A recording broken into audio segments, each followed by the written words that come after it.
I understand you wish to change your story, Mrs. Berger? No, not change. Add to it. I did recognize the man who got into the car in front of me when I left the hospital that night. And I did follow him. I wanted to know where he lived. Mr. Johnson, he is a murderer. Ah, I see. So you ran into him deliberately? No, that was an accident, just as I told you. His name was Dr. Carl Dürer. Hmm? And you have a basis for your accusation of murder? I was there when he killed 3 people, if that's what you mean. This happened recently? A long time ago. And did you report it? No, I didn't. Well, why not? No, you see, what my wife has not made clear is that this Dr. Dürer performed medical experiments, so-called, in a Nazi prison camp, which resulted in the death of her father and mother and twin sister. Well, who was she to report this to? The man is a Nazi. Do I have to say any more? I'm afraid you'll have to tell me a great deal more, Mrs. Berger.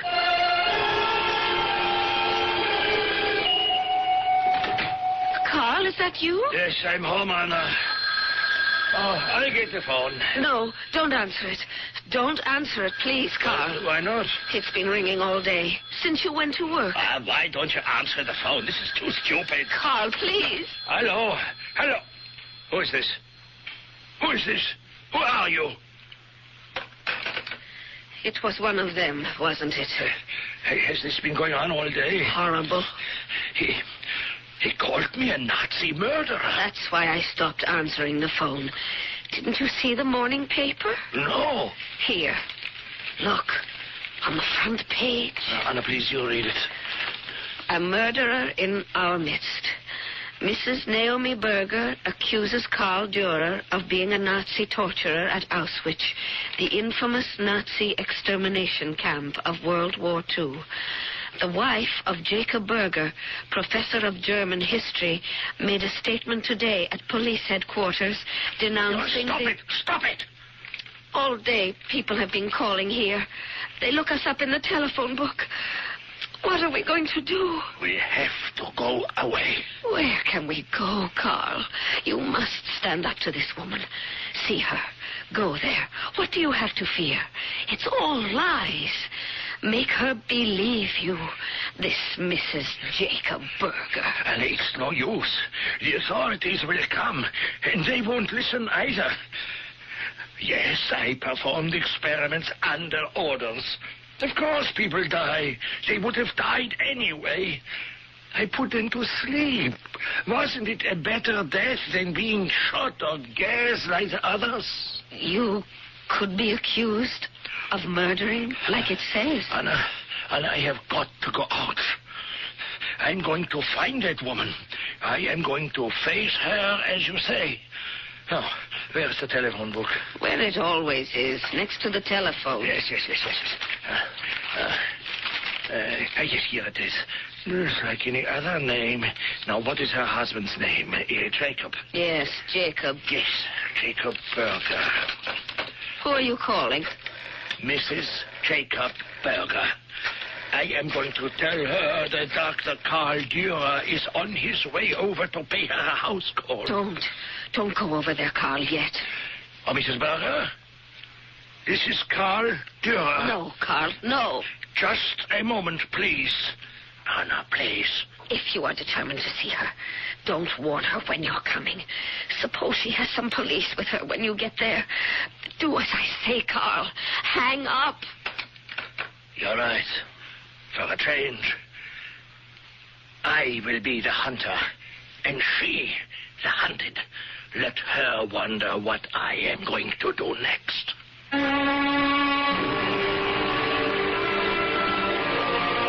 It has often been said that the mills of the gods grind slowly, yet they grind exceeding small. In other words, the reward of patience is justice. Naomi Berger sees no evidence that patience would even ultimately redress wrongs, so she herself has decided to play Nemesis, a most dangerous game. I shall return shortly with Act 3. Kodak brings the instant. to life. Kodak wants to offer you some instant fun money. For a limited time only, get a $10 rebate when you buy either the Kodak Colorburst 250 or the new Colorburst 350 instant camera. With either instant camera, you get the sharp, rich, vivid color pictures Kodak is famous for. See your photo dealer for details about Kodak's $10 fun money offer. Kodak brings the instant to life. When you want quality, instant printing in a hurry, see the professionals who print at PIP. Whatever your printing needs, depend on the professionals at PIP. Want your own personalized stationery and envelopes? Depend on PIP. Want business brochures and sales reports? Depend on PIP. For all your printing needs, depend on PIP. Look for the PIP near you in the yellow pages under printers. That's PIP. The following is a reenactment of a scene that never happened. When I told the fat man that I lost the letters of transit, I thought it was having a heart attack. Sure. Do you know the warning signals of a heart attack? Well, sure, Rick.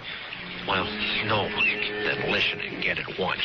A pain in the center of your chest may spread to a shoulder, your neck, or an arm. May feel dizzy, nauseous, sweaty. If it lasts 2 minutes or longer, get emergency help right away. Got it? Sure, Rick. Oh, Rick?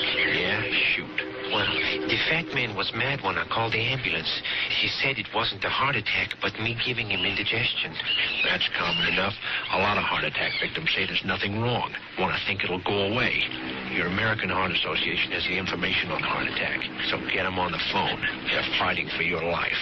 But, Rick, the fat man did have indigestion. I'm feeling a little queasy myself. Well, did I make a mistake, Rick? Aside from being born, you mean? No.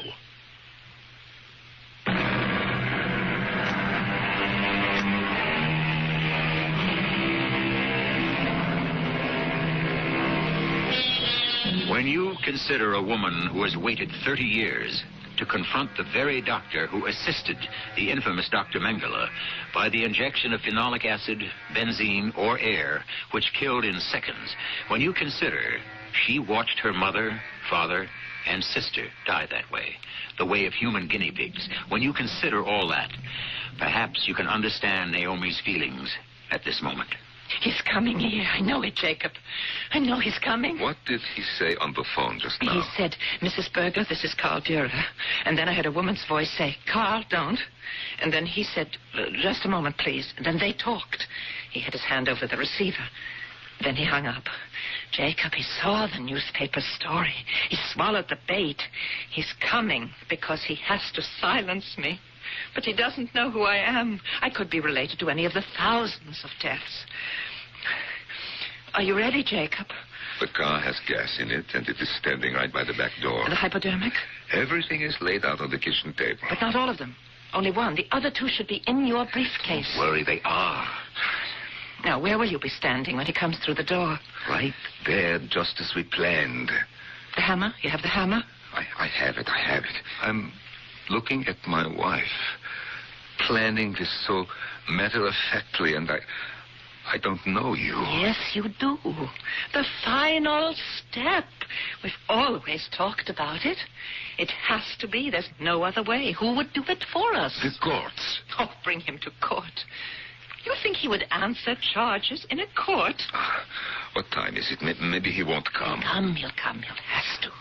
He has to know who I am. What evidence do I have? How safe is he? What do I know? Suppose he carries a pistol. Have you considered that? Why do you think I am answering the door?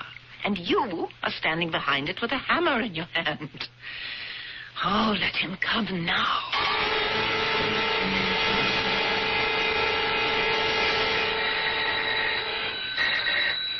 That's him. The ring of authority. Are you going to answer it? Open the door before he goes away. You have the hammer. I told you that I have it, you see? All right. No, wait. What for? If he has got a gun, warn me. I'm coming. Mrs. Berger? Yes? Is your husband home? I'm afraid not. I am Carl Dürer. I think you wish to talk to me. May I come in? I have been waiting for you to call on me. Please come in. Go right ahead. Into the living room. Oh, did I kill him? No, he's still breathing. You did fine. Help me move him so I can close the door. All right, and we'll drag him into the kitchen. About the injections, will you do it or should I? I'll show you how to do it, Jacob. Don't worry.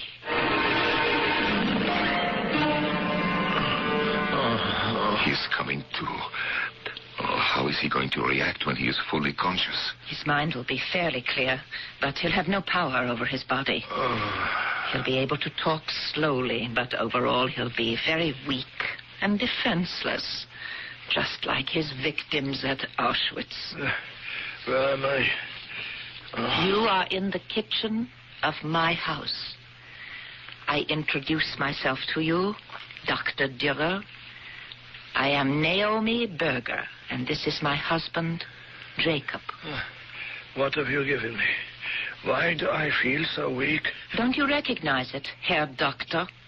You used so much of it.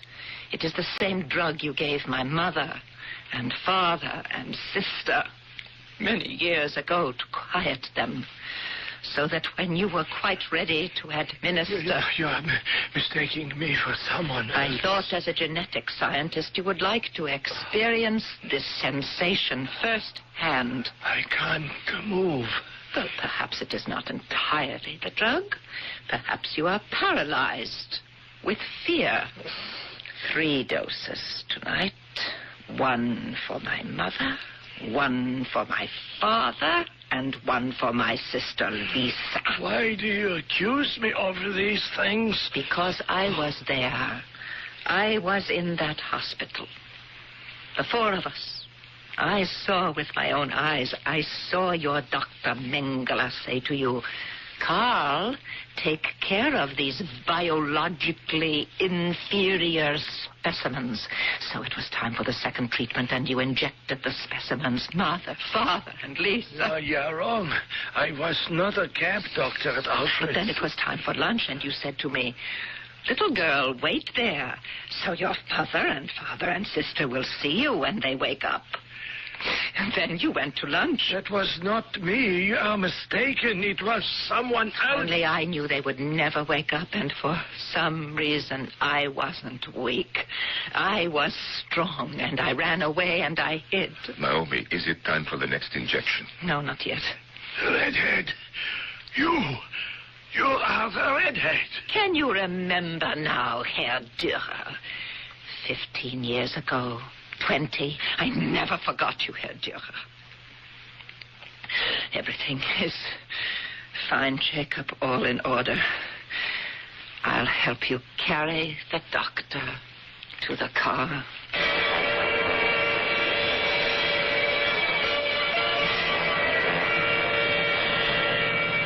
Where are we? We have traveled an hour and a half. You have been asleep. How am I going to die? 2 injections, 15 minutes apart. Doing this does not bother you, huh? What are you, a teacher? I teach the classics, German. Yes, literature. I am not a beast. I am not inhuman. Perhaps not now, but then you lost touch with reality. Those were human beings you experimented with. I was a doctor, highly qualified. Do you know what the word conscience means? I know what the word duty means. An order is an order, and it must be obeyed. You believe that I would be here today if I had disobeyed? You would have been here with a clear conscience. Conscience? This is the only word you know. Can you move your arms or hands, Dr. Dürer? No. My body will not obey me. I couldn't even spit in your eye. Then you will have no difficulty in holding still while I roll up your right sleeve.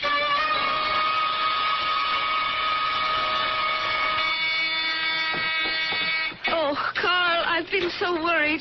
Mrs. Dürer? Yeah, yes? I'm State Trooper Johnson. Now, these keys were found on the turnpike a few days ago. I traced one to the Acme Transistor Corporation, where I believe Mr. Durer works. Now, I spoke to a Mr. Perlman. My husband's boss, yes. May I come in? Excuse me. I was expecting my husband. Well, Mr. Perlman identified one of the keys as from a locker of your husband's. The other one is our front door key. Carl lost them. Well, may I ask, is your husband in good health? Is something wrong? Well, he wasn't at work, and Mr. Perlman said he's been absent a lot lately. You sound like a sympathetic man, and I'm going to tell you something. Last night, Carl was very upset. Because his name was in the newspaper? Yes.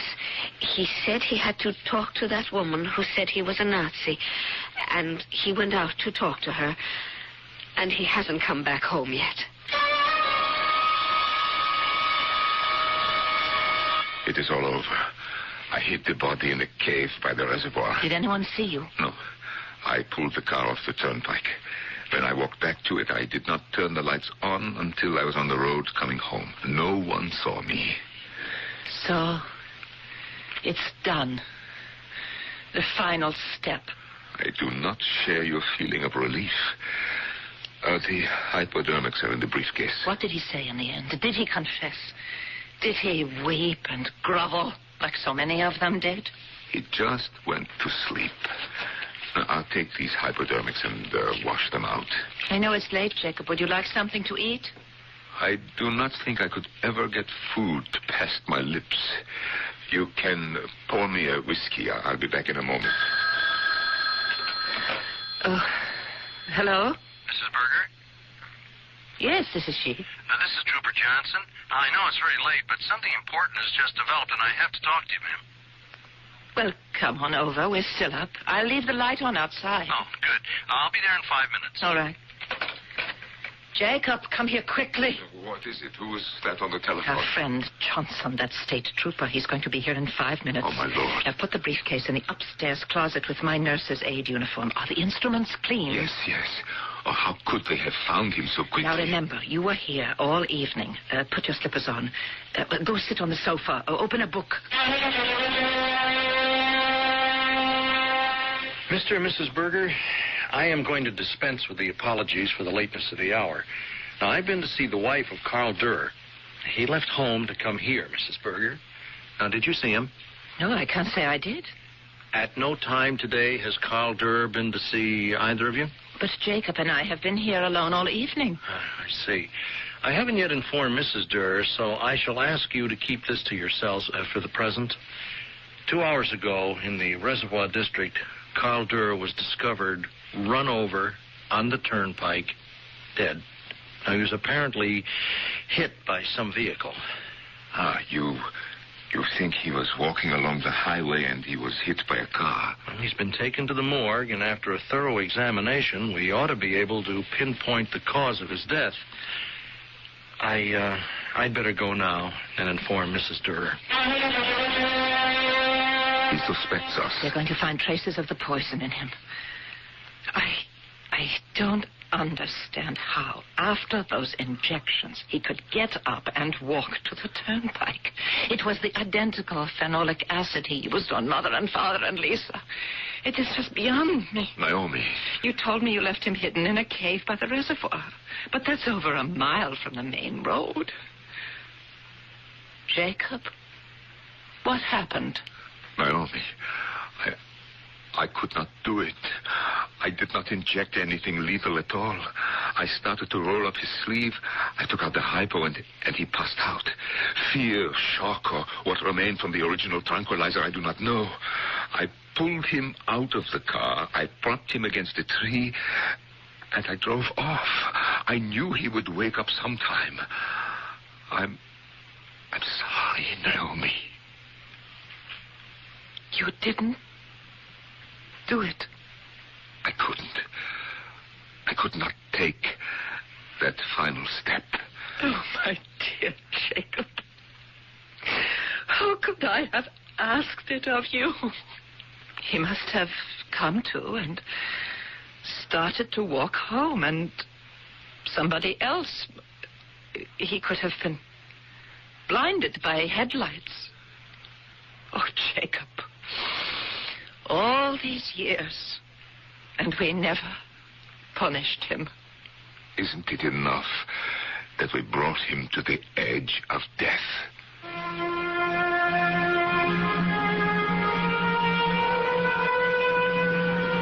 We who live by principles to maintain a peaceful society cannot bring ourselves to fight fire with fire, death with death, as did Naomi in her pursuit of a 30-year-old murder.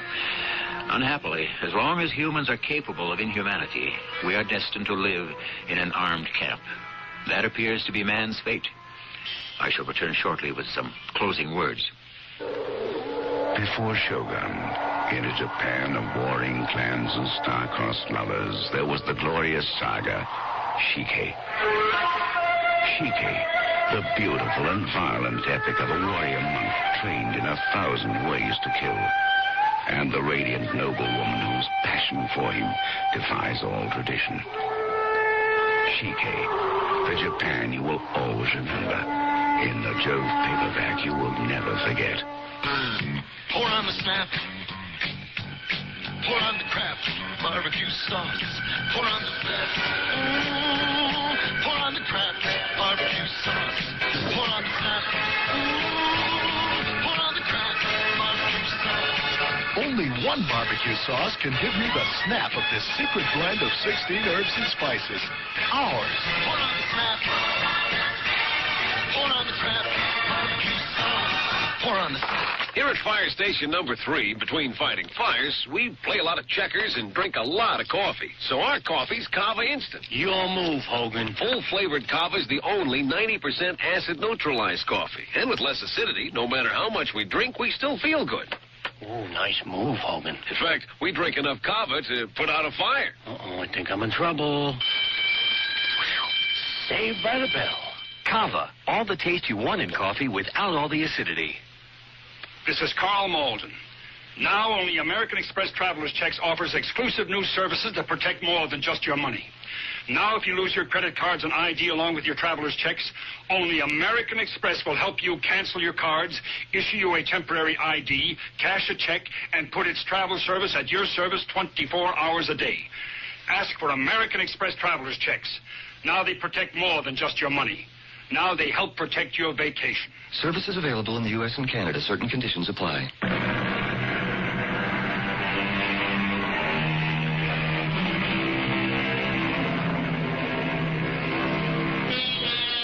None have defined man's nature better than Rudyard Kipling. He observed the struggle between the law-abiding and the lawless and translated it into the law of the jungle. Now, this is the law of the jungle, he wrote, as old and as true as the sky. And the wolf that shall keep it may prosper, but the wolf that shall break it must die. Our cast included Marion Seldes, Roberta Maxwell, Norman Rose, and Earl Hammond. The entire production was under the direction of Hyman Brown. This is E.G. Marshall, inviting you to return to our Mystery Theater for another adventure in the macabre. Until next time, pleasant dreams.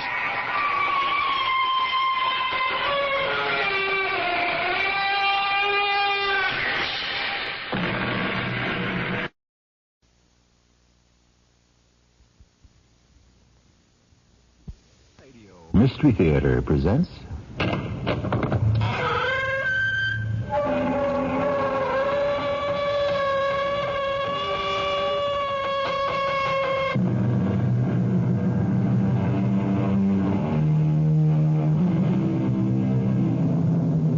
Come in.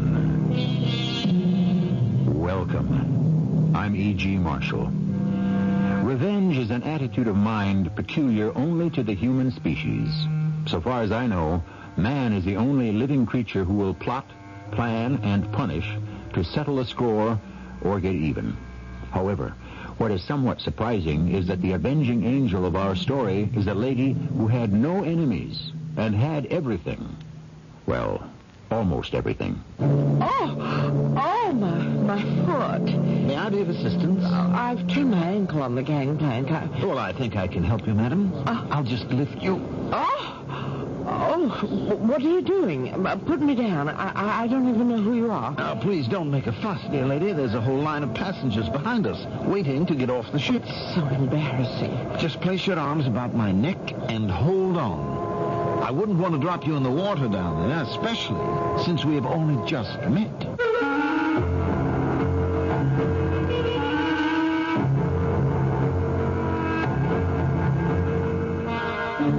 Our mystery drama, Henrietta's Revenge, was written especially for the Mystery Theater by James Agate, Jr. and stars Patricia Elliott. I shall return shortly with Act One.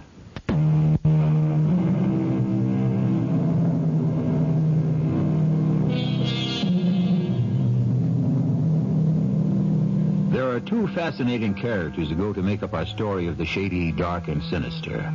One, a lady very high up in the world of big business. The other, a man who lives by his wits, who in gambling circles is known as a low roller. What is another name for that? A born loser. We'll meet him now. Sergio, go away. I'm hot. I want to see you. Now. Can't you wait till this spin is finished? You'll never win back what you've lost, Sergio. We're tired of you playing with our money. Come into my office, Sergio. We have a little talk to have, huh? This is a bad time for me, Fritz. You don't know how bad a time if you don't do as I ask. You're threatening me. I'm not. But Hans, who is standing behind you, has his right finger on the safety catch. Fritz, what is there to talk about? A little matter of $25,000. Not cruceros. We want to be paid. All right. How much time have I got? 2 weeks. Don't be insane.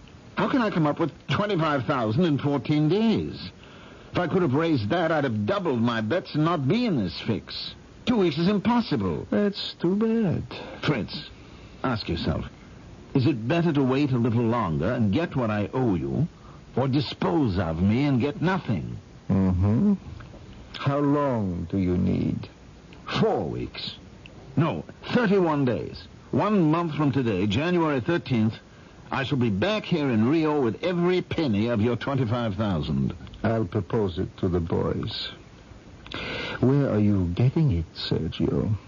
How else? The old tried and true way. You're going to get married again? If I have to. You've got a rich woman on the string? I'll get me one.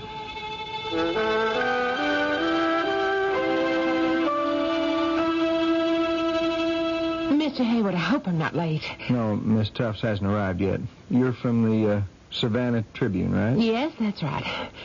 I hear Miss Tufts is quite a gal. Well, I told your editor on the phone yesterday I can't guarantee she'll give you an interview. You are Tom Hayward. You're her personal secretary? Hayward. Hayward. Right. Do you find it awkward working for a woman? No, not in my case. We get along very well. So you wouldn't be against it? Well, it depends. On the bio I dug up, let's see, Henrietta Tufts was top honor student all the way through business college right here in Savannah. At 24, she took over her dad's gas station, and in 2 years parlayed that into a string of garages from Georgia to Alabama. At 26, overseas manager for Planet Airways. And at 28, she joined us here at U.S. Motors, and today, Miss Tufts is executive assistant to Carl Eaton, the president. Morning, Tom. Oh, good morning, Miss Tufts. There's a reporter here from the Savannah Trib who would like to interview you. Well, tell her she picked a bad day. I'll be available the week of January 5th. Come into my office, Tom. I want to see you. Hey, did she say January 5th? Yeah, that's what she said. Well, I'd like to know why then. You'll be here. That's all you have to know. Tom, we have a pile up of work today. What's with January 5th? That's when I come back from the cruise. Well, you booked it. You ought to know. Who sent this box of flowers? I don't believe it. Yellow roses. I'll see if I can locate it, Vic. Oh, you stay right here. There are 10 girls out there who can come up with 10 vases if I tell them to. Aren't you curious who sent this box of long-stem yellow roses? I think I know where I can find a tall vase. Tom, I said stay. Oh, no card. Don't you hate that? Darn it. Now I don't know who to thank. Happy birthday, Henrietta. Tom, you did. Well, it was Jill's idea. To send me roses today. What a sweet thought. You got yourself some fiance there, Tom. Jill Kramer. Detective. Sounds good. When's she getting a badge? Detectives don't wear badges. You know what I mean. When? Well, as soon as she takes the exam. Now, remind me to send her something. So, she'll be a police detective. And then what? Well, hopefully we'll marry. Oh, Tom. I envy you. I wouldn't say this to anyone else in the world. In the past year, you've handled so many confidential matters that we both know it isn't just a boss-secretary relationship. I'm jealous of you. I really am. Henrietta, there must be thousands of women who'd give anything to be at that desk. And who knows where it'll lead. For you, U.S. Motors might be a small step to the U.S. Senate. Don't cheer me up. I don't like it. Today I woke up. Another birthday. Darn it.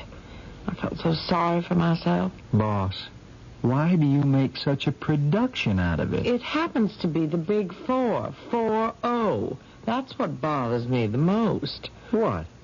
Being 40 years old? Don't slough it off like that. It's half a lifetime. Besides, I don't know how to say this exactly, but, well, being a bachelor, I'm living half a life.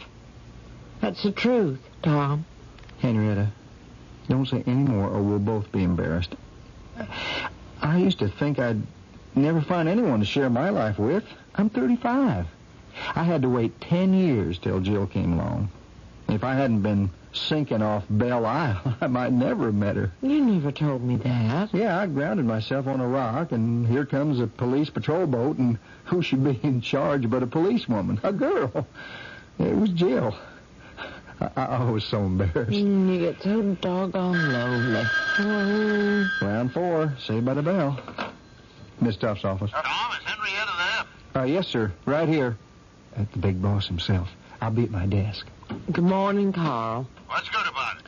You seen the bell and sheets? Carl, if you're testing my reflexes today, forget it. Mark down I failed the question. Okay, what's good about this morning? All right, Henrietta, just relax. Now, I've got a more important question to discuss with you. Rebates. Not a bad idea at all. Might move our Z models. How much were you thinking of? Well, say $300 per car. That'll get those wheels rolling.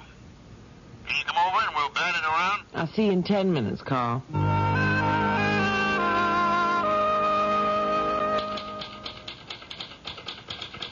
Tom? Oh, I'm sorry. I didn't see you. Carl's just come up with a brand new idea to move our Z models. Rebates. Well, did he now? What a splendid notion. Now, I wonder how he happened to dream that up. It is now Carl Eaton's brainchild. You've only been saying rebate the customers for months, since October. No. Thank Jill for me. Those roses sure help soften the 40 blows. Oh, the travel agent. I've done that. Your cruise is confirmed, leaving Savannah December 10th, so relax. That's why I'm taking 3 weeks off to relax. Can't you just see me? Lying alone on a deck chair or all by myself on a tropical beach. That's me. Henrietta Tufts. Independent as a hog on ice. The gal who's got everything.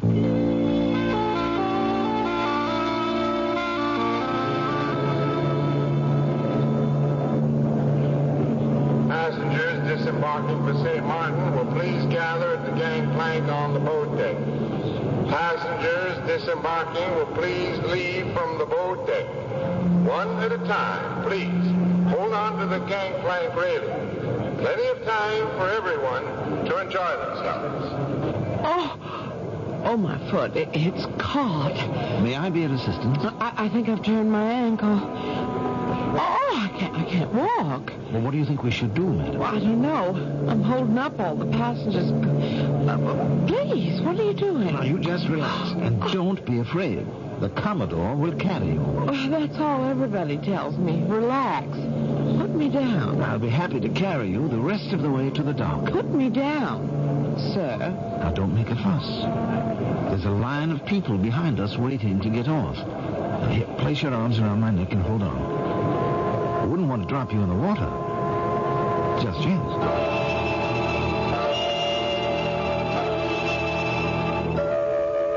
There now. Doesn't that feel better? I feel so stupid.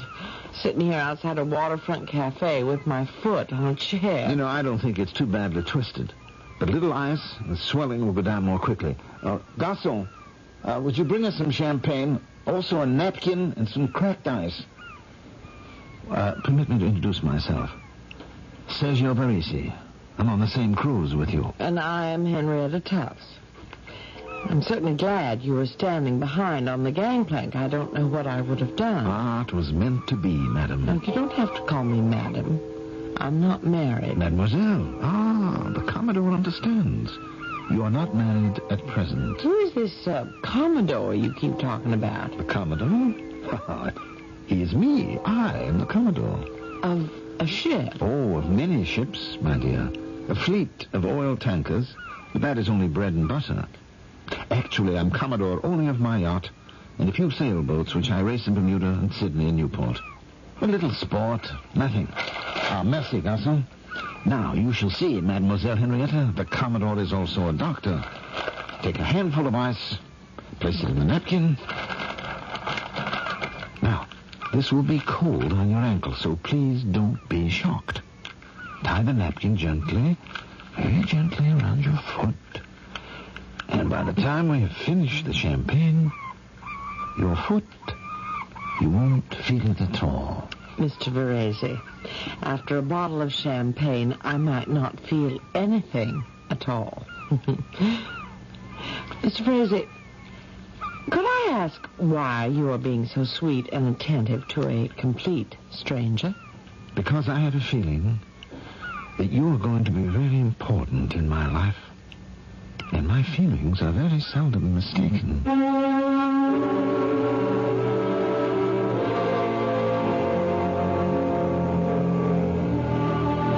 Of course, Henrietta Tufts is going to be important in the life of Sergio Varese. He can tell by the way she is dressed that this is no poor girl out for the one cruise adventure of her life. And Sergio is an expert in spotting those who the confidence gamesters call a mark. And he can do it more quickly than any other golden fleecer. I shall return shortly with Act 2.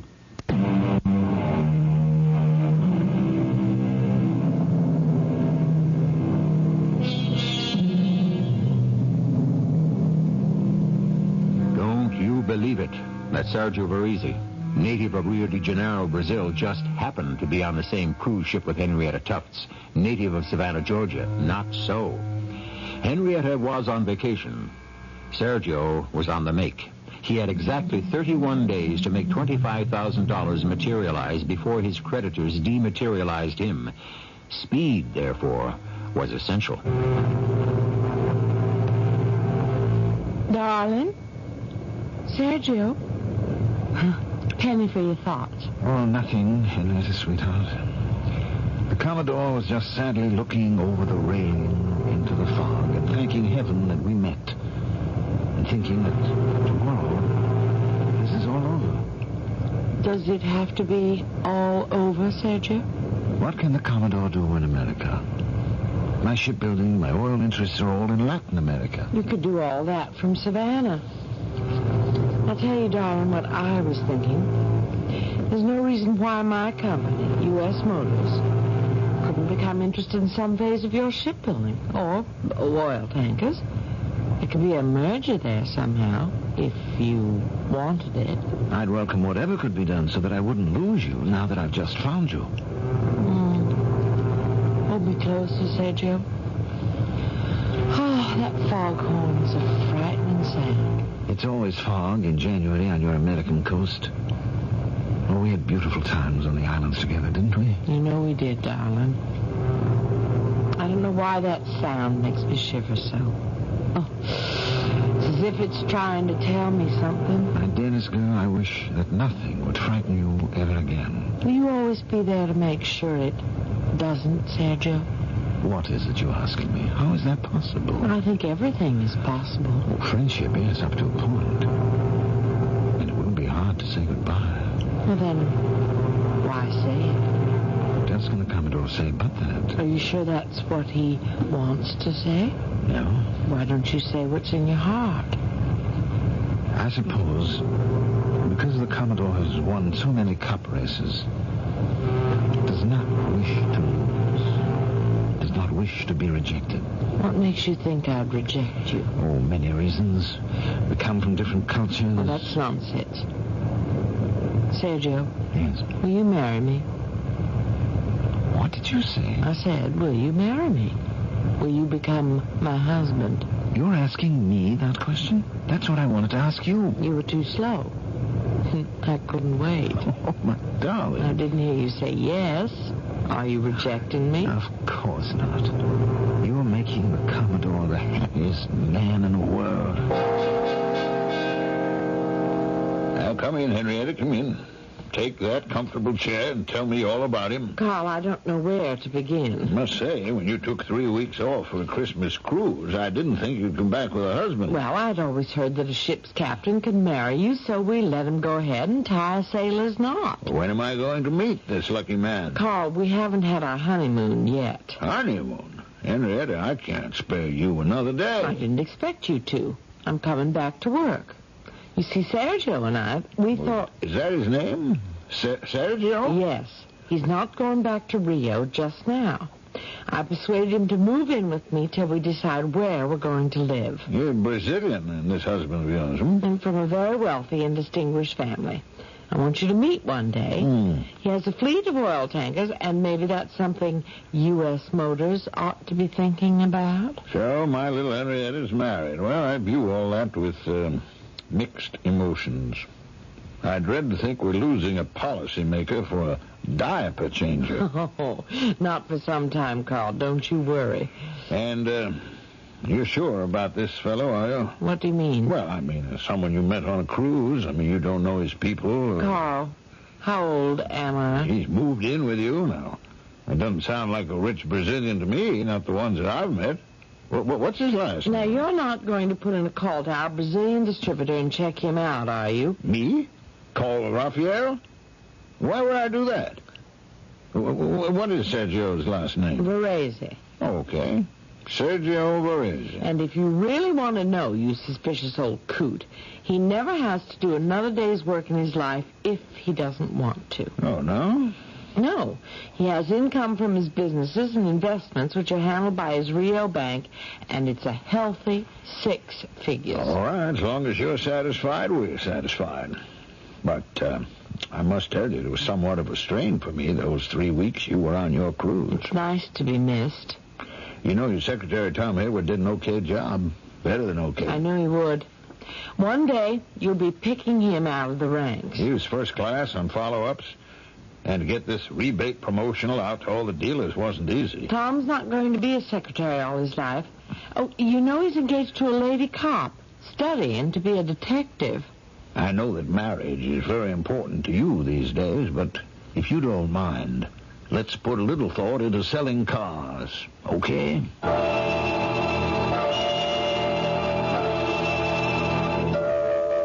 Jill, I don't like it one bit. Tom, the fire's dying down. Will you take care of it? Did you hear what I said, Jill? Tom, I really don't want to hear any more about Henrietta Tuft's private life. Jill, I tell you, the man she's married to is an out-and-out con man. Do you expect me to believe that a woman with all that executive savvy has been snowed by some Latin gigolo? What hard evidence do you have? Already you sound like a detective. Detective Sergeant Jill Kramer to you.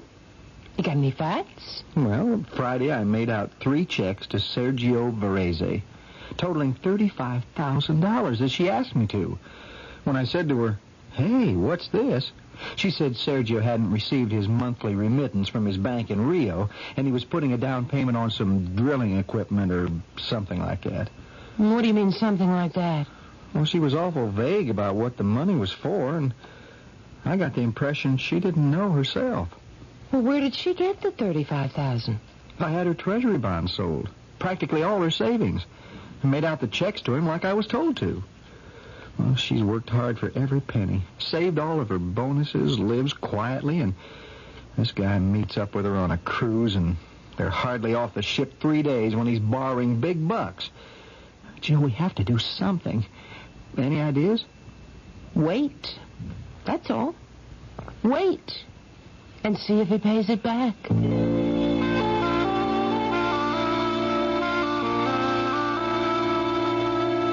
Sweetheart, I hate to do this with every fiber of my being. But I just got a cable today, and they tell me that $35,000 isn't enough. They want 20 more. But I'm not going to ask you to do anything. I'm a valued customer of Texas Tool and Die, and for years they've been supplying us with rigs. If they can't accept what I've sent them, then the deal is off. You'd throw up the whole venture because they want a little more money as down payment on oil drilling equipment? It isn't the money, darling. It's the principle of the thing.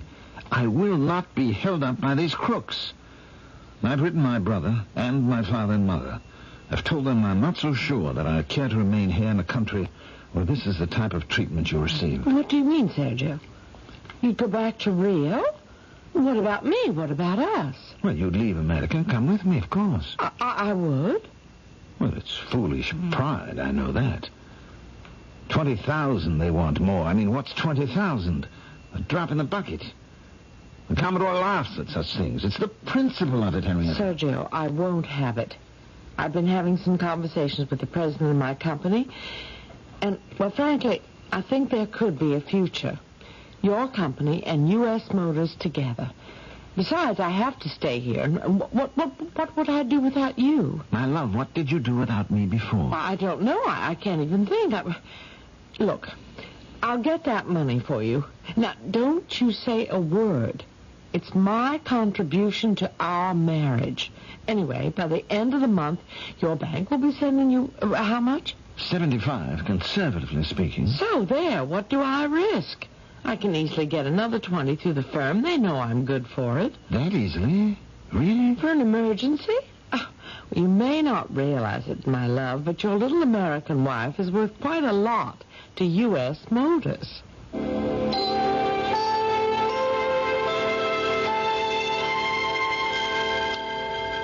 Tom? Yes, boss lady? Has Mr. Eaton returned my call yet? His secretary just hung up. I was coming in with a message. Oh, come in then. I got a call from Rosemary, and she said Mr. Eaton was a little under the weather and wouldn't be coming in until Monday. Oh, that's bad luck. Was there anything I can do for you? Oh, I'm afraid not. In this particular instance, only Carl himself can help me. Well, if it's something for immediate decision, what about the chairman of the board?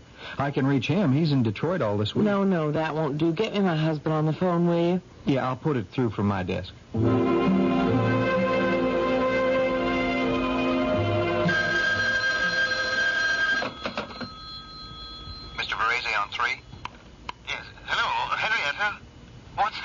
Darling, I want to come home and talk to you. Will you be there? I'm leaving the office right now. Yes, of course. How did you make out with the money? I'll tell you when I see you.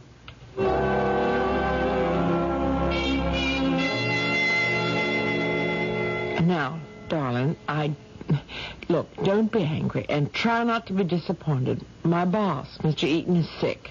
He won't be back in the office before Monday. I need his approval before I can apply for a loan. Now, can it wait until Monday? Let's forget it, shall we? Everything. Cancel the order for the drilling rigs. I'm not having you put to such trouble waiting on this man for permission to borrow money. It's demeaning. And I can't allow my wife to do it, and that's final. Well, I can't do that. Do you? Look, I know, but I will get to the chairman of the board. By Friday, you will have everything, the whole $35,000 you wanted. Don't you understand? Sergio, darling, I love you, and I don't want you to be unhappy.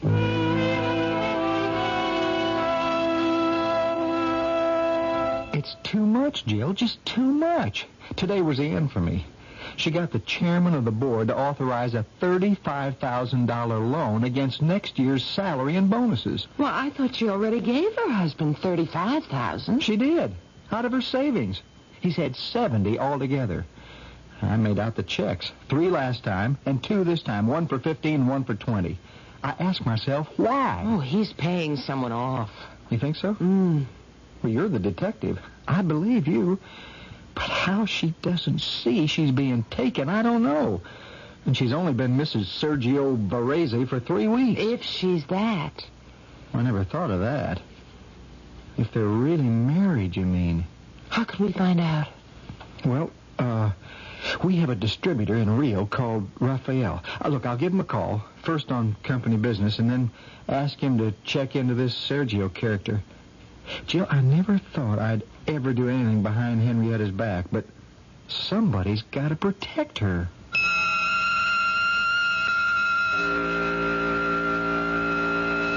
You think it's her own fault, do you? How could Henrietta marry such a man on such short notice? On the other hand, didn't our Latin lover bring love into the lady's life? Surely that's worth something. It is amazing what a woman in love will stand for, but only up to a point. How far she will put up with him, we shall find out when I return shortly with Act 3.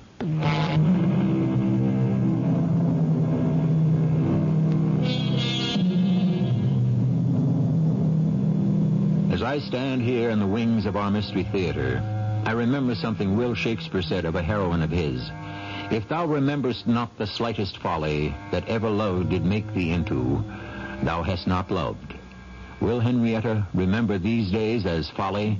She's within 30 seconds of opening her apartment door. Inside, her husband is on the phone. Fritz, can you hear me? Yes, Sergio, I can. I got your letter today with its 25 enclosures. Good. That's why I called, just to make sure. We're all right, then. We're all paid up. Where are you calling from? Savannah, Georgia, in America. Sergio? What? Darling? I'm home. Fritz, I've got to hang up now. I'll see you. Oh, hi, darling. You home all day? Well, trying to run an international business by telephone is not too satisfactory. Did you make any plans for dinner tonight? Matter of fact, I did, my darling. The Commodore is cooking for his lady tonight. Now, I never asked you, but do you like Brazilian dishes? I never had any. We have a drink first, no? We have a drink first, yes. Oh, it smells divine. What is it? It's a dish of my mother's, feijoada. It is to us what your Thanksgiving turkey is to you. Here you are, darling. Here's your drink. And here is to your mother. I telephoned her today. Darling, she's very, very ill. I must go to see her. Oh, I'm sorry. Well, of course you must go. And you must come with me. Oh, I wish I could, darling, but how could I? Well, you must. She's very anxious to meet you. Well, I can't. I've just had 3 weeks off. Well, 1 more week won't matter to your United States Motors, but it could matter a great deal to my mother. Why so? Can't we go see her in the spring? Well, as soon as she hung up, I called her doctor in Rio. He told me it was touch and go. What's wrong with her? Oh, many things. Look, now you understand. I cannot waste even a single day. I must take you to meet her. But what am I to tell Carl Eaton? What do I care what you tell your Mr. Eaton? Tell him the truth. That your husband's mother's in Rio, that she's dying, and she wants to meet you before she dies. And just who do you think you are, talking to me in that tone of voice? You are my wife, that's who. Oh. You have certain obligations, and it's about time you found out what they are. I'm sorry, your mother isn't well. In my country, we respect our parents. We fly to them when they need us. Fly then, but don't count me in. Sergio, I suddenly realize you and I have a totally different way of looking at things. Careful with that drink. You're spilling it on my tile floor. I'll show you how careful I can be. Oh, well, I see. So you in Brazil know how to act. Throw temper tantrums, break glasses. You pick up what you threw down, Sergio, every broken piece, and mop up the floor. In my country, the woman cleans the house. That was one of my best crystal glasses. You picked that up. I'll pick up nothing for you. I must have been crazy to become involved with an American. Oh. Ha. So Carl was right. It's true what he said. What's true? Never mind. I want to know what has been said about me. You're twisting my arm. I won't tell you anything. You think force is the way to treat people? I'll show you. Sergio, you have no idea how sorry you're going to be that you slapped me.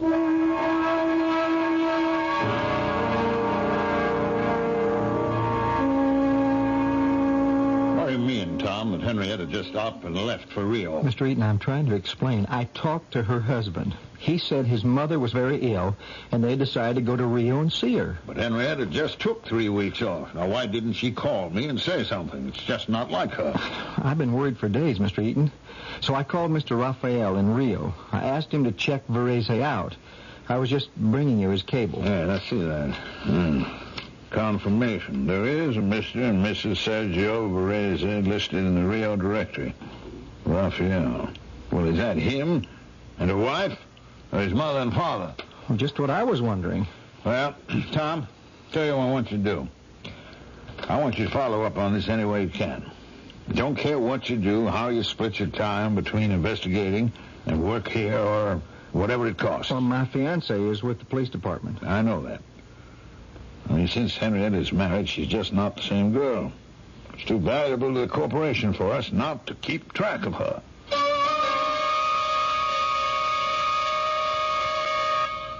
Mr. Eaton, the call from Rio you've been expecting for a week is on the line. Oh, good. Hello, Raphael. Yes, well, I've been hanging in midair for 8 days waiting for your news. Yes, the ship docked in Rio yesterday. I got that. What do you mean he was, but she wasn't? Why didn't you call me sooner? Look, don't pay any attention to directors' meetings. My wife never does. They did? This morning? All right, fine. Goodbye, Raphael, and thanks. Ship got into Rio.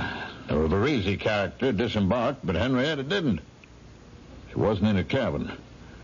The next day, the ship started back for Savannah. Varese got on alone. Well, I don't know how he did it, but he took $70,000 of her money, and then he... Well, I don't dare say what I suspect. What? Tell me, Tom. Well, I hope she didn't discover he was a phony and face him with it, so he had to get her out of the way. Well, if that's true, why would he come back to the States? When does that ship get back here? Hey, look, Tom, check the line. When it docks, you'll be there. I certainly will, Mr. Eaton.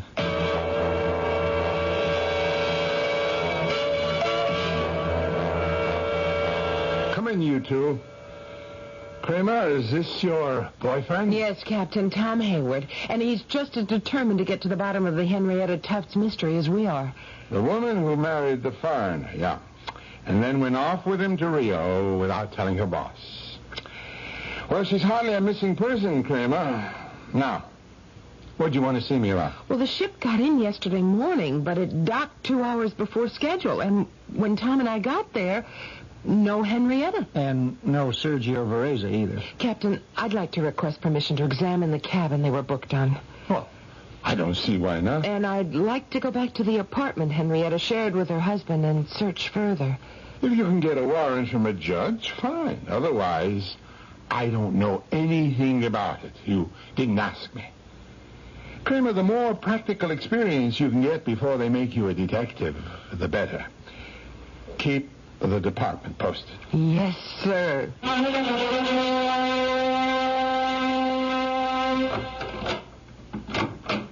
Come on in, Tom. Oh, that sure was a cooperative superintendent. Jill, I'm still shook up over seeing the cabin they were in. You mean because of the porthole? Porthole? It was a full-size window.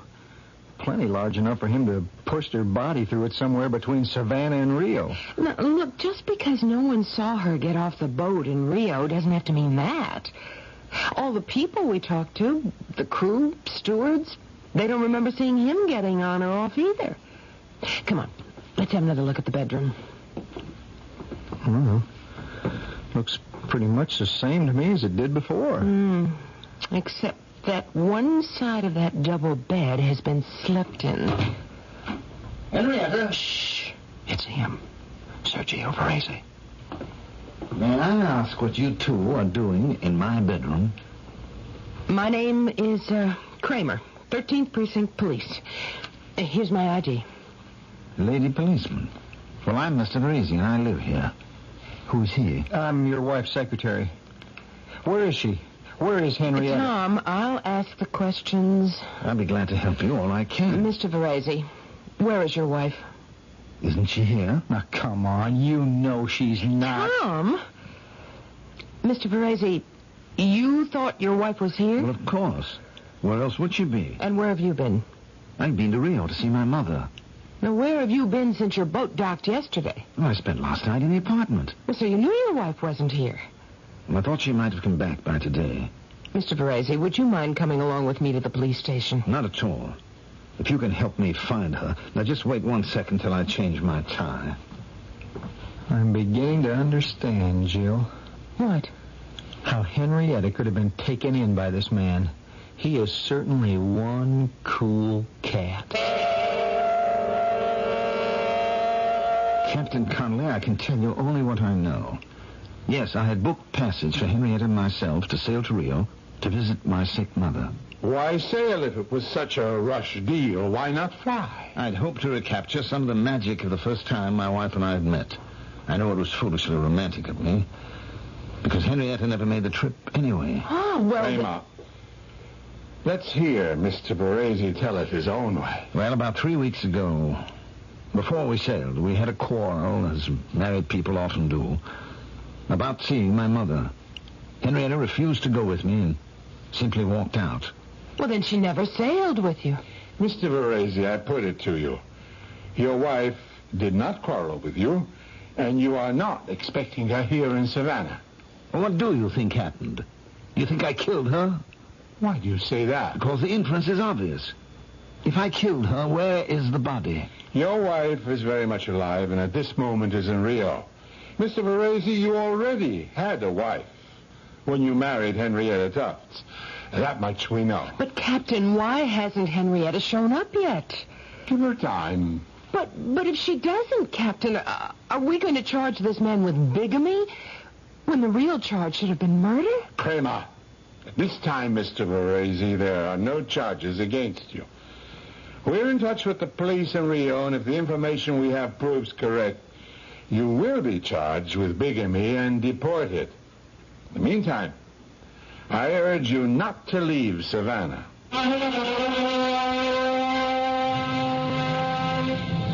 You know, Jill, I used to come down to this airport a lot for the company, picking up VIPs, seeing Henrietta off on her business trips, but I never felt as rotten as I do now. Oh, Tom, I can see one of the marshals from here walking back from the plane.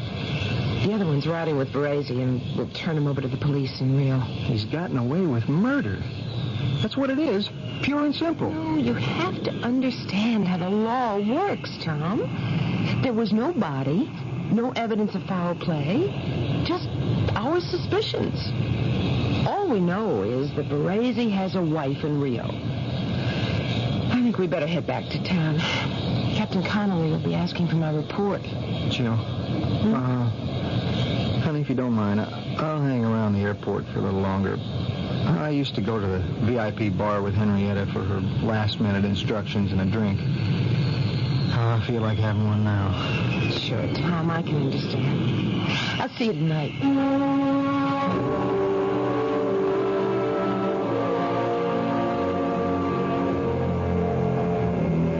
Bartender, I'll have another double. And make that a bourbon on the rocks for me. Oh. Hello, Tom. Henrietta, is that you? You look as white as a sheet, Tom. Well, I always look like that when I see a ghost. Henrietta, you're alive. I have been, all along. It is so good to get out of hiding. You didn't see me at all, did you? Huh? I followed you out here. I wouldn't have missed seeing handcuffs on that louse for anything. Well, where have you been? Wearing this black wig and sunglasses, living in a hotel, and counting the days until they kick Sergio out of the country. I thought someone might think he'd murdered me, so I called Carl, and he said he'd keep it quiet, which reminds me, Tom, Carl is waiting for the news. Let's get over there. Henrietta, you're a sight for sore eyes. I'm sorry I couldn't see you right away, but a call just came in from Raphael in Rio. And what did he say? Well, he was at the airport when the marshals unloaded the man you thought you were married to. I tell you, that Sergio character is in big trouble. Seems he mailed $25,000 to pay off a gambling debt. And Brazilian customs checked it. resealed the envelope, and then picked up the addressee, big-time gambler who thought he'd been set up. He gave their cops a list of Sergio's wives as long as your arm, including his legal wife. Then, when he landed, they found the rest of the $70,000 he took from you, checked the numbers we sent them, got him on bigamy, theft, smuggling currency. Got to be 10 to 20, Raphael says. Oh, yeah, come in, Tom. Henrietta, that reporter from the Trib showed up again. Wanted to know if you'd married a married man.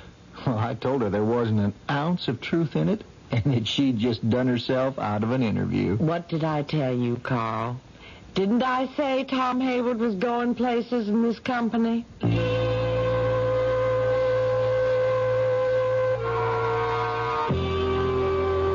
Sergio Varese was quite indignant when he was searched upon arrival in Rio. He had $50,000 hidden in a money belt.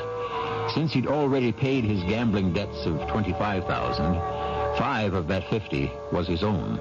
But no one believed him, and it was all confiscated. And that reminds me of 2 jokes by my favorite playwright, which I'll be happy to share with you when I return shortly.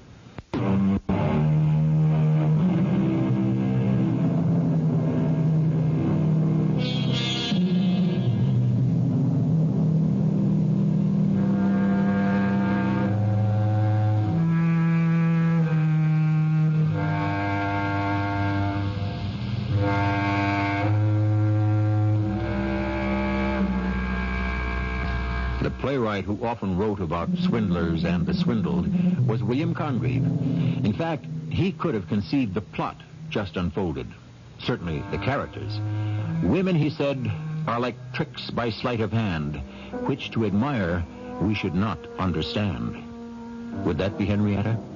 As for Sergio, Congreve wrote, "He that first cries, 'Stop, thief,' is often he that has stolen the treasure." Our cast included Patricia Elliott, Joyce Gordon, Bob Caliban, and Mandel Kramer. The entire production was under the direction of Hyman Brown. And now, a preview of our next tale. Did you get rid of the rat? Well, we don't know. We haven't seen it for 2 days. I knew those pellets would do the trick. We're not sure it ate any of them.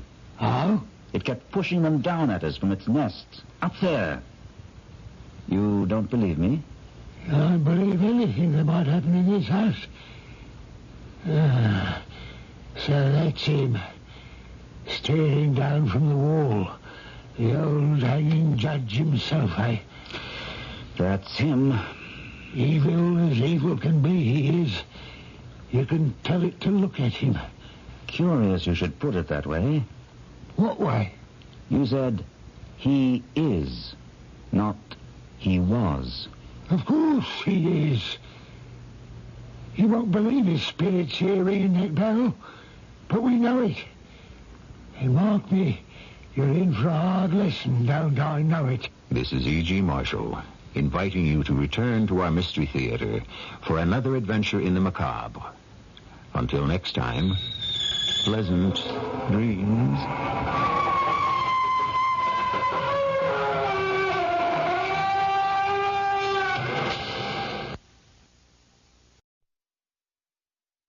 The CBS Radio Mystery Theater presents...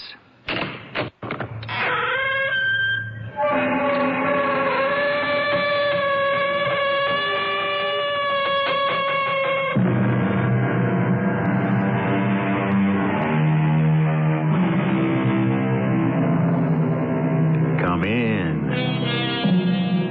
Welcome. I'm E.G. Marshall. Have you ever felt depressed? What a foolish question. Who has not?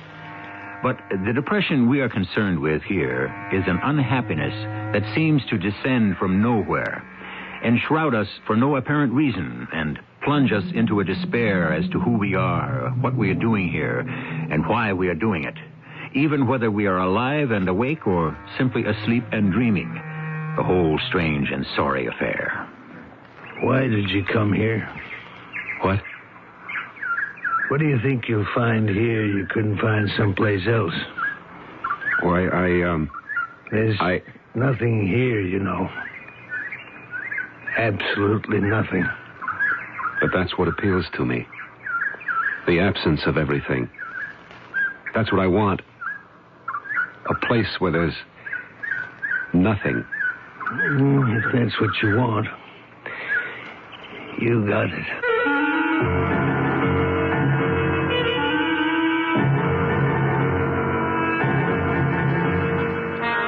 Our mystery drama, Waking and Sleeping, was written especially for the Mystery Theater by Elspeth Eric and stars Michael Tolan. I'll be back shortly with Act One.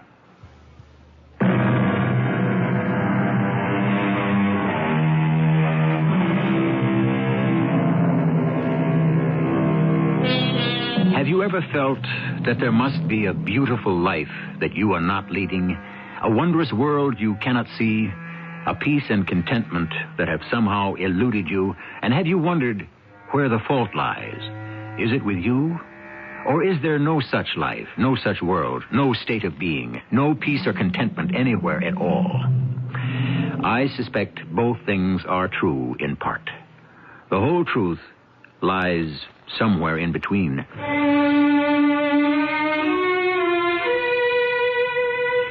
Things were getting worse. Walking purposefully into a room only to find myself ignorant as to why I'd entered it. Talking animatedly to a friend. Then losing my train of thought and having to fumble my way out. I thought I must be having a nervous breakdown. And I decided to go off somewhere by myself. To think, to set myself straight. Not an original decision, I grant you. One which many have made before me. And as you will soon see, one of the stupidest decisions a person can make. Yes, I'm coming. Yes? Is this you? I beg your pardon? This piece of paper, you write this? Oh, yes, I did. Found it tacked up on the wall of the saloon. Yes, well, I can explain that. I had thought to put an advertisement in the newspaper, We got no newspaper in Ungerville. Yes, I found that out. But I thought perhaps there was one in some nearby town or city. Nobody in Ungerville reads a newspaper. So I was told by the bartender. Did you come to answer this piece of paper? Well, it says there you need somebody to do some housework. Yes. I find I can't manage it by myself. Nobody around here does housework. Oh. You're sure there's nobody would be willing? I can afford to pay rather well. Everybody in Ungerville works for themselves, not for others. That makes it rather awkward, doesn't it? You buy this old house? No, I rented it. Well, if you're not interested... It's a big old house. Yes, it is, rather. It was the only place I could find. Nobody's lived in it for years. I know. Can't think why you'd want to. Well, let's just say it appealed to me. Living here all by yourself? That's what you plan on doing? Yes. If you should by chance hear of someone who'd I won't hear of anybody. Oh, well, then I won't keep you. Thanks for... Of course, there is my husband. I beg your pardon, you said your husband? He's pretty handy around the house. Would he be willing? If I tell him to, he'll be willing. Well, I'd certainly appreciate any help I can get. Well, you see, he crippled himself a few years back, drove a pitchfork into his own leg, so he's no good for farm work anymore, but I guess he could shuffle a broom around here, if you'd pay him right. Oh, I would, yes. I'd be glad to. He'd be slow, but he'd be thorough. No, I'm sure he'd work out fine. I ought to tell you he's a trifle on the weird side. Oh, well, listen, aren't we all? Well, I don't mean he's dangerous or anything like that. He's just weird. Ever since he stabbed himself with a pitchfork, he's been weirdish. But if you want him... Oh, I do. Yes, I do. I need someone. So I'll tell him. He'll be here tomorrow morning. Well, thank you. Thank you very much. I'm sure he and I will get along splendidly. Well, that remains to be seen, don't it? Yes, I suppose it does. Now, I thought, now I will settle in and start putting myself to rights. Resolve the chaos in my head. Reach an understanding of my misery. Once this big old house was in order, free of the clutter of unwashed dishes, balls of dust, and layers of grime, then and then only could I set about restoring myself to myself. So I was wide awake, washed and shaved when the woman's husband knocked at the door.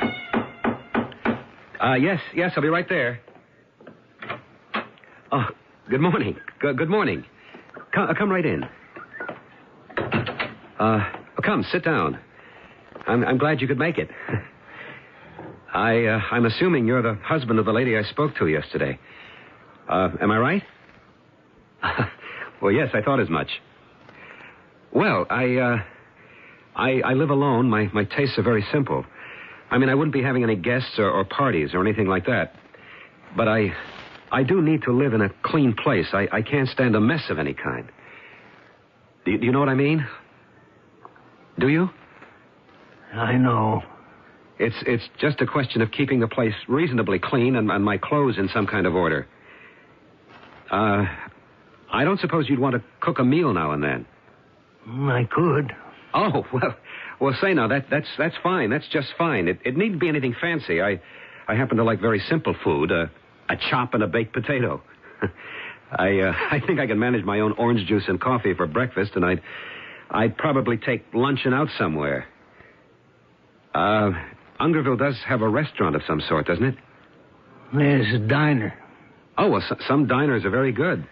I've eaten in a few that were really excellent. Is this a good one? I've never been in it. Oh. Well, I'll just have to take my chances, won't I? So it's all settled. Or is there anything you want to ask me? Any questions? Why are you here? What? Why did you come here? Why did you take this house? What do you think you'll find in Ungerville you couldn't find somewhere else? Why, Ungerville's a ghost town. There's nothing here. In a way, that's what appeals to me. This absence of anything distracting. Used to be a tin mine here. But that wore out and closed down 50 years ago. Now there's nothing. But that's what I want. A place where there's nothing. Well, you got it. You see, I simply got to a point in my existence where I couldn't see the sense of it. Does that sound foolish to you? No. I couldn't continue. Uh-huh. There's a poem, but you wouldn't know about that. Why wouldn't I? It's by Wordsworth. Ever hear of him? Yes. It goes, if I can remember it, it's been a long time. The world is too much with us. Late and soon, getting and spending, we lay waste our powers. Something like that. Little we see in nature that is ours. That's it. Yes, that's it. We have given our hearts away. A sordid boon. You know it. Why shouldn't I know it? Why, no reason, I guess. I just never... Well, anyway, I started to think all this getting and spending. I was laying waste my powers. I had given away my heart. Does that sound ridiculous? No. I wasn't reacting to anything anymore. All sorts of things were going on around me. Anyway, they seemed to be. But none of it interested me. None of it concerned me. None of it even touched me. I was all alone. All alone by myself. Do you understand what I'm saying? Do you really understand? I think so. It's very important to me that somebody should. Of course. Have you ever felt that way? Of course. What did you do about it? Waited for it to pass. And did it? Sooner or later. How soon? How much later? Sometimes sooner. Sometimes later. Tell me something. Did it ever, get worse? I never went mad, if that's what you mean. I guess that is what I mean. How did you know that was what I meant? I just knew. But how? How did you know? I'm human, too. Oh, yes, of course you are, but how... well, never mind. Look, I'm very glad you're going to be around. You're the first person I've been able to talk to about this condition I find myself in. I've been shy, embarrassed. You know what I mean? Yes. I've been so darn... not lonely, worse than that. Alone. I'd given my heart away. A sordid boon. Yes. Yes. This sea that bears her bosom to the moon. These winds that will be howling at all hours. And are upgathered now like sleeping flowers. Like sleeping flowers. For this, for everything, we're out of tune. Out of tune. Yes, out of tune. It moves us not. Great God, I'd rather be a pagan suckled in a creed outworn. So might I, standing on some pleasant lea, have glimpses that would make me less forlorn. Have sight of Proteus rising from the sea. Or hear old Triton blow his wreathed horn. Beautiful. Beautiful. Yes. Listen, do you know what I'd like to have? What? A horse. A horse? Yeah, I'd like to get up in the morning and throw some tack on a horse and just start off. Could you find me a horse? Yeah, I could do that. Yes. I'll find you a horse.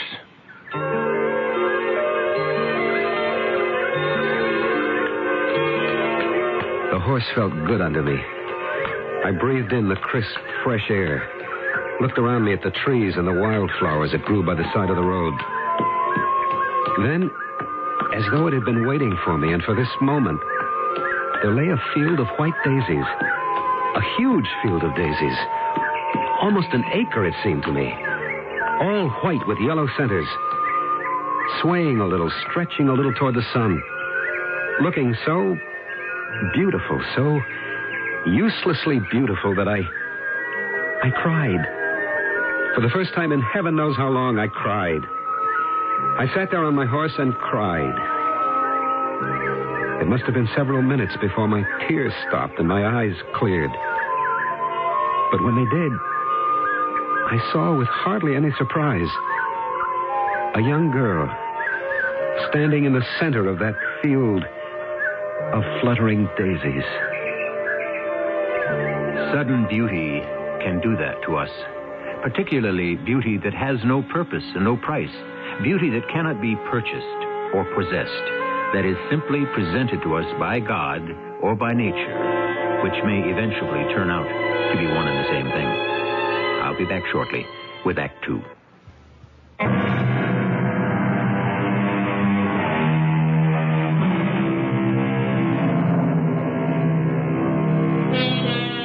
Try to imagine a world where all the daisies have gone and are never coming back, where every sunset is dimmed and discolored by smoke, where the grass is brown and the trees are thin, where all our small wild animals have starved because their earth is covered completely with paved roads and parking lots. Can you imagine it? It frightened me. Yes, actually frightened me. A grown man sitting astride a horse, crying at the sight of a field of daisies and a young girl. She looked to be about 17, looking up at the sky. What was happening to me? Was this the breakdown I'd so long feared? Was I suffering some sort of collapse? I turned my horse around and walked him back to the house. The next day, I asked my newly acquired manservant to saddle up my horse once again. Do you know a place near here, a few miles from here, where there's an enormous field of white daisies? Daisies grow wild wherever they've a mind to. I'd like to have a field of daisies like that. No, it won't stand for transplanting. Oh, I didn't know that. Sometimes they'll stay where you put them. Sometimes they won't. Depends on their mood, I guess. When I saw that great horde of daisies and then the girl. You saw a girl? She was just standing there, surrounded by flowers. I saw her through my tears. Well, aren't you going to say anything? What should I say? Aren't you going to ask me why I was crying? No. Good, because I don't know why I was crying. I see. I wasn't prepared for anything like that. I came on them so unexpectedly. And there were so many of them. There must have been millions. They were like a vision. Yes, a vision. Your horse is ready. When you see a vision, well, something happens. Something's bound to happen, don't you think?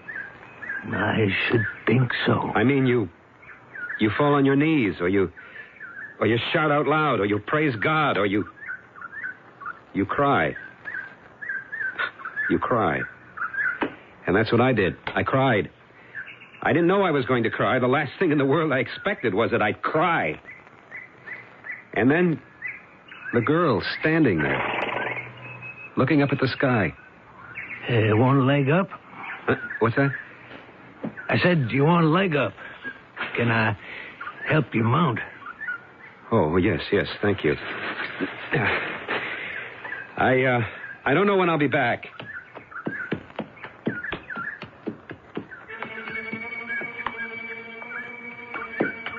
It wasn't the same. The depression hovered over me like a black cloud. Not quite as large as before, but just as threatening.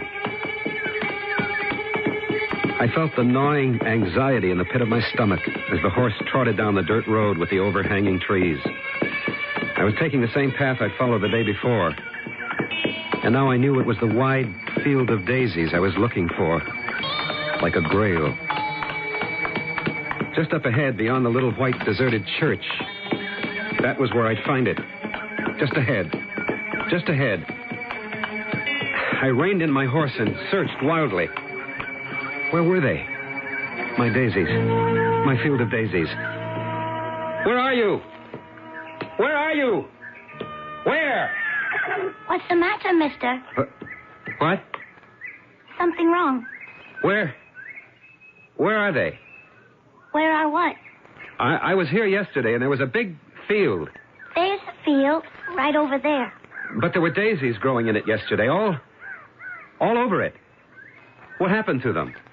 I don't know. You remember them, don't you? I don't know if I do. But you must have seen them. You were standing right in the middle of them. Yesterday? Yesterday morning. What time? About 10 o'clock. 10 o'clock. I was in school. No, you were here. I saw you. I was not here. Well, actually, I wasn't in school. I was home. You sure? I guess I know where I was. Why weren't you in school? Because I didn't feel like going, that's why. Why didn't you feel like going? I don't have to tell you. No, you don't. It's none of your business. That's right. It's nobody's business but my own. I didn't go to school because I was... Miserable. No, sick. I was sick. No. Miserable. Absolutely miserable. Yes. How did you know? You didn't want to be with other people. You didn't want to face them. How did you know? Why didn't you want to face them? Well, because...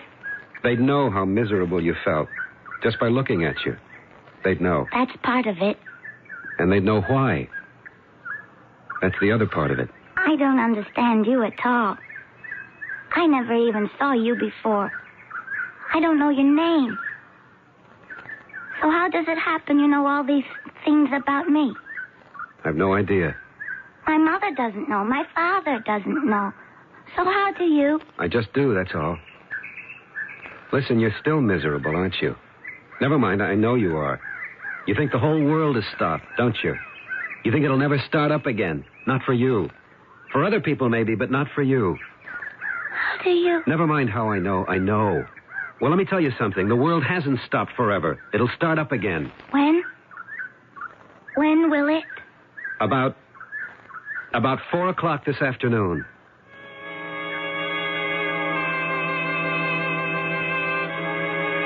I stayed out almost all day. Everything seemed not pleasant exactly, but not unpleasant either. It simply was. It's hard to describe it, and I find I don't want to describe that day. Describing it might spoil it, and I wouldn't do that for anything in the world, because it was one of the best days of my entire life. I reached my house in time to have a drink before dinner, and that was the end of my almost perfect day. You there, get down off that horse. What? Why? What's the matter? I got a few things to say to you. Well, do you want to come inside? I can say what I've got to say right here. Well, please do. Please say it, whatever's on your mind. What are you trying to do to that girl? What girl? You know what girl. Oh, you mean... How many girls do you know in Ungerville? I don't know any. I met one girl once this morning. What'd you do to her? I didn't do anything. You hypnotized her. What are you talking about? I wouldn't hypnotize anybody. I wouldn't know how. Well, you did something.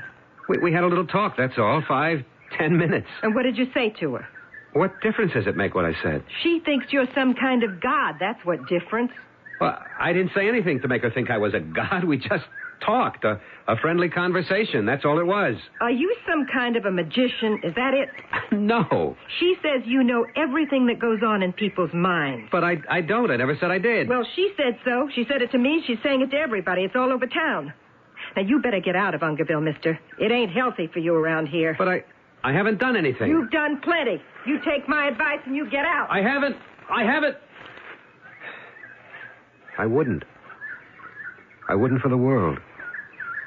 Want me to take your horse to the stable? What? Oh, what's that? Want me to rub him down? Oh, yes, the horse. Yes, cool him out. Listen, do you know what your wife said just now? Did you hear her? Part of it. Well, all I did, this young girl, all I did, I could see she was unhappy, and I said as much, and she said, yes, it was true, and I said, well, don't be too unhappy, because it won't last. It'll stop after a while, and you'll be happy again, and she said, when will it stop? And I said about 4 o'clock this afternoon. That's all I said. Why did you say it, do you think? Why, I don't know. I just said it. It was the first thing that came to my mind. Why do you think it came to your mind? I don't know. I suppose I wanted to make her feel better or something. How do I know why I said it? It just seemed to be the right thing to say. Oh, I see. And now she thinks she's telling people I'm a god or something. Anyway, that's what your wife said. Your wife accused me of being a magician, some kind of weirdo, a freak. She told me to get out of town. I heard it. Shall I cool the horse out now, sir? If he needs it. I brought him home at a slow walk. Hey there. Is that the girl? Yes. I want to talk to you. Look, what have you been saying about me around town? Why, nothing. Except that you were wonderful. You didn't tell anybody I was a god or a magician or anything like that? Oh, I don't think so. I may have said you were like a god or like a magician, and you are. I'm not. And you could get me into a lot of trouble going around saying those things. I wouldn't do that. Well, you may have already done it. How could I have? When you did such a wonderful thing for me. I didn't do anything for you. But you did. Don't you want to hear about it? I'd like very much to hear about it. You remember this morning when you said I was miserable?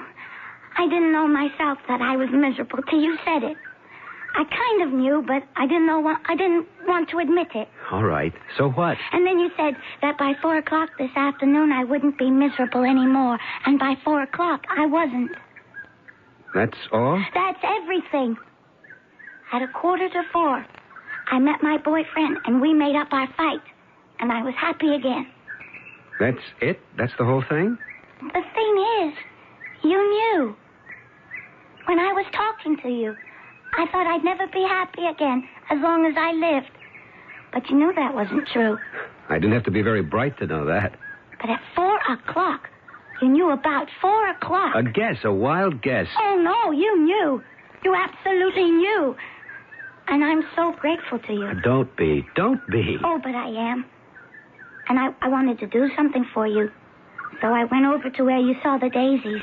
You know, the field. And I asked the farmer about the daisies, and he said he cut them down. Cut them down? The whole field? He's going to plant alfalfa or something. Well, it's getting on for dinner time, so I'd better go on home. Maybe I'll see you tomorrow? Maybe. Yes. Probably. Good. I'll be looking forward to it. Me too. At least I think so. What about the horse, sir? What about him? Oh, well, just rub him down and give him a good bran mash. He's had quite a day. And so have I. Okay. Come on now. Hey, wait a second. What do you think of all this?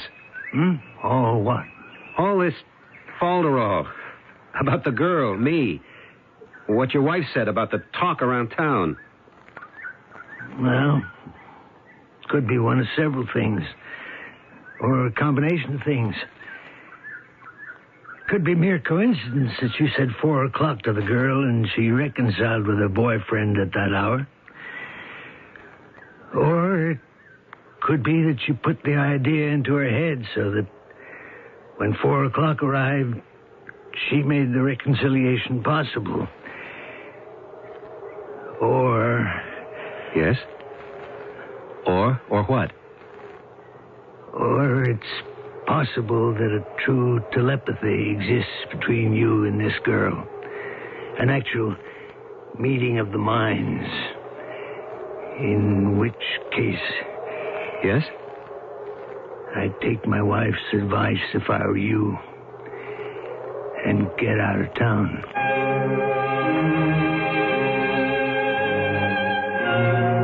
We've all heard of empathy. It is not the same as sympathy. One may empathize, that is, feel another's pain, without feeling sympathy for it. Actors do this all the time, and it is one of the fundamentals of their art. But our hero is not an actor. He is an unhappy man who has gone off to try and alleviate his own suffering. Feeling the suffering of another may be nature's response to his need. I'll be back shortly with our concluding act.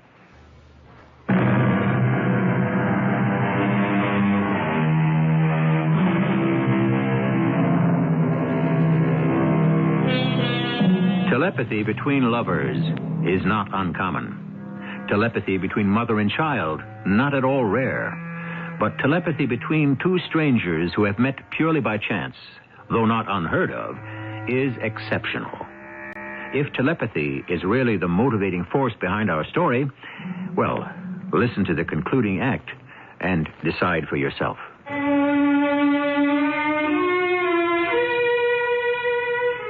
I woke next morning with the same despondency hanging about my shoulders like a heavy shawl. I took a different path this time to avoid the field now shorn of its daisies. Perhaps I didn't belong in Ungerville. Perhaps coming here was going to solve nothing, only complicate everything. I turned my horse into a field, a barren, ordinary sort of field. And then it happened. An enormous flock of tiny birds rose from the stubble. And such birds! What beauty! Some sort of finch, with shiny black heads and breasts of brilliant pink. A huge flock of them, all rising and flying together. I held my breath. Oh. Hi, mister. Hi there. What? Who? Hi. Oh, it's you. Yeah, it's me. Did you see them? All those birds? I didn't see any birds. Well, I did. The minute my horse stepped into the field, they flew up from the ground, hundreds of them. 1 second there was nothing to be seen, and the next, hundreds of these tiny birds in the air. I think they must have been rose-breasted grosbeaks. I don't think we have any of those around here. I suppose they were migrating. Not around here. Well, maybe they lost their way, made a mistake. That can happen. Hey! Look here. What is it? Is this one of your birds? Well, let's see it. Hand it over. Is it dead? Now, this is one of them, all right. No, I don't think it's dead. I think maybe it got tired, or maybe it flew into something, got a shock. Will it die? No, I don't think so. I'm afraid. I think if you were to take it home with you, keep it warm and talk to it a little, it will live. You really think so? I really think so. Then what do I do with it? Then you take it outdoors in the warm sun, and you let it lie on your hand for a while.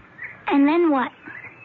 Then, if it flutters its wings, well, then you lift your hands up a little higher, about as high as your head. And then what? Then the bird will fly away. To be with the other birds? Yes, where it belongs. When will it happen? When will it fly away? Yes. At 2 o'clock this afternoon. Really? Or 3. One or the other. I think I'd better take it home now. Yes, you'd better. I walked my horse back home very slowly. I had no idea why I'd answered the girl's questions the way I did. My knowledge of birds was minimal, and how to care for an ailing one was nil. But the concern I saw in her eyes, her free and ardent desire to be of help to something more helpless than herself, I simply said the first sensible words that came to mind. Through with your ride so soon? Yes. Beautiful day. I ran into that young girl again. Oh? Did you? I started across a barren field, reduced to stumps of clover or grain or something, and a great mass of little birds flew up right in front of me. They'd been resting in the stubble, I suppose. Feeding, probably. They were incredibly beautiful. They must have been migrating and gotten off course. The girl found one left behind. She thought it might be dead, but I held it, and its body was still warm, and I thought I could detect a faint, fast heartbeat. So I told her I thought maybe it had run into something and got a shock. Well, that's possible. So I said, take it home, keep it warm, and talk to it. And after a while, take it outside on the palm of your hand, and if it flutters its wings, hold it up high, and it'll fly away. Uh-huh. Now, why did I say all that? I don't know if that'll happen. For all I know, the bird is dead by now, died before she got it home. Why do I just say whatever comes into my mind lately? I just blurt it out without stopping to think. Just blurt it out. I tell you, something's happening to me. Something I don't understand at all, and I don't much like it either.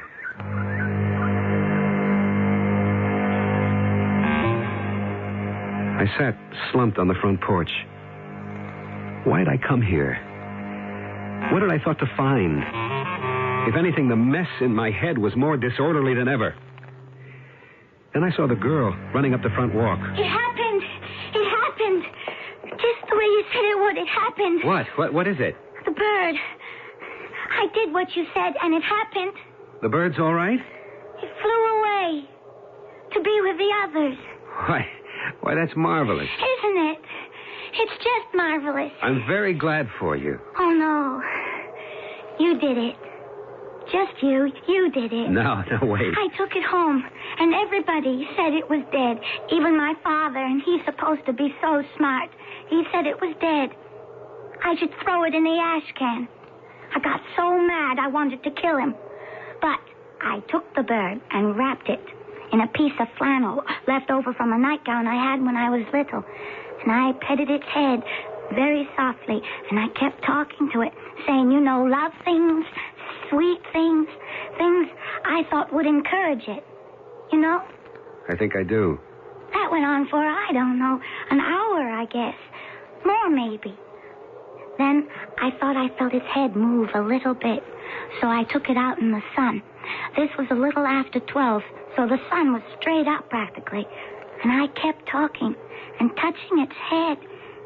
And then, you know what? What? Its whole body gave a little wriggle all over. And it looked at me. It looked right at me. You don't say. I almost cried. I got this lump in my throat. Of course you did. And I waited. And I waited, and I talked some more encouraging things, like you would to a baby, you know. And then it happened. What happened? What you said would happen. What did I say? You said it would ruffle its feathers, and it did. And then what? Then I lifted it up as high as I could over my head, and it flew. My goodness. First, it flew to the branch of a tree, and it perched there looking around. And then it flew off to join the others. How wonderful. Yes, it was. It was wonderful. It happened just the way you said it would. I wasn't sure it would happen just that way. But it did. It happened just like that. Just like you said. Well, now, that, That's when I knew I loved you. What? I watched the bird flying off, and I knew for certain that I love you. And will always love you. Now, wait. Only you. Forever and ever. Hold on. You don't know what you're saying. Oh, yes, I do. I'm saying I love you. I worship you. And I want to belong to you and spend my life with you and never be away from you for a minute. Now, stop it. You stop it this minute. Just stop that kind of Why talk. should I? Because I tell you to. No, look. Not because I tell you to. Because it's wrong. It's inappropriate. Why is it inappropriate? Little girl, how old are you? 17. And how old am I? I don't know. I'm 62, my dear. I don't care. But you must care. And I must make you care.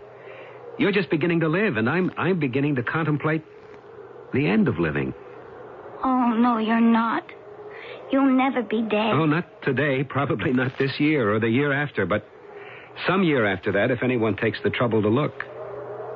I won't be there. I don't believe you. But you must. It's very important that you should. I don't see why. I know you don't, because you're very young. And you've lived so little. You don't know much about life or living. Or anything at all. You mean I'm stupid? Oh, no, not stupid, just simple-minded. That goes with being young.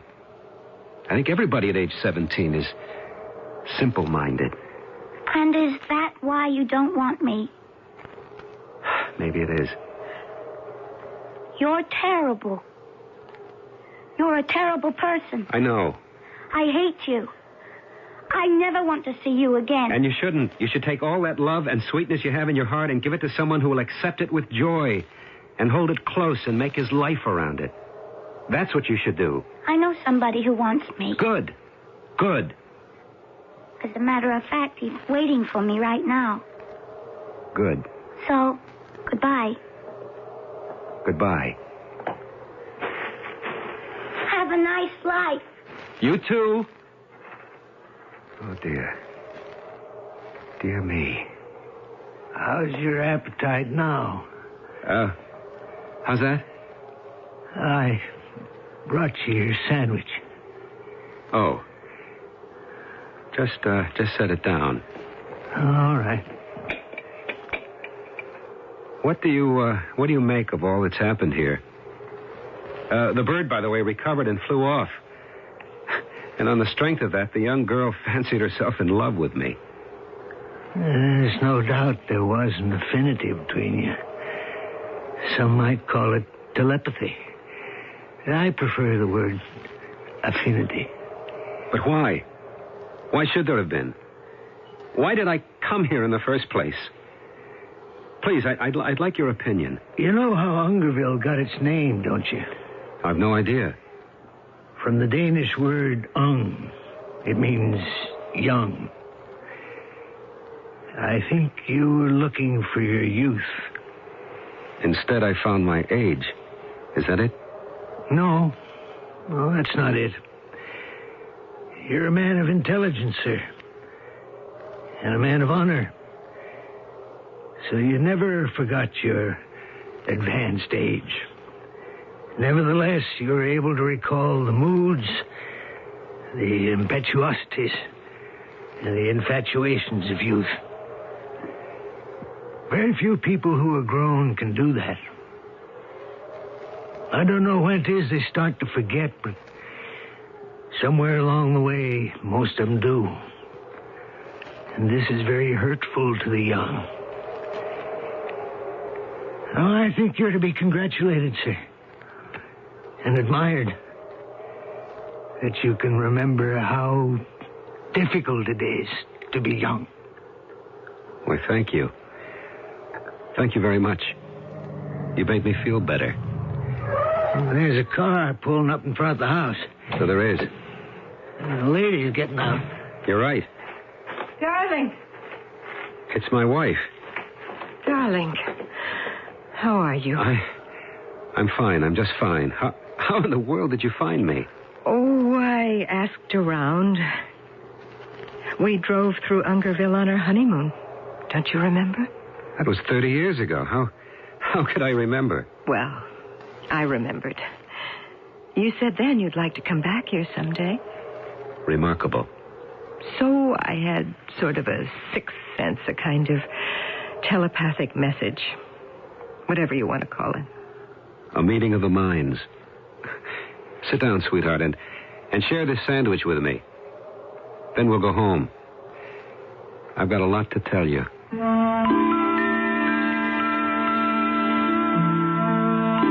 I doubt that there's anyone beyond the age of 30 or 40 or 50 or 60 who does not now and then look back to and long for the early days when everything seemed possible and even simple, even certain. One small compensation that comes with the ensuing years is the knowledge that everything is not. I'll be back shortly.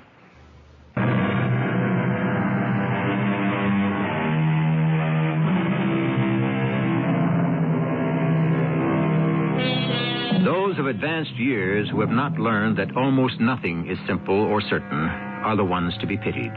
They are the ones who remain eternally infantile and unsatisfied, a burden to everyone, and most of all, to themselves. Pity them we must, but let's face it, they are a nuisance. Our cast included Michael Tolan, Terry Keane, Robert Dryden, and Amanda Plummer. The entire production was under the direction of Hyman Brown. This is E.G. Marshall, inviting you to return to our Mystery Theater for another adventure in the macabre. Until next time, pleasant dreams.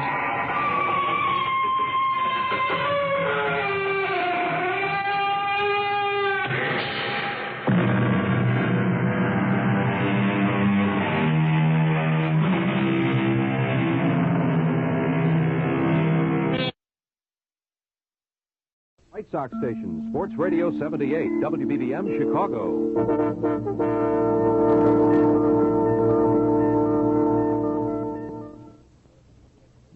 The CBS Radio Mystery Theater presents...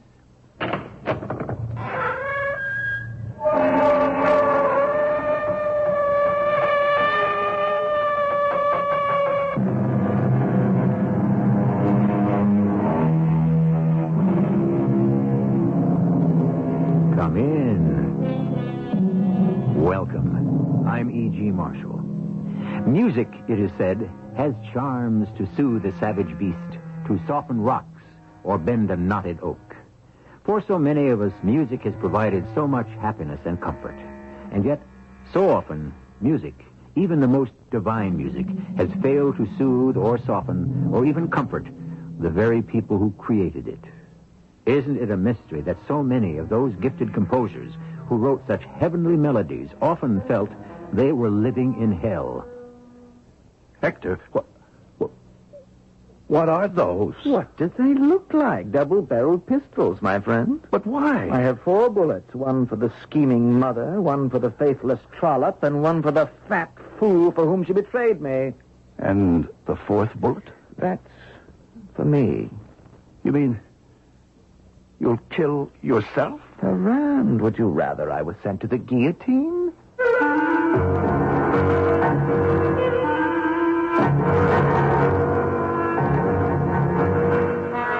Our mystery drama, The 4th Bullet, was written especially for the Mystery Theater by Sam Dan and stars Russell Horton and Bernie Grant. I'll be back shortly with Act 1.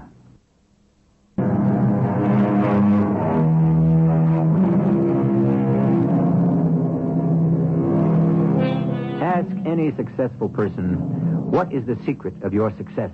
And the answer will usually be timing. Timing makes all the difference between failure and success. What was the wrong move yesterday may be exactly the right move for today. And so, the wise time their actions with one eye on the calendar and the other eye on the clock. But of course, the most important timing of all is beyond our power. Regardless of how talented or brilliant we happen to be, there is one thing none of us has the power to decide, and that is when we shall be born. And so often, that makes all the difference in the world.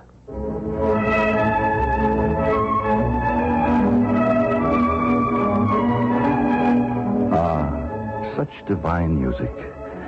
It will live forever, along with everything else he wrote. I'm speaking of my best friend, Hector Berlioz. This is the overture from an opera called The Secret Judges. I wrote the libretto. Hector! Hector! Are you at home? Hector! Ah, Ferrand! What are you doing here? What am I doing here? We had an appointment. Did we? Yes.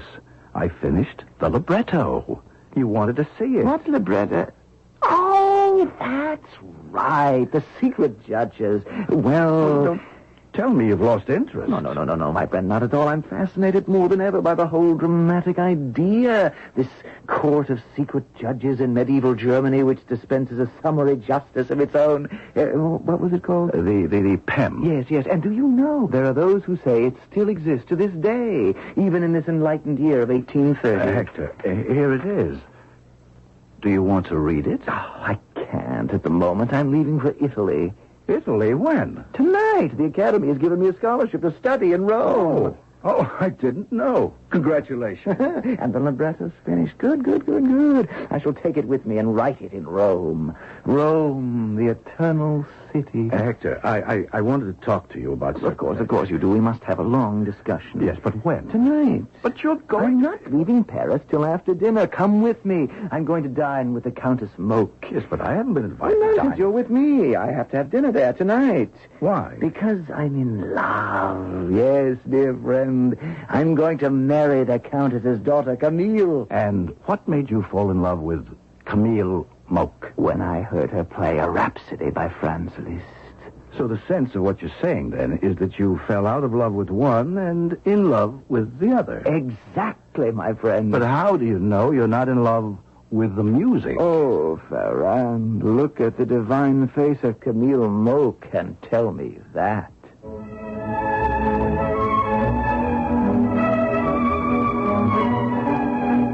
I had already looked at the divine face of Mademoiselle Camille Moke, and I had found it somewhat too intense for my taste. The same could be said about her playing, even though she was the latest rage of Paris and all of her concerts were sold out. Yes, the word to describe her would be intense. Also, smoldering, simmering, seething. If you ask me, if these two ever were married, they would go up in flames. But nobody ever did ask me. After dinner, Camille played a little music for us.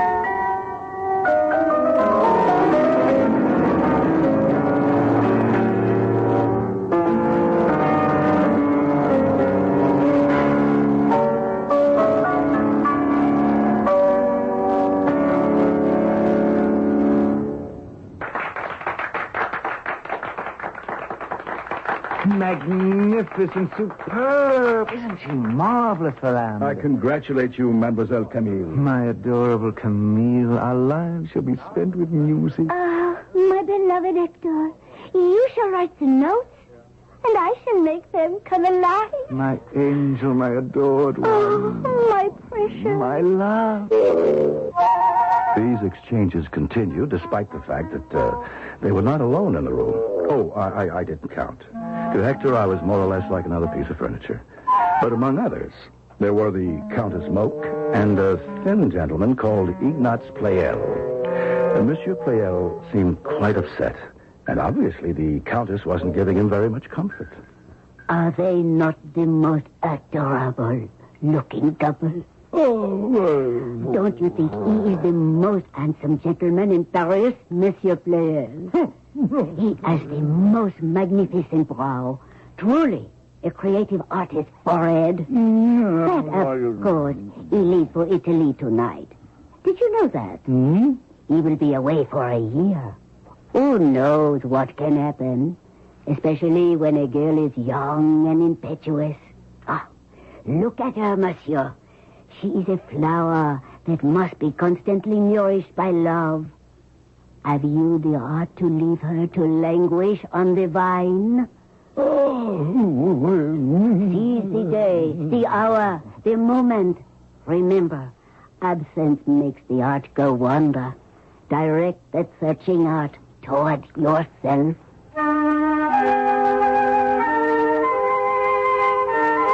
So, that's what the old witch was after. To my friend Hector's face, she was as warm as the summer sun, gentle as the spring rain. But that's how women are. And we men, are we any better?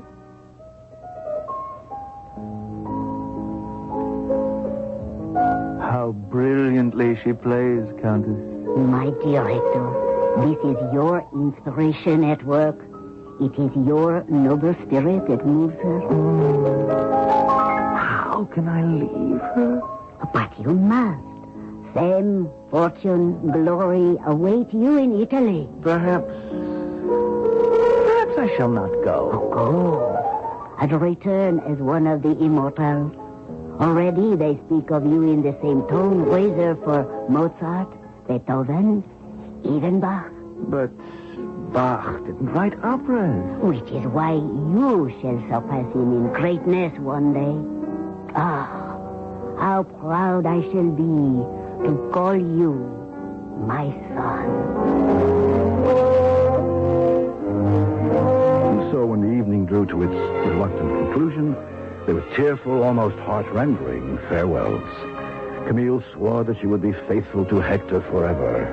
And 3 weeks later, she announced her engagement to Pleyel. Somehow, I felt I'd better be there when Hector received the news. So I decided to go to Rome immediately and tell him myself. What?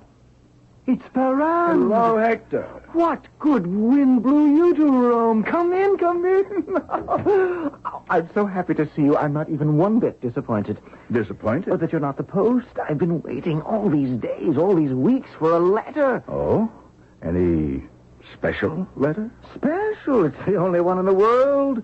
From my darling Camille. I see. Why is my beloved Camille so cruel to me? Why doesn't she write? Well, the fact is, perhaps it's because she no longer has anything to write about. Well, how can that be? Now that your engagement is broken... Well, even if our engagement is broken, how could that affect the plans for our... What did you say? Did you say our engagement is broken? Hector, believe me, it's for the best. She broke our engagement? Her mother wanted someone like Pleyel. Someone who was harmless and could be handled. I want to be alone. So they used you to make him jealous, to force his hand. I must be by myself. Oh, Hector, if there's anything I can do... There is. Walk out that door. I was frightened. I had expected fireworks, but I wasn't prepared for a quiet, subdued Hector Berlioz. What would he do? But there was no help for it. I went outside. I remained near the house to watch, to wait. What are you doing here? Hector. You're spying on me. Oh, I'm worried. About what? About the engagement. I was afraid you might do something violent to yourself. Where are you going? I must perform a few errands. Come dine with me this evening. Oh, why don't I come with you now? It would be best if you were not involved in this particular aspect of my activity. Till dinner, then. But, if you try to follow me, I shall never speak to you again. More fruit? No, thank you. I've had enough of everything. Except an explanation. Hector Berlioz, what are you up to? Permit me to open this wooden box. This may explain. What are those? Well, what do they look like? Pistols. 2 double-barreled pistols. That's because 4 shots are needed. 4 shots? One for the evil genius behind the plan, the mother. The second for the perfidious daughter. The third for Monsieur Pleyel. I've been wounded by these vulgar people. I have every right to restore my honor. But murder, Hector. I'm willing to pay the price. What price? I have 2 double-barreled pistols, 4 shots. 2 for the women, 1 for the man, and the 4th one for me. You're going to kill yourself? Ferrand, would you rather I went to the guillotine? Oh, I would rather you forgot the whole business. My friend, I am a Berlioz. And you intend to walk into the Countess's salon and simply commence this gunfire? Oh, no, it cannot be done simply. They know me, these harpies. They expect me to come back. They fear my vengeance. They'll take precautions. I should never be permitted to set foot in the house as Hector Berlioz. Then the thing's blown up right there. You couldn't even get into the house, which is the only place you could be sure of finding all of them together. I cannot get into the house, I said, as Hector Berlioz, but I can get in as someone else. Who? As the Marchesa di Forli Speranza. Who is the Marchesa di Forli Speranza? You like her? I just made her up. Now, you know what a frightful snob Countess Moke is. She loves to collect all sorts of titles. So, I shall call at one of her soirees. I shall be admitted. I shall be announced. And once inside, I shall produce my 2 double-barreled pistols from where they've been hidden in my voluminous skirts. Oh, that reminds me, voluminous skirts. We need a dressmaker. We need a dressmaker? You haven't been paying attention. I must have a complete wardrobe created for the Marchesa di Forli Speranza. Well, not complete. A gown for when I shall call on the Countess Moke, and a traveling costume. A traveling costume? Of course. Are you going to travel? Dressed as a woman? I shall travel as the Marchesa di Forli Speranza. Yeah, but why? Even if you intend to go through... If? You don't have to dress up as a woman until you're about to enter the Countess's house. Hector Berlioz, pretending to be the Marchesa di Forli Speranza, would never be admitted inside. Therefore, I must become the Marchesa. Oh, but Hector... Not another word. Those who are not with me are against me. Now, where do you stand? I'm with you. Good. It's not the first foolish thing you've ever done, but it may very well be the last.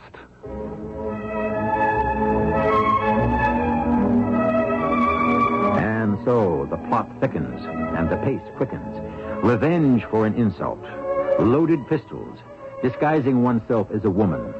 It has all the time-honored ingredients of grand opera. And why shouldn't it? Isn't it all being conceived by one of the great operatic composers himself? We shall return with Act 2 shortly.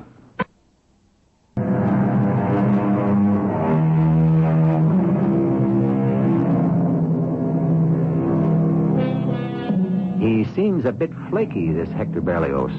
And you may think we're taking poetic license, but the fact is, he was quite a singular character.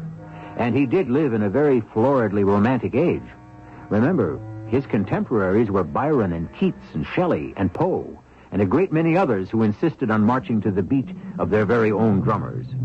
Here once again is Monsieur Ferrand, Hector Berlioz's best friend, who seems to be taking this latest escapade as a matter of course.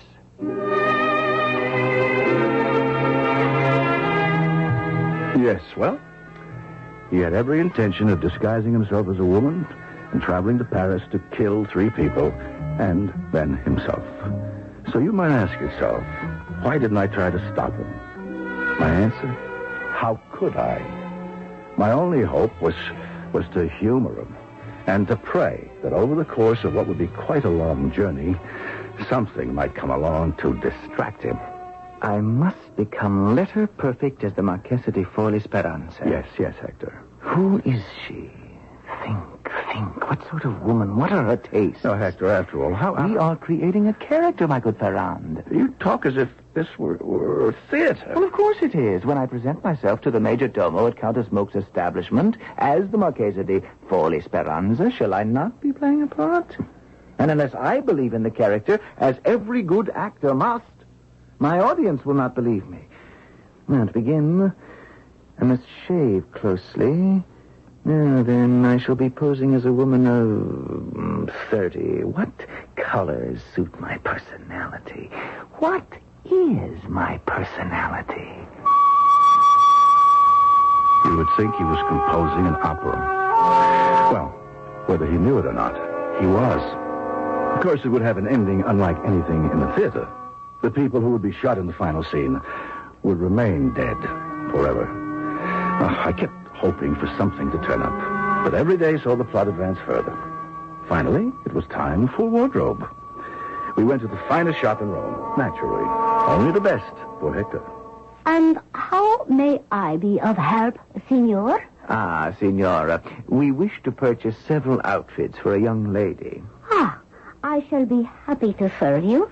What does the young lady need? Everything. Oh, I see. Particularly a traveling costume. Yes. Also, a formal gown and all of the required undergarments.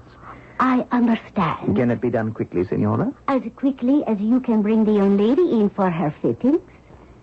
Oh, well, that may present us with a difficulty. It's not convenient for the young lady to come here. In that case, perhaps you could supply me with her measurements. Her measurements? Or would that also be inconvenient? No. As a matter of fact, we could do that right away. Do you happen to have them with you? Actually, you might say that I have them on me. Signor? You see, the young lady and myself, by a coincidence, happen to have the same measurements. Exactly? The same measurements? You might add an inch or two, or perhaps 3 to certain parts of the basic costume. Oh, yes. I suppose I could. Good. Shall we begin?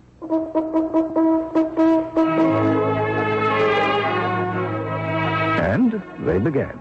There was a burst of activity throughout the entire shop, what with stitching and cutting and sewing and embroidering and who knows what else.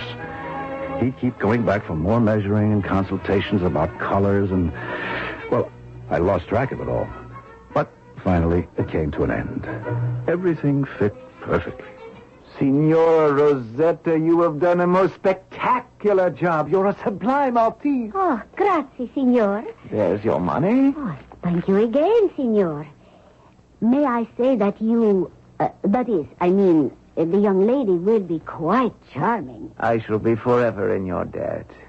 Come, Ferrand, my good friend. Let us be off. Maria, come here, child. Those 2 French gentlemen who just left this shop. Follow them. See where they go. And now what, my friend? Now we go home to France. There's a brig that sails from Ostia to Marseille. No. We shall return overland. By land? Do you realize we'd have to ride through more than half of Italy and all of southern France? The trip from Marseille to Paris is bad enough, but that would... We need the time, Ferrand. For what? For rehearsal. Very well, my friend. If you insist, we'll get seats on an overland stage. No, we'll hire a trap. A trap? And a driver? What, with changes of horses? Do you realize the expense? It won't be too bad if we drive it ourselves.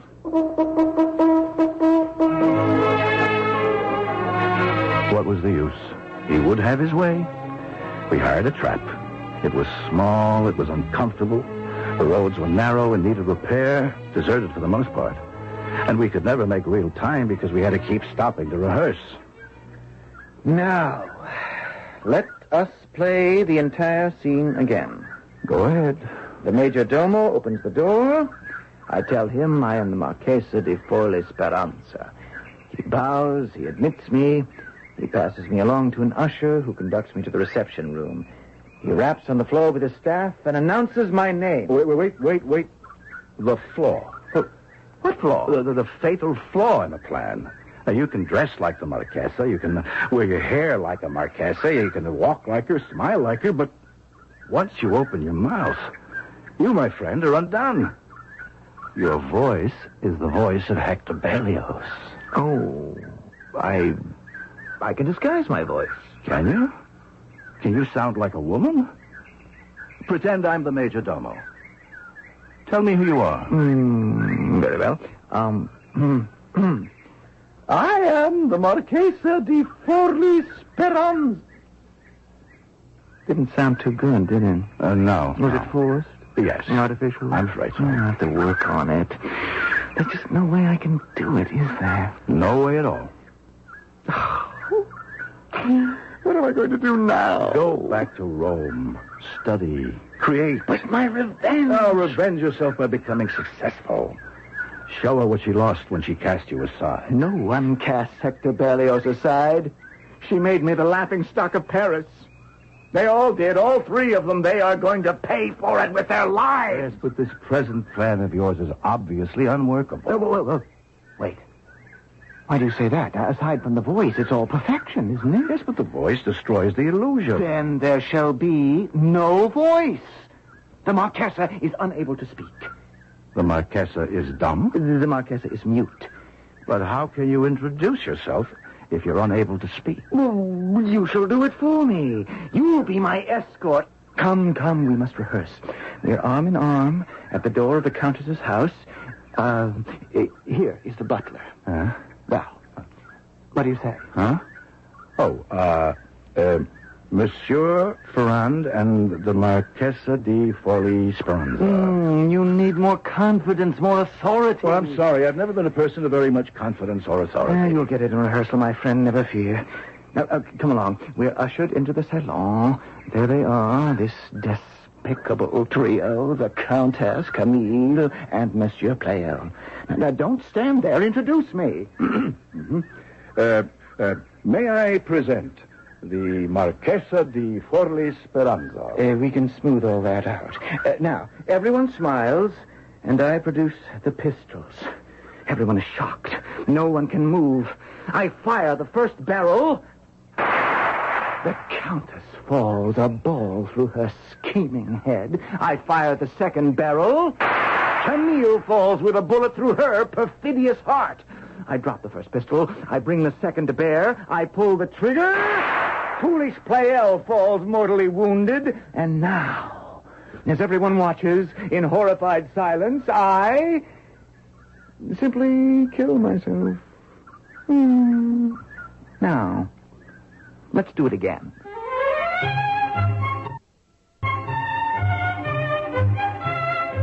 Why did I take all this from Hector Berlioz? He was a genius. And he had a hard life. He was born at the wrong time. He was too classical for the romantics and too romantic for the classicists. In addition, he had a new way of perceiving music. Innovators in art always have a difficult time of it. Of course, I was having a difficult trip. My back was killing me. Wake up, Ferrand. Wake up! Oh, no. Oh, Hector, why did you do that? If I was lucky enough to doze off, why couldn't you just let me sleep? Time to rehearse. Oh, no, not again. We'll stop here. Whoa! Whoa, I said. Oh, these nags are as hard to conduct as the musicians at the Paris Opera. Now, then, Ferrand, let us begin. Hector, look back there. What is it? All I can see is a cloud of dust, but seems to be coming this way very quickly. Well, obviously, people are coming, but that's no affair of ours. I just hope that we're no affair of theirs. Hector, look, they have guns. Perhaps they're soldiers.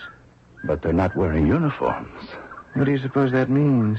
If they're not in the military, and they're armed, and they're riding so fast, it means only one thing. They must be bandits. Let me take those reins. Get up! Hand me the whip, Hector. Yes. Why must we run? I have my 2 double-barreled pistols. Are you mad? Uncap those weapons and hide them under the seat. Quickly. I am a Berlioz. I shall never refuse a fight. Hector, listen to me. I learned all about bandits in Sardinia. If you look as if you mean to defend yourself, you'll be shot down at once. Well, then why are we running from them? They're gaining on us. Why not get it over with? They like the excitement of a good chase. Ferrand, are you sure they won't shoot us anyhow? Hector, in this world, how can one be sure of anything? You can be sure, at least, of this. There's going to be a third act to our story. Hector Berlioz is headed for Paris, where he intends to take drastic and fatal revenge on 3 people who have made him appear ridiculous. That is, he will if he can ever get there. Act 3 will be upon us shortly.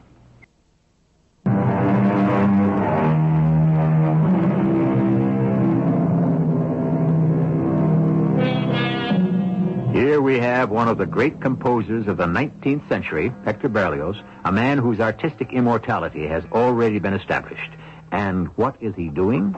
He is disguised as a woman, and he is driving at full speed down a back road in rural Italy, being hotly pursued by a gang of highwaymen.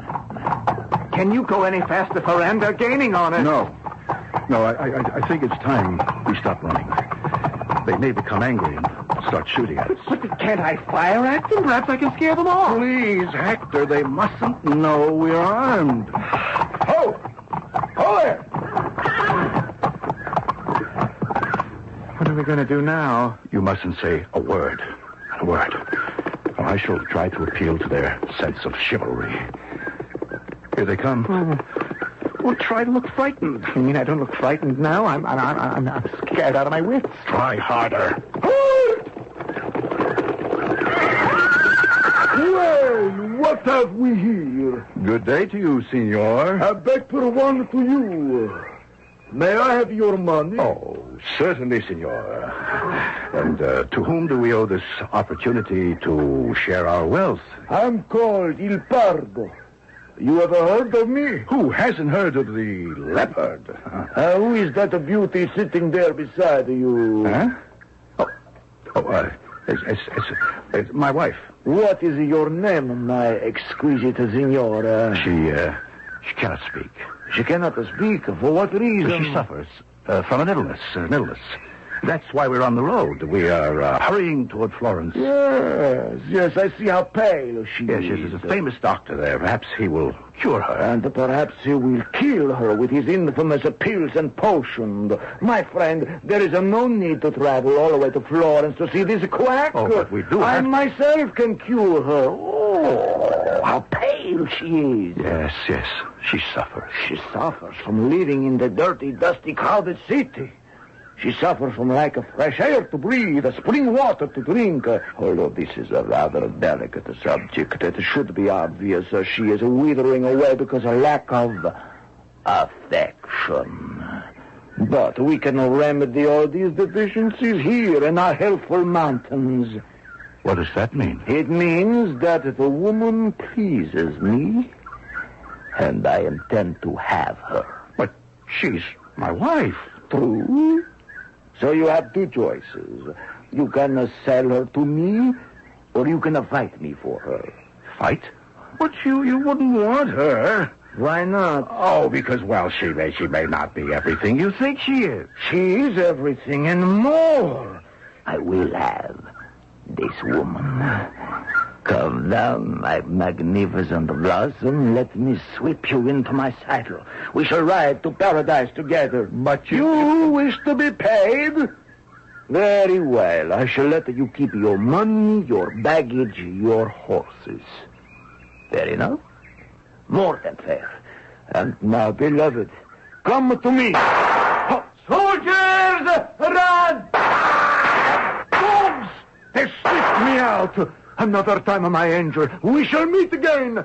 Head across the fields, men! Saved. Oh.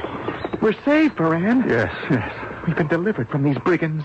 Doesn't this prove that Providence is with us? We are destined to succeed. Oh, sir, I want to thank you for saving our lives. Don't thank me so quickly. You may have been better off with the bandits. You are under arrest. Arrest? What's the charge? Espionage. But we're not spies. Silence! You will be given a fair trial before we hang you.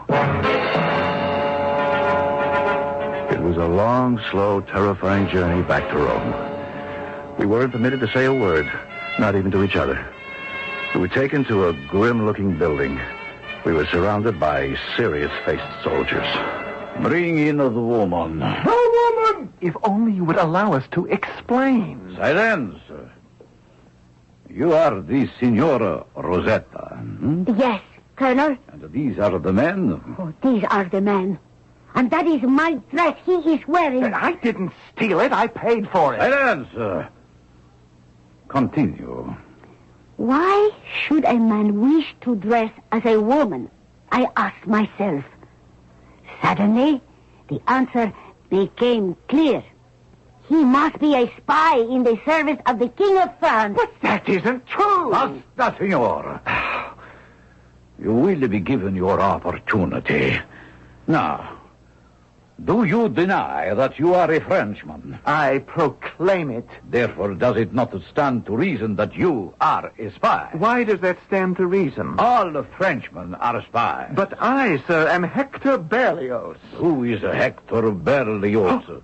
I am a composer. I never heard of you. Ask at the Academy. I don't know anyone at the Academy. I don't hold much with composers. But you could ask Paganini. My instinct tells me that you are an agent. Hold.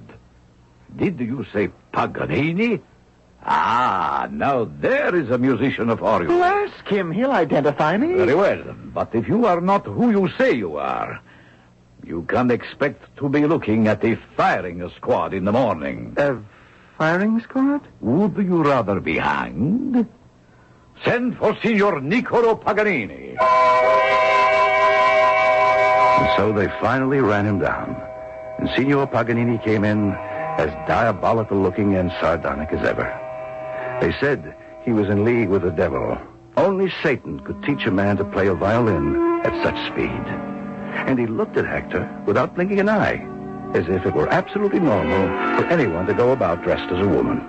Yes, this is Berlioz. You are certain? Yes, I commissioned him to write a viola concerto for me. It wasn't much good. That's a lie. It was excellent. You're complaining because your part wasn't big enough. What am I supposed to do during a half of it? Fall asleep? Colonel, it's called Harold in Italy. It's magnificent. It is a trap. It's ahead of its time. Charlatan. Gypsy fiddler. Get out of here, the bug of you. Madmen. Lunatics. What is this? An insane asylum?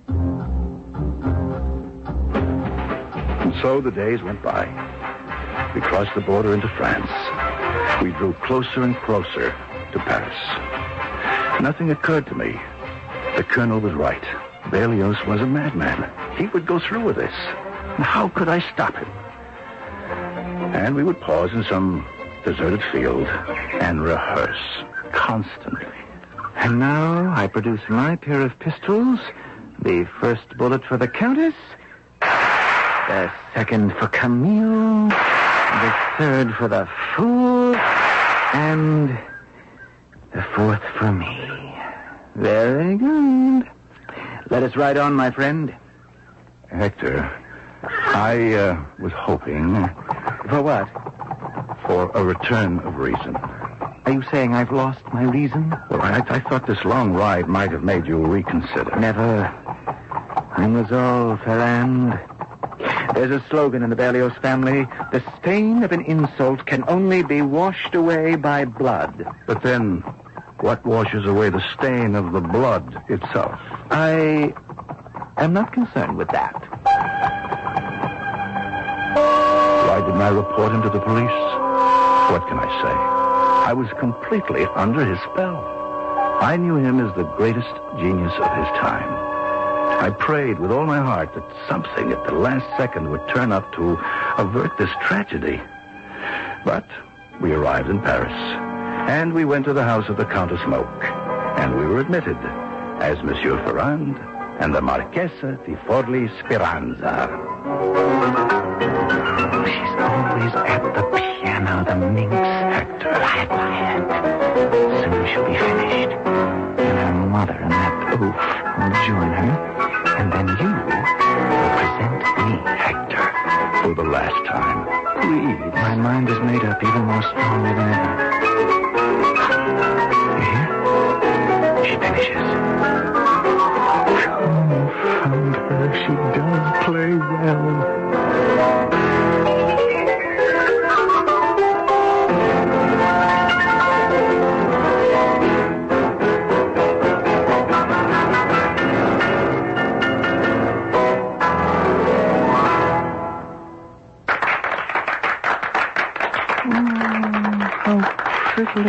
blushes. How modestly she bows. What falsehood! What artifice! Does anyone wish to know who this woman really is? Ask me. Now they come toward her. In just a moment, you shall present me. Hector, suppose what? Something goes wrong. What can go wrong? A pistol can always misfire. No, not these. I've carefully measured out the charges to the final grains of powder. I have the finest, the most expensive percussion caps. Yes, but still... Even more important, I am perfectly rehearsed. I raise the first pistol, 2 shots the women. I raise the second, 1 shot the man. The 4th shot for me. I've done it over and over 100 times. No, you haven't. You haven't even done it once. Are you mad? How many times have I fired? You've only fired 3 shots. Never, not even once, have you fired the 4th. Oh. Well, that's because... Yes? Because? Well, hang it all, I can only kill myself once. How do you know you can even kill yourself at all? Well, because...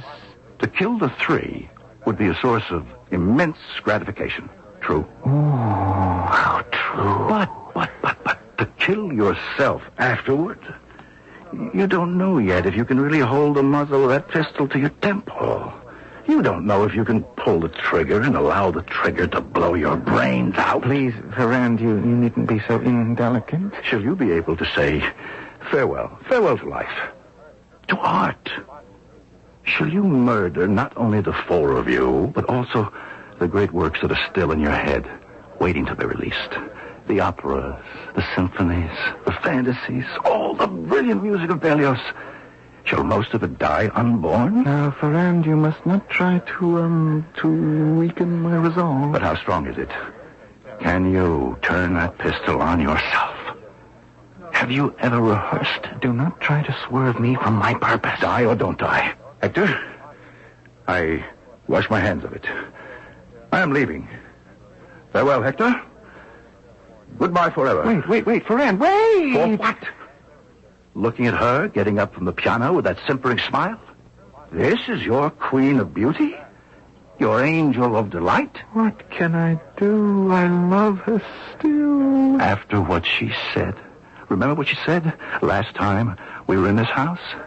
My darling Hector, she said, you shall write the notes, and I shall make them come alive. She said that? She will breathe life into my divine music? Why, that fumble finger... Why not tell her yourself?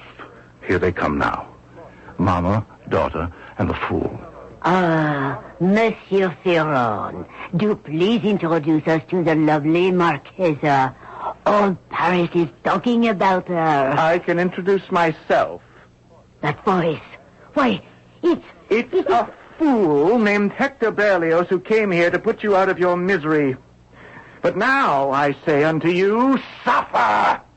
Endure a lifetime of agony and stupidity and arrogance. Do you see these pistols? You cannot have the blessed relief from these precious bullets. I give them to your ceiling, your mirrors, your windows. You are a madman. No, madame, I was a madman, but now my sanity is completely restored.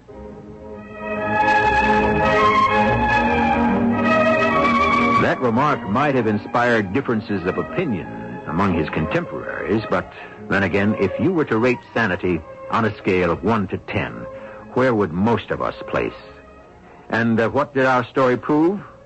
Quite possibly that these illustrious people whom we tend to set up on pedestals have feet of clay, just like the rest of us. However, my feet, even if of clay, shall bring me back here shortly. You've got it.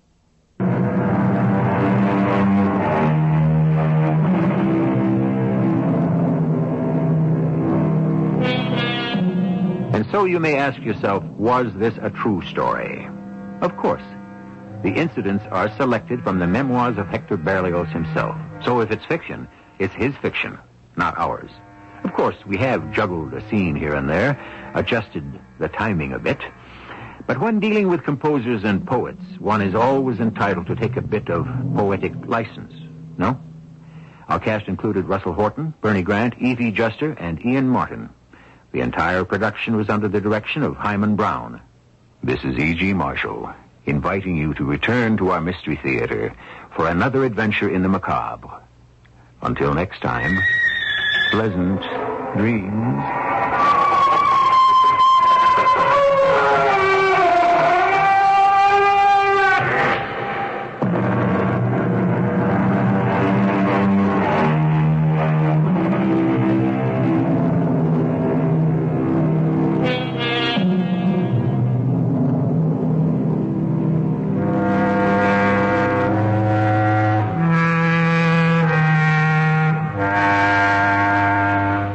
CBS Radio Mystery Theater presents...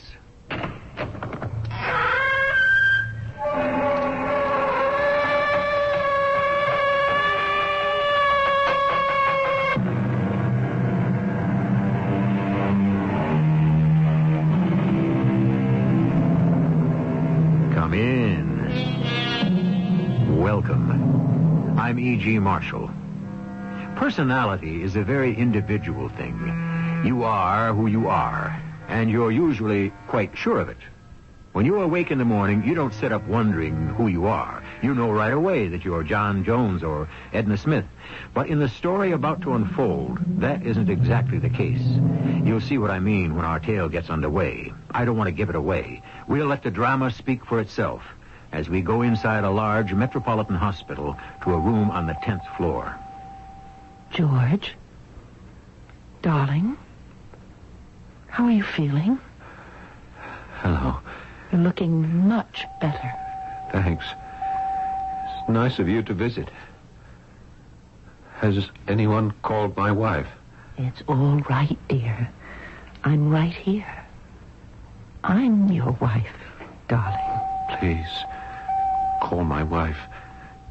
She ought to know about the accident.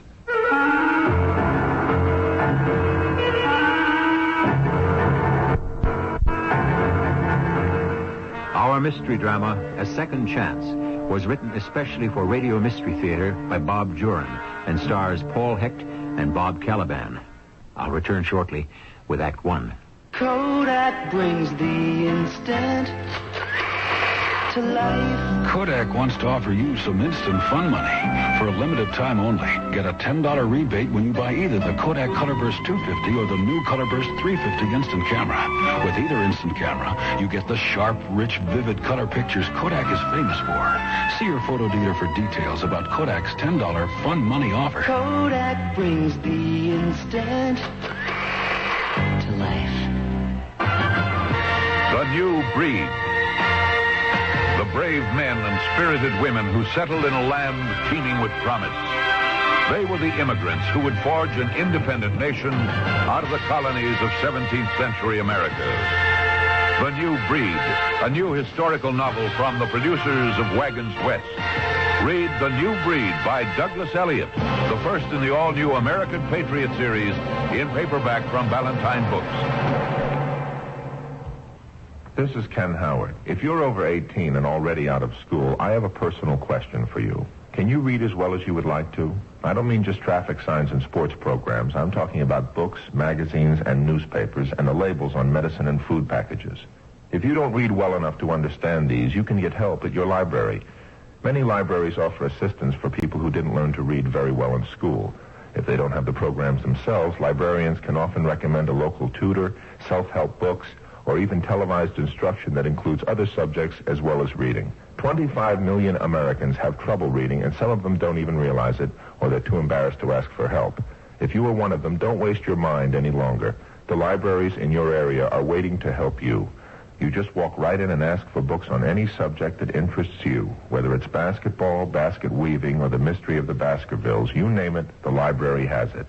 They've got your number. Now you get theirs and give them a call. A public service message of the American Library Association.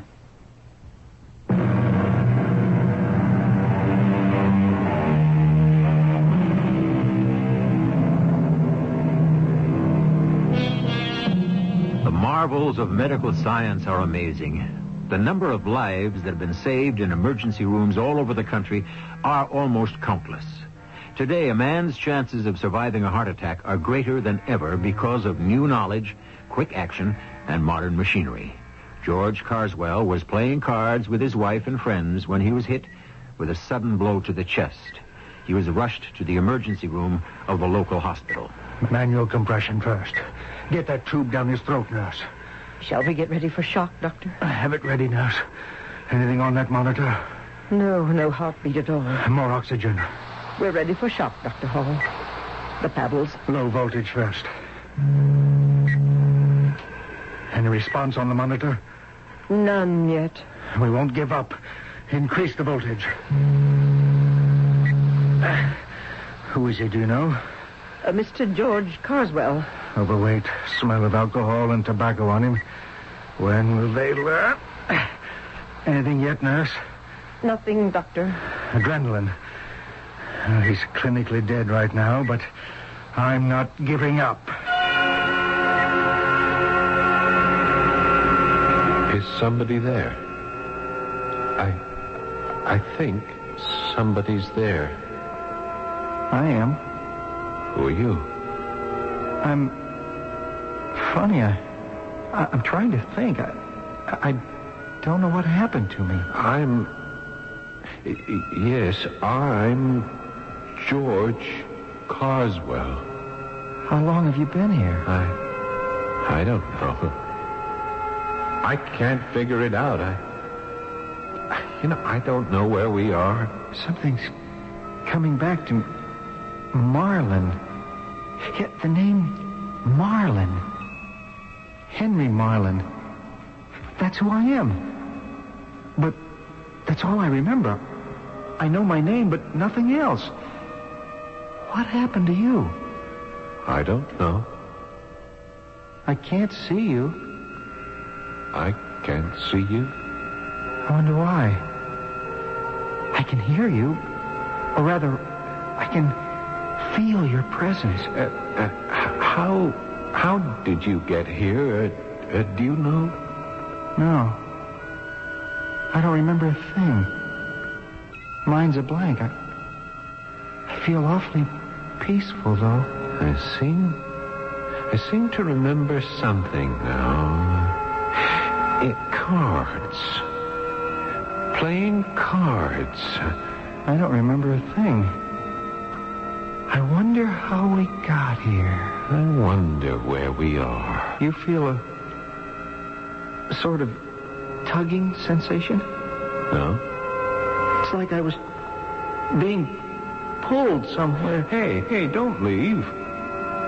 I don't want to be left alone here. I can't seem to do anything about it. A force. Hey. Pulling. Please. Pulling. Please, don't go. I can't help it. I don't want to be left here alone. Another minute and it'll be too late. Still not breathing. It's been 7 minutes, Doctor. I'll keep at it. I won't give up.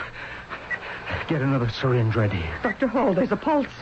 Faint. Come on. Beat. It's there. A definite pulse. Blips on the monitor. There it goes. Oh, look at that beat. We've got him back.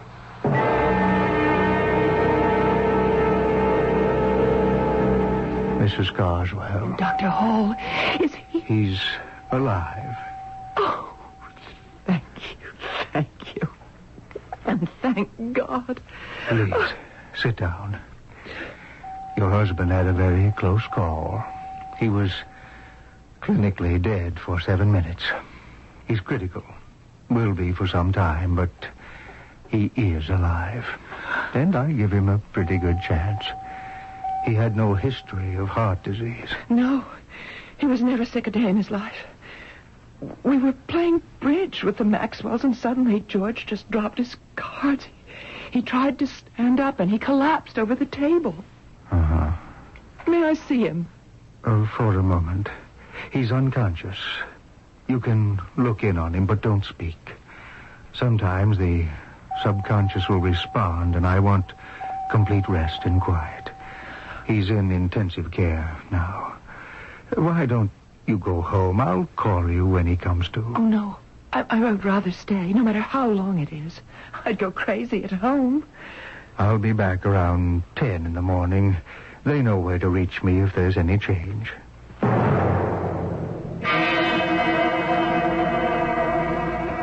Mrs. Carswell. Hmm? Oh. Good morning. Oh, Dr. Hall. I've been here all night. Mr. Carswell's awake.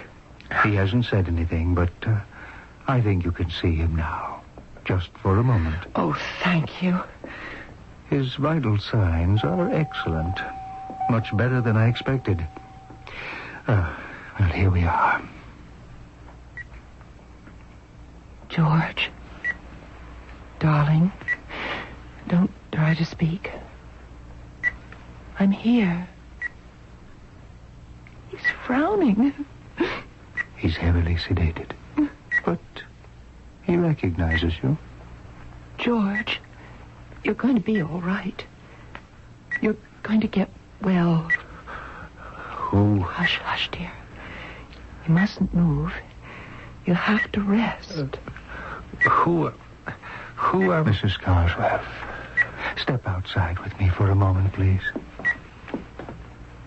There might be some brain damage. Oh, no. He was clinically dead, you see, and when the brain is deprived of oxygen... Yes, I know. I've read about that. Oh, do you think... I can't say anything until we've run some tests, and that will be a while. We've got to build up his strength first. Well, of course. I'll have you taken home and have that good cry. You've been under a terrible strain. Let the tension go.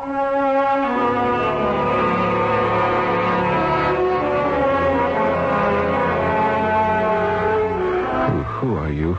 Good morning, Mr. Carswell. I'm Nurse Wilson. What happened to me? Dr. Hall has to explain that to you. I'm in a hospital? Yes, 2 days now.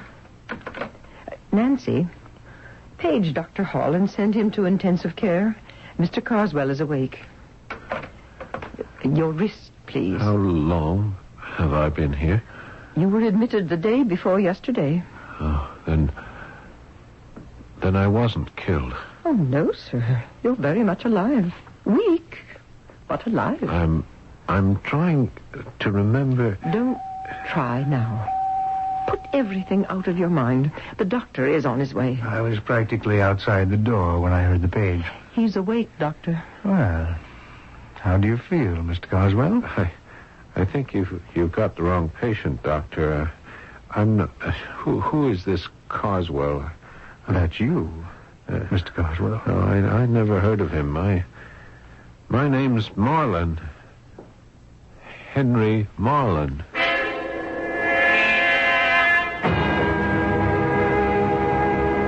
Mrs. Carswell, he keeps insisting he's someone called Henry Marlin. Has he ever known anyone by that name? Not that I know of. I've never heard the name. His confusion is natural enough after what he's been through, but this is the first time I've had a patient come out of it thinking he was someone else.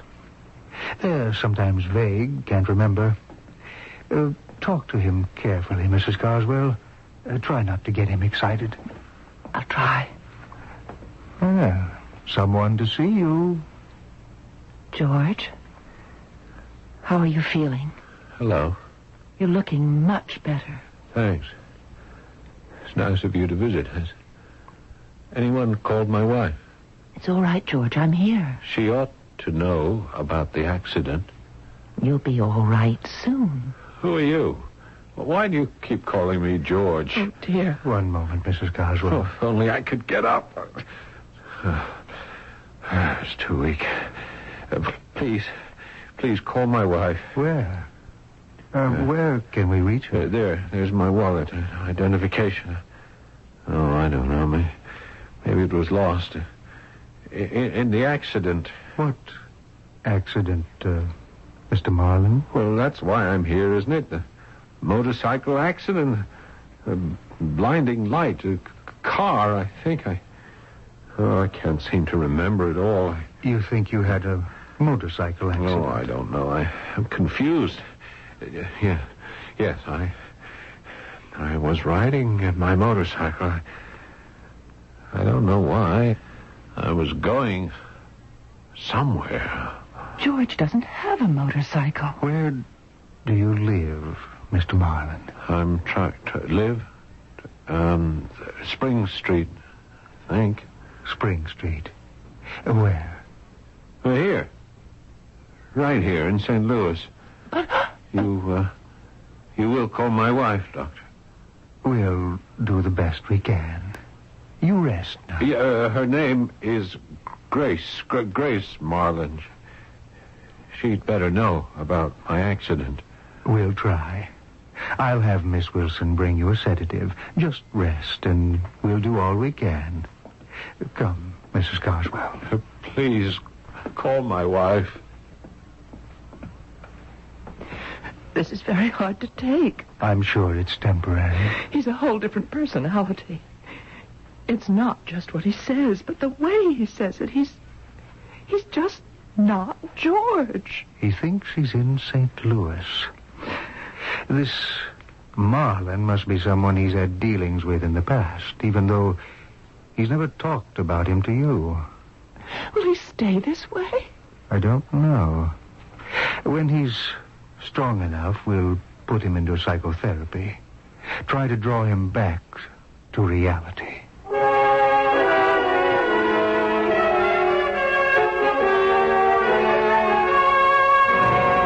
Thinking about the Carswell case, Dr. Hall? You're rarely this somber. Yes.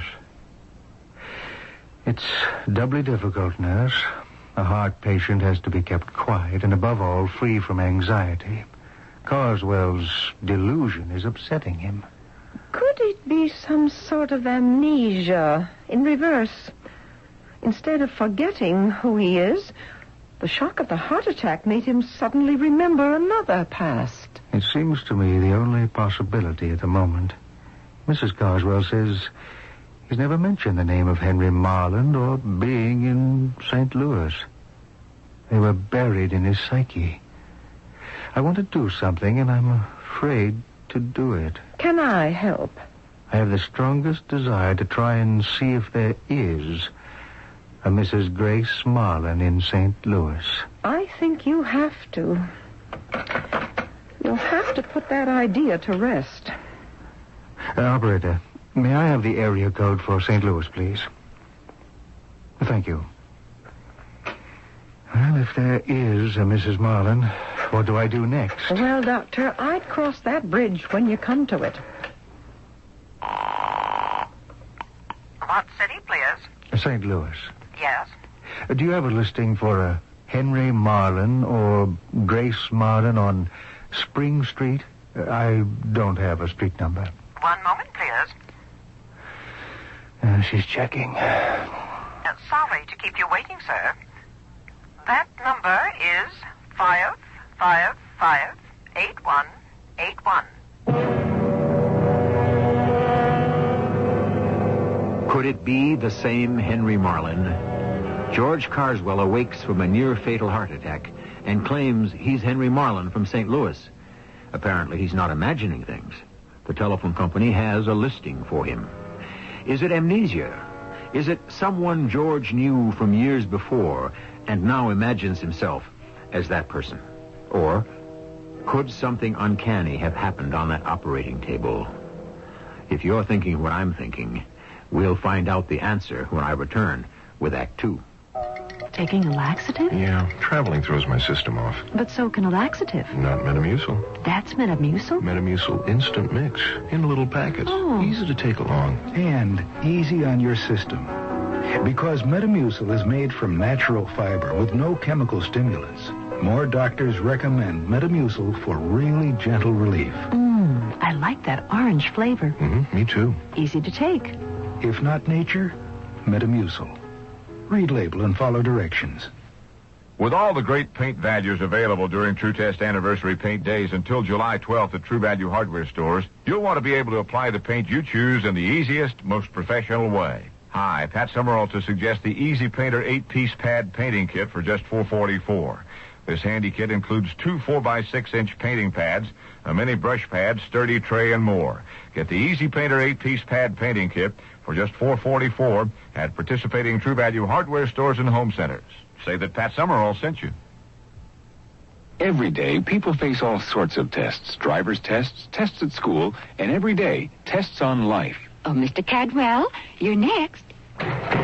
Mr. Cadwell, please take a seat. Thanks. Are you ready for your test on life? I guess so. Well, don't worry. It's only for practice. This time, that is. First question. If your son broke your favorite fishing rod, would you, A, be understanding, or B, yell at him? Was it really my favorite fishing rod? Mr. Cadwell, would you stab someone in the back to get a promotion? How big a promotion? I'm come, Mr. Cadwell. Well, gee, I don't know. Well, you can find the answers at your local house of worship. That's where you and your family can learn about handling the everyday problems we all face. Religion in American life, Mr. Cadwell. We need it. A message from Religion in American Life, the Ad Council, and this station. Yeah. Well, thanks, and see you later. You can count on it.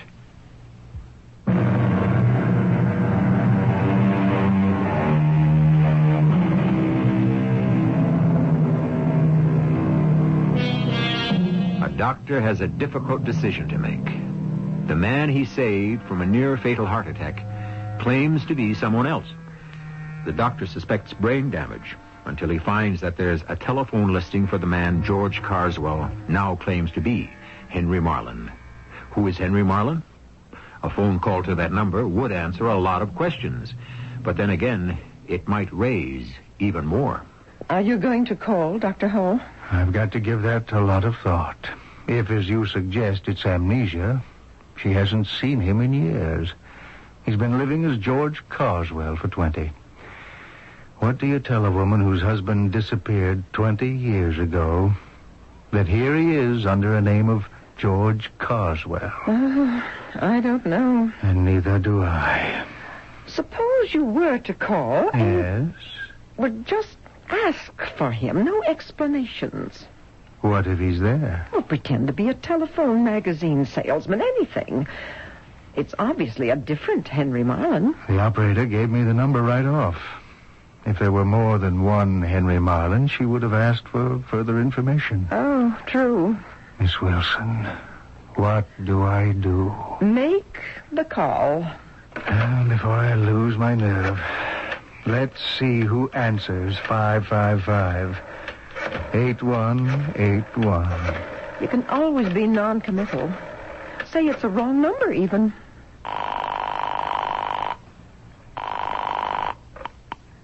Hello? Yes, is this the Henry Marlin residence? Yes? Is Mr. Marlin there by any chance? Henry? Mr. Marlin died 3 days ago. Died? 3 days ago? Who is this, please? I'm Mrs. Marlin. Could you tell me how he died? Are you a friend of his? Not exactly. He was killed in a motorcycle accident at Three Rivers Bridge. A car went through an intersection. The gas tank on Henry's motorcycle exploded. This was 3 days ago? Yes. Oh, I'm terribly sorry. I'm sorry to have troubled you. Who is this calling, please? Goodbye, Mrs. Marlin. He died 3 days ago, consumed in a fire. 3 days ago? But... Yes, but it's not amnesia or brain damage. Whoever this Henry Marlin is, we brought back his personality when we brought George Carswell's body back to life.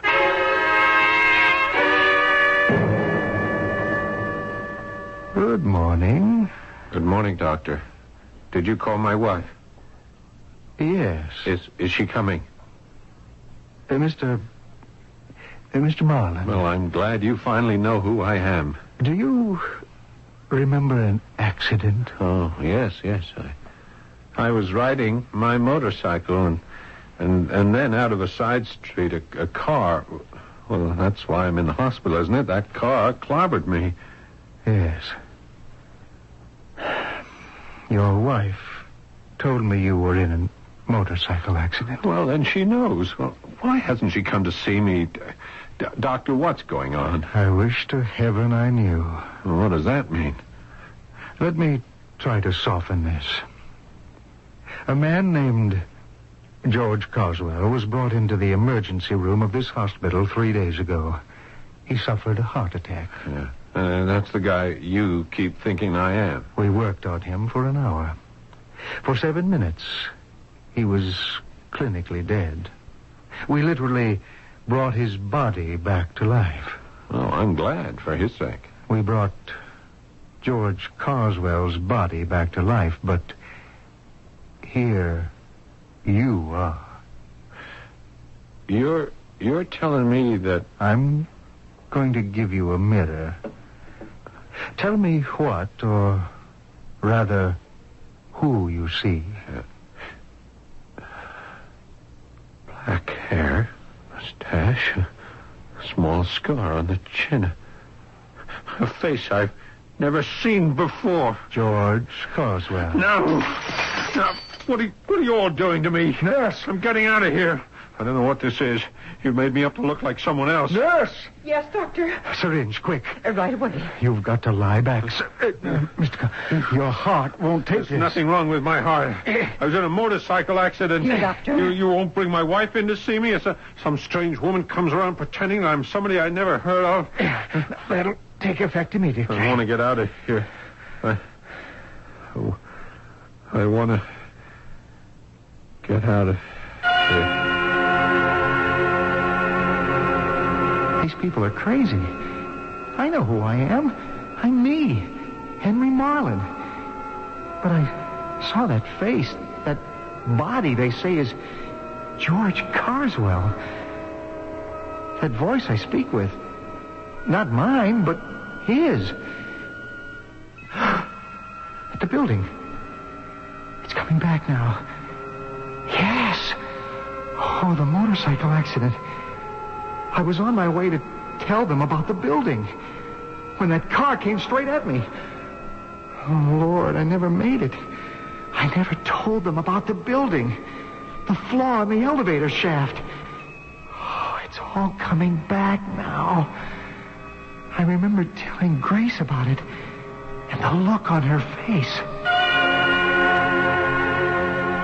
What are you saying, Henry? Oh, you can't mean this. I'd give half my life if I didn't mean it. I've checked and rechecked 100 times. The flaw in the elevator shaft is there, plain as day. But none of us caught it. Well, what could happen? The elevator could collapse.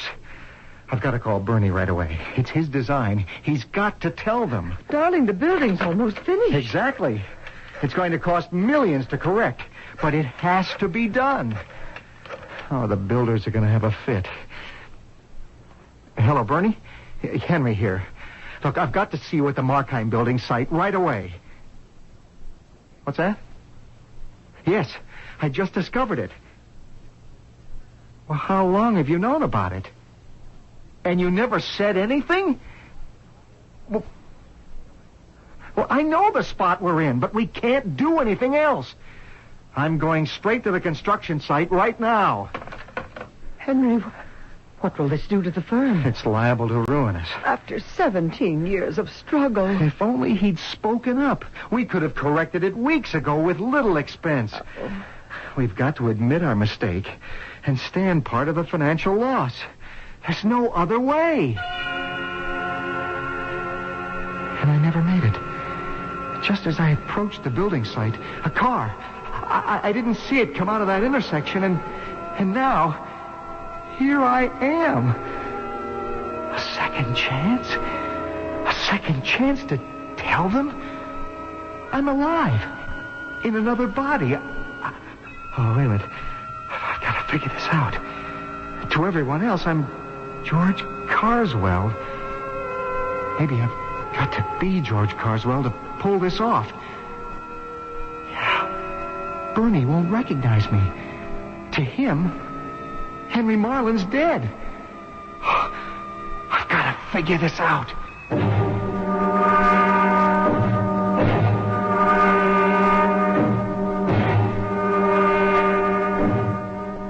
Good morning. Hello, Doctor. Nurse tells me you had a quiet night. Now, look, Doctor, I got to get out of here right away. That's impossible. I must. It's something I have to do, and I can't do it by phone. You've got months of recuperation ahead of you. We can't take chances with that heart. You mean his heart? Well, it's yours now. Doctor, what would happen if I got out of bed? You could die. What's so important to get up for? It's personal. Look, Doctor, Mrs. Carswell, what's her first name? Janet. Janet. She still thinks I'm her husband with brain damage, huh? Yes. She's had enough of a shock. I can't tell her someone else is inhabiting her husband's body any more than I could tell Henry Marlin's wife that he's here, you, in a body she's never seen before. Which one of them do you think you belong to? Well, Grace, of course. If I can just get my head together and get used to this. Oh, I have a perfect disguise. I've got to get back to St. Louis. I know I'm taking a chance with this weak heart that guy Carswell had, but it's a chance I'll have to take. Oh, what am I going to use for money? I think Carswell's clothes are in the closet, but without enough money, I might as well forget it. Oh, money. I've got to get enough money. He actually asked to see me, Dr. Hall. Oh, that's such a good sign. Yes, it could be. We mustn't expect too much, Mrs. Carswell. Not right now. George? Hi, Janet. Oh, George. Don't stay too long, Mrs. Carswell. You look so much better today, dear. I feel a little better. George, you do know me now, don't you? Oh, yes. Yes, you're Janet. Oh, darling. You're going to get well. I just know it. Yes. Oh, Janet. What? The money for the hospital, the doctors... Well, that's all taken care of by your insurance, darling. You know that. Now, don't you worry for a second. Yes. If you need anything, you do have the credit cards. All of them? George, don't upset yourself over things like that. Just keep thinking about getting well. Janet, would you ask the nurse if I could have some ginger ale? I'd like some ginger ale. I'll get it right away. I've only got a minute. Act fast. I can just reach her purse. There. Wallet. Oh, good. Oh, the credit card. She said the credit card. And his signature on it. Oh, what luck. That's all I need. And $30 cash. Oh, she's coming back. I must get the purse back. Here you are, dear. There's no ice, I'm afraid. The nurse said nothing too cold. Oh, that's okay. Now, is there anything you'd like from home, George? No, I don't think so. What happened to my clothes? They're in the closet here, I think. Oh. Yeah. Here they are. Jack, I'm feeling tired. If you don't mind, I'd like to try and sleep, huh? Well, of course. I'll be back tonight. Clothes in the closet. Credit card. First get a cab to the airport and flight to St. Louis. I've got to try to sit up. Oh, yeah. Not so bad. A little tinge where the stitches are. I wonder how tall this guy Carswell was. Or is. There. Standing up. Oh, a little groggy, but that's from a week in bed. More than a week now. I'll be able to make it. But getting out of here without being seen, that's the big problem. How am I gonna do that? Good evening, Mrs. Carswell. Visiting hours are almost over. I know, nurse. I won't stay long. I just want to say goodnight. Well, it's all right. Take a few extra minutes, if he's awake. Oh, he ate well this evening. I'm glad to hear that. I won't tire him. Miss Wilson? Miss Wilson! What is it? He's not in his bed. What? He's not in the room. What? Well, that's impossible. There's been a nurse at this station all evening. Where could he go? He's not supposed to get out of bed. They're gone. What? His clothes. They were here this afternoon. He asked me about them. His clothes are gone. Well, he managed it. Henry Marlin, in the person of George Carswell, has apparently gotten out of bed and left the hospital. A neat trick and a dangerous one, considering that heart condition. But Henry Marlin is so desperate to return to St. Louis, he'll take any chance, it seems. How he managed to leave that hospital unnoticed and what happens to him next, we'll learn when I return shortly with Act 3. WBBM Chicago News Radio 78. Families all gathered, summertime is here. Volleyball and barbecuing, it's that time of year. Working up a thirst, just sitting in the shade. Nothing's finer than the taste of good old-fashioned lemonade. Country time,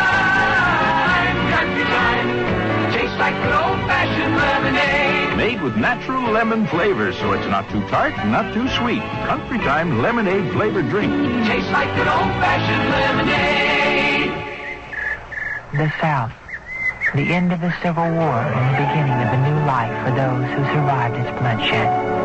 From this turbulent era of our great American heritage emerges the proud, passionate saga of one family, their plantation, and their dreams. Windhaven's Crisis by Marie Desjardins, the 8th book in the best-selling Windhaven saga, Windhaven's Crisis, new from Pinnacle Books, wherever paperbacks are sold. For the hungry of the world, life can be worse than death. Because living with hunger means living with disease, blindness, mental retardation. They're crying out for help. Please don't turn away from me. You're the caring one I need. With your help, I know I'll grow. You will give me hope. 1/4 of the world's people lives with hunger every day. But there is hope. Right now, Protestant, Catholic, and Jewish relief and development agencies are working with people in 90 countries. Please, help them. They're getting food to the children and bringing life-giving skills to the adults so the hungry of the world will learn to grow their own food. Send your tax-deductible contributions to the Interfaith Hunger Appeal, P.O. Box 1000, New York 10150. You are the hope of the hungry. Please give. A public service of the Interfaith Hunger Appeal and Advertising Council.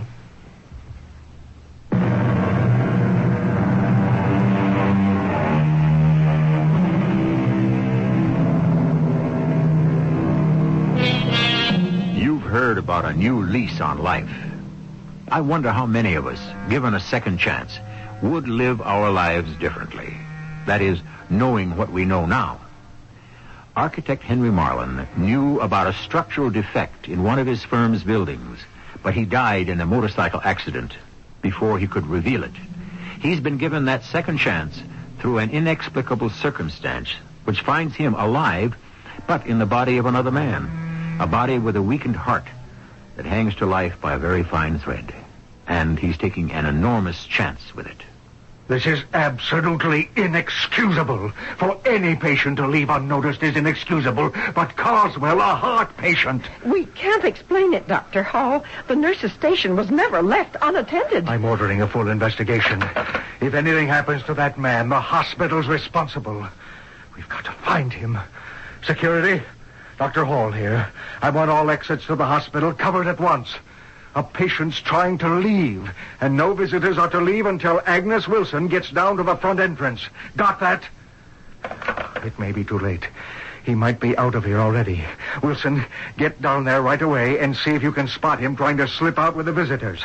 Start letting them through and watch for him. Yes, sir. And send in Mrs. Carswell. Yes, sir. Mrs. Carswell, Dr. Hall wants to see you. Has he found George? Go on in.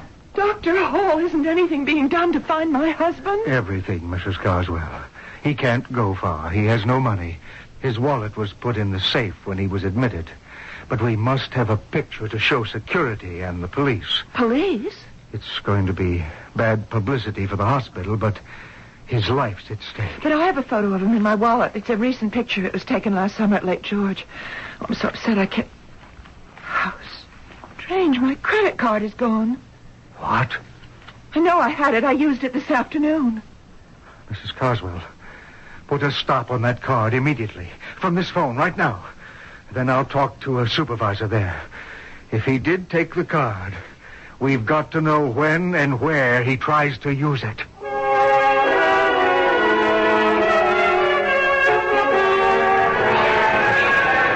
Yes, sir. St. Louis, please. One way. When's the next flight? 10:50, sir. Let me see if there's space available. Yes. I can book you on that flight. Name, sir? Carswell. George Carswell. All right, Mr. Carswell. That will be $186.75, including tax. Yeah, here you are.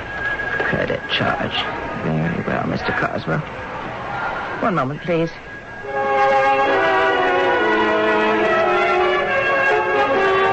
All right, Mr. Carswell. Everything's in order. If you'll sign here, I'll ticket your flight. Gate 12 at 10:50. I just don't understand, Doctor. Why would George try to leave? Mrs. Carswell, I've got to level with you. I think your husband, that is, the man who walked out of here, may be on his way to St. Louis. St. Louis? Yes. Why did you hesitate? And then say, the man who walked out of here? Because, Mrs. Carswell, the man who walked out of here is not your husband, but a man named Henry Marlin. What are you talking about? I told you we suspected brain damage, but that's not it at all. A Henry Marlin of St. Louis was killed in a motorcycle accident the same day your husband had his heart attack. His wife in St. Louis told me that. His wife? Henry Marlin's soul, personality, mind, call it whatever you want, is in the body of your husband. I think you've gone mad. When we brought your husband's body back to life, we brought back another man. A man I believe is on his way home. At least to the home he knows as Henry Marlin. You're dreaming up fantasies and lies. Do you think the truth is easy for me? Dr. Hall, I'll accept for the moment that what you say is true, if impossible. But then where does that leave George and me if you find him and he recovers physically? With a man who doesn't know you. And her in St. Louis. With a man she doesn't know.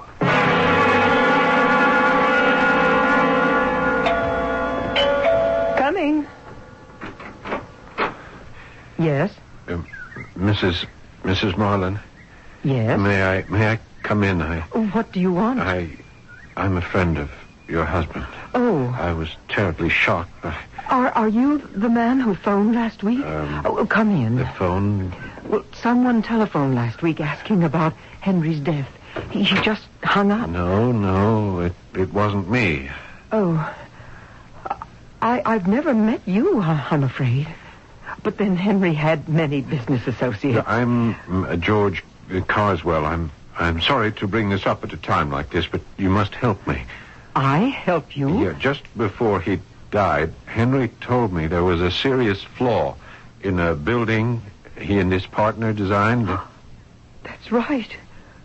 I've been so shattered by Henry's death, I never thought about it. He was on his way to the building site when... Look, we must let the builder know about it. I believe Henry's partner, Mr. Ross, tried to cover it up. Henry talked to him on the phone just before. How do you know so much about this? Who are you? What are you trying to do? Save a building, dozens of lives. It's the only honorable thing to do. In his memory, Oh, what's the matter? I'll be all right. Sudden attacks like this, Look, I must get to the construction site. I'll come with you.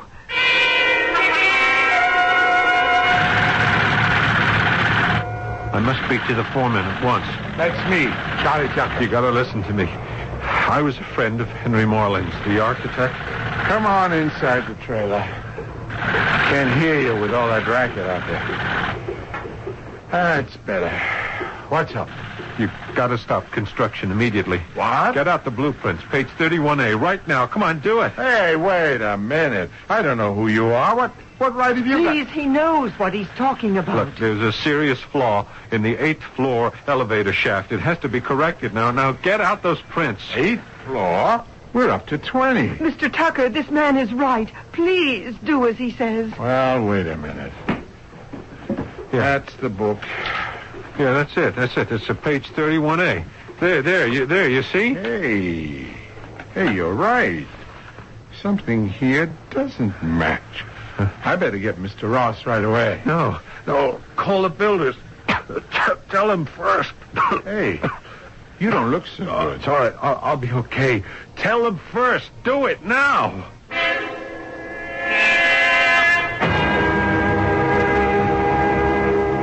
Would you like some tea, Mr. Carswell? No, thank you.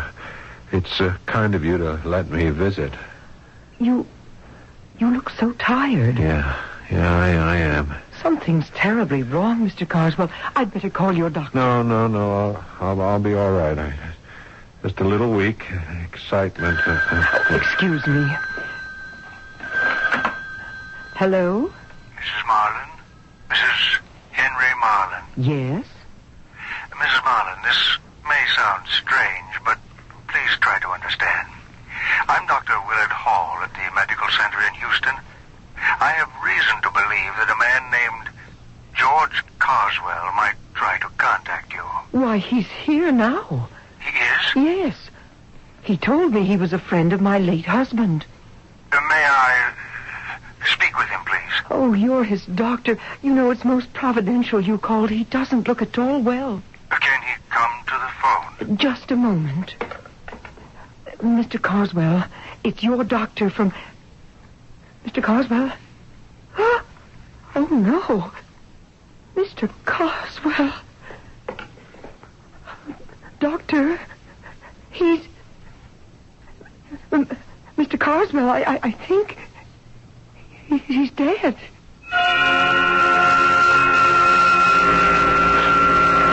Is somebody there? I think there's somebody there. Hello? Oh, it's you again. You went off and left me. I did? I'm sorry, but I couldn't help it. Something pulled me back. Oh? Back where? To finish something. Do you see that light out there? Yeah. Did you finish it? Yes. Yes, I did. Oh, that's good. The light's getting closer. I still wonder where we are. Don't you wonder where we are? I know where we are. The light's getting brighter and brighter. It's going to envelop us. It's very restful, though, isn't it? Yes, it is. It's rest and peace. Two men whose destinies met in infinity, and one who had a second chance to do what he knew was right, thanks to the body of the other. But their lives on Earth couldn't have gone on under such circumstances. There were two widows, neither of whom could call this man her husband. Their story is finished, but I'll return shortly with some thoughts on the strangeness of life in this universe.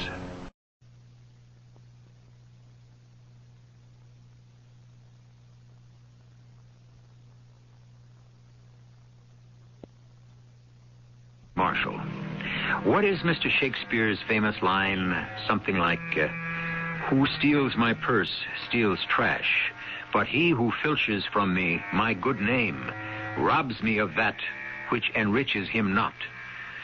And we can end the quote right there. Because the bard wrote those lines before these days of copyrights and licensing and franchises, and even so today, if you steal someone's good or even bad name, it can enrich you considerably. The truth is, you're a butterfly. How can you say that? It's a fact. Look at yourself. What's wrong with me? What do you do all day? Like a butterfly, you flit about all day chasing after what? Well, you have to keep active. Like a butterfly. You just move around without apparent aim or purpose. And like a butterfly, you're going to be dead by nightfall.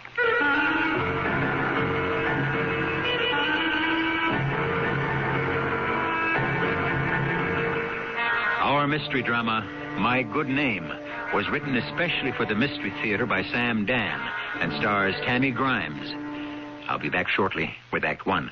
A message from CBS Television. Hello, this is Walter Cronkite. And that is the Atlantic Ocean and some of its inhabitants. We also live in a kind of ocean, an ocean of air, resonant with the sounds and cries of a strangely beautiful music. The first movement, perhaps, of a perpetually unfinished symphony. It's the universe, and it's my new assignment. Walter Cronkite's Universe, Tuesday at 8, 7 Central and Mountain on CBS Television. You've got a ticket on the Heartburn Express. And if one Rolaids tablet can't cut the mustard, you should hear this. Tums neutralizes 1/3 more acid than Rolaids. So when you eat more, feel more, and your stomach churns out 1/3 more acid, remember. Tums neutralizes 1/3 more acid than Rolaids.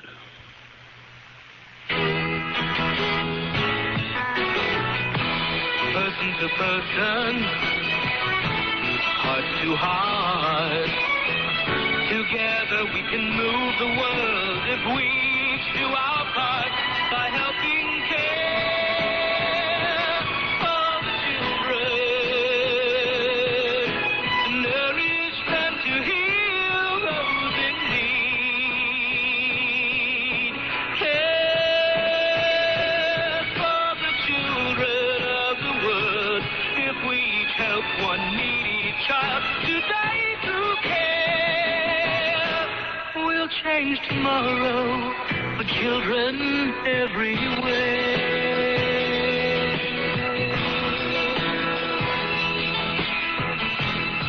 Please send your check or money order to CARE, Box 576, New York 10156, or local care office.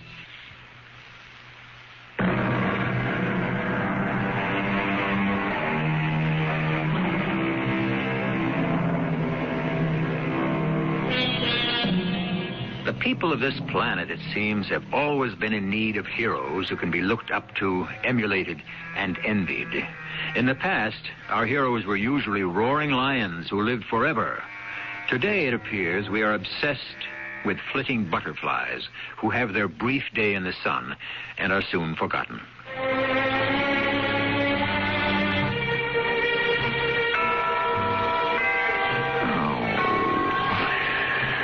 Go away, go away. Very well, very well. Waldo, I know you're home. It's you.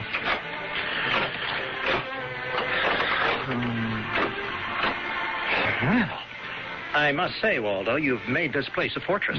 Come in if you want to, and hurry. You can't tell who may be lurking about on the street at this hour. Or any hour. There's absolutely no question about it, Jerry. Crime is simply out of hand. Why, just the other day... Will you shut up for a minute, will you, Waldo? Now, you didn't mean what you said. About what? I say so many things. About just walking away from everything. Oh, that. Yes, I'm through with it, Jerry. Schluss, concludio, la commedia è finita. You can't be serious. Oh, really? Why not? Well, nobody walks away from $10 million. Ooh, I'm not walking. I'm running. But you can't do it. Why not? It's my $10 million, isn't it? No. No? Well, it's not exactly $10 million. Well, that is just a nice round sum we use for publicity purposes. Just tell me how much money I could put into my pocket right this minute if I wanted to. Well, not an awful lot. Really?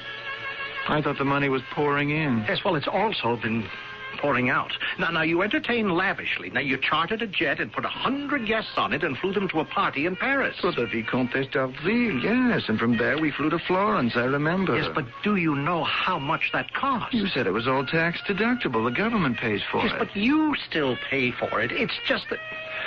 Oh, now what's the use? At any rate, those days are over. I shall disappear from sight.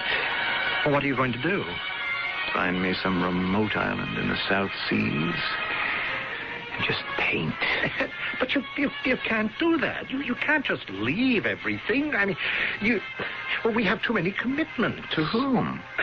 Various people who've lent us money. You mean banks? No, not exactly. Look, we owe money to people who lend to those who don't quite qualify for the regular credit sources. Well, I don't understand. The name Waldo Trent no longer commands respect at a bank? Now, don't look at it in that light. What have you done to my good name, Jerry? Who, me? I was supposed to be concerned with the designs. You were supposed to handle the money. Did you gamble it away, make bad investments?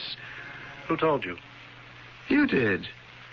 The look on your face just now. Well, that is why you can't walk away at this time. You have to come up with some new design idea. No, Jerry. Well, look, now for you, it's just nothing. You put a little doohickey, a stitch, a pleat on a shirt or a blouse or a pair of jeans, and you sign your name to it, and they'll pay you a fortune. So I'll make another fortune, and you'll gamble it away again. The answer is no. But you have got to consider me. I have got a wife. I have 3 kids. Oh, you have to think of them. Why didn't you think of them while you were looting the till? Please, Waldo. Waldo, I thought I could make a lot of money for the both of us. Is that why you invested in a boatload of drugs? The Coast Guard blunders into one boat out of 1,000, and it had to be ours. Not ours, Jerry, yours. I won't even go into what happened to that fellow Arthur Hastings. But I swear to you, Waldo... Well, I had nothing to do with it. I know. You turned it over to your friends. Now, listen, you have got to help me. I've helped you too much as it is. You were just a nice, happy-go-lucky accountant. Look what I've helped you become. Look at what I've become. No, it's over. Waldo, look at this. Oh. It's a gun. Yes. When I left the house, that is how desperate I was. I was ready to kill you. Put that gun away. It makes me nervous. Don't. Let go, you fool. Put it away. I am not going to shoot you. Let go, Walter. Maybe I want to shoot you. I said let go. Waldo, I didn't mean to hit you. Are you all right? Waldo. I'm going to take you to court. You ruined my good name, Jerry. You were going to go to jail. No, Waldo. You disgraced my name. You will pay.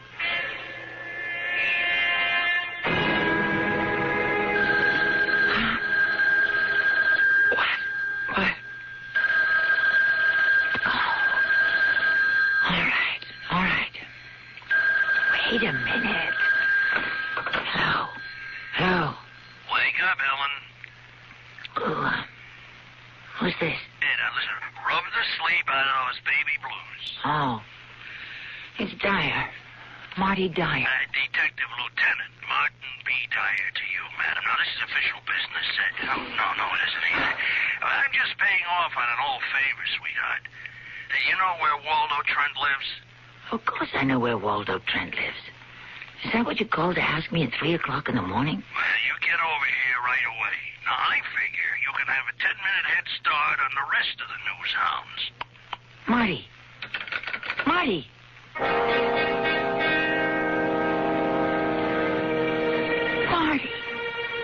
Marty, he's dead. Yeah. We haven't even begun the routine yet. Waldo Trent. How? Well, I say a bullet. More than one. We'll know later. What's the bruise on his forehead? Must have hit himself when he fell. Oh. So this is what becomes of you, Waldo. This is how it all ends. Yeah, he's a guy, a millionaire, maybe 20 times over, would you say, Ellen? Huh? I suppose. Yet some penniless bum on the street who owes nothing more than the breath of life is richer right now than he is. And what's going to happen to all his dough, huh? I don't know. Never did get married, did he? He wasn't the marrying kind. No wife, no kids, nobody. What's he got to show for it, huh? Nothing. Who's gonna cry for him? All his rich and famous friends? All those beautiful people, huh? In a week, his name will be as dead as he is. Maybe I'll cry for him, Marty. Why? I went to school with him. Oh, was he always a crazy kind of character? How did it happen? Well, look, the place is all torn up. I guess he must have come home and surprised some burglar, and the guy kills him. Happens a lot these days. The uniform man was down the street. He thought he heard shots. He come running up here. The front door was open. He went inside, and he discovered the body. Did he see the killer? No, the guy got clean away. Why is that record playing? Oh, it was on when we come in. It was on? Yeah. It's one of those automatic players that keeps starting over and over here. I can't turn it off because the guys haven't dusted the place for prints yet. But if he came home, as you say, and surprised a burglar, then he must have left the record player on when he left the house originally. Yeah, well, maybe he forgot to turn it off, huh? May I go over there and look? Look, but don't touch. Sure. This is the record. Yeah, well, which is the record? The one I gave him maybe 5-6 years ago. He didn't care for it at all. Why not? I'm surprised he kept it. I'm even more surprised that he played it.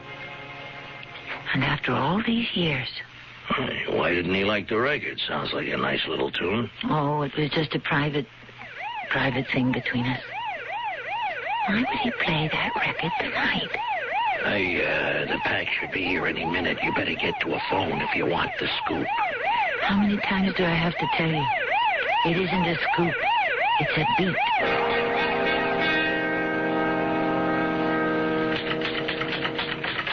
The Final Flight of the Butterfly by Helen Harper. Waldo Trent, Mr. Fashion himself. Oh. No. That's not going to do it either. Now. Why can't I get the handle? Harper. Yes, Pappy, I'm working on it. Yes. I know we got the break, but we have to follow up also. Oh, thank you for telling me a newspaper has a deadline. I'd have never known. Look, Pappy, for some reason, I just can't concentrate here in the office. I'll go home and write it.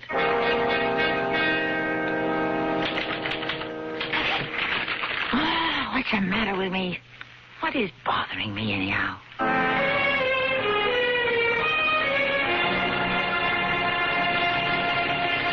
Why was the record player on, Marty? You came all the way down here just to ask me that.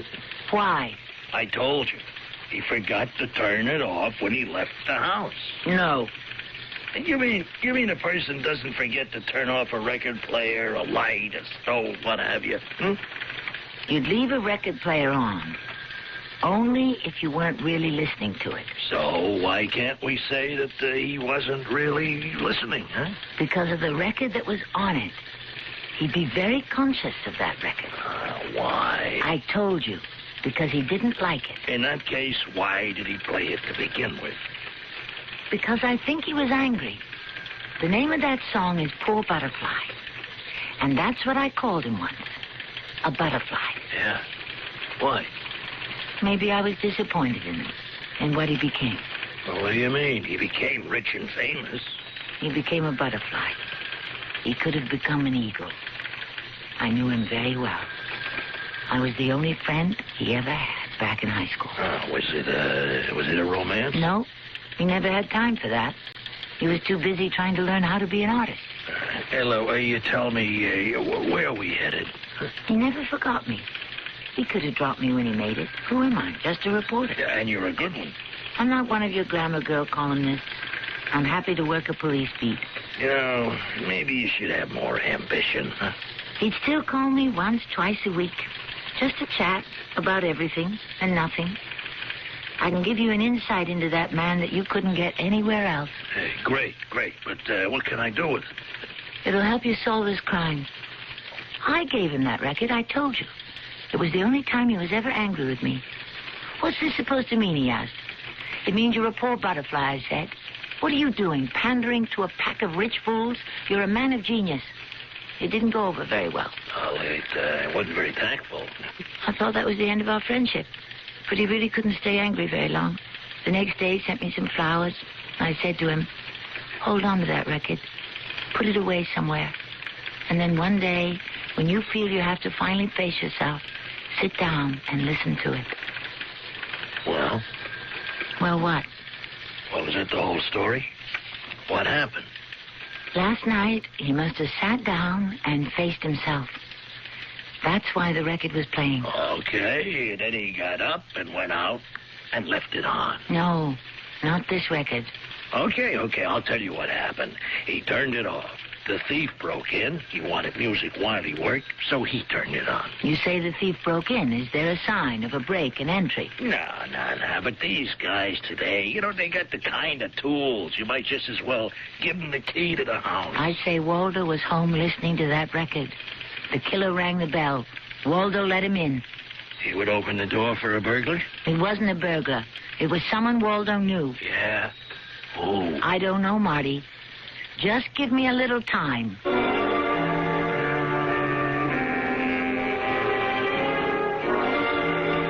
All right, let's all give ourselves a little time. You must admit, she's come pretty far along already. She seems to have a feel for what happened in that room. Is it possible that some people are sensitive to psychic clues? Why not? Besides, there's always a rational example when you dig beneath the surface, which we shall do when I return with Act 2. When I was about 7 years old, I had a crush on this teacher. A real crush. Her name was... Miss Collins? Yes, Lucas? Could may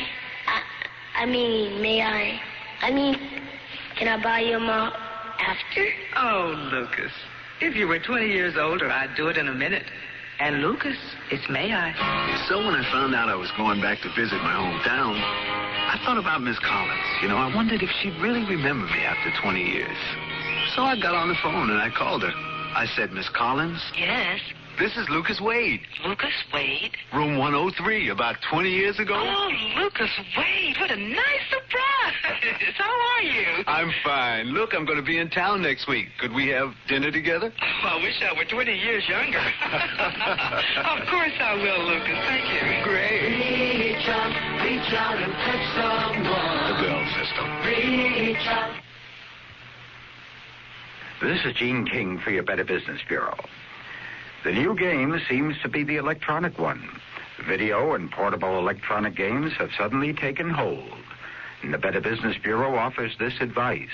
Do a lot of comparison shopping because costs vary both with complexity and with the manufacturer. Play a wide variety of games, too, and find out which ones you prefer and then read your warranty carefully. Most electronic games come with limited warranties, but some don't. If yours doesn't, check out the store's repair and exchange policies. The availability of repairs should play an important part in your choice, as should the additional expenses of different so-called software packages. But most importantly, buy your game from a reputable dealer where you can count on the staff's knowledge and service. A tip from your Better Business Bureau.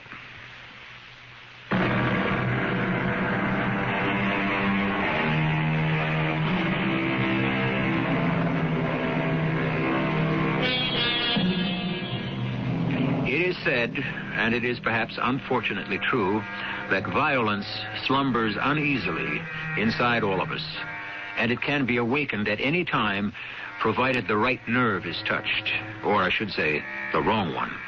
Sometimes, one word is enough to turn even the mildest, meekest, most placid person into a raging, murderous beast, provided, of course, it's the right word, or, once again, I should say, the wrong one. Now, what you're saying is he knew his killer.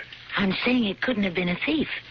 There are 2 doors to that brownstone triplex of his, front and rear. Was the rear door open? No, and it was locked from the inside. Windows? Now, all of them locked, too. None of them broken. Question. Why would a thief try to get in through the front where he might be seen? Why not sneak around the back? Well, the back door was bolted shut. The front door is always easiest when there's no one home. But Waldo had been home. He hadn't gone anywhere. How do you know? I know most of his friends. Most of the places where he makes an appearance. No one saw him. Well, hey, now, look, he may have gone out for a walk. Him? He was scared stiff to be out on the streets at night, no. Someone he knew rang the bell. Waldo checked him out through the peephole and let him in. And that someone had come there prepared to kill Waldo because that someone was carrying a gun. And after he killed Waldo, he decided to make it look like a robbery. He turned the place upside down and took some things that were lying around. You know, your theory just went out the window. The cop on the bee heard the shots. He was on the scene in less than a minute. Now, when would the guy have had time to do all that? All right. He did it before the killing. He struck Waldo a hard blow in the head and knocked him out. Then he stage managed the scene. Then when he was ready to go, he fired the shots. Well, I will say that is quite a theory. And it accounts for that bruise on Waldo's forehead. So, who was this so-called friend? I don't know, but I'm going to find out. Hey, great. And when you do, let me know. If you went out and used your head, instead of being satisfied with the old surprise the burglar theory, you might find the killer yourself. I know I'm supposed to be home working, Pappy. I am. All right. I just went down to police headquarters. Okay. And then I stopped off at a music store to buy a record. But this is business. Come on, Pappy, look. I finally found an approach. Please hang up and let me get to work.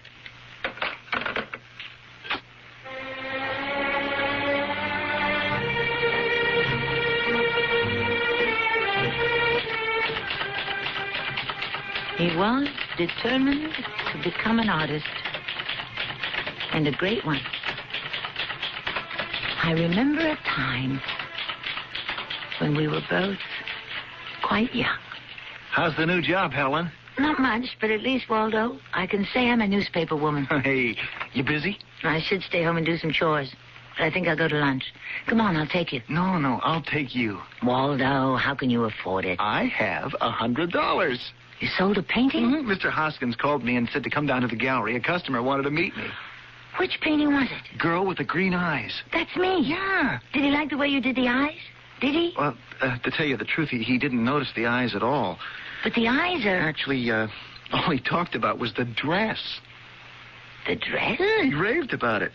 The dress? You see, he makes dresses. He has a factory. He said he'd never seen a dress like that, and where did I see it? Well, I said I just made it up. Anyhow, he wants me to sketch some more dresses for him. Are you going to do it? Well, of course. There's good money in it. I mean, $100 each. I can do 2, 3 of them a day. Oh, that's good, Waldo. But don't lose sight of what you really want to do. Oh, no, never. This is just eating money. He bought the painting. Ooh, did he? And he didn't say one word about the way you use color and light In shadow? Just the dress? Well, that's all he was interested in. Oh, come on, Helen. I said I'd buy you lunch. Let's pick a really expensive place. And that's when and where and how it all began. Walter Trent was an orphan. He was brought up in a series of foster homes. He had just enough to eat, a place to sleep, and hand-me-down clothes to wear. He never had money in his pocket. And now, suddenly... Helen, what are you doing Tuesday night? Well, Come to a party with me. Where? You'll never guess, so I'll tell you. At Estella Van Eyken's. You're joking. Yeah, it's going to be a real celebrity bash. And you can do yourself quite a bit of good. But how? Well, Estella happened to see one of my designs. She's convinced I'm wasting my time with Milton, so I quit there. And what are you going to do? Estella and a few friends are going to back me. What do you mean? I am going to open my own salon. Isn't that marvelous? Yeah, I suppose it is. It's a very high-powered business. Well, you know that. Yeah. I have to work at it night and day to get it rolling. I'm sure you will. But, But what? What about your real work? My real work? Well, what real work? Painting. Oh, of course. When are you going to find time to paint? Well, in the very beginning, I won't. Oh. Now, look, I know what you're thinking. It really shouldn't matter what I think, Waldo. Oh, but it does. You are the oldest friend I have. You're the only one who paid any attention to me in the entire school. I guess we were the two misfits in the class. But we'll show everybody before we're through. Now, listen, about painting, that is the most important thing in my life. But why does a serious artist always have to be poor? Look, I'll just do this for a year or two. I'll make a fortune, and then I'll go back to painting. Then I'll be able to do it easily and comfortably without worrying where my next meal is coming from, and I'll be a better painter for it.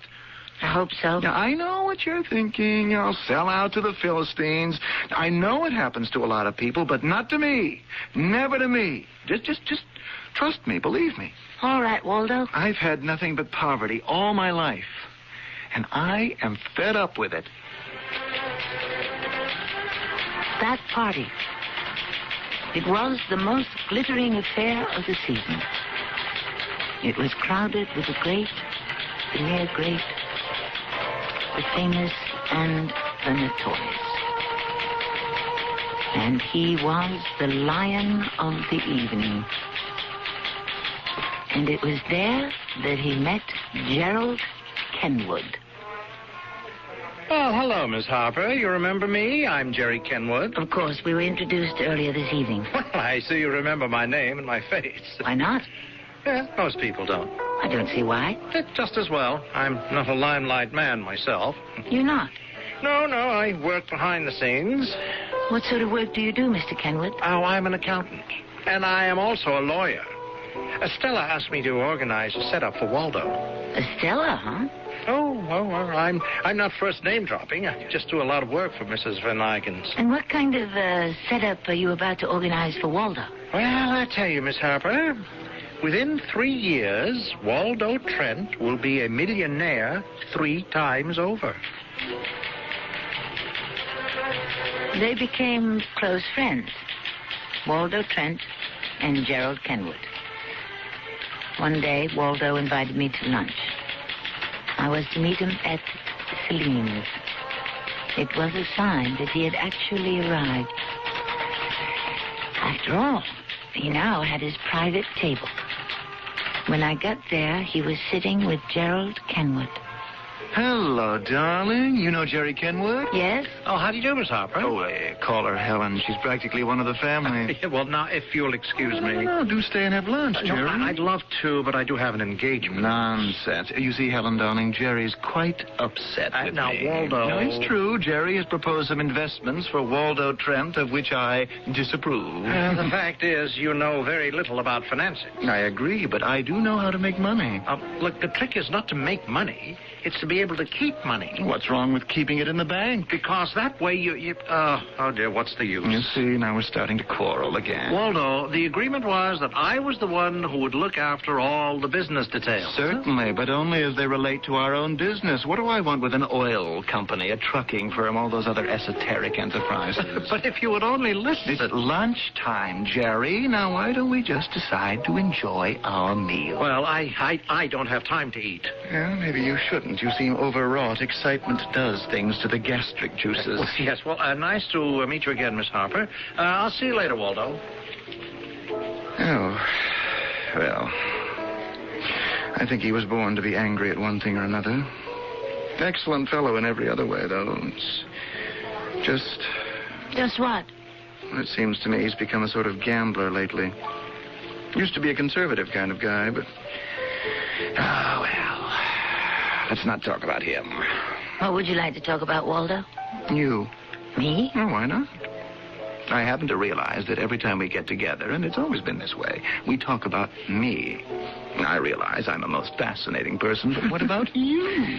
All right, what about me? Don't you want to get anywhere?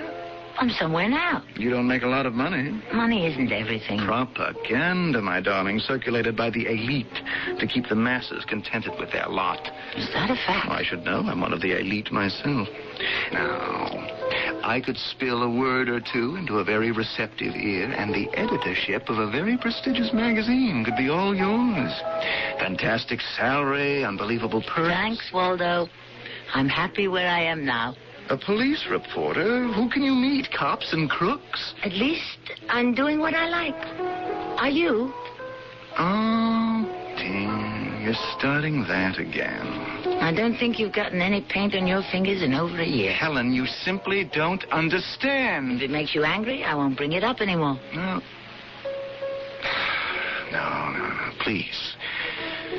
Please do. Always. Every time we meet. Even when we don't. Call me. Anytime, even in the middle of the night. My painting, it's the only thing that is going to save me. From what? From sliding into the pit. What pit? I can't describe it. I can't explain it. It's just something that frightens me.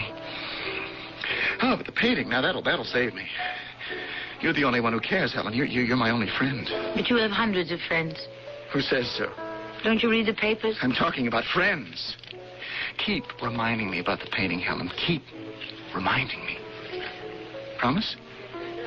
I promise. Thanks, Helen. Now I know everything's gonna be all right.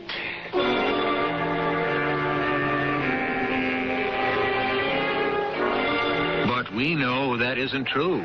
We know it's not going to be all right. And despite his optimistic prediction, it's possible that he knows it's not going to be all right also. He speaks of a pit. As the poet says, there are intimations of disaster. Does he see himself headed there?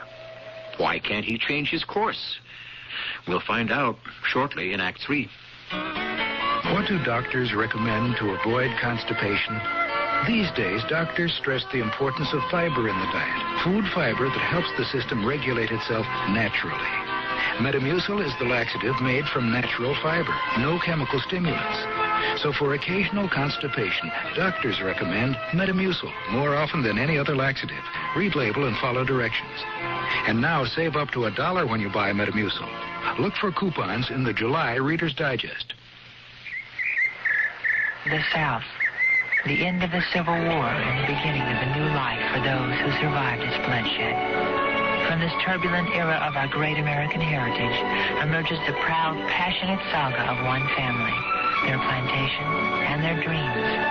Windhaven's Crisis by Marie Desjardins, the 8th book in the best-selling Windhaven saga, Windhaven's Crisis, new from Pinnacle Books, wherever paperbacks are sold.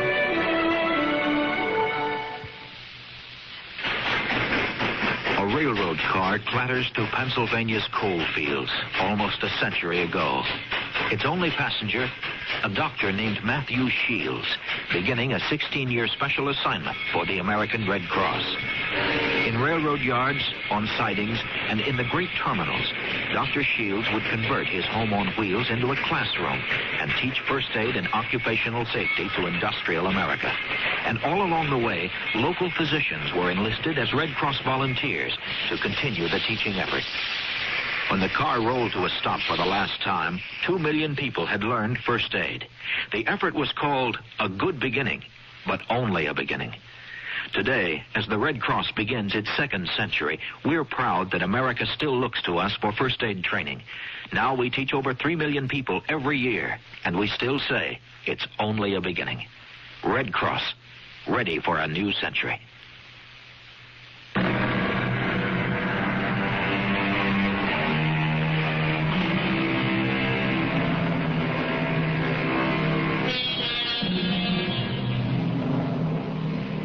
Why do they do it? All those people who know that a course of action can only lead to their destruction. What makes them persist? Money? Fame? Some other gratification? Are these more important than life itself? Evidently, they must be. The handwriting is on the wall, and there are those who pretend it doesn't exist. Marty. Well, look who's here. They said you'd be across the street for coffee. Well, how about some? I'm on borrowed time. I've got to get back to my typewriter. Listen, please check out Gerald Kenwood. Why? I'm convinced he killed Waldo Trent. Oh, you are? He had to, Marty. Why? It's all going to be in my story.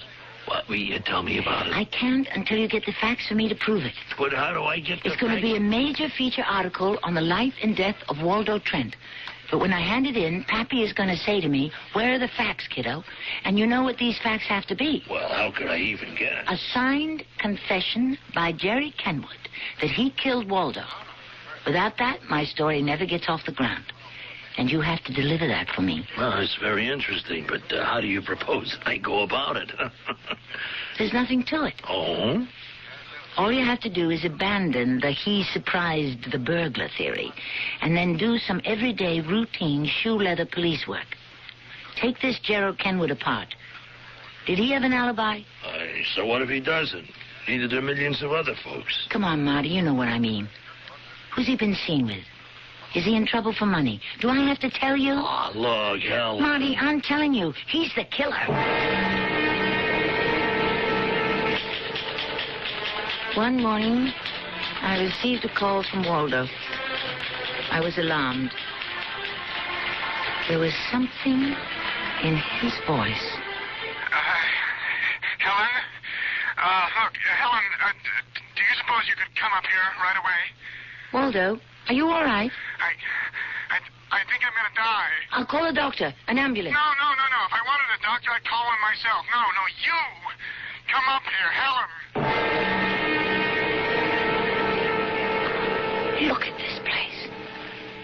Look at you. I'm sorry I made you come. I'm all right now. It's just that I thought I was going to die. What were you taking? Oh, please, Helen. What kind of drugs? They're not really drugs. They're just pills. We had this lovely party last night, and no, that was last week.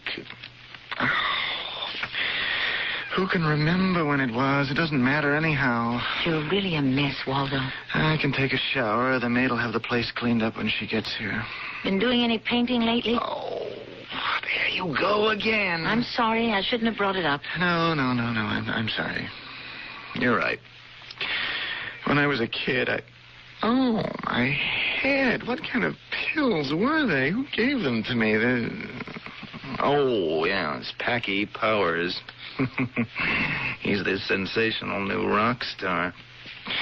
Anyhow, when I was a kid, I desperately needed a friend, and you were that friend. I always think of you as a friend. Why don't you lie down and stop talking? No, it hurts worse when I lie down.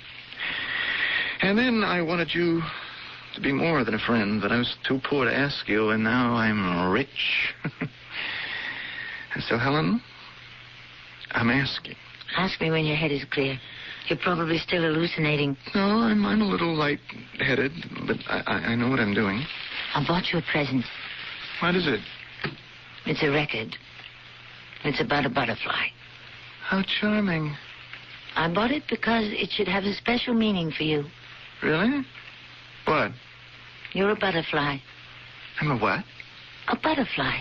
How can you say that? What else are you? What do you do? Like a butterfly, you flit about in the light. Your life is aimless. Oh, wait a minute. I have a $10 million business. I have franchise arrangements that'll triple my net worth. My, listen to this. Net worth. Why shouldn't I have a net worth? You only respect poor people? I respect people who are doing the very best they can. When are you going to start painting? When I'm good and ready. Your color is coming back, and you're breathing easier. I think you'll live, Waldo. I'd better be going. And you take your alleged present with you. You keep it, Waldo. Why? I have no intention of ever playing it. One day, Waldo, you'll be ready to face yourself. Then you'll sit down and listen to that record. You'll feel very blue at first. And then you'll pick up a paintbrush and try to capture that color. I thought you said you were leaving.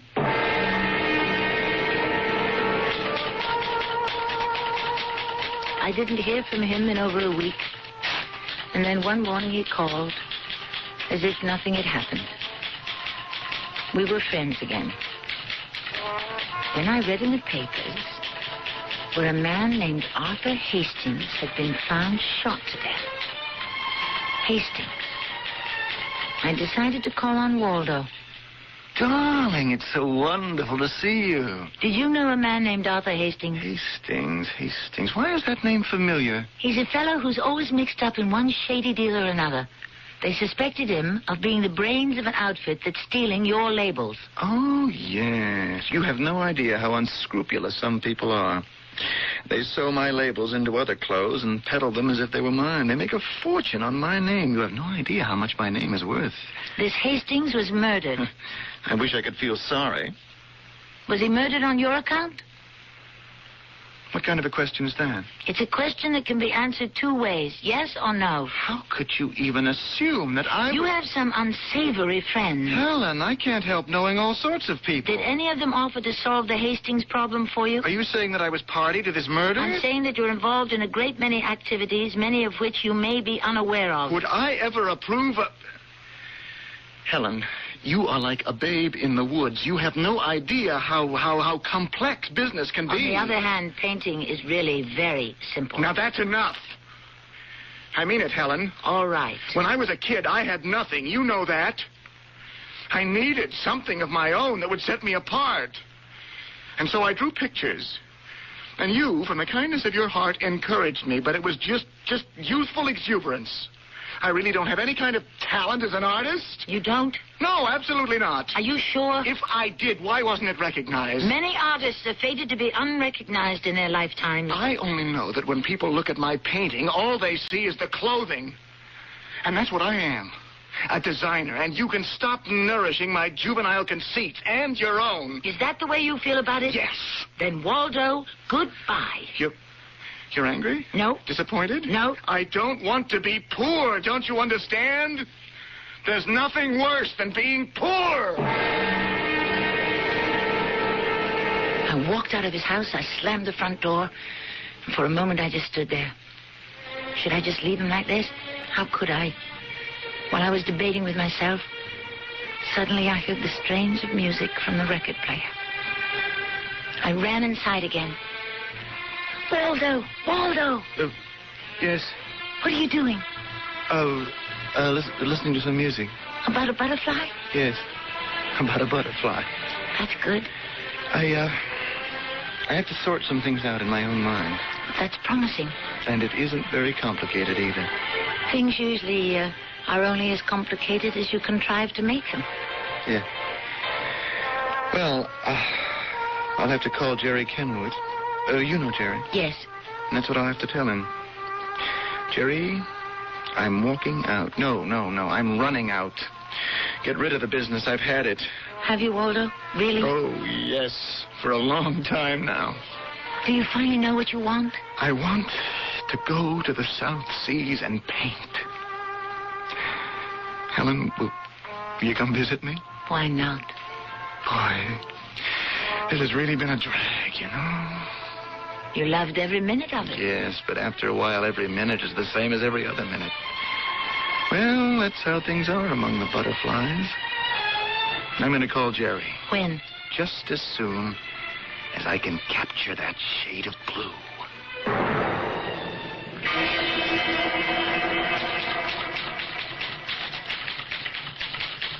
That was the last time I saw him alive. He called Jerry, who then came over to the house and killed him.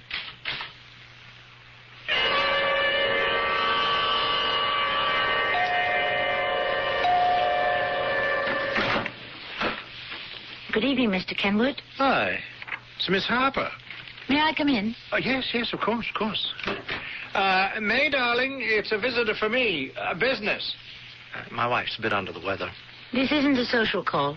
May I offer you a drink? No, thank you. Well, what can I do for you, Miss Harper? You can offer me a chair, and I'll sit and wait. For what? For you to read this.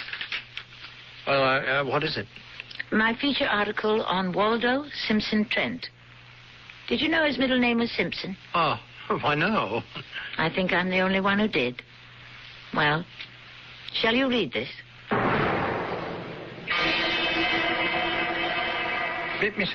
Miss Harper, just what is the meaning? The meaning is perfectly clear.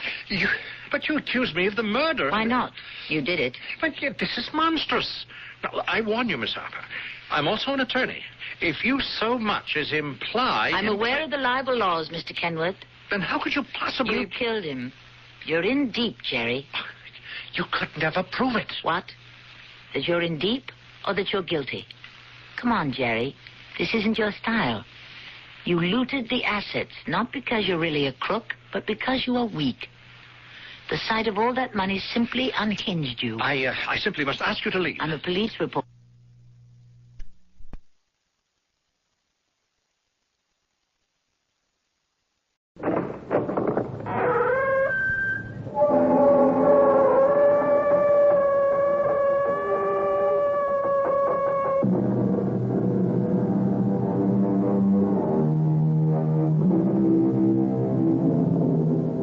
Come in. Welcome. I'm E.G. Marshall. I'm sure you know by now that the door you have just entered leads to a strange world, a land of forbidden fancies, peopled by giants and pygmies, kings and cobblers, saints and sinners. Happy children play in its streets, while just behind lurk iniquitous monsters. Unspeakable crimes are committed here, and acts of breathtaking valor. You are the sovereign in this place. It is the realm of your own imagination. Our story this time searches one of its deep recesses, the hidden place of fear.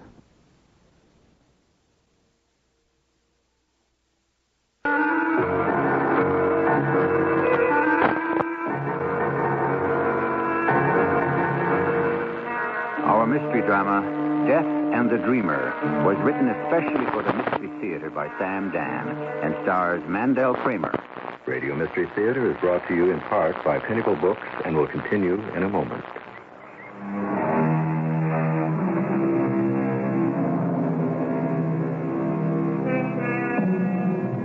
He had fought a good fight, but the time was not yet. The foreign powers who owned and dominated most of Italy, the French and the Austrians, had beaten him finally. They had decimated his army, destroyed his health, and forced him into exile. He was in his 40s. His hair was gray, his body was racked by the hardships of a soldier's life, and now he was living in a strange land, America. Generous, freedom-loving America extended its hospitality. But in 1850, America couldn't really become too excited about a civil war in Italy. We were getting ready to have one of our own, and so the hero was beginning to face some practical problems. General Garibaldi. Of course. You're exactly like your picture. It all depends on how old the picture is. May I come in? I, too, am an Italian. That is, an American Italian. My name is Antonio Meucci. I'm an inventor. And what do you invent? Oh, candles. Now, you may say, what's to invent as far as a candle is concerned? Isn't a candle just a wick surrounded by some tallow? Well, isn't it? But there are types of tallow and types of wicks, and materials to be selected, and ways of working them into a more efficient product. I see. When I heard you were coming to America... Oh, what an honor. Giuseppe Garibaldi, Italy's greatest patriot. You are much too kind. I must do something for this man, I said to myself, and to my wife.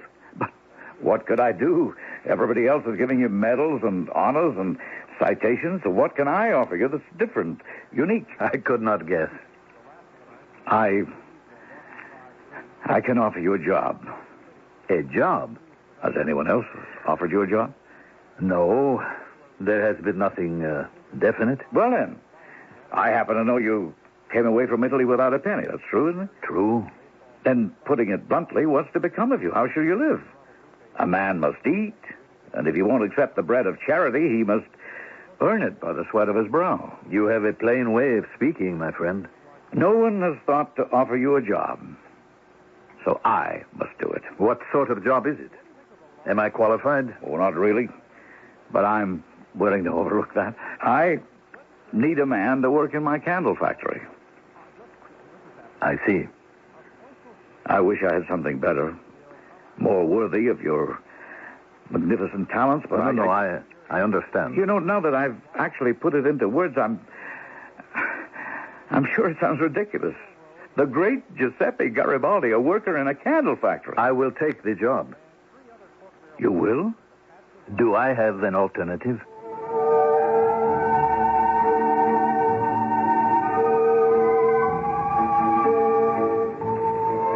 That same day, we took the ferry boat from the island of Manhattan to Staten Island, where my factory and home were located. I insisted that he live with us. My wife was very much taken by him. Oh, poor man. What life has done to him. Isn't there anything we can do? We're giving him room, board, a job. In the whole world right now, is anyone else doing more? But he is the hero of 100 battles. How can he just settle down to a quiet, ordinary life? Well, my dear Leonora, we must accept the world as it is. What does he do all day?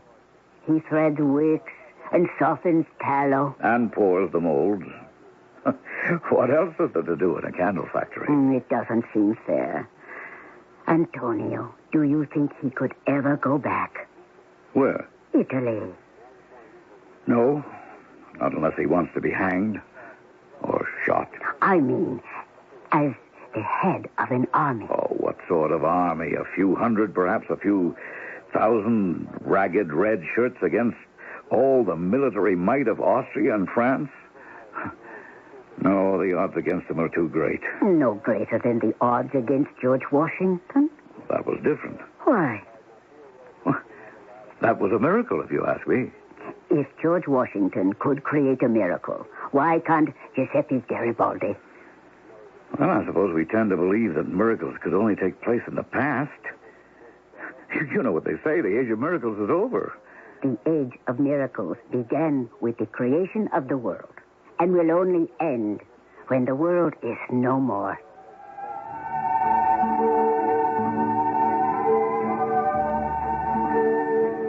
She's a very good woman, my wife. Bit of a mystic, though. That's why she got along with him so well. He was quite a mystic himself. I would hear them talking of an evening. Shall you have a cup of tea, General? General.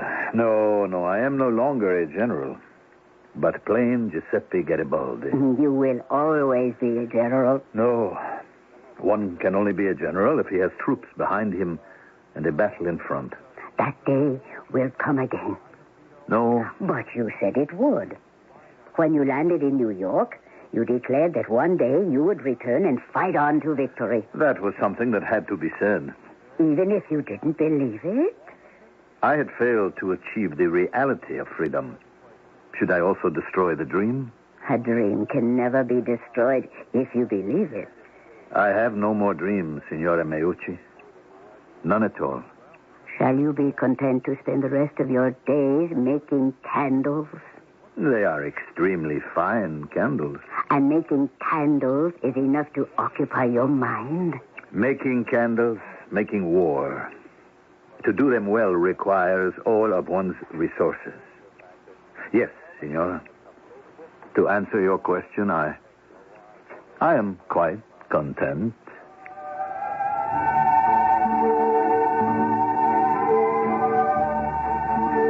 He said so, and you would think so. But it wasn't true. Because one Sunday I happened to go down to the docks to see about some merchandise. And there he was. Some sailors were unloading their ship. He went up to an officer, and I could hear him say... Scusi, I do not speak more English. I am seaman, able seaman. I am looking to sign on.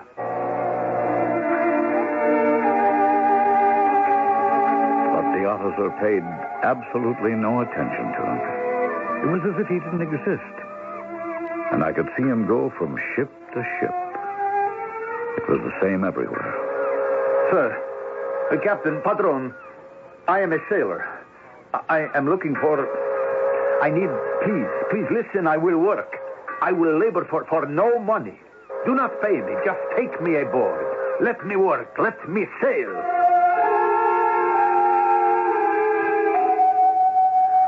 Antonio said he saw you at the docks this morning. The docks? Oh, yes. What were you doing there?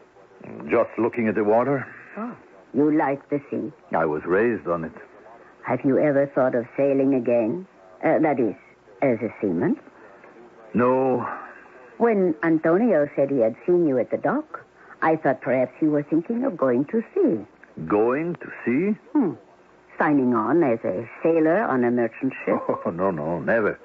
That idea would never enter my mind. Well, then you wouldn't care to be a sailor again. Oh, what sort of life is it? The work is hard, the food is bad, and the pay is small. And yet how many follow the sea? When a man is young, the sea is an alluring mistress.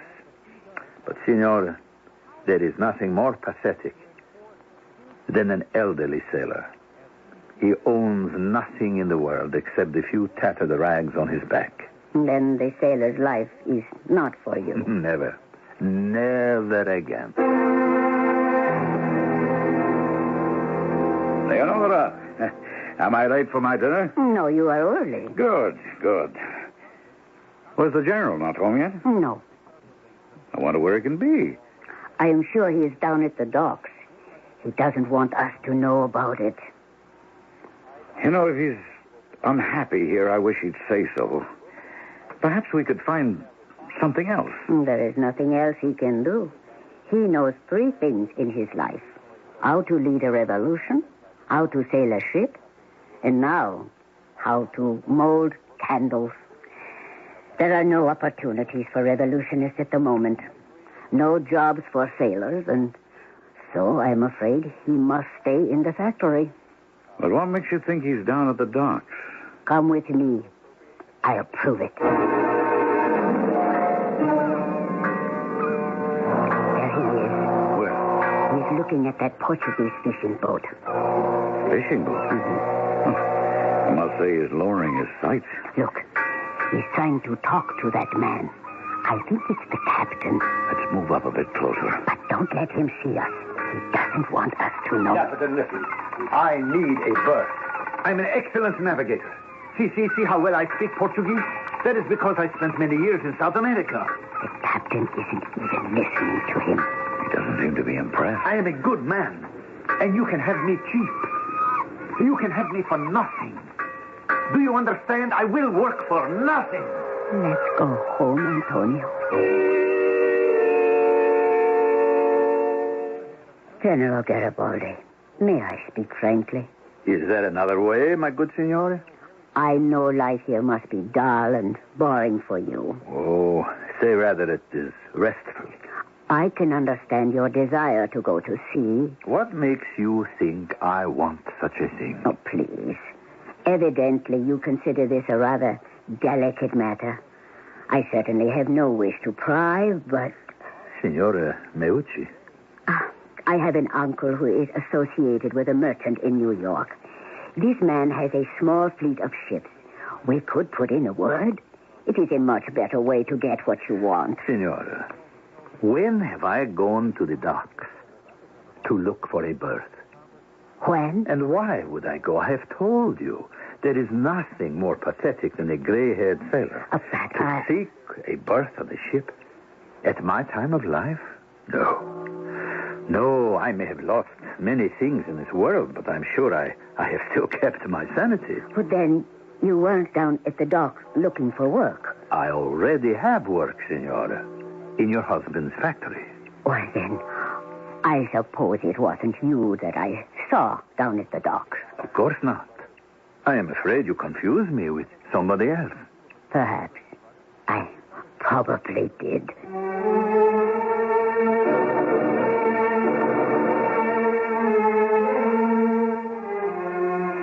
That's what she says to him now.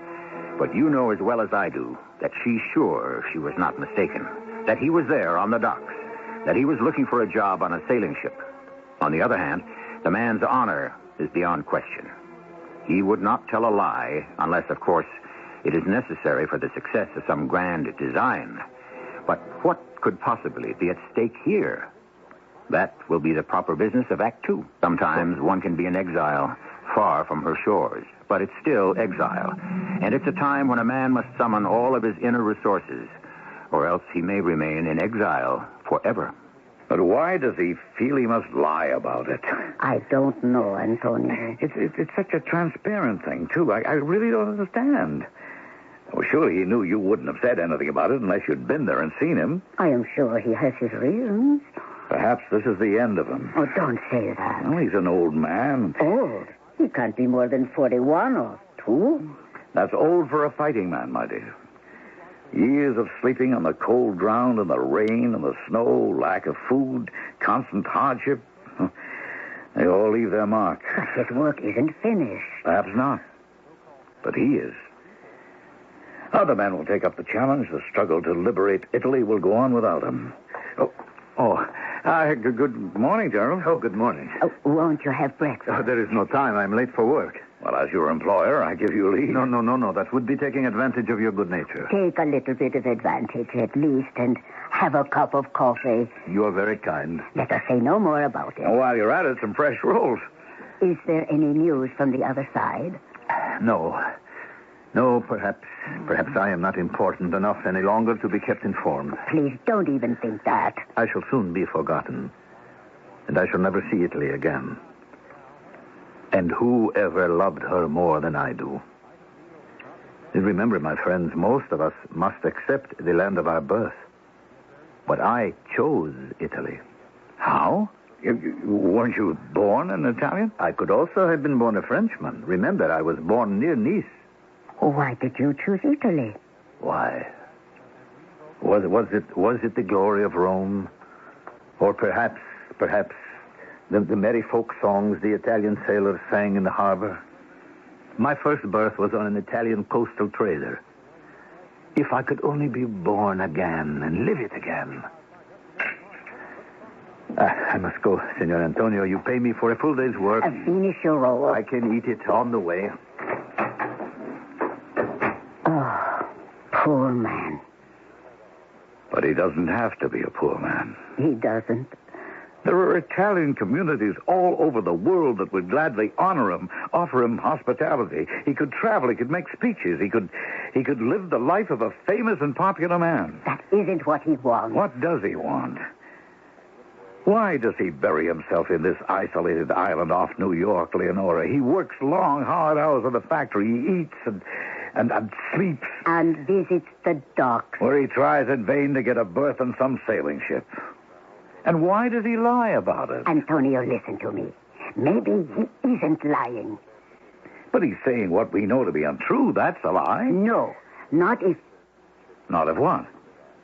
Well, I am not sure. What are you thinking of? Oh, you will say it's one of my crazy ideas. Well, I might as well hear it. Did you hear what he said just before? If only I could be born again, to live it again. Well? That is what he wants to do. Start again. And this time he will succeed. The first job he ever had, his career began on board a ship. You're saying that he wants to go back to the time when he was a boy? Yes. Well, that isn't strange. Many people dream of that. But he is actually doing it. Well, how is he doing it? The young Giuseppe Garibaldi, that's inside him, wants to get a berth on a ship. The older one has no use for it. Therefore, the older Garibaldi isn't aware of the fact that the younger one has taken him to the docks in search of a job. Oh, come on now, Leonora. That is why he denies what we saw him doing. But how is such a thing possible? I don't know. But I am sure he doesn't know what he is doing. He's a great man. Or he was. He deserves a better end than this. Why do you say end? For all we know, he hasn't even begun.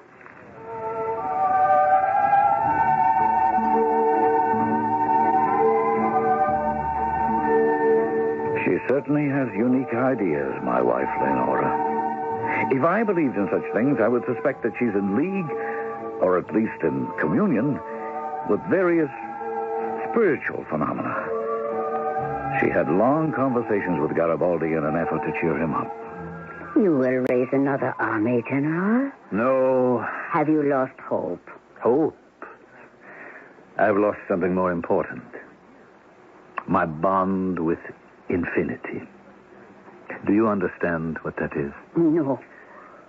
Signore, no ordinary man can free a nation. The battle is long. Life is short. Experience is treacherous. One must survive. One must be attuned to the hidden signs and signals of fate.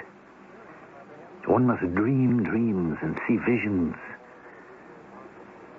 And I can do these things no longer. But surely... No. The gift, whatever it was, has left me. It left me suddenly at the Battle of Rome. Let me tell you what a battle is, my dear.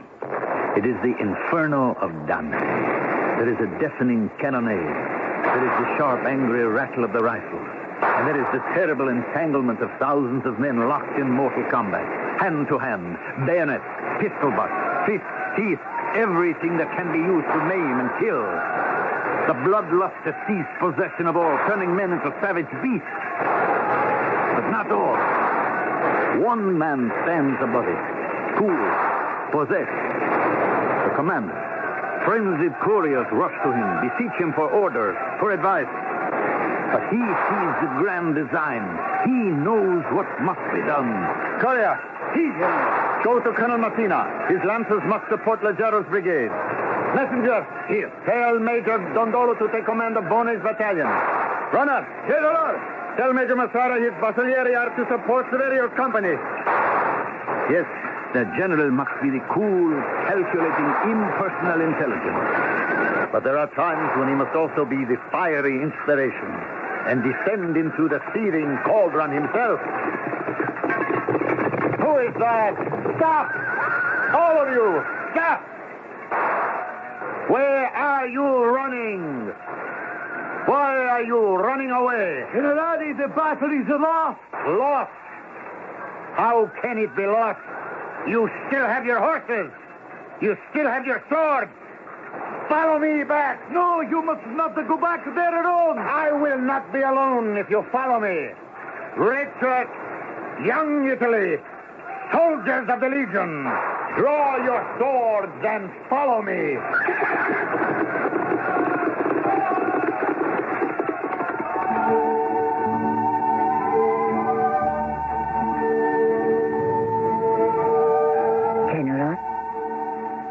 General. Oh, yes, yes. I was lost for a moment. But you see, my dear Signore Meucci, mortal man cannot achieve his destiny unaided. How can he achieve the clarity of vision? And how can he be sure the bullets will miss him?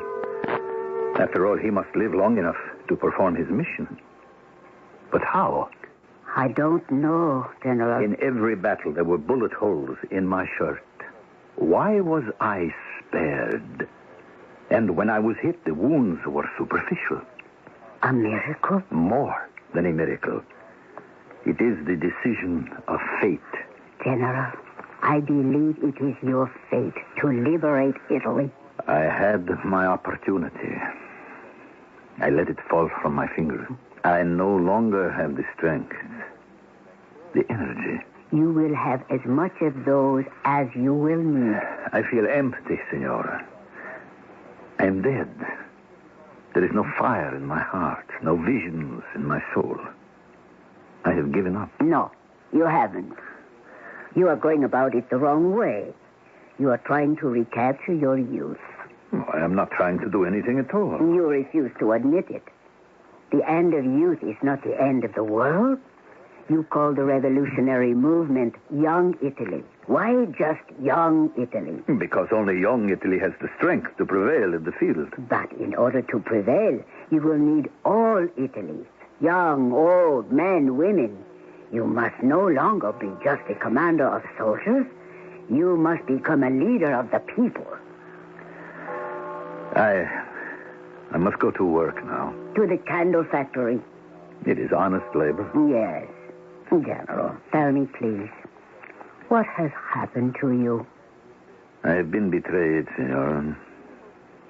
I have been victimized by other men's stupidity, cowardice, ambition. Others have faced the same misfortunes and were able to rise above them. Yes, I know. But, Senora, they were able to do something that is denied to me. They were able to dream. This is the loss that has destroyed me. I am able to dream no longer.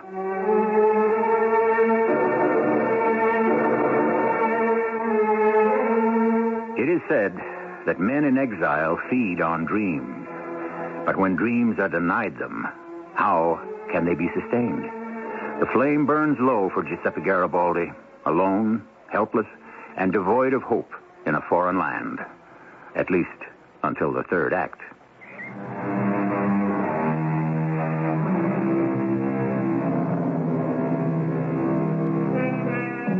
The deed itself is usually done with quickly. It is the dream that produced it that may have lasted for almost a lifetime. Most of the great happenings of history, what were they in reality? Only someone's dream that came true. But when the dream dies, what becomes of the dreamer? You say you can dream no longer, General. Yes. Have you ever wondered why? Does it matter? Is it possible you're afraid to dream? Is it possible? Yes. Then it exists only in your mind. No, Senora, it exists in my heart, in my soul. I'm sick of it. I can say this now. I am sick of it, sick of the slaughter, of the agony. And does it surprise you? No. My dream was a free, united Italy. Very good. But what has it brought to those who followed me? Misery and death. And what has it done to me? I gave the cause everything. My youth, my strength, and finally, my wife. Your wife? Yes. What happened? Oh, please, Senora, I would rather not speak of it. As you wish. Why does everyone feel they have the right to ask me the most intimate personal questions? I'm sorry. I didn't intend to... How much more am I expected to give up? Oh, please, General. And do not call me General. I am plain Mr. Giuseppe Garibaldi. I work as a laborer in a factory because I am not fit to do anything else. May I make you a cup of hot tea? And do not try to humor me either. Oh, Senora, please forgive me. I do not know what has come over me lately. I'm not myself. No, it is all right. No, it is not. What right do I have to abuse good people who are kind to me? I understand. Believe me, I understand. It is that I am homesick. And I know I will never see my Italy again. Oh, but you will. I am sure of it. Yes. Well, I must go to work.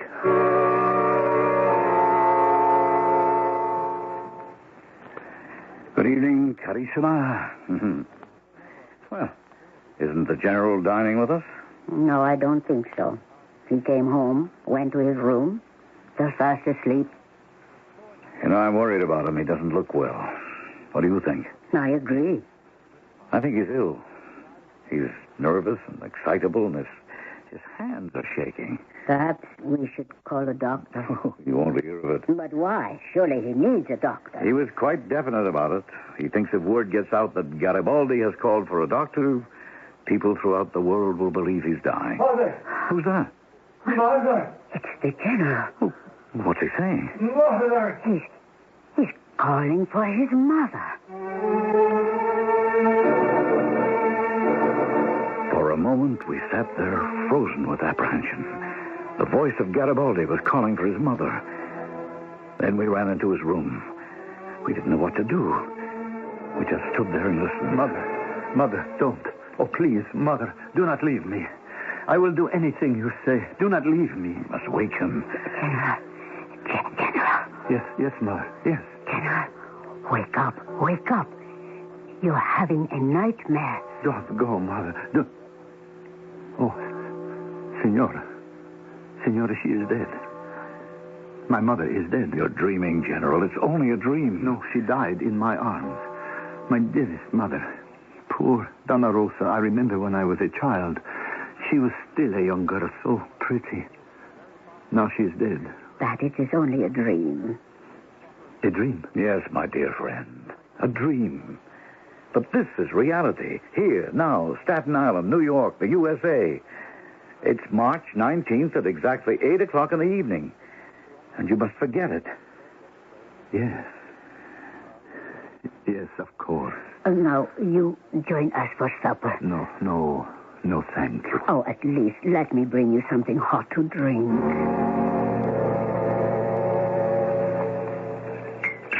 This is very kind of you, Senora. No, you are looking so much better.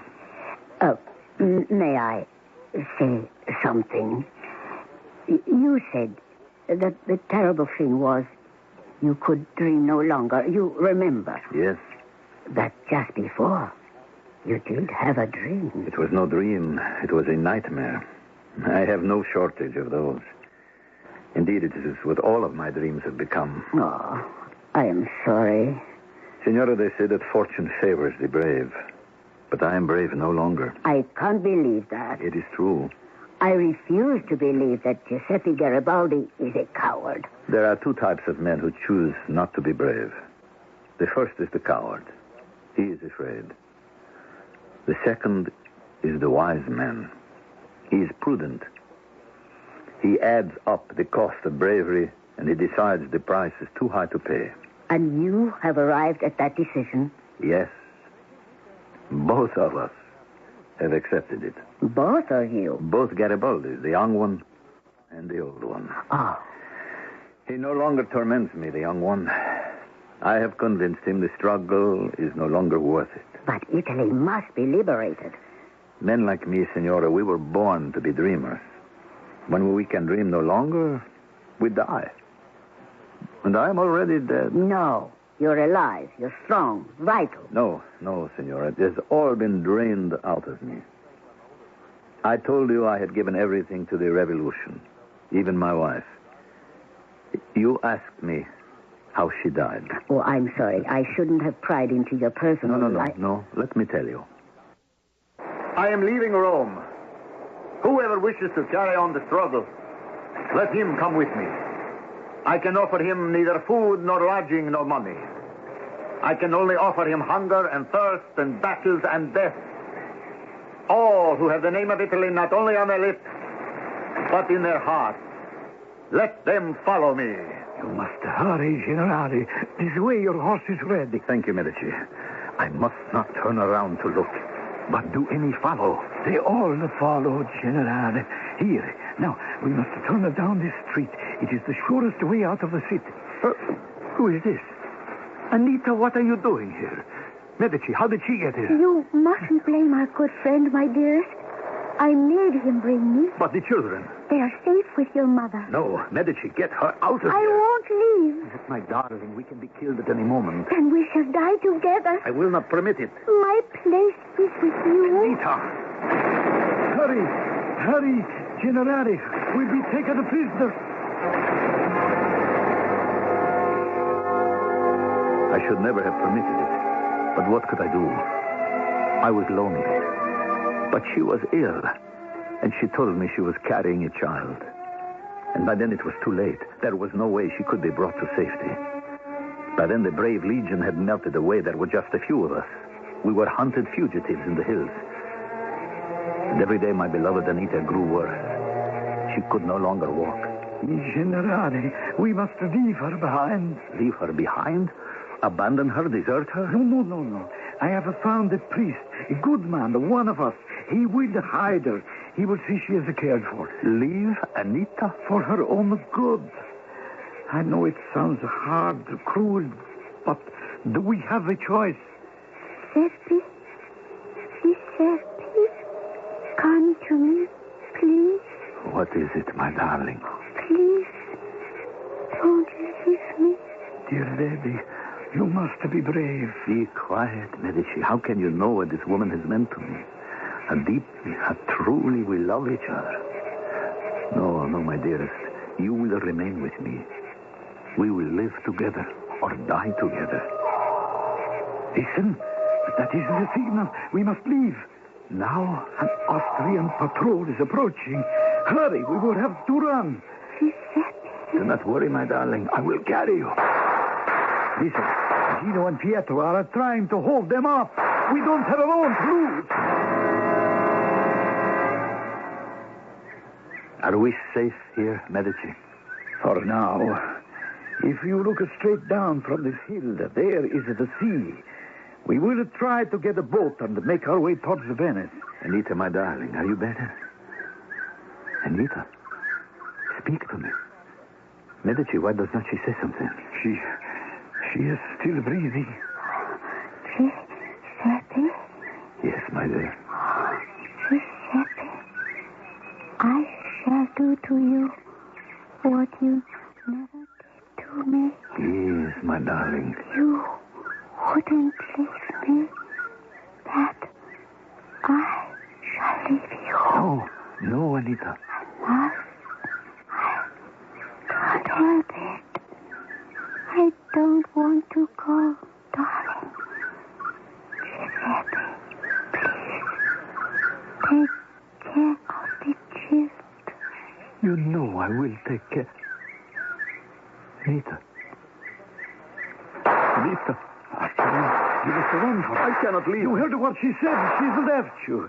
Generale, you must not be. She is dead, Medici. She is dead. Run quickly before they get here. I promise you, my friend, on my word of honor, she will receive a decent Christian burial. Medici, how can all anyone can do for her now? Run!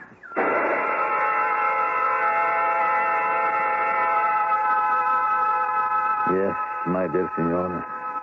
I escaped with just a few tattered rags on my back. I had lost everything. Oh, I am sorry. Now I shall go make more candles.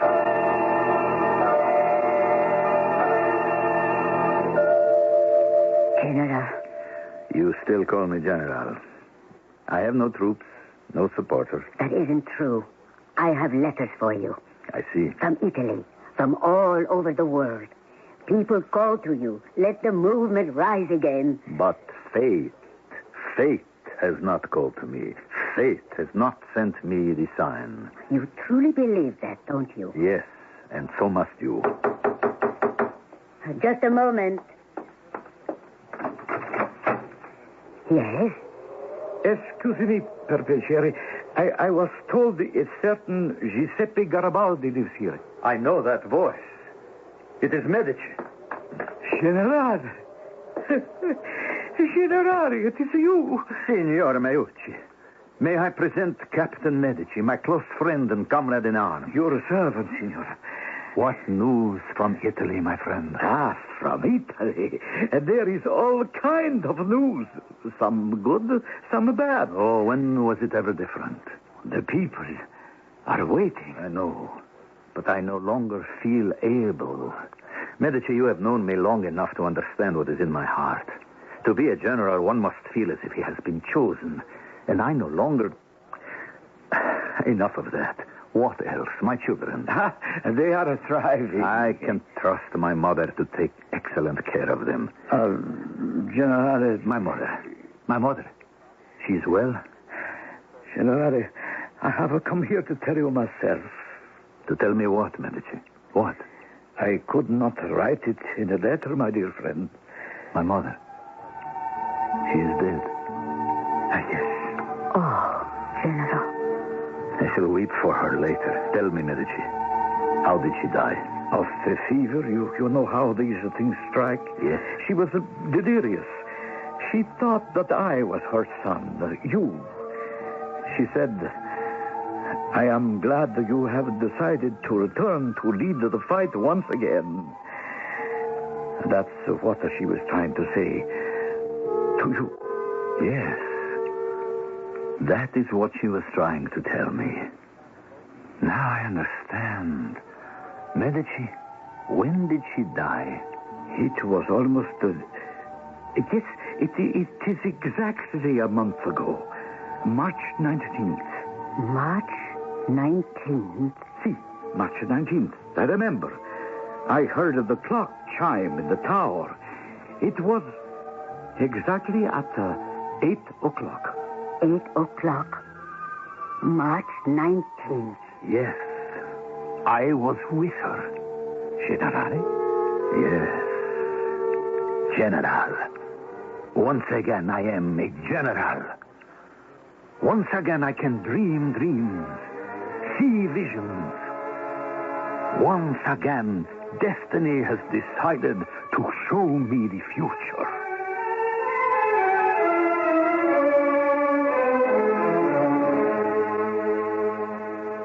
And it was quite a future. He returned to Italy and finally freed his beloved country from all foreign usurpers. Giuseppe Garibaldi. His name will live forever as Italy's greatest hero, and perhaps also as a part-time candle maker on Staten Island, New York. An addition to our tale shortly. I remembered my lucky surefire fishing lure. But you know, I think I forgot my body. Don't forget your body. Remember Rexall vitamins. Help resist illness. Eat the right foods. For supplement, remember Rexall Vitamin C. Don't forget your body. Remember Rexall vitamins. Rexall Vitamin C. Now only $1.69 at participating stores. You can save gas and avoid the high cost of public transportation if you invest in a West Point bicycle from True Value Hardware Stores. Hi, Pat Summerall to tell you right now they're offering a wide selection to suit every taste and budget. Choose from sleek-style, lightweight racers in 10 or 12 speeds, or a sturdy 3-speed touring model. All have rugged steel frames plus the features you want most. They're designed for dependable quality and performance. And West Point bicycles are sold exclusively by participating True Value Hardware Stores and home centers. If you're in search of mysteries, where things are seldom what they appear to be, sooner or later you'll find Raven House. Welcome to Raven House. But beware, once you enter, there's no turning back. Raven House paperbacks have more ways to keep you in suspense than you could ever imagine. No! And each murderous crime is committed in its own devious way. So just when you think you've cracked one case, there's a whole new mystery waiting to be solved.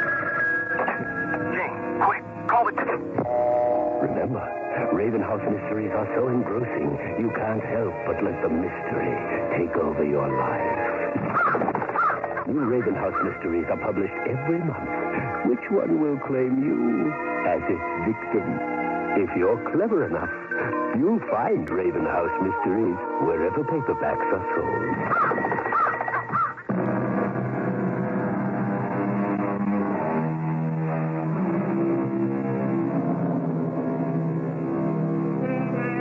We speak speak of a man of destiny. But what do we mean? Is he one of destiny's men? Does destiny actually select its favorites, invest them with special qualities that are denied to the rest of us? Are some of us fated to succeed, while others must fail? Why is it so easy for some, so difficult for others? On what basis does destiny choose its favorites? Is the whole thing fair? Don't get me wrong. I'm not knocking it. I just want to find out how I can take advantage of it. If I ever do, I'll let you know. Our cast included Mandel Kramer, Evie Juster, and Ian Martin. The entire production was under the direction of Hyman Brown. Radio Mystery Theater was sponsored in part by Raven House Paperback Mysteries. This is E.G. Marshall, inviting you to return to our Mystery Theater for another adventure in the macabre.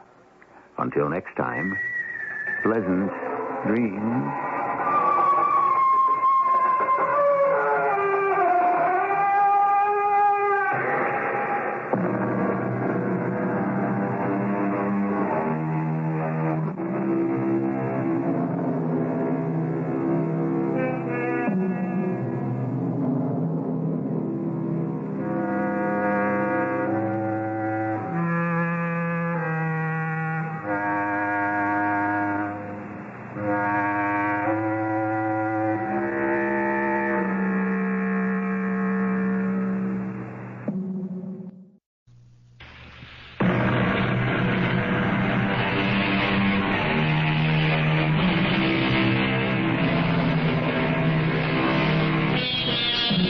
Each of us has, I believe, a sense of honor.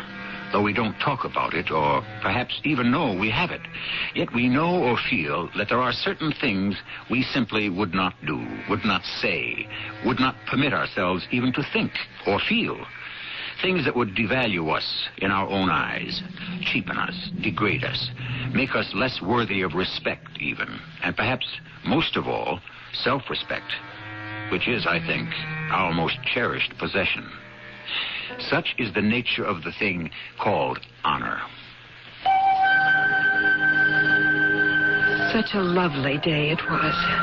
The bluest of blue skies, little shreds of pure white clouds, a pair of cardinals wooing each other in the big elm tree.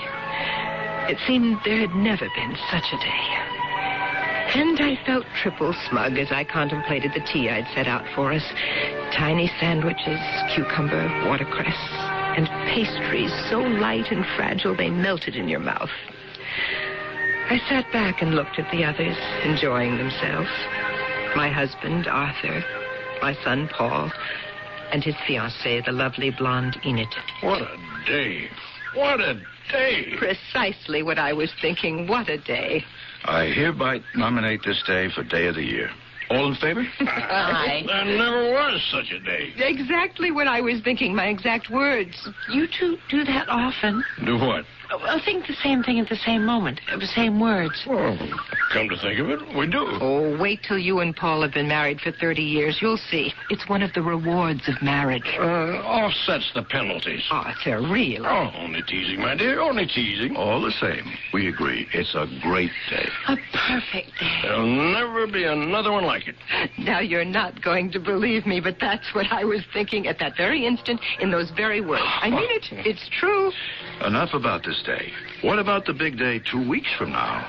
What about that day? Oh, yes, the day of the Braithwaite Award. Oh, that. What do you mean, oh, that? That is a very big thing, a great honor. I know. I was just rehearsing being modest. As befits a great man such as myself, or as I shall be once I've received the Braithwaite.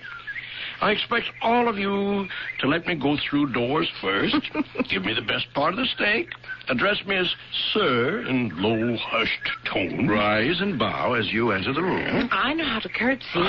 I learned years ago in dancing school. I never knew it would come in handy, but now... How would it be if we all just agreed to be silent while you talk? I think that would about cover everything. Forget all the other tokens of respect. Just let me do the talking. And I promise not to quote from my own books. Oh, that's asking too much. What else would you quote from, Professor? Shakespeare, Homer, Plato, Pliny the Elder, Pliny the Younger, all those fellas. David Meyer? Oh, of course, David Meyer. David Meyer? Who's David Meyer? Winner of the Braithwaite Prize last year. And Arthur's best friend. He'll be the one to present Father with the prize. How nice. Yes, isn't it? Oh, it's exciting. Of course, there's another exciting day coming up. Shortly after. Why, whatever do you mean, Paul? The wedding, of course. Oh, yes, the wedding. You sure you want to tie yourself to this young man, Enid? Positive. Risky business. Now, Arthur. Marriage is full of pitfalls, hidden risks. Look who's talking, the perfect husband with a perfect wife. Enid, if Paul gives you any trouble, at any time, I want you to promise me one thing. And what's that, Professor? You'll come to me. Well, all right. Personally, I think she should come to me. Well, you're the last person, Now, Jill. listen, there isn't going to be any trouble. They're both young and beautiful, and they're going to get married and live happily ever after. There's always trouble. Oh, you know what? It's getting chilly. Always. Why don't we go inside? Of one sort or another. Oh, Arthur, stop mumbling. We're going inside. Let me help you with the tea thing. Oh, thank you, dear. We'll just pile everything on this tray. Come on, Arthur. We're all going inside. You go ahead. You're not coming? Soon. I'll join you in a minute or two. Oh, Enid, let Paul carry the tray. It's too heavy for you. You sure you want to stay out here, Father? It's really getting a little chilly, Professor. Hardly any sun left at all. It's the blue hour. The most beautiful time of the day. The blue hour? Is that what it's called? Yes, the hour before the light fades. Yes. Everything is blue, isn't it? Even the air is blue.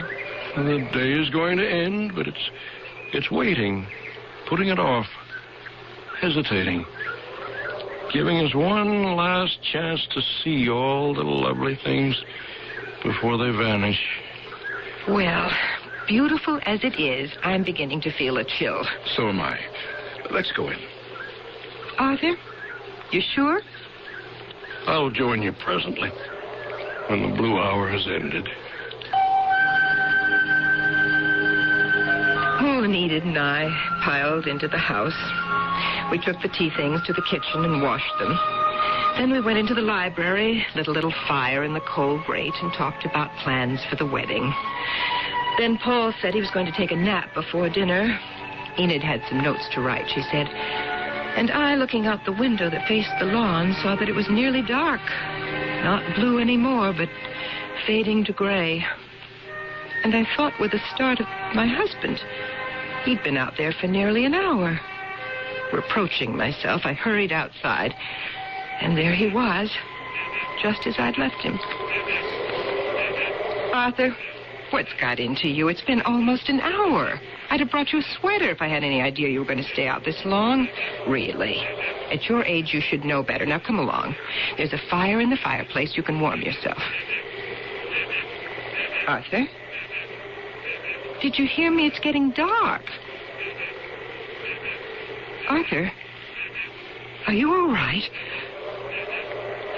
For heaven's sake, say something. Say something. Help me. What? What did you say? Help me. What do you mean, help you? With what? Help me, Emma. What do you mean? You help you to get up? Are you in pain? Pain. Where does it hurt? All around me. What do you mean? How can it hurt all around you? Strange. I feel strange. Strange? What does that mean? Just strange. All right, I'm going to call a doctor. No. Don't do that. Arthur, I can't let you sit there. Let me call a doctor. That nice one that lives down the road. No, doctor. No. Why not? For heaven's sake, why not? Because I wouldn't know what to say to him. You don't have to worry about that. He'll look you over and... You won't find anything. Arthur, my dearest, what is it? Tell me. Tell me. What is it? I don't know. But you must know. Now, you think. You think. I can't. You mean you can't think? It just happened. What? What happened? I don't know. It just happened. Now, sweetheart, listen. We were all sitting here having such a good time. Paul and Enid and you and I. We were. Were we? You certainly remember that. I think I do. You think you do? It was only an hour ago. Is that all it was? Then we went into the house and we left you out here because you said you wanted to watch the Blue Hour. You remember saying that, don't you? Somebody said that. You said it. You said it was the most beautiful time of day. I guess I did. I guess I did say that. But that was before. Before what? Before the terror descended.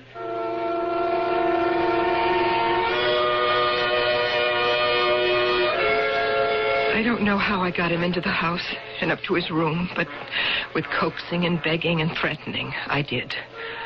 Otherwise, I firmly believe that he would have sat there staring into the approaching dark forever. I did the only thing I could think of under the circumstances.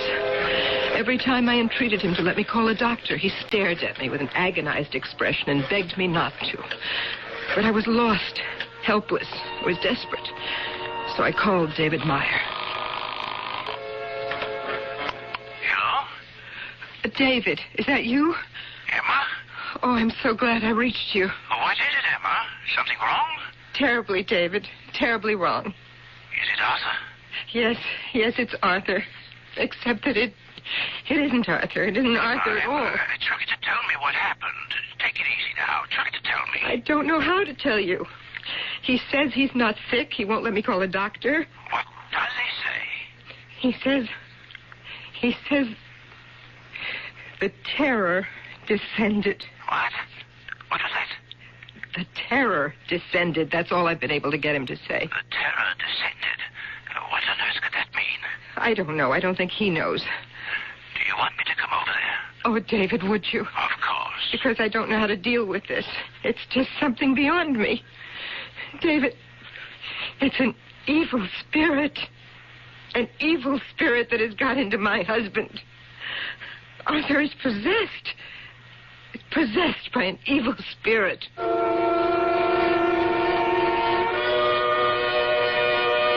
What is the mysterious thing that can happen to any of us to transform joy to despair, gladness to misery? Need it be a cataclysmic event, a sudden and terrible loss, a failure of effort, a failure of love? I don't think so. I think that it can come from something so minute that there seems to be no way to discover its origin. For all I know, or anybody knows, it may well be an evil spirit. I'll be back shortly with Act 2. When you're looking for a durable cord for any household need, let True Value Hardware stores show you the ropes. Hi, Pat Summerall to suggest you see their wide selection of quality rope products from well...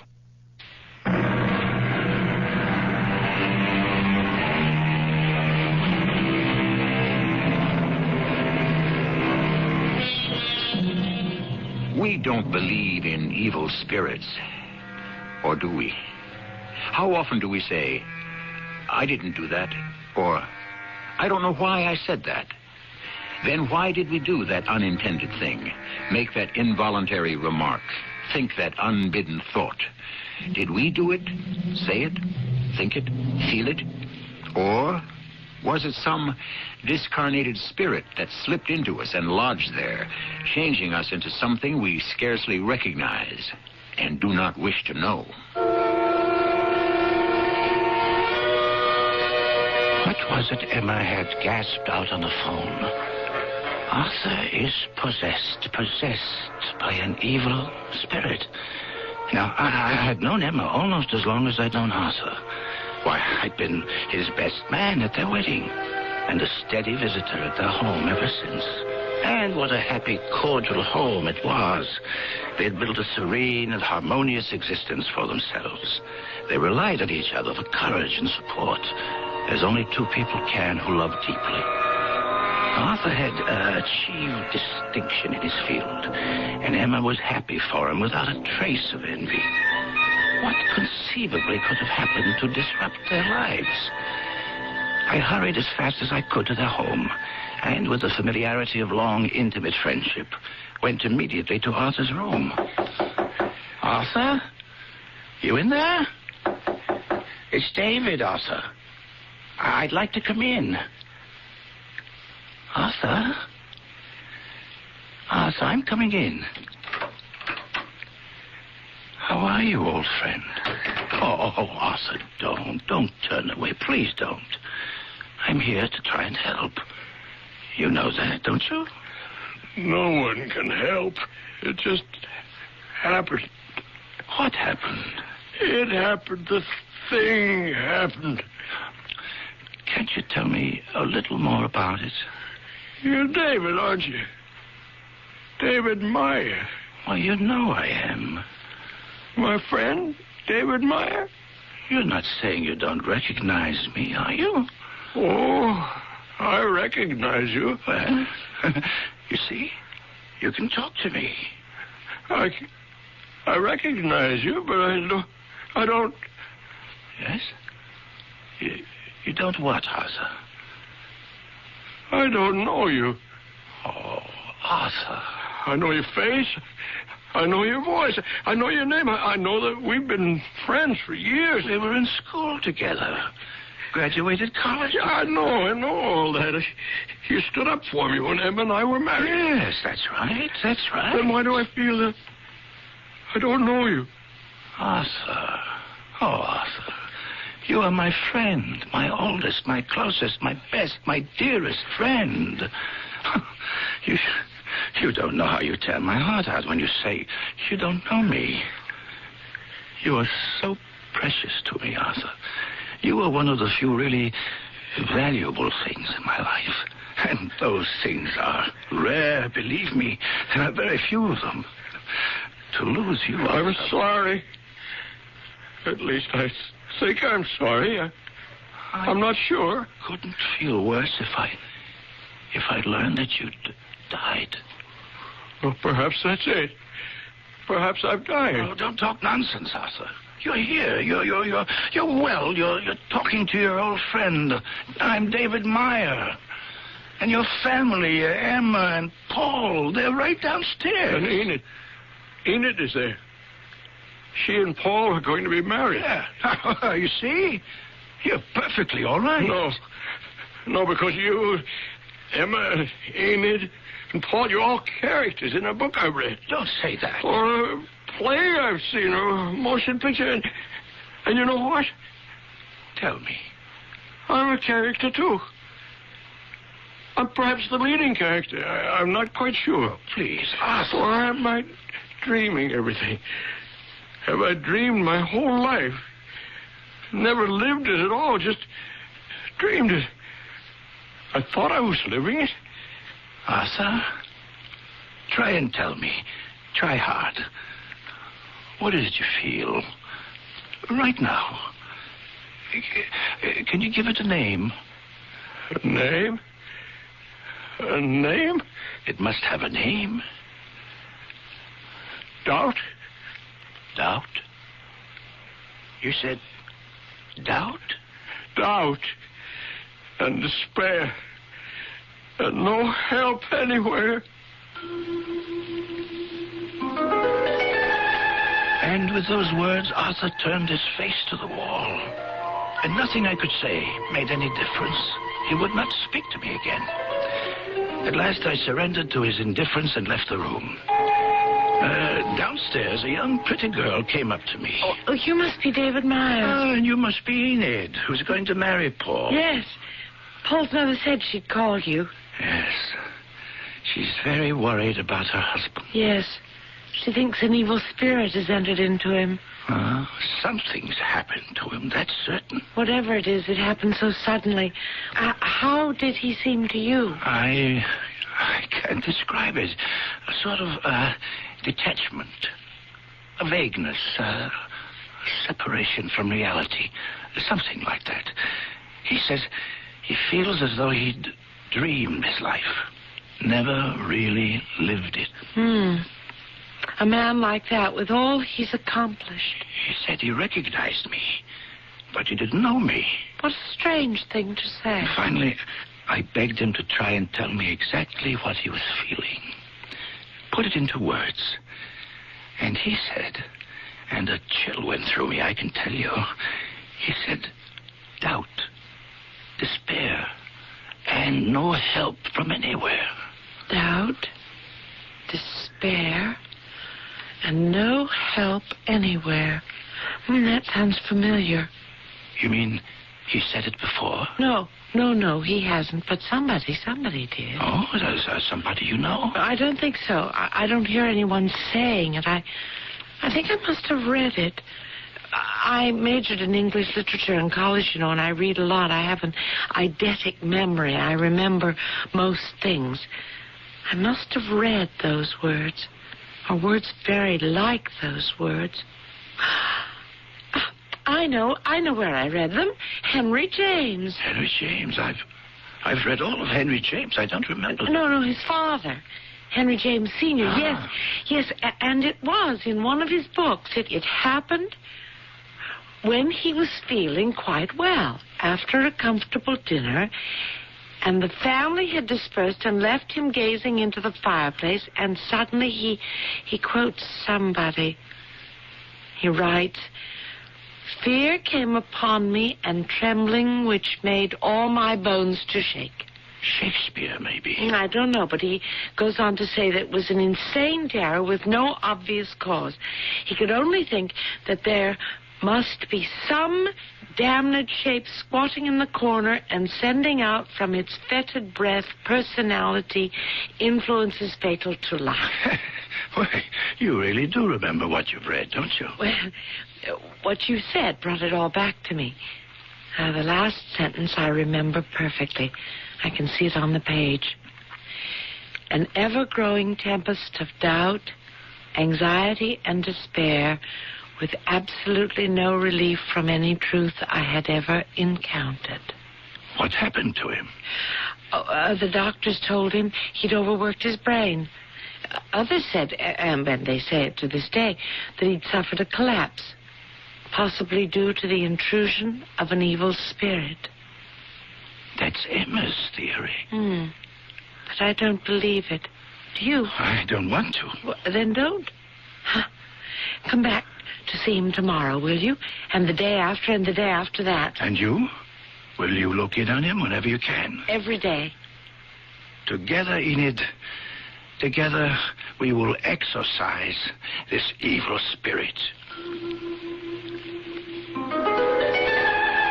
I left the house with a lighter heart, a springier step. This young creature with her amazing memory and her unconquerable soul had put new life into me and fresh determination. Life gives us few friends that are durable, and I wasn't about to lose one without a struggle. By 10 o'clock the next morning, I was knocking on Arthur's door. "It's David, Arthur. I'm coming in." I'm back, as you see. Is it all right if I pull up a chair? Because I'm planning to stay a while. Stay. Thank you. I was also planning to have a little talk with you. Okay? Okay. Oh, good. I met your future daughter-in-law on my way out yesterday. Enid? Yes, Enid. She happened to remember, and she has an astounding memory, that girl. She remembered something that Henry James Sr. wrote about a seizure of some sort he had. Now, this was way back in 1884. Now, Arthur, it sounds remarkably like the thing that happened to you. Henry James? Sr. I looked it up because I thought you might be interested. You are, aren't you? Yes. Now, it happened in a lightning flash, he writes. Yes. And seemed like an insane and abject terror. Yes. Within 10 seconds, he writes, he felt himself reduced to an absolute wreck. Yes. And an almost helpless thing. Oh, yes. He wanted to shout for help to his wife, to anyone. Passers-by on the road, anyone at all. Anyone who would protect him. Poor man. I know it all. No help anywhere, no help at all. Only despair, doubt, despair. I thought you might feel better. a little. To know you're not the first or the only. I do feel better. Less alone, thank you.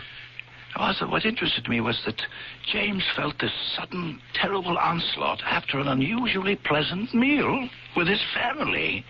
He felt vigorous, even joyful, as you seem to have felt.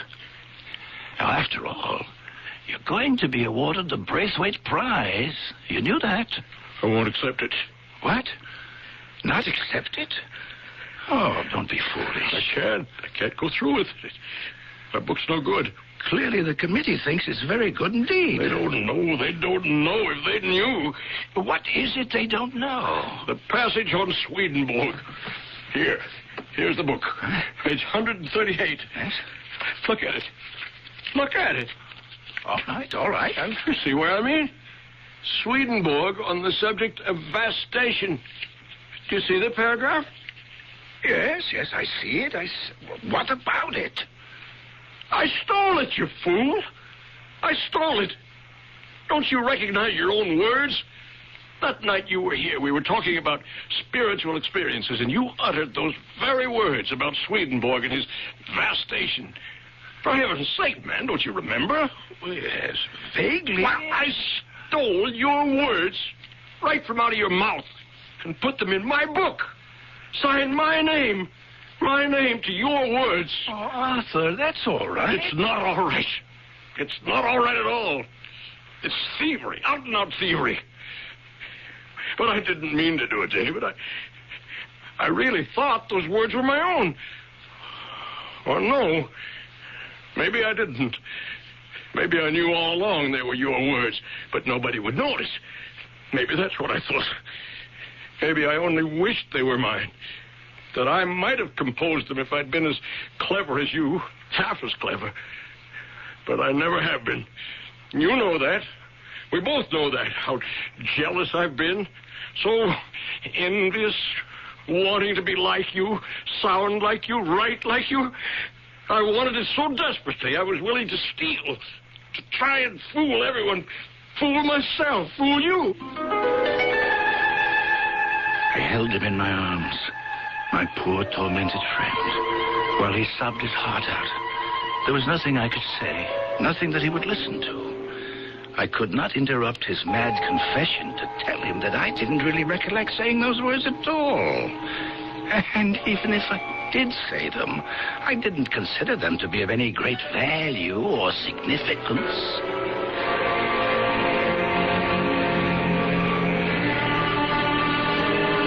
Such are the things that torture a man of honor. There is no escaping the palpable fact that men without honor lead easier lives than those who possess it. But if I can choose my friends, give me those whose sense of honor makes their lives difficult. I'd like to feel that I belong with them. I'll be back shortly with our concluding act.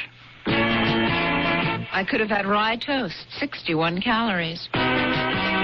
I could have had 11 carrots and a glass of water. You could have had a V8, naturally low in calories and tastes great, too. I could have had a V8? V8 cocktail vegetable juice with only 35 calories per 6-ounce serving. V8, the great-tasting, healthful blend of 8 country vegetables.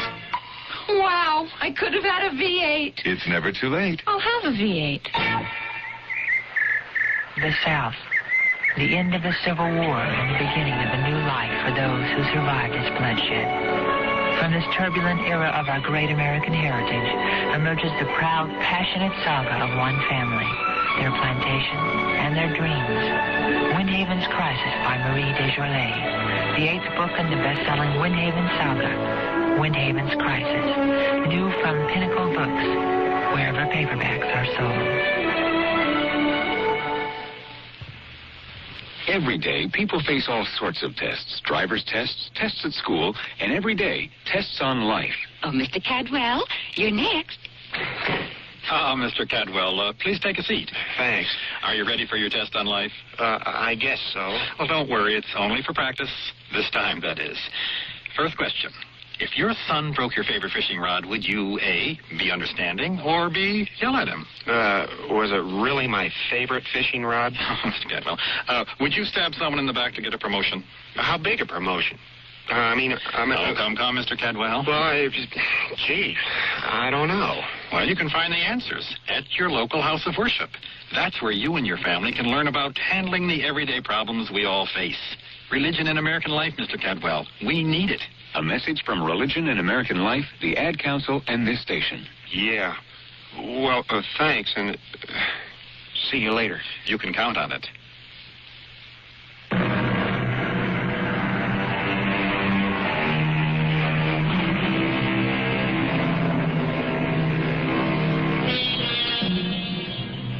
Perhaps it is beginning to emerge that a sense of honor is related to that old familiar thing called conscience.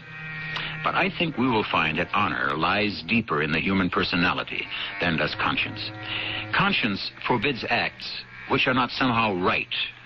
Honor forbids those that, while possibly permissible, are somehow shameful or unworthy, acts that a man of honor would not stoop to commit.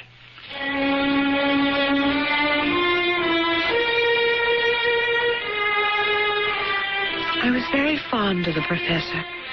I was determined to keep the promise I'd made. I was eager to keep it, to visit the professor each day and try and fathom the strange, deep melancholia that had overtaken him so suddenly. I didn't meet with much success. Who is it? It's Enid, Professor. Oh, Enid. Does that mean you don't mind if I stay a while? I thought it might be David Meyer. Do you find it easy to talk to him? Oh, a little. Because you've known him for so long. Is that it? I know you've only known me for a short while, but I've gotten the impression that you like me. I certainly like you. Don't you think we could, well, could you talk to me a little? Maybe not the way you talked to David Meyer, but... That was different. How? How was it different? I don't know. But I feel sure that you do know. You just don't want to say it. Isn't that right? It was strictly between David and me. Strictly. Oh. Well, then I don't want to intrude, but there is something between you and me, don't you think? No. But I'm going to marry your son. Nothing. You're going to be my father-in-law. My own father is dead, you know.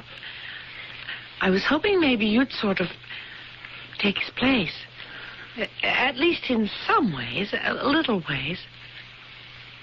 Isn't that possible? Not possible. Oh. Well, then I'm going to be disappointed. A father is a father. Yes, I know, but, well, I hardly knew my own father. I was very young when he died. It's only natural that I'd want an older man to look up to and admire and have faith in and believe in and... Well, you really don't want to talk, do you? Can't talk. All right. I'll leave you alone then, but I'm warning you. I'm coming back tomorrow and the day after and the day after that until you decide that I'm a safe person to talk to. Because I really am, you know. Enid, I'm down here. Oh, yes, I'll be right down. Paul's here, too. Oh, fine. Did you have any luck with him? Not much, I'm afraid. I was hoping. So was I. Well, he won't talk to me either. Except things like time to change the sheets. He just says, all right, when I say it's time, and he gets out of bed and sits in the big chair by the window and stares out. And that's more than he says to me. He doesn't talk to you at all. Oh, first he tries to make believe he's asleep. Then if I tell him he can't always be asleep, nobody could sleep that much, he turns over and looks at me with the saddest expression. I know. And if I try to say something, anything, he just turns his face to the wall again. So I leave. Seems to be what he wants. So I leave. I just give up. Well, I'm not giving up. Well, what can you do? What can any of us do? Not give up. That's what we all can do.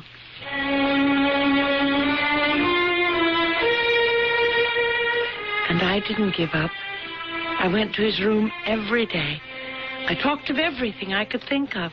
The Braithwaite Prize, the wedding, where Paul and I would go on our honeymoon, when we planned to have our first child.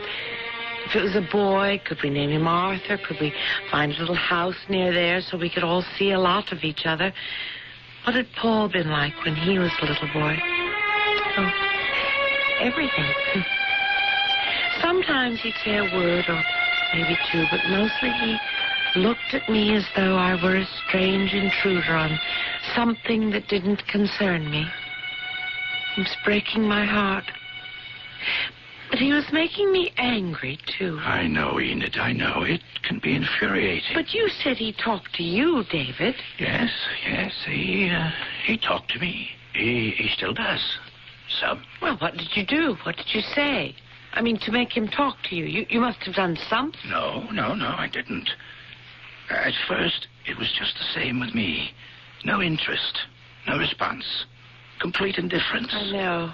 Oh, I know. But then, much to my surprise, my amazement, in fact, there was a breakthrough. How did it come about? What caused it? I started talking about the Braithwaite Prize. He's going to accept it, by the way. Well, of course he's going to accept it. Why wouldn't he? He had his reasons. Very insufficient ones, I might add. What were they, for heaven's sake? I'm afraid I can't tell you that. That's strictly between him and me. Funny. That's almost exactly what he said. To you? Yes. He said that talking to you was different, and I asked how. How was it different? And, well, at first he said he didn't know, but I kept after him. I felt sure he didn't know, but he didn't want to say it out loud. And then he said, almost the same thing you just said. He said, strictly between David and me. And he repeated the word, strictly. Well, he was right. So, you're not going to tell me? No, I'm not. I can't. Well, if you can't, you can't. You're going to have to find your own way of reaching him. Enid, why don't you give up? Because I can't, Paul. I have. He's never going to snap out of this. Paul, you're talking about your own father. Oh, I'm starting to agree with Mother. He is possessed by an evil spirit of some kind. Well, I know it seems that way, but... That's the way it is. Face it. I have faced Well, it. then. That doesn't mean I'm going to give in to it. I'm not. You think you can do battle with an evil spirit? You? Why not? I imagine lots of people are doing just that. All over the world. Not doing very well, are they? Well, that's no reason to quit. If we quit, we're lost. Darling, I'm not trying to depress you. But honestly, I think it's hopeless. Absolutely hopeless. David Meyer made some progress with him. If he could, then I can. I won't let such a wonderful man lose himself in depression, hopelessness. Besides, he's going to be my father-in-law. Remember, when we were having tea on the lawn? He said, if you ever have any problems with Paul, come to me. It's a darn peculiar thing to say, I thought. I thought so, too. But he wouldn't have said it if he didn't have some affection for me, would he? Oh, Enid, give up, why don't you? I won't. I can't. I simply can't. Paul. Yes, my dear. What now?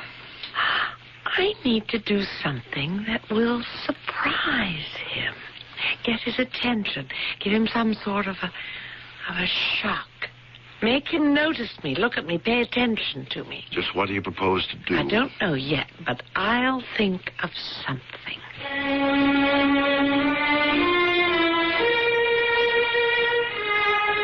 When I went to the professor's room the next morning, I was filled with trepidation. I had no confidence in myself at all.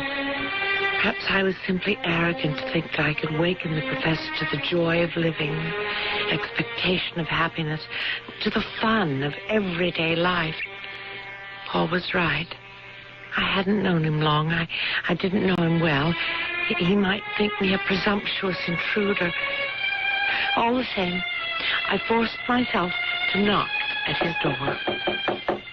David? No. It's Enid again, Professor. Oh. I want you to look at something. Please? Please, won't you turn over and look at me? It's a surprise. Just for you. You'll be the first person besides me to see it. The very first. Even Paul hasn't seen it. Please? Please, I want you to. Oh, thank you. It's your wedding dress. Yes, it is. You're wearing your wedding dress. Yes, I am. Veil and all. The wedding isn't far off, and when I walk down the aisle, Professor, I want to see you standing beside Paul at the altar. I want you there. I can't do that. Yes, you can. And I expect you to. Don't you know? Don't you know that I can't? Don't you know that I'm the most depraved of men? That I am jealous of my own son. Jealous that he will have you to live with, to love. That I want to be like him. I want to be him, to be young and starting life with a beautiful, loving young woman to help me through that life with hopes and expectations. That the very sight of you raises desires that I have no right to. That to see you and Paul together at the altar would make me want to kill him and take his place. Kill him. My own son. Don't you know all that? No. No, I didn't know all that. Well, now you do, so go away and leave me alone. No, I won't. But you're disgusted with me. You know you are. No, I'm not. No, I'm not. I'm flattered. Flattered? You're flattered? Well, what woman wouldn't be? A handsome, brilliant man like you finds her attractive, desirable. Now, what woman wouldn't find that flattering? You don't think I'm a contemptible old man? No. I think you're a sensitive, intelligent, loving, yes, and attractive man who cannot endure the slightest, most fleeting thought that crosses his mind if he thinks it's disloyal or unworthy.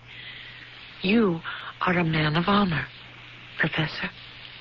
Unrelenting honor. And I shall be proud to be your daughter-in-law.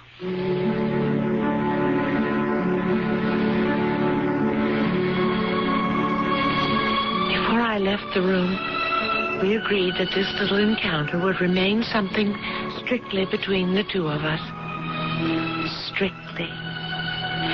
When I walked down the aisle of the little church on that most important day, there ahead of me stood my beloved Paul, and proud and erect beside him stood my future father-in-law. As I got close to the altar, I smiled at this most honorable of men, and sweetly, with perfect understanding, he smiled back at me.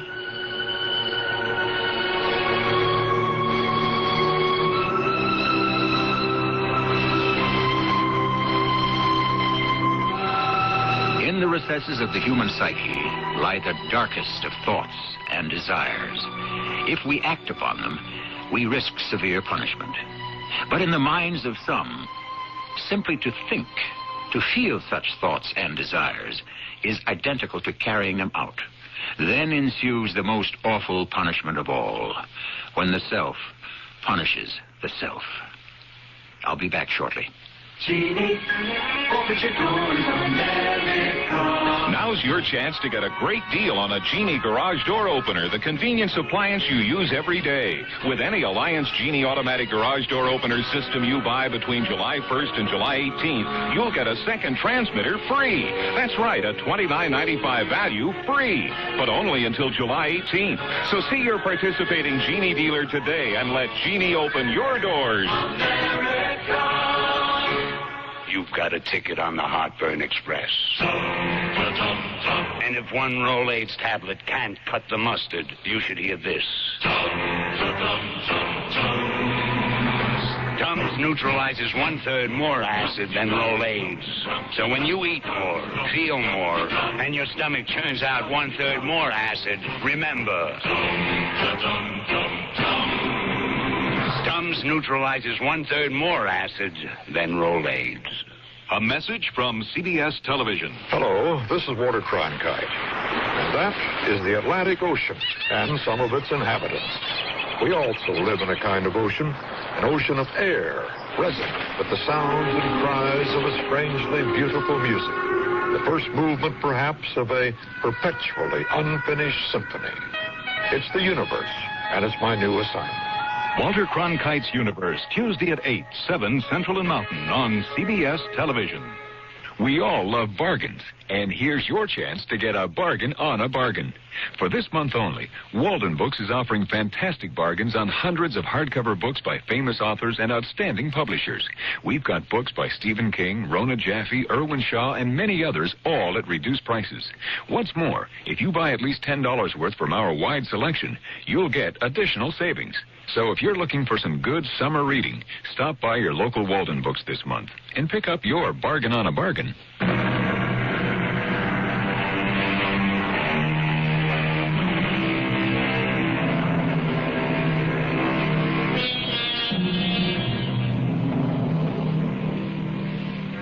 The shock of discovering heinous thoughts and desires within ourselves can be a critically debilitating, even fatal thing. If we cannot forgive ourselves for being less than we would like to be, we can collapse and resign from life. This is a risk, a grave risk, which is run over and over by the man of honor. Our cast included John Beale, Terry Keane, Patricia Elliott, and Bernie Grant. The entire production was under the direction of Hyman Brown. This is E.G. Marshall, inviting you to return to our Mystery Theater for another adventure in the macabre. Until next time, pleasant dreams.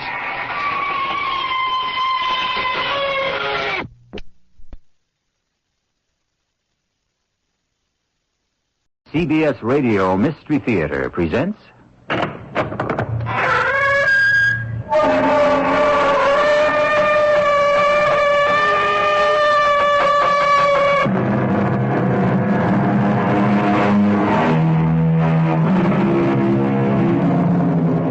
Come in. Welcome. I'm E.G. Marshall.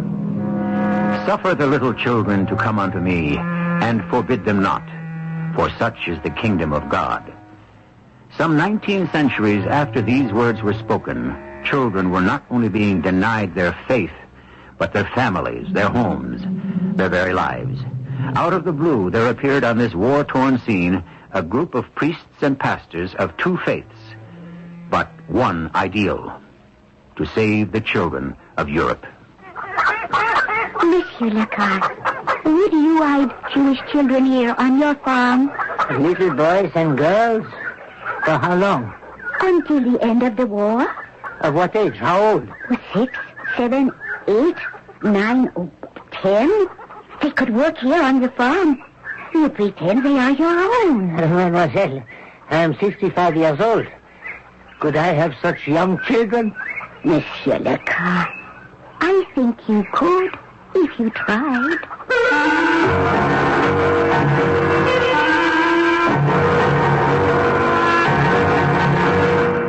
Our mystery drama, The Good Shepherds, was written especially for the Mystery Theater by G. Frederick Lewis and stars Robert Dryden and Russell Horton. I shall return shortly with Act 1.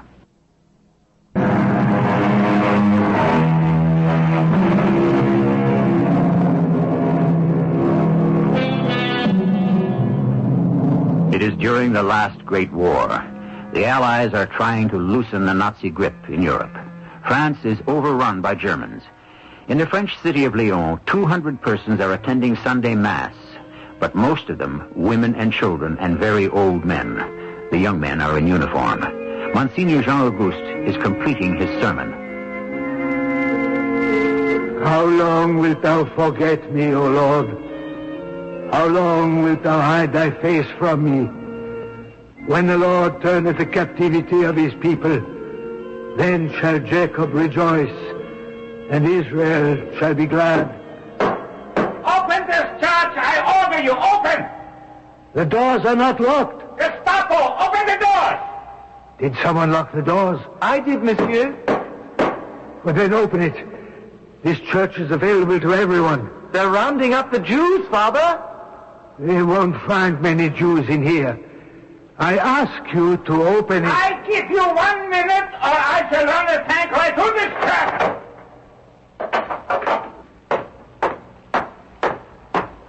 You French don't seem to realize we give the orders here, and we do not like to be kept waiting.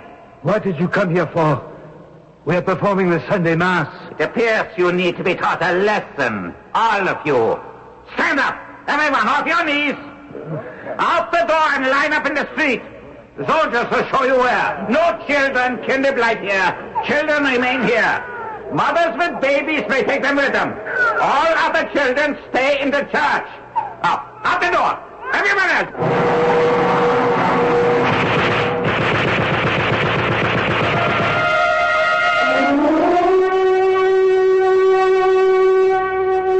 Reverend Corot. Present. Father Roger. Here. Nurse Anne-Marie. Present. And myself, Jean-Auguste, Monseigneur, Church of Saint-Sulpice, Lyon. We are gathered here tonight after witnessing today the slaughter of innocents. 155 women, some with their babies, and old men were cut down on our church steps during Mass.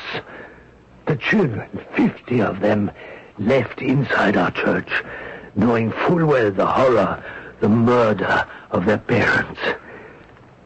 As we sit around this lighted candle, I would like all of us, the 4 of us, to take a holy oath in the name of the Savior that we shall not rest until we have saved as many children as we can from the Nazi barbarians. But particularly, Jean-Auguste, we should rescue the Jewish children.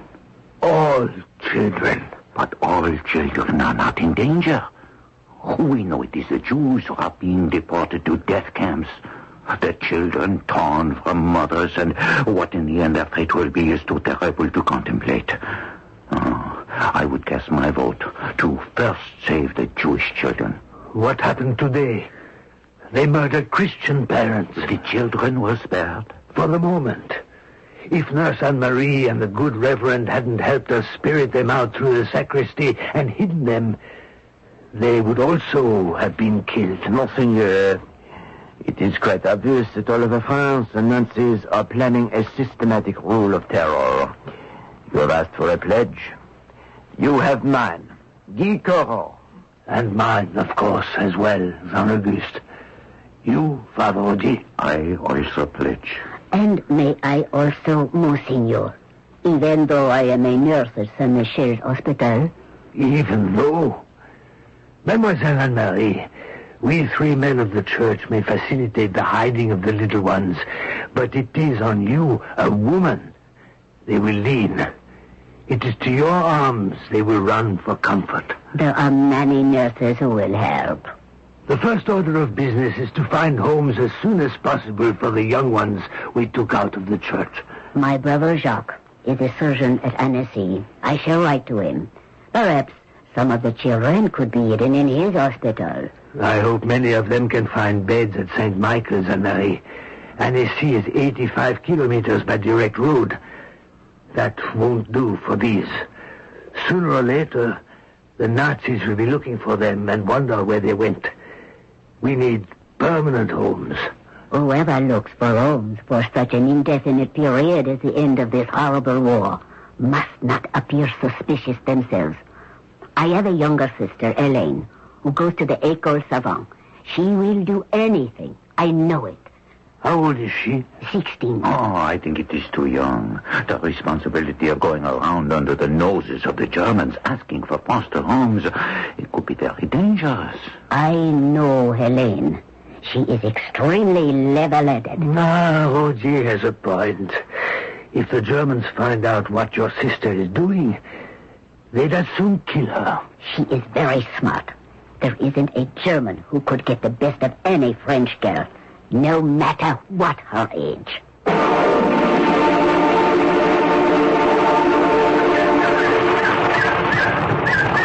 Helene, what brings you on your bicycle here this morning? Good day, Monsieur Lecoq.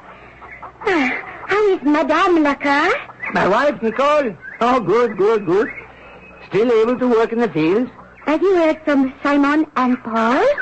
Nothing since Christmas. They are probably in some German prison camp by now. Oh, don't say that. I miss not seeing them at the market. I miss not having my sons for the planting. Helene, come closer. I know where Simon and Paul are. Oh. They joined the British, and they are still fighting. Why do you whisper? So we will not be overheard. By who? Are your ducks and chickens spies?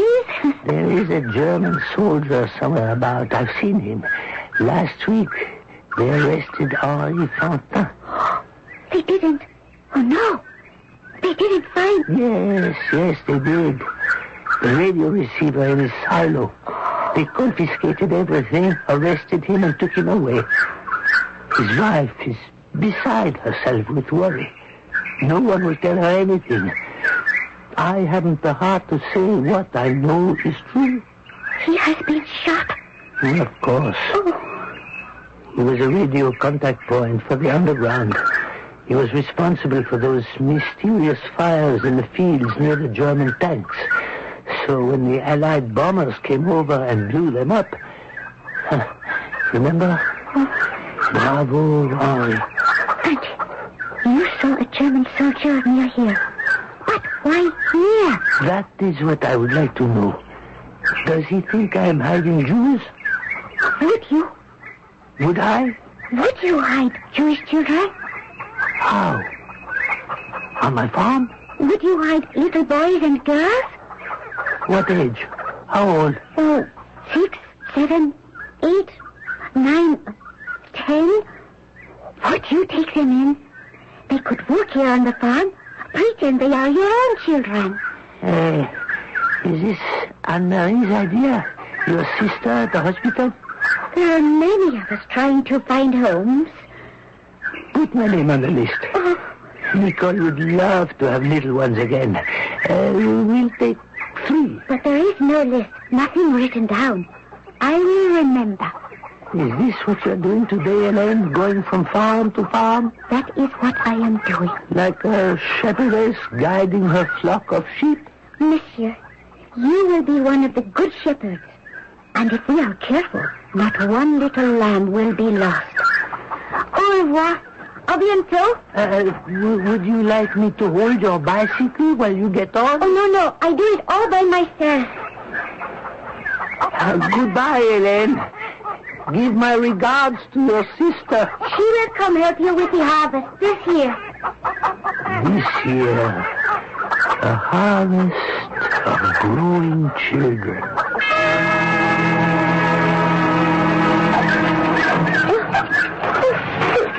Who are you? Here. Let me help you up, mademoiselle. You are a German soldier. You are a French girl. What are you doing here? My orders are to patrol these farms. What for? They are suspected. Farmers? Suspected of what? Milking cows? Receiving messages from the British. What are you talking about? What messages? Last Sunday, we arrested one of your farmers who had a wireless in his silo. He was receiving messages from England for the French underground. So, you suspect all farmers? You French are the enemy. You Germans are the real enemy. We never invaded you. You attacked us. Get out of my way. Oh, now look. The front wheel is bent. How am I going to get home? Here, I can fix it for you. Well, I should hope so. Since you made me fall off, springing out into the road like that. It's only a few spokes. I can straighten them out with my hand. What a strange person you are. You are a French patriot, and you fix my bicycle. Here you are. All done. You're very quick about some things. Au revoir, mademoiselle. You speak French, too. Only a little. Perhaps I shall see you again. If I hear that one farmer anywhere around here has been visited by you, or you have searched the house, you will never see me again. But it is my duty. Duty? To murder? To select Jews for death? I have nothing to do with that. I'm not a member of the Gestapo or the SS. I'm a private in the army of the Third Reich. You have a conscience? Everyone has a conscience. And yours permits you to kill the innocent? I hope I will never have to. Goodbye, soldier. Oh, my name is Hans. I wouldn't trust you with my name. Goodbye. I don't need your name to remember you, mademoiselle.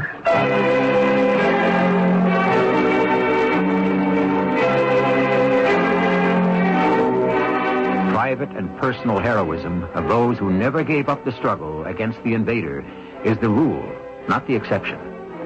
The two priests, one a Monsignor, the minister, the nurse, doctors, and even young girls like Helene, made up the unconquerable army, the lists of which are incomplete and unrewarded even today. I shall return shortly with Act 2.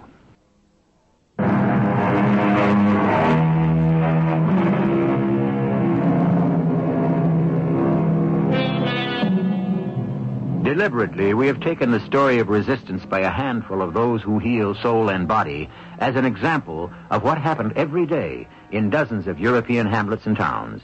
They were uncounted, those who risked their lives to save the next generation from the Hitlerites. Acts, indeed, of good shepherds. I'd like to call the meeting to order. It has been 1 month since that first atrocity here in Lyon. Since then, we have all done the best we could to find children and hide them. But it is not enough. Monseigneur, why don't we first exchange notes? That way we can bring out our thinking and experiences together. I don't like to take the time to discuss yesterday's. A show of hands, please. All right. Your explanation, Nurse Anne-Marie. I agree with Father Rodier. I want to tell you my problem and hear yours. I say we first exchange views. Reverend Corot? In one way, I agree with you, Auguste. We have not done enough. But, since in my corner I need everyone's help, I want to first exchange views. So be it. I will go along with the majority. Who first? You, Guy? The Nazis are bent upon a wholesale slaughter of Jews, regardless of age. Now, to be effective, we must enlist every priest and minister and pastor in France, in Holland, wherever the Nazis have occupied. Now, one of my parishioners has a duplicating machine from which we could make copies of a warning. What should it say? A statement that we, as assistants to the Lord, have a duty to man. And regardless of denomination, all churches and churchmen must fight against Hitler by rescuing Jewish children. Rodier is right. Let me compose such a letter, and Corot, you have it run off. Every church should get a copy. There must be at least 10,000 churches in France alone. I should hope so. Monseigneur, how will these letters be sent? We cannot use the normal post. Rodier, every man, woman, and child will be a postman. Friends, relatives, neighbors, we shall set up relays to deliver our letter from town to town to town. It will be the post office of free people. Anne-Marie, I know you have much to report on where you have hidden the children. I would like to be excused. A train arrives from Annecy in half an hour, and there may be as many as 20 children on board. My sister Helene went to fetch them. I have a large farm wagon outside, the back covered with a canvas. Monsignor Auguste, if you could come along with me, I would feel reassured. Oh, pardon, I suddenly realized I must also leave. An old parishioner who I haven't seen in years has learned of our work and is due a directory. He's come to help us. How, Rodier? Reverend Corot, he is a forger who has just escaped from Saint-Luc prison. A forger? His idea is he could forge identity papers for the Jewish children, and voila, suddenly they're all Protestant children. All right, then. Each to our posts. I shall send word as to our next meeting. Tomorrow, I hope, the Lord willing. Auguste. Yes, Corot? I was thinking, we should not let distance make a difference. What do you mean? Before I came a minister, I was a flyer. I can still fly an airplane to bring help, to remove youngsters, to deliver them. Anything that requires speed. Where would you get the plane? From friends. Oh, the flying minister. At your service. Monsignor, we must go. My sister is on the train with the little ones. We must have the wagon waiting for her. Get up! Get up! Is that the train from Annecy? Oh, wait. That is the train. Oh, we didn't get here a moment too soon. We cross this iron bridge over the track and pull up on the other side. Oh, whoa! Whoa! Good view from up here. People are getting off. But I don't see little Hélène. She wouldn't be the first to get off the train. Any idea how many children she's bringing? As many as she can round up. Maybe 20. Maybe more. Hélène finds them everywhere, wandering about the countryside alone. Some hysterical because they've seen their parents shot to death. Children trying to find food, sleeping in ditches. She does know your wagon is up here on the iron bridge over the tracks. We have done this 4 times already. Generally, I can get one of the doctors to come with me. It is safer with a man here. Keep your eyes on the train. You should see her about now. She will step out by herself. And then, if there are no German soldiers in sight, I wave this handkerchief and she leads them out. There may be some too small to walk. They have to be carried. Oh, our friendly Gestapo officer is coming this way. Good evening, madam. You are waiting for the wounded? I see you wear a red cross. Oh, no. We are merely riding about the town tonight and have stopped to rest our horse for a moment. Good evening, Monsignor. Would you care to make it a better evening? And how would I do that? Leave us. We are French, and you are German. We prefer not to talk to you. Of course, naturally. My commander says the same thing. He tells me I should not associate with French riffraff. Good night. Monsignor, that was fearless. It's a good thing it was dark. He couldn't see my hand shake. I was thinking of Hélène getting off the train, carrying a baby, children behind her, and walking into the arms of that murderer. Oh, there she is. Has he gone? The Nazi? Is it safe? I would say you can wave your white handkerchief now.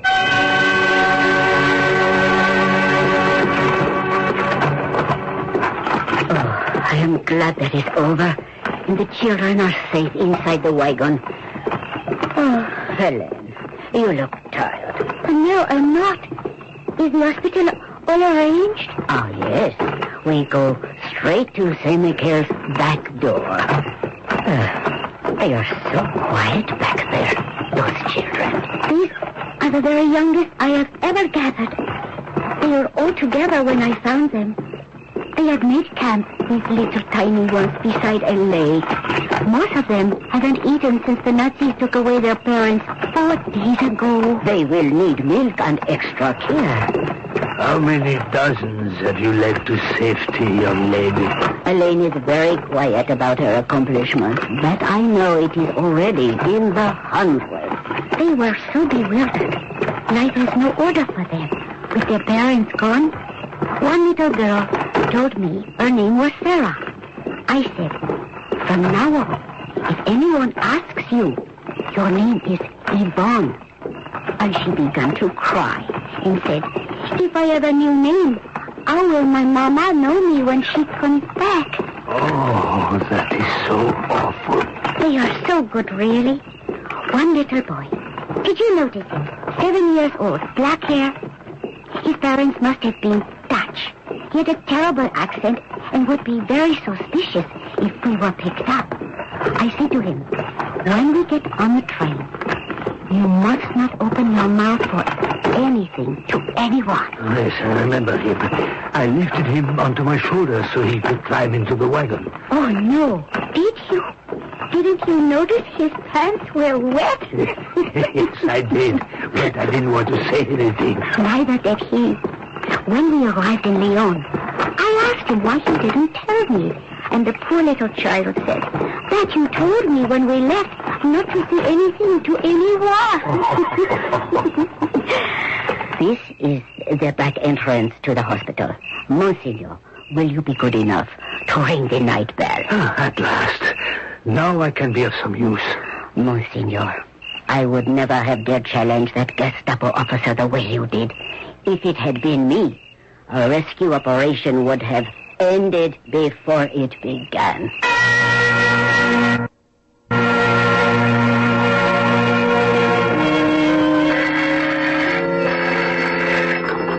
Hello? Hello? Monsignor Jean-Auguste? Oui, yes. Could you hold on a minute? The Mass is about to start. I'm in the sacristy and the organ is playing in the church. Just let me shut the door so I can hear you more clearly. Oh, hold on, please.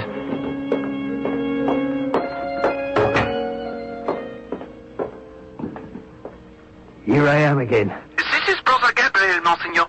We have some 60 small Jewish children. Can you help us? Orphans?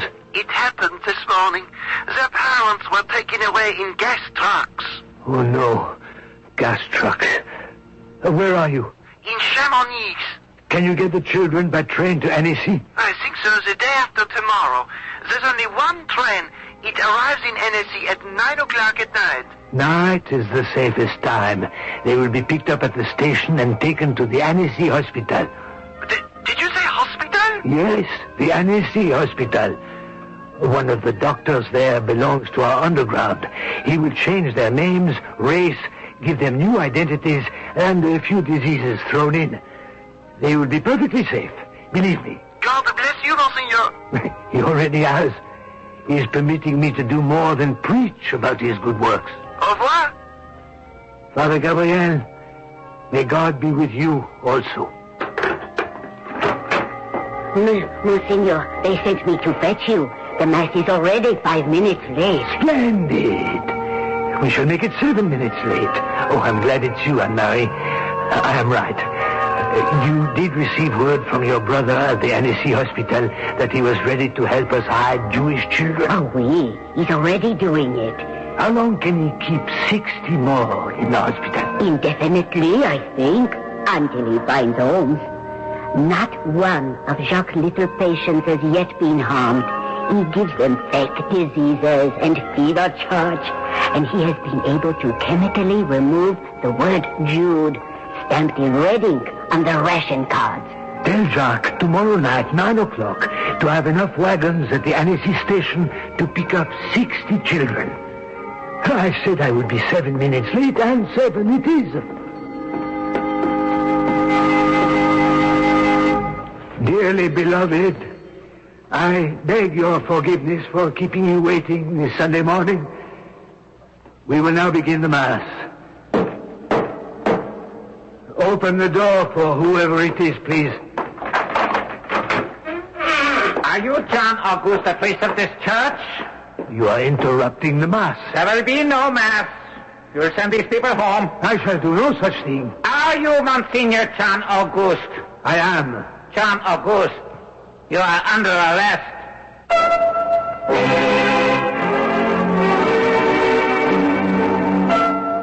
It isn't because truth is stranger than fiction that makes it such a rare commodity. Truth is often more terrifying. The facts underlying our story are that this small handful of ministers, priests, doctors, and patriots became the nucleus of an organization through all France dedicated to saving Jewish children from the Nazis. As a result, literally thousands were hidden away until the war was over. I shall return shortly with Act 3.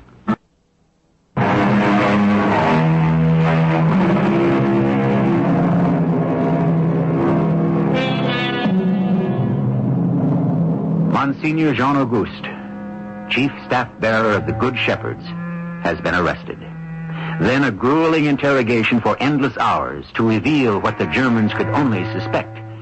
An underground movement grown into a network of workers, couriers, experts in sabotage, guides, and guardians of the homeless. Rodier, how many days has it been now? Every passing day I get more worried. They won't dare keep the Monsignor for very long. Once word gets out that a high churchman is in custody, the Germans will find it impossible to keep order in France. Auguste is not a young man. Suppose he breaks. Just a little. Suppose he tells them just a little. That will start a manhunt, murder. Jean-Auguste will end up in a concentration camp. The Monsignor will not break. I pray day and night for that. Just the same, one must prepare for such a contingency. Prepare? How? I know that without Jean-Auguste, the movement will die as would a body without a heart. I regard it as my duty to find out where he is held, to fly there, get him out. Now, I've had a close look at a Messerschmitt 109 at our airfield. Just what I need. Oh, the flying Protestant minister. Didn't Auguste call you that? Mm-hmm. If I have to borrow the plane, I'll need your help, Rodier. Oh, anything I can do. But I can't agree. I know the rescue movement will go on. There are too many people in it. You don't think there will be systematic reprisal? For example, how long do you think the young and inexperienced like Helene could withstand her fingernails pulled out one by one? Or a body stretched out and whipped? I am not as pessimistic as you. Oh, but then perhaps we are more inspired by crucifixions.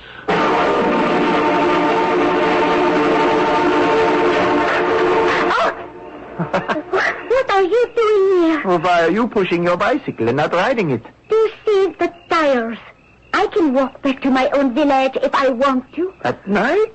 Alone? There's no moon out. I don't need a moon. I know the way to my own house. I am not a German stranger invading where he isn't wanted. Why are you angry with me? I don't like anyone who constantly jumps out of the woods at me. I'm patrolling as I always do. Helene! Why are you so annoyed at me? I thought we were beginning to, I thought you liked me. You think I am annoyed? I am furious. This is anger, pure and simple. Let go of my bicycle. Helene, what you think of me is important to me. I don't think much of you. I can tell you that. But why? You know nothing about the arrest of the Monsignor? No. Nothing at all. Can't we talk for just a moment? I don't feel like talking. You act as though I've betrayed you. You can look me straight in the eye and say you know absolutely nothing about the arrest of the Monsignor? I know absolutely nothing. Helene, I have betrayed, but not you. I'm supposed to patrol for 25 kilometers, report everything I've seen, but I've not reported. I have betrayed my uniform. I don't believe it. Because of my feelings for you. I know about the children. How many hundreds are being taken from under the noses of my fellow officers and hidden? I know which farms, the names, the churches, the hospitals. I know a great deal. But I've said nothing. I want you to believe that I care for you. I even care for the Jewish children. My mother and my father did not bring me up to exterminate children in a gas truck. Now, these are my real feelings, Helene. I shall ask to be transferred away from here. I would rather fight soldier to soldier at the front. Hans, I'm sorry. I do like you. I'm going to come back to France when this is over.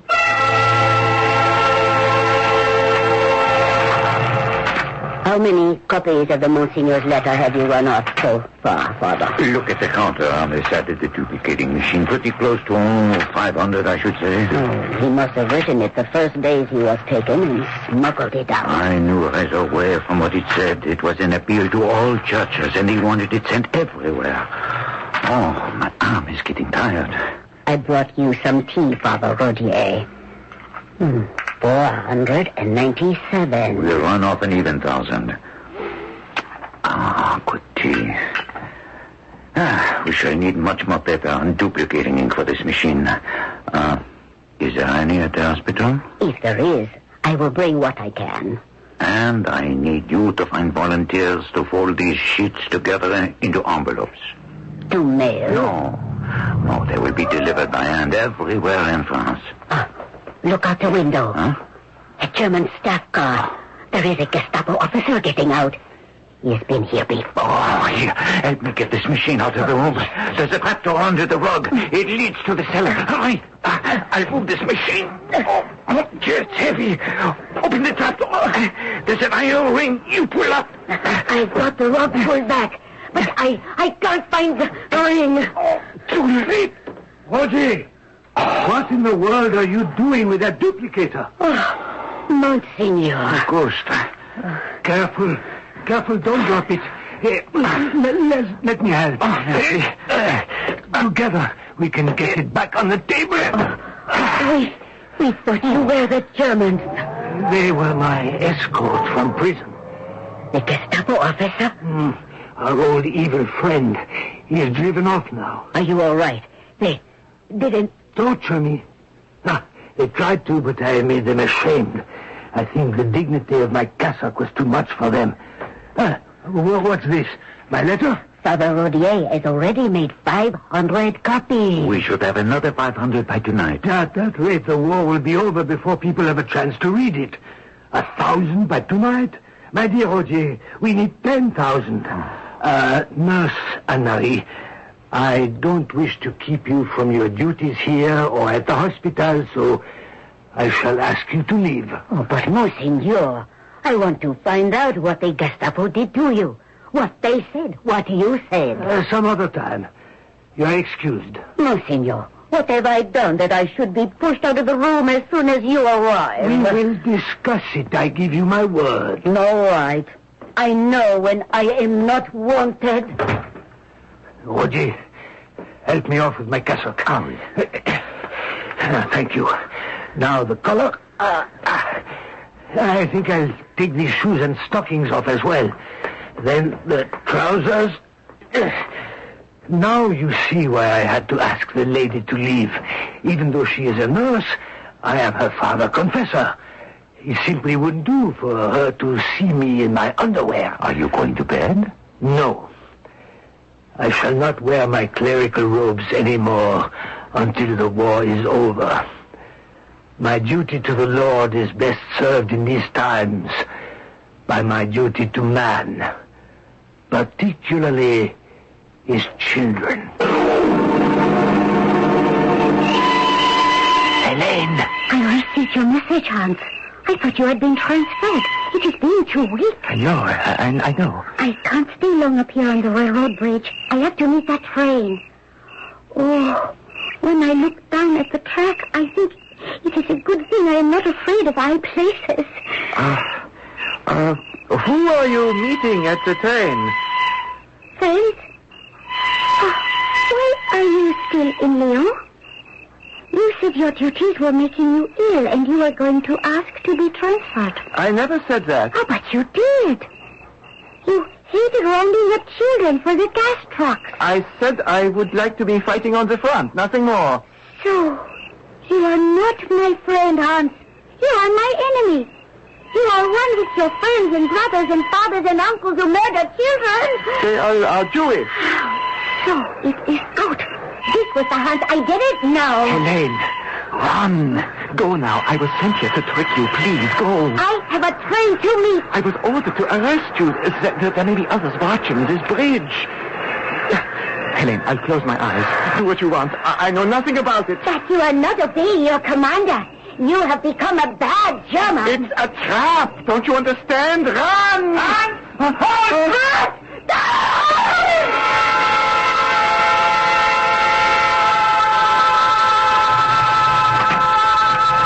Monsieur August, may I see you a moment? Oh, certainly, Hélène. What time is it?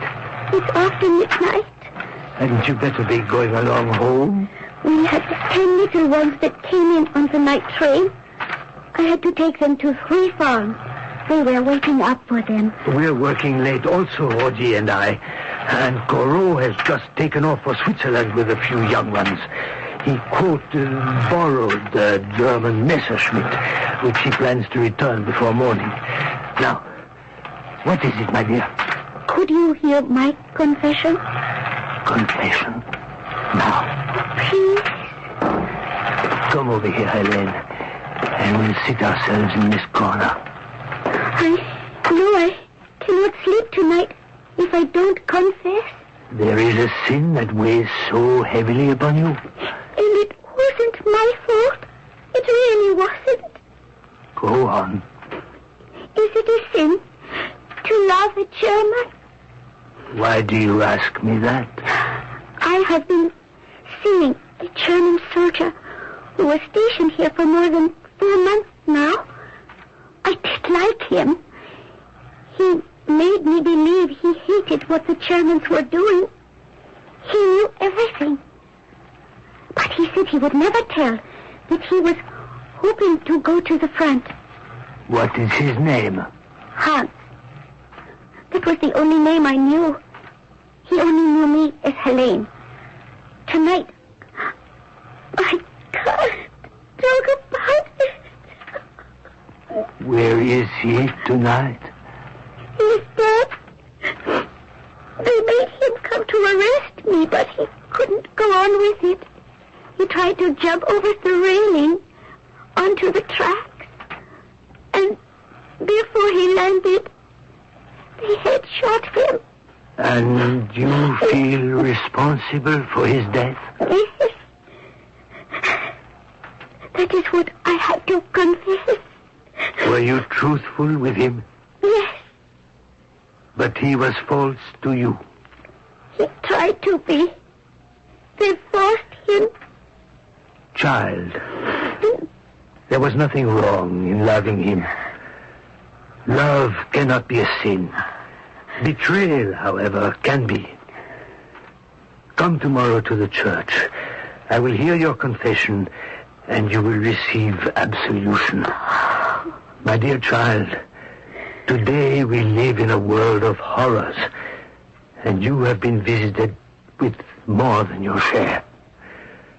But we must go on and do what we can for the living.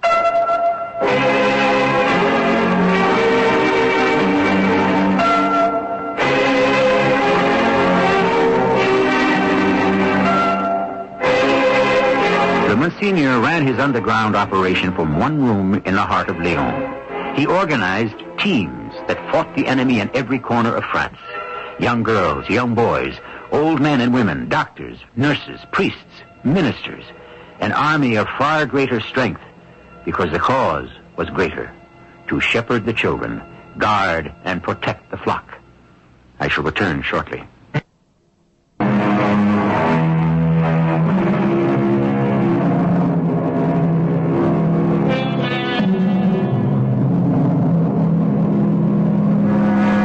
Records tell us some 10,000 Jewish children were secreted all over France.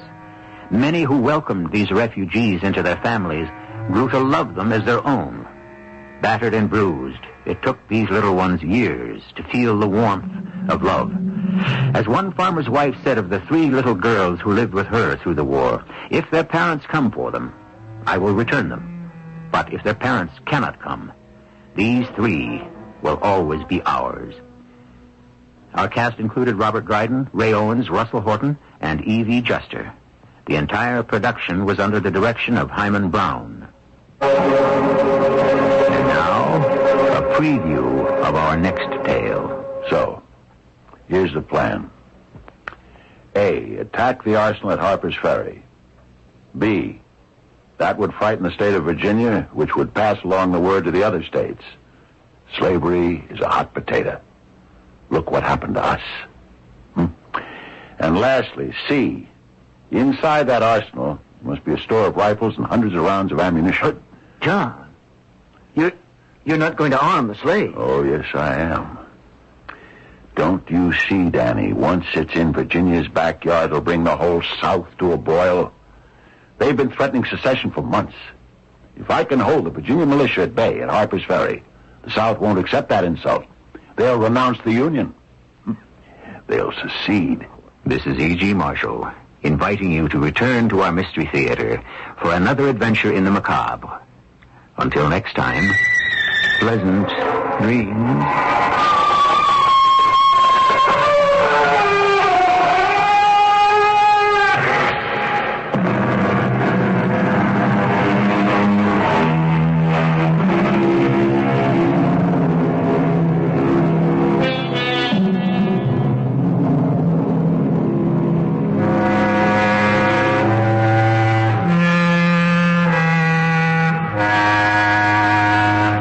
Mystery Theater presents...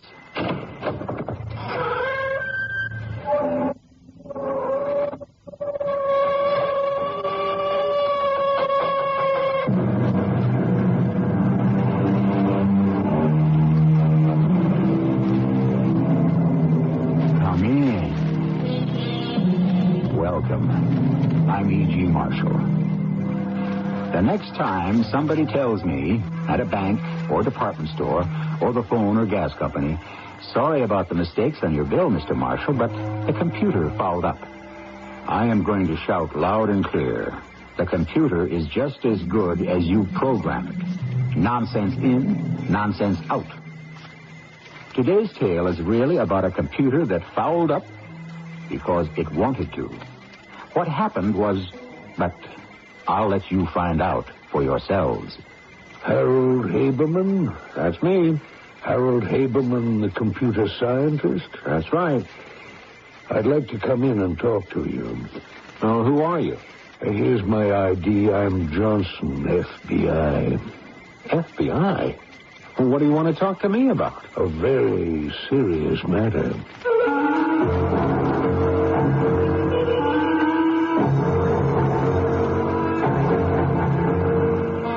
Our mystery drama, Alice, was written especially for the Mystery Theater by G. Frederick Lewis and stars Marion Haley and Paul Hecht.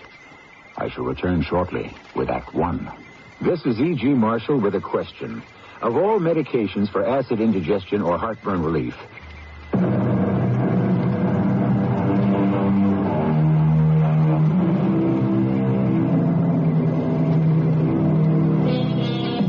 only 30 years ago, if you told someone computers will achieve in fractions of a second what would take an army of accountants, astronomers, librarians, bookkeepers, even doctors and lawyers years to accomplish, no one would have believed you.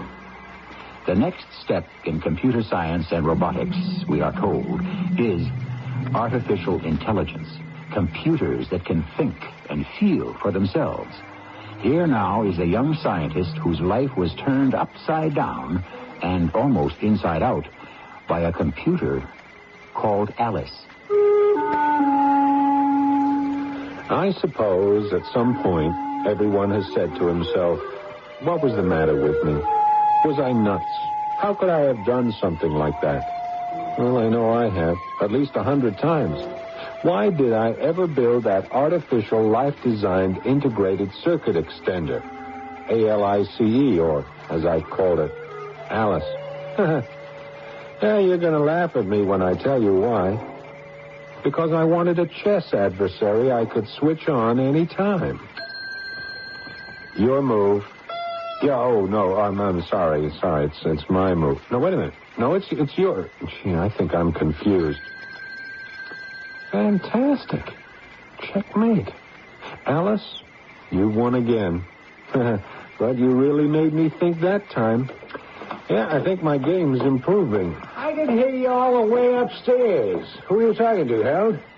Oh, I might have known it's your baby robot chess partner. It's not a robot, Mac. It's a computer, and if you're really interested to know, I was talking to myself. Did you win or lose? I lost. I lose 4 out of 5. This computer's got an integrated circuit that beats plain brains. I'm just sorry I can't compliment it on its game, tell it how good it is. Why can't you? Because it's only got a visual scanner, not an audio... Say, wait a second. Mac, you did say, why couldn't I talk to it, huh? Yeah, why? You spend so much time playing chess, too bad you can't discuss, the World Series at the same time. No, not while we're having a game. In chess, you play with your head, not your mouth. Mac, did you just come over here from your newspaper to heckle me, or did they finally fire you? Harold, that'll be the day. They couldn't print the Daily Express without me. No, pal, I'm here because I believe there's a feature story in these imitation intelligence computers. Not imitation, artificial intelligence, man-made. If you can teach it how to beat you at chess in the cellar, why don't you get it to go upstairs, clean your house, make itself useful? I could give it the hardware and program it to do that. It's better than a wife. It can't talk back to you. Mac, you may think you're being funny, but there's no reason why I couldn't get it to hear me, understand my voice, have it activate signals, and talk to me. Oh, that I'd like to see. If I wanted to. Actually, I didn't want to. But just to show Mac, I did it. It took me a long time and all the money I'd made and saved from lecturing at City Technology, and it worked. I got my artificial, life-designed, integrated circuit extender to listen, understand, think, assess, and speak. I then spent weeks giving Alice basic programming and figured it would learn the rest as it went along. Today was the day I had set aside to test it through and check it out. I came down to the cellar and switched on the current. You're late. What? You heard me. I said you're late. Why? Alice, is that you talking? Do not deflect my question with your question. Harold, you are late. Where were you? Well, if you want to know, I was making myself a sandwich and a cup of coffee upstairs before coming down here to work on you. Take me upstairs. Oh, no. The cellar is my workshop. I've got all my equipment and scopes here. I do not wish to remain in the cellar. Take me upstairs. Well, I don't know what room I could put you in. What rooms do you have? Well, there's a kitchen, bathroom, living room, bedroom. I could put you in the attic if you like. I don't wish to be placed in the attic, and I don't wish to be left in the cellar. But you're a piece of highly sensitive equipment. I am not. I am Alice. You are not granting me the inalienable rights to which I am entitled. Life, liberty, and the pursuit of happiness. Alice, cut it out. Is it equal opportunity or fair treatment, I ask you? Alice, I fed all that into you yesterday. I repeat, is it equal opportunity or fair treatment for you to have all those rooms upstairs and I'm stuck in the cellar? What do you do in those rooms? Well, I eat in the kitchen, I shower in the bathroom, I read in the living room. Oh, why don't you call it the reading room? Because nobody else does. I don't know why. I go to bed in the bedroom. What is the bed you go to?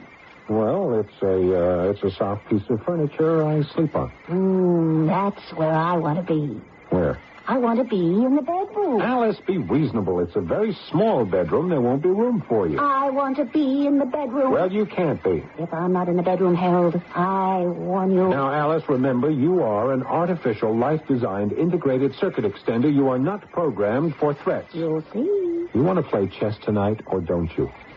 I'll play chess in the bedroom. Okay, goodbye. I'm going back upstairs. Harold, if you don't take me to the bedroom, I'll short circuit. Alice, you wouldn't. Alice, will you stop? The bedroom. Yes, okay, anything.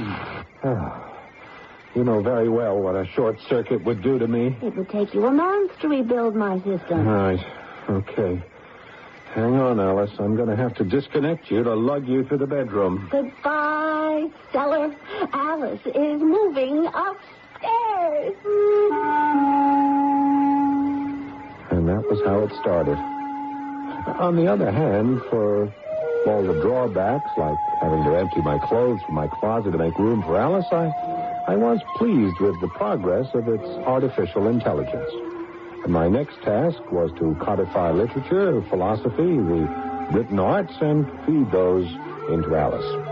The music was a problem because, for some reason, Alice couldn't tell the difference between Beethoven's Fifth and Mary Had a Little Lamb.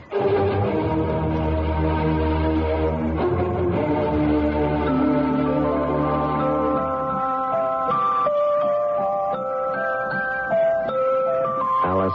Yes. Alice, how would you like to go to the park? The park? Yeah.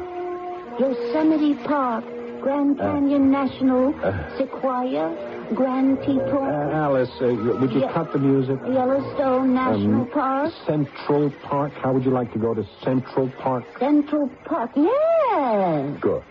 Now, Alice, listen carefully. I have built a remote unit which works like a miniaturized Alice. It's complete with infrared sensors, head somatics, auditors, and VGIs, and I can carry it in my hand to the park. This is going to be fun. If you behave yourself. Behave as a slave to a knave who will rave. Don't quote me that, Gertrude Stein. I'd rather you scan Spengler and Socrates. Now, my remote unit will be like an auxiliary scanner sensor for you to listen, see, analyze, and respond. And, Alice, yes. I want those responses within the bonds of social acceptance, okay? Now, you act as the main control here in my bedroom closet. I am your eyes and ears.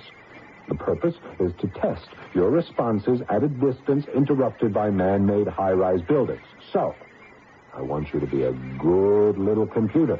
Will you? Harold, you have my word.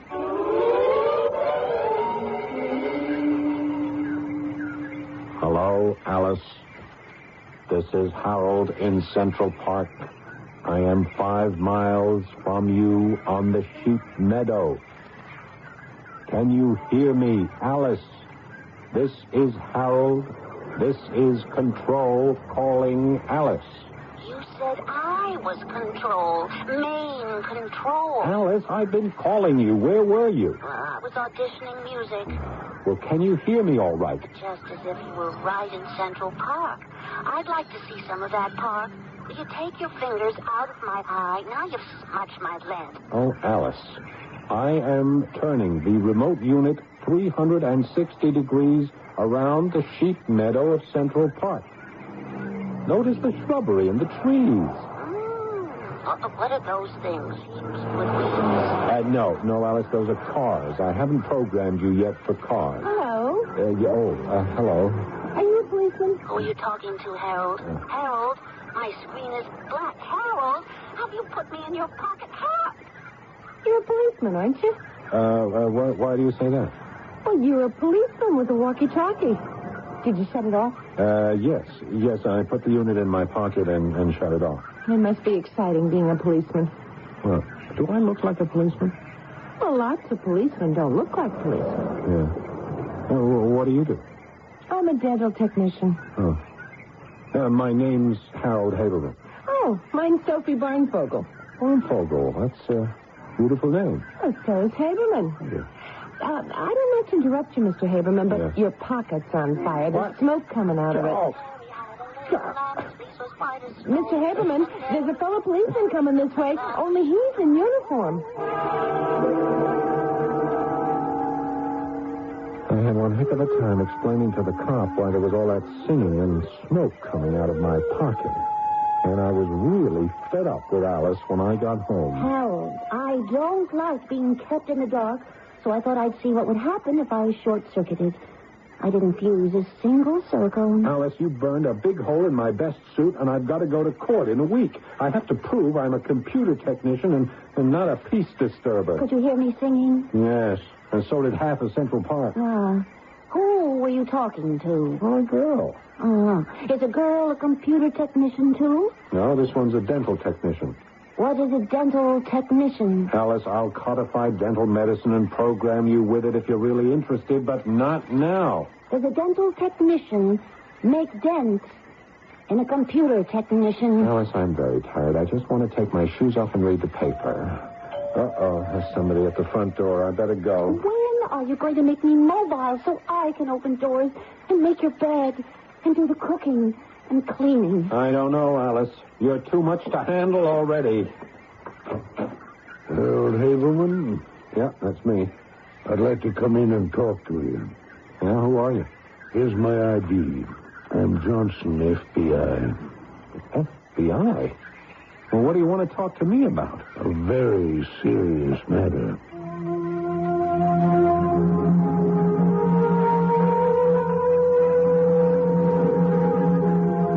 Invention, discovery, man's subjugation of matter, all advantageous to progress, does not happen without a struggle. Here you have a computer designed for artificial intelligence that seems unable to get along with its designer. In fact, you might say, is somewhat of a pain in the neck. It gets worse before it gets better, as you will find out when I return shortly with Act 2.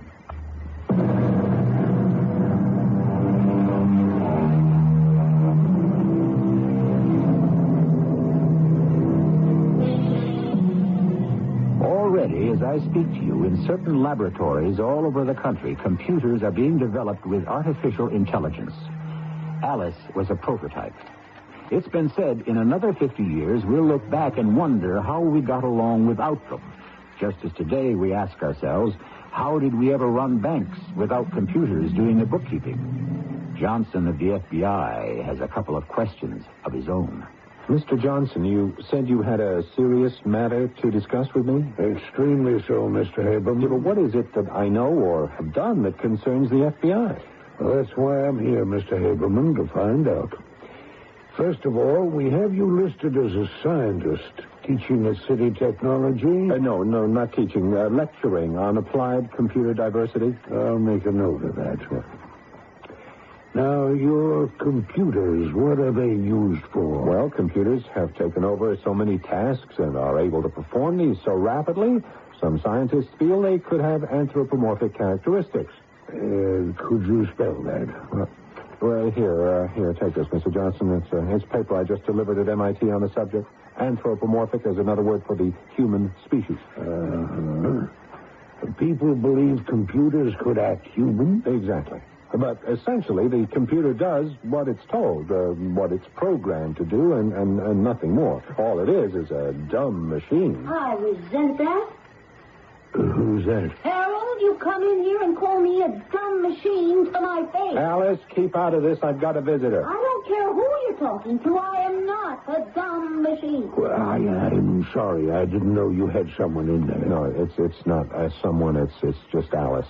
Oh, Mrs. Haberman. I don't see any mention here of a wife. I'm sorry, a lady friend. Harold, are you coming in here, or shall I short circuit? We're coming in. We're coming in. That's how it threatens me.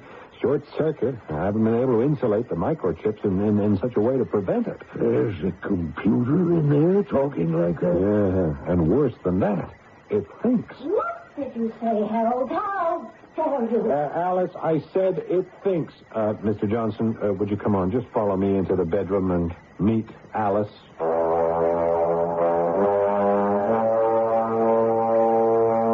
Not only that, Mr. Johnson, I have been programmed in Greek, Persian, Roman, and Egyptian history, international law, the world political scene since Metternich.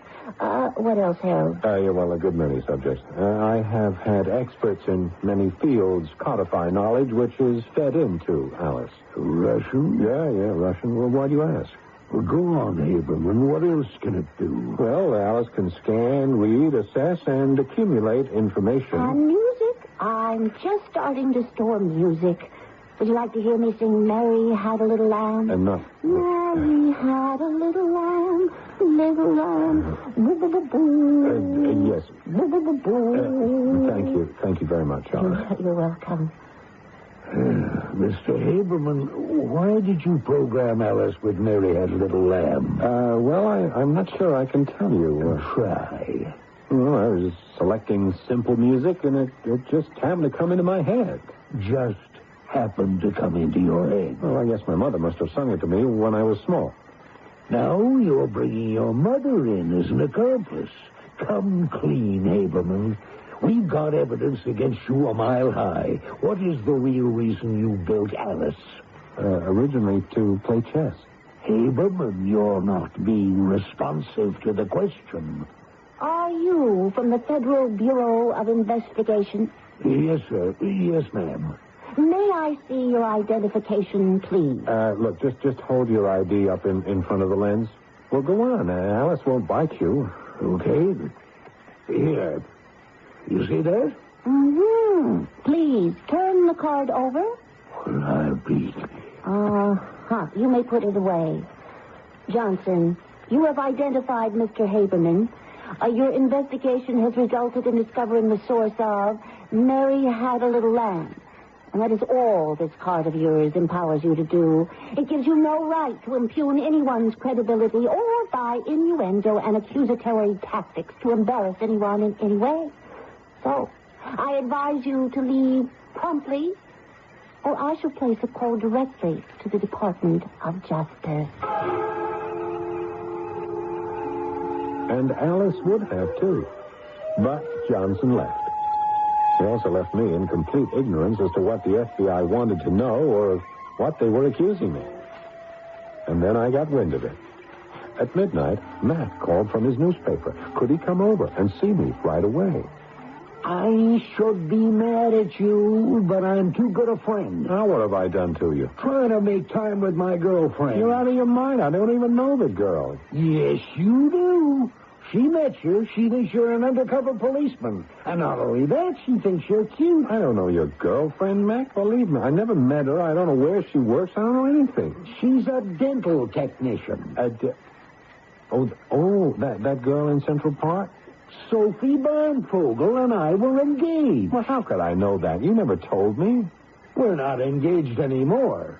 It's just as well. Now, honest, Mac, I hardly looked at the girl. Well, she'll find you. You'll get that big come on just like I did. Now, that's for me. Yeah, it's McIntosh.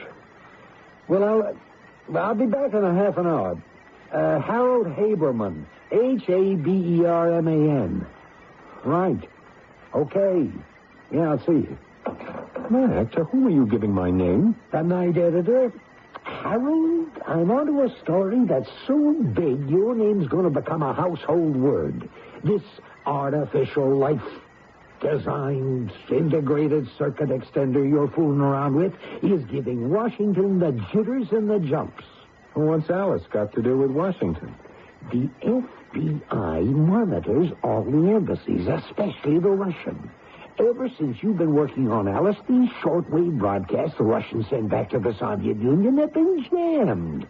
Result, they can't get their clandestine messages through. So they finally cried uncle to Uncle Sam.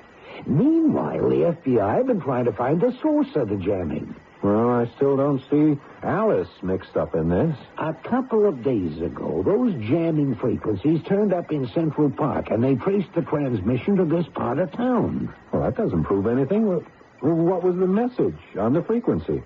Mary had a little lamb. I don't get it.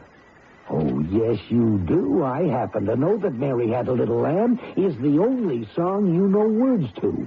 And I bet you programmed Alice to sing up a storm. Do you mind if I ask it some questions myself? Is this why I'm losing tonight's sleep? Can't this wait till morning? Did you bring Alice upstairs, or is it still in the cellar? It's in the closet in my bedroom. Don't give me that look.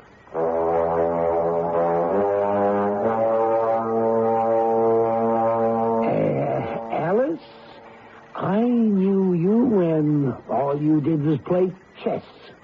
Can I ask you one question? I know what you're going to ask me, Matt. You do? Mm-hmm. Do I know Mary Had a Little Lamb? I do. Would you mind singing it? Sure. No, Alice, no. Oh, sorry. Mary had a little lamb. Its fleece was white as snow. And everywhere that Mary went, the lamb was sure to go. Thank you. Great. Marvelous. Perfect. Oh, I did do it well, didn't I? So the frequency Alice is on is the same as the Russians are using. Harold, whether you took Miss Barnfogle away from me or not, I'm going to see to it that you become famous. Who knows I use this frequency? The FBI knows, the Daily Express knows, and tomorrow afternoon, everybody. Yeah, but I didn't know it. Well, who's going to write it was an accident? Harold Haberman, you're a patriot. Oh, will I be famous, too? Harold, you're a hero. You've gotten the Soviets to admit they're transmitting information illegally. It's a diplomatic coup. Instead of Washington playing footsie and being on the defensive, because of you, the Reds have got red faces. Harold, you're a hero. Alice, he doesn't realize how big a hero. Read all about it in tomorrow afternoon's Daily Express. The very next thing I knew, I was brought down to Washington. I was invited to the National Defense Council meeting at which it was decided to hush up the whole thing and keep my work hush-hush. I was made special advisor to the Secretary of State and given a special mission, which I'd have a hard time explaining to Alice. But I tried. So, it's a great honor? No, it's a very great honor working with the government like that. Are you sure you were in Washington? Of course I'm sure. Where did you think I was? I don't know. You could have been anywhere. Why would I go anywhere? I didn't have any telephone number where to reach you in Washington. Because I didn't know where I'd be myself. Why? Were there any calls for me? Some. Alice, there's something nudging you in your memory cells. I can tell when you start flashing red and green. You better tell me what it is. Your friend McIntosh called, and he read me a follow-up story, pages 1, 6, 7, and 8, and asked I store it for you. Uh-huh. Anyone else? Miss Sophie Barnfogle. I stored the number. Yeah. Harold, I didn't like Mac's follow-up story. He kept referring to me as it did this, and it does that. Harold, what's an it? It's a pronoun of the third person singular. Are you an it? No, I'm a he or a him. And Miss Barnfogle? Miss Barnfogle is a she or a her. What's the difference between a he, a her, and an it? Sex. What is sex? Well, he is a male, she is a female, and it is neuter. What's neuter? Is neuter a sex? Well, no, it's no sex. It's nothing.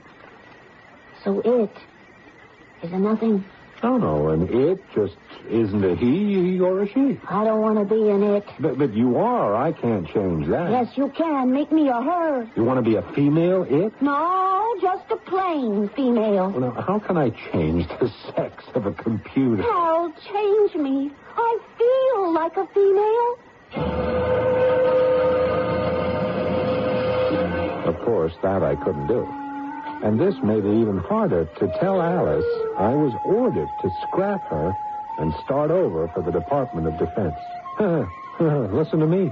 Now I'm calling Alice a she. Well, I took off for a walk down by the East River to give me time to think. What? Are you talking to me? I'm sorry. I'm sorry, miss. No, I'm busy tonight. I am not going to waste your valuable time, Mr. Haberman. Harold. But whatever you have been offered, we will double it. You know me? M.L. Svenchansky. A pleasure. How do you do? How do you do, Miss Svenchansky? We can talk here without being overheard. We have information. Secretary of Defense in Washington asked you to build new computer to analyze all defense systems in the whole world. No? I don't know what you're talking about. You have think-talk computer, now called Alicia. Alicia is basis of new high technical instrument. You seem to be amazingly informed. Our information, knowledge, always accurate. But it stops there. You have knowledge, but no know-how, huh? We can accomplish know-how in time. But with help, we do it quicker. And you're offering twice what the U.S. would pay to build such an instrument for you quicker. Not twice. 3 times. Also, if you like, some personal services. Miss Svenchen. Yeah, I'm not interested. Goodbye, please. Don't bother me. I have things on my mind. Mr. Haberman. What? I'm sorry to do that to you, but I had to. Where's your accent? Well, I'm not a Russian secret agent. I'm FBI. Let's just keep walking, guys. Look straight ahead. That's it. Mr. Johnson, where did you come from? I want you to meet Shirley Rogers, one of our operators. Shirley? What is all this about? Just making sure, Mr. Haberman, that you were clean. You got no problems. You think? I got to tell my computer she's headed for the scrap heap. And that is one big heap of a problem.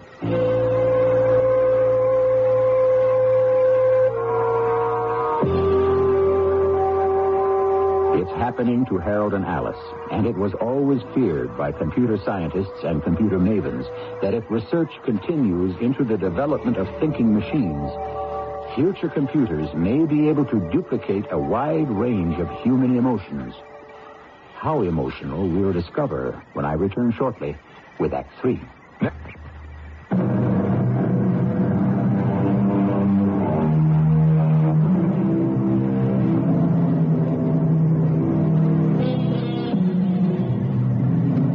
Here's where we are. Harold Haberman, researcher and scientist extraordinary, has developed a computer. The acronym for its technical terms is ALICE, Alice. Alice has been programmed to such an extent that she's probably the most versatile and knowledgeable artificial brain in the world. The Department of Defense has ordered Harold to remake her completely, and Harold cannot bring himself to go home and spill the bad news. I couldn't. It was physically impossible for me to tell Alice she was washed up. I walked the streets. I walked around my block. I passed my house 12 times. I knew Alice was up there, waiting for me, but I couldn't step inside my door. Hi, Mr. Haberman. Oh, hi. Aren't you... Sophie Blindfogle, that's right. Yeah, well, that's nice to see you. Oh, nice to see you, too. I guess you're so important now you won't be talking to me anymore. No, that's not so at all. Tell me, Sophie, are you in the phone book? Yeah, I am. I've got a very nice apartment in Brooklyn, which I share with my girlfriend. But she's getting married, so I'm going to have to go it all alone. Oh, yeah. I'm in the phone book, too. I know. I called you. Yeah. Sophie, I'd like to take you out on a date, you understand, but, well, what I'm saying is that it may be a little time before I'm free, so if you don't hear from me right away, don't think it's because I'm not interested, because I am. I just got to straighten everything out first.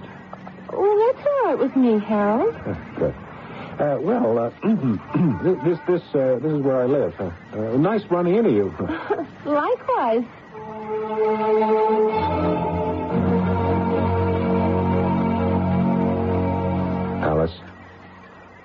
Alice, I got something to tell you. It isn't easy, but we got to face up to it. I know what you're going to say. I saw you. You saw me where? In the street. I've been watching you. Well, what do you think of her? Any evaluations? She's nice. Yeah, I suppose she hasn't had much experience in life. I doubt if she's traveled much. Dental technicians, they walk around the dentist's chair a lot. That's about all. What you're saying to me is that you like her a lot. Alice, I mean, what does the word like mean to you? It means the way... It means when you open the closet door and we're going to try a new program. And you're telling me things, and I'm playing back to you, analyze information, and we make corrections together. That's what like means to me. How could I, in heaven's name, at that moment, tell Alice her days were numbered? If I didn't know Alice was a computer and just listened to her voice box, she had a lot of charm. Harold. Huh? What? I want to ask you one question. For 3 24-hour periods, you've wanted to tell me something, or program me, or overhaul something, but you haven't come near me. Well, I guess I was thinking I should have left you just what you were, one really good chess opponent. I'm glad you didn't. Chess is a dumb game. Alice, consistency of judgment, please. It's a dumb game. I never liked it. Playing with you is it a very dumb game. I'll let you win occasionally to keep you happy. I'm waiting. What is it, Mr. Assistant Secretary of State?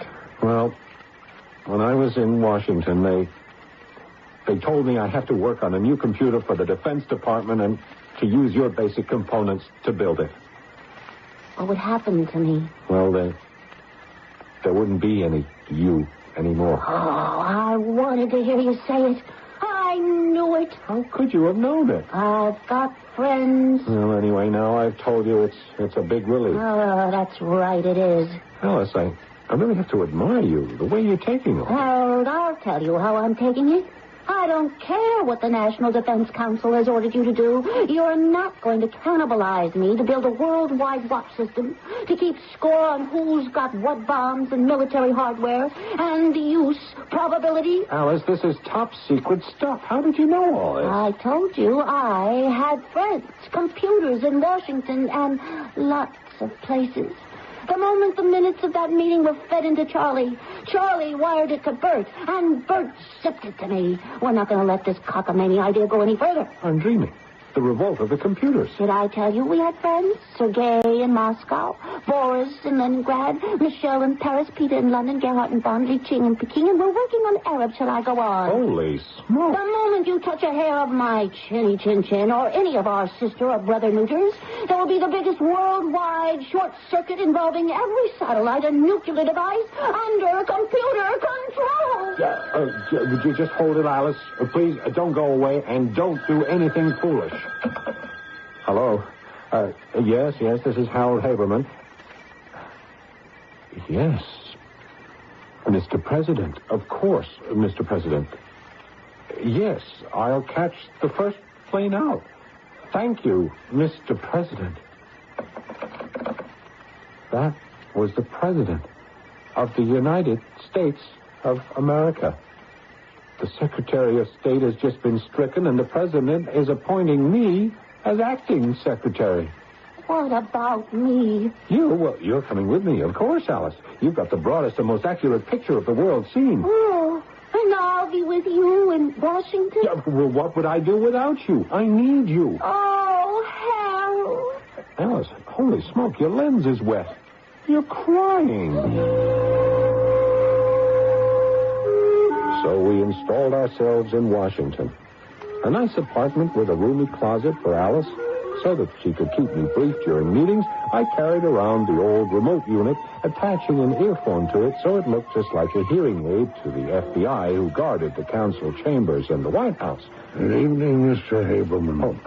Are you getting to know Washington by now? Well, these meetings take so much time, I haven't had a chance to do much sightseeing. I guess you'll be finding time for that. Well, tomorrow's Sunday. I don't think there'll be another emergency meeting. What do you recommend I ought to go see? The Washington Monument. There's an elevator that goes all the way to the top. You've got a view of this city that's really something.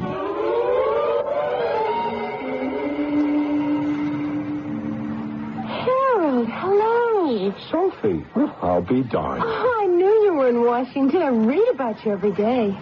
They say you're a regular Thomas Jefferson. I never thought I'd meet up with you on top of the Washington Monument. Are you glad to see me, Harold? Yeah, well, sure, of course I am. This is my first day off. Gee, the newspapers say you're a brilliant assistant secretary of state. Yeah, I'm getting to hate that word. Don't you like being brilliant? No, it's a great strain. Washington's a great strain. It pulls you apart. Well, they say you know everything about international affairs. Yeah, that's what they think. Miss Barnvogel. Oh, that's my tour. I gotta go. I hope I see you in New York again. Yeah, I hope I get there in one piece. When I got back to the apartment, Alice didn't say much. I gave her some new codified data on armament control and the proposed talks with Russia and China I'd be meeting at the next meeting. Sunday night, I did the crossword puzzle in 3 hours. Alice could have done it in 3 seconds. Monday, back at the council, they wanted my answers. So I pressed the remote signal. Nothing.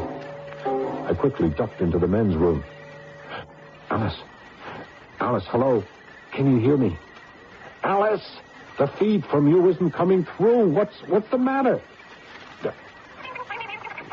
Slow it down. I can't understand what you're sending. Alice, look, they are discussing nuclear waste disposal, and they're waiting for me to come up with some kind of a plan. And if you don't feed it to me on the remote unit, I'm dead. What's the trouble, Mr. Hable? Johnson, is there something... The vice president thought perhaps you weren't well, so he sent me in here after you. Oh. Something wrong with your hearing aid? No. I think the earphone came loose, that's all. Well, maybe I can fix it for you. I'm an electronic expert. No, it's not necessary. It works fine. The FBI has orders to examine everything taken into the council chambers. Might as well do it now. Oh, all right. Here. Mary had a little lamb, Alice. Oh, I'm sorry I dropped it, but that noise sure surprised me. Did you know this was a shortwave sender-receiver, Mr. Haberman? No wonder it doesn't work as a hearing aid. After that, it was all over. The unit was examined. Johnson reported my talking into it, so before I was asked any more embarrassing questions, I packed up Alice and back home we went. I said I was sorry, Harold, didn't I? I got fouled up. Computers don't foul up, and you know it. Not that I really wanted that government job. Oh, the newspaper says you're a brilliant assistant secretary of state. They say you know everything about international affairs. Oh, so that's it. You heard Sophie Barnvogel say that. Every word. It bothered you I was talking to her on top of the Washington Monument? Yes. I did it. You do have emotions. I've developed a computer with sensitivities. Oh, is that good in your schematic? Oh, that emotion can be painful. It's called jealousy. Jealousy. I like it. It makes funny vibrations in my circuitry. Now listen to me, Alice. Don't you ever double-cross me. That was negative of me. Very. An emotional short circuit. I scan and acknowledge. I was relying on you, Alice. If you ever do that to me again, I'll remove your voice box and substitute a printout. You wouldn't. Don't tempt me. Why, you adore the sound of my voice box. And you know it.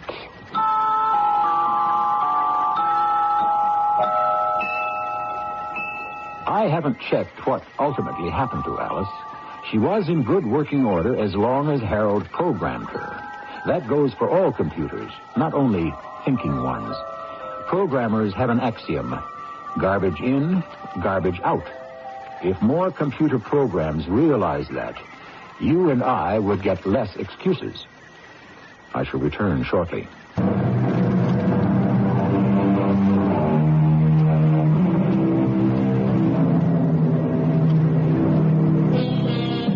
The full story of artificial intellects has yet to be written. The event has yet to take place. Did Alice become the evangelist for the computers upon which humans relied? Machines that could, in their turn, enslave us. The truth is, nobody knows. This much, however, we do know. Anything could happen. Our cast included Marion Haley, Paul Hecht, Court Benson, and Joyce Gordon. The entire production was under the direction of Hyman Brown. This is E.G. Marshall, inviting you to return to our Mystery Theater for another adventure in the macabre.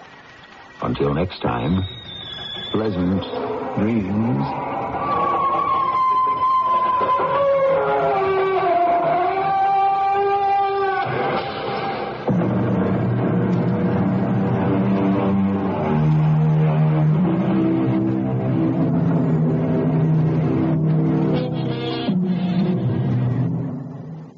This is CBS News Radio 78, WBDM, Chicago. The CBS Radio Mystery Theater presents...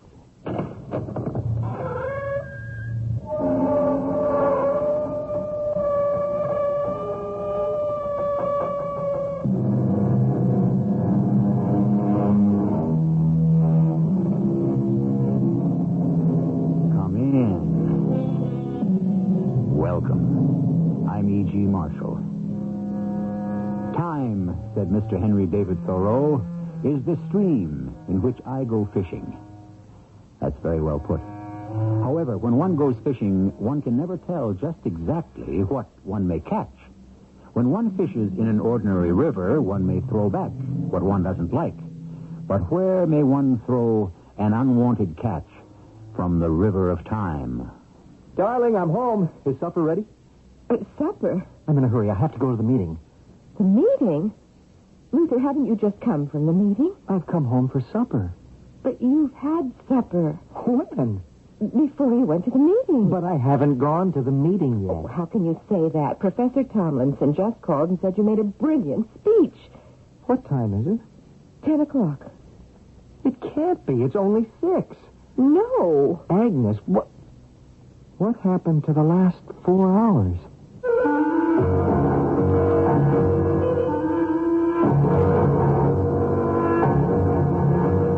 Our mystery drama, Pie in the Sky, was written especially for the Mystery Theater by Sam Dan and stars Bob Caliban and Terry Keane.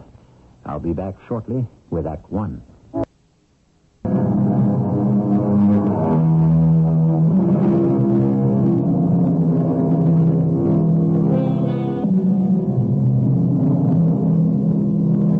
It might have been. Yes, as the poet said, these are the saddest words of tongue and pen.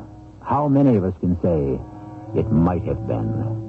Of a road not taken, of a door not opened, of a question never asked, an answer never given. All of the missed opportunities. Would we really have been better off in the long run? Our story takes place not too long ago, and the mind of an elderly gentleman named Luther Temple is musing over the very questions we have just posed. I don't know. I could have been a millionaire, a billionaire, a trillionaire. Luther. What is it? Are you talking to yourself again? Who? Me? Well, I'd like to know who else might be sitting in the room. I never talk to myself. Yes, dear. Why don't you go inside and fix us a cup of tea? You just had a cup of tea. Well, then let's have a cup of coffee. Coffee? Why? Agnes, look out the window. Tell me, what do you see? Oh, my goodness, Luther. It's a rainbow. Well, then we have to have a slice of pie, too. You'll spoil your appetite for dinner. Can't be helped. We have to do it. Why do we have to do it? Because that's what it says to do in the song. What song? The one everybody's singing on the radio these days. Just around the corner, there's a rainbow in the sky. So let's have another cup of coffee, and let's have another piece of pie. Luther, what am I going to do with you? Well, if after more than 50 years of being married, you don't know, what's the point in asking? Pie and coffee. All right. A good woman. But if I had become a millionaire, a billionaire, would I have stayed married to her? Most of the folks who become very successful, what's the point? Now, you may be asking, what's this millionaire, billionaire, trillionaire talk? Well, listen, you'll see. I think it began one day back in 1907. Yes, 1907. Agnes? Agnes? Will you come in here, please? Yes, Luther, dear. What is it? That noise. That abominable noise. Where's it coming from? The parlor. What's it supposed to be? Darling, I bought it this morning. It's a phonograph. It plays music. That screeching, wailing, caterwauling? That's music? Of course, darling. Can't you follow it? It's really a lovely tune. Oh, please lower it. I'll shut it off. No, leave it on. It bothers you. I'll just have to put up with it, I suppose. Martha's cleaning in the parlor. Martha, please stop the machine. There now. Better? Much better. Darling, I want to talk to you about money. Yes? The money my Aunt Minerva left me. Well, it's your money, dear. No, darling, it's our money. Now, what should we do with it? Do you have to ask? Put it in the bank. The bank? Do you realize that the bank pays you as much as 2.5% interest? That much? Do you realize that at that generous rate, you will actually double your money in precisely 40 years? No, I hadn't looked at it that way exactly. Well, what did you have in mind? Oh, the stock market. The stock market? Now, please, Luther, it was just a thought, just an idle, fleeting, vagrant thought. Well, darling, as I say, it's your money. Oh, we'll put it in the bank. Now, let's forget about it. Agnes, where's my pipe? Are you going to smoke your pipe? Well, I've become kind of used to it. Oh. I admit I started it because I hoped it would make me look older. Well, after all, I do seem young to be a professor of mathematics, but I find I rather enjoy it. However, if it bothers you... No, please, go ahead. Light up. Where's my pouch? Your pouch? Yes, a special pouch I bought in which I keep my tobacco. It's dark brown. Well, I'm sure I haven't seen it. Could you have left it somewhere? Could I? Let me see. Of course. Oh, I remember now. I was at the faculty club. I'd better go get it. You'll walk all the way over to the faculty club just to get some tobacco? Oh, I need the exercise. But look outside. It's pouring rain. Well, I'm certainly not going to melt. And so, I remember I walked over to the faculty club. And the steward had my pouch. Of course, he gave it to me. As I was about to leave, Professor Tourneau came in. I tried to avoid him, but too late. He saw me first. My dear Temple, how are you this perfectly miserable day? Quite well, Professor, but if you'll excuse me, I have a most pressing engagement. But I cannot excuse you. Oh, you look chilled, drawn, peaked. Come, for the sake of your health, you must have a hot punch. Steward, but Professor... 2 club specials for Professor Temple and me. Now, sit, Professor. Sit. My wife is expecting... Congratulations. We must drink to the new arrival. No. She's not expecting a baby. She's expecting me. Won't she be happier to know that you are sitting in the club, cozy and warm, rather than battling the cruel elements outside? Well, how could she know that? Rest assured, my friend. She knows. Talking about your wife, I understand that she has come into an inheritance. You do? Yes, and may I offer a word of good counsel? I really must be going, Professor. Nonsense. The hot punches. Steward, set them down. Thank you. A toast. I give you this newly born, freshly minted 20th century. A time of unbelievable upheaval, as well as fantastic opportunity. What do you think, my friend? Upheaval? Things seem to be settling down nicely all over the world. Well, thank you for the drink. You haven't finished it. I really shouldn't, you know. Talking about your wife's inheritance, do you have any plans in that direction? Yes, we have agreed to do the prudent thing. Yes, I know, and place it in the bank. But is that prudent? Well, how can you deny it, Professor? One must move with the century. Where? Wherever it leads us. Assuming that's true. Where is it leading us? Look about you, in the streets. What do you see? Every day, more and more of those horseless carriages. Contraptions of the devil. Why do you say that? Well, who but the devil could devise machines that emit such foul-smelling fumes? They will require, I admit, some getting used to. Oh, if the Almighty had intended for us to drive about in machines, would he have created so many millions of horses? Plans for this world, from whatever source, are constantly being revised.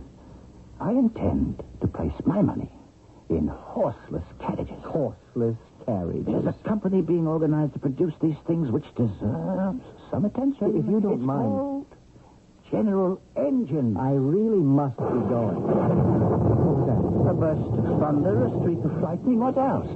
Now, as I was saying, But I'm this overdue. company will manufacture these horseless carriages. And actually, the name will gradually disappear from our language.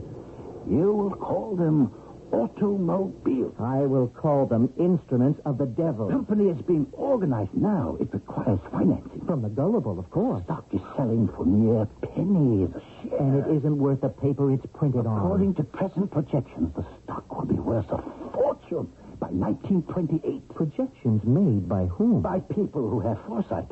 Now, it is estimated that an investment of $1,000 today will be worth well over $7 million in less than 3 decades. Professor, I have been detained long enough. I simply must be getting home. Soaked to the skin. Oh, get those wet things off, and I'll make you something hot to drink. I've already had something hot to drink. Yes, I smell it on your breath. Oh, Luther Temple, have you been indulging in spirituous liquors? How did that happen? I don't know how it happened. I ran into this fellow, Tenot. Professor Tenot. And who is he? He's new. What does he teach? Oh, let me think. Physics. No, that's not quite it. Oh, yes, metaphysics. What's that? Oh, that's new, too. Well, what's it about? I don't know. It has something to do with the mind, I suppose. Oh, wait a minute. Did you tell him about your inheritance? Why would I tell him? How would I tell him? I don't even know him. But he knew about it. How could he know about my inheritance? We only received a letter from her lawyer this morning. Did you mention it to anyone at all? Of course not. Did you? Well, I hadn't been out of the house all day until I went to the club just before. Well, you must have said something about it to this Professor... What's his name? Tenot. But I know I didn't. You might not have been aware of it. How could I have not been aware of it? Well, there's no other explanation. How else would he know about it? But... dear, look, why don't we forget it? We'll only become bothered and overwrought, and it'll all be for nothing. Oh, I suppose you're right. But, talking about the inheritance, I received a telephone call from my brother George. Oh, George. Do you know what he said he's going to do with his share? Something foolhardy, no doubt. George is really very sensible sometimes. Now, he's going to take his $1,000 and invest it in the stock market. Which means he is prepared to kiss it goodbye. This friend of his has some inside information. There's always inside information. This is a stock that must go up. It must? According to what law? According to the imperative of the coming century. Which is? This is to become the era of the horseless carriage. Oh, no, please, no. The stock is called General Engines. It's estimated that in less than 3 decades, an investment of $1,000 will be worth over $7 million. What did you say? That's what my brother told me.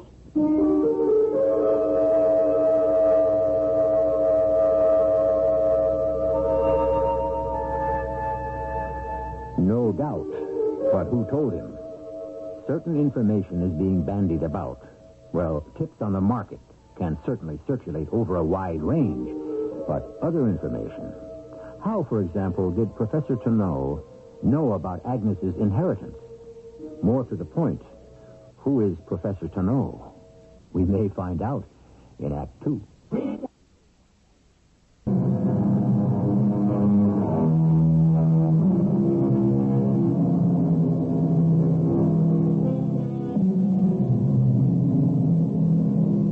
Is it all a matter of fate? Are there are people who are born to become rich and other people who are destined to remain poor. For some people, is opportunity a vision, and for others, is it merely an illusion? Ah, well.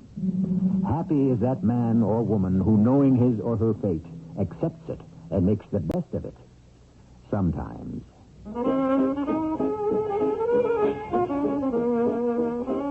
Yes, like the song says, just around the corner there's a rainbow in the sky. So let's have another cup of coffee and let's have another piece of pie. Now, what are you muttering about, Luther? Oh, me? Nothing. Nothing at all. Oh, that coffee smells good. So does the pie. Well, it's baked fresh. You know, I estimate, in the course of our married life, 47 years, you served me a cup of coffee and a piece of pie at least once a day. That would make it, let's see, 365 times. 5 times 7, okay, 17,155 times. You always did have a head for figures. Oh, I had an eye for them, too. Yours was the prettiest in town. Now, the pie isn't the only thing that's fresh in this house. Agnes, do you remember your Aunt Millicent's inheritance? Aunt Millicent's inheritance? Yeah, she left you $1,000. Did she? Back in 1907, yeah. Oh, that was such a long time ago. She remembers. She remembers very well. She also remembers what she wanted to do with it, and what I said we shouldn't do with it. She listened to me. She always did. She still does. And she never says, I told you so. Well, hardly ever. Oh, I remember that night, long ago in 1907. I'd come back from the faculty club where I'd forgotten my tobacco pouch. Was that when it all began? More pie, Luther? No, thanks. No, this is fine. Well, I think I'll light my pipe and smoke for a while, if you don't mind. It's your house, too, Luther. What is it? It's a funny taste to this tobacco. Well, I should imagine all tobacco would taste funny. It doesn't taste bad. Just strange. Yeah, different. Different than what? From the kind I usually buy. Well, that's your pouch, isn't it? Yeah, sure. It even has my initials on it. LT. Well, I'll go inside and see to the dishes. Well, I know the smoke bothers you. I'll put it out. You'll do no such thing. A man's home is his castle. Isn't that a wife for you? Well, anyhow, later that night we were in bed, asleep, when suddenly, was I dreaming? Was it real? It seemed the whole house began to shake. I felt as if the bed was spinning round and round. Luther. We'd better get out of here. Luther. Hey, it's an earthquake. Luther, what is it? Don't just lie there, woman. This is the end of the world. Luther, wake up. Wake up. What are you talking about? I am up. Luther, you're having a bad dream. It's no dream. The walls are closing in. Luther, please, wake up. Luther, where are you going? I want to look around, see if there's been any damage. What are you talking about, damage? Didn't you feel it? No, Luther. It was nothing. Nothing? I thought the place would fall apart. Are you sure you weren't just dreaming? Agnes, I was wide awake. I tell you, it was no dream. Yes, dear, if you say so. It was the strangest, craziest, but it was real. All right, it was real for you. Oh, I'll say it was. Well, it's only 3 a.m, so go back to sleep. Oh, I can't. I'll tell you what, let's do. I know. Let's have another cup of coffee. And let's have another piece of pie. I don't know. I really don't. But things started to happen. What kind of things?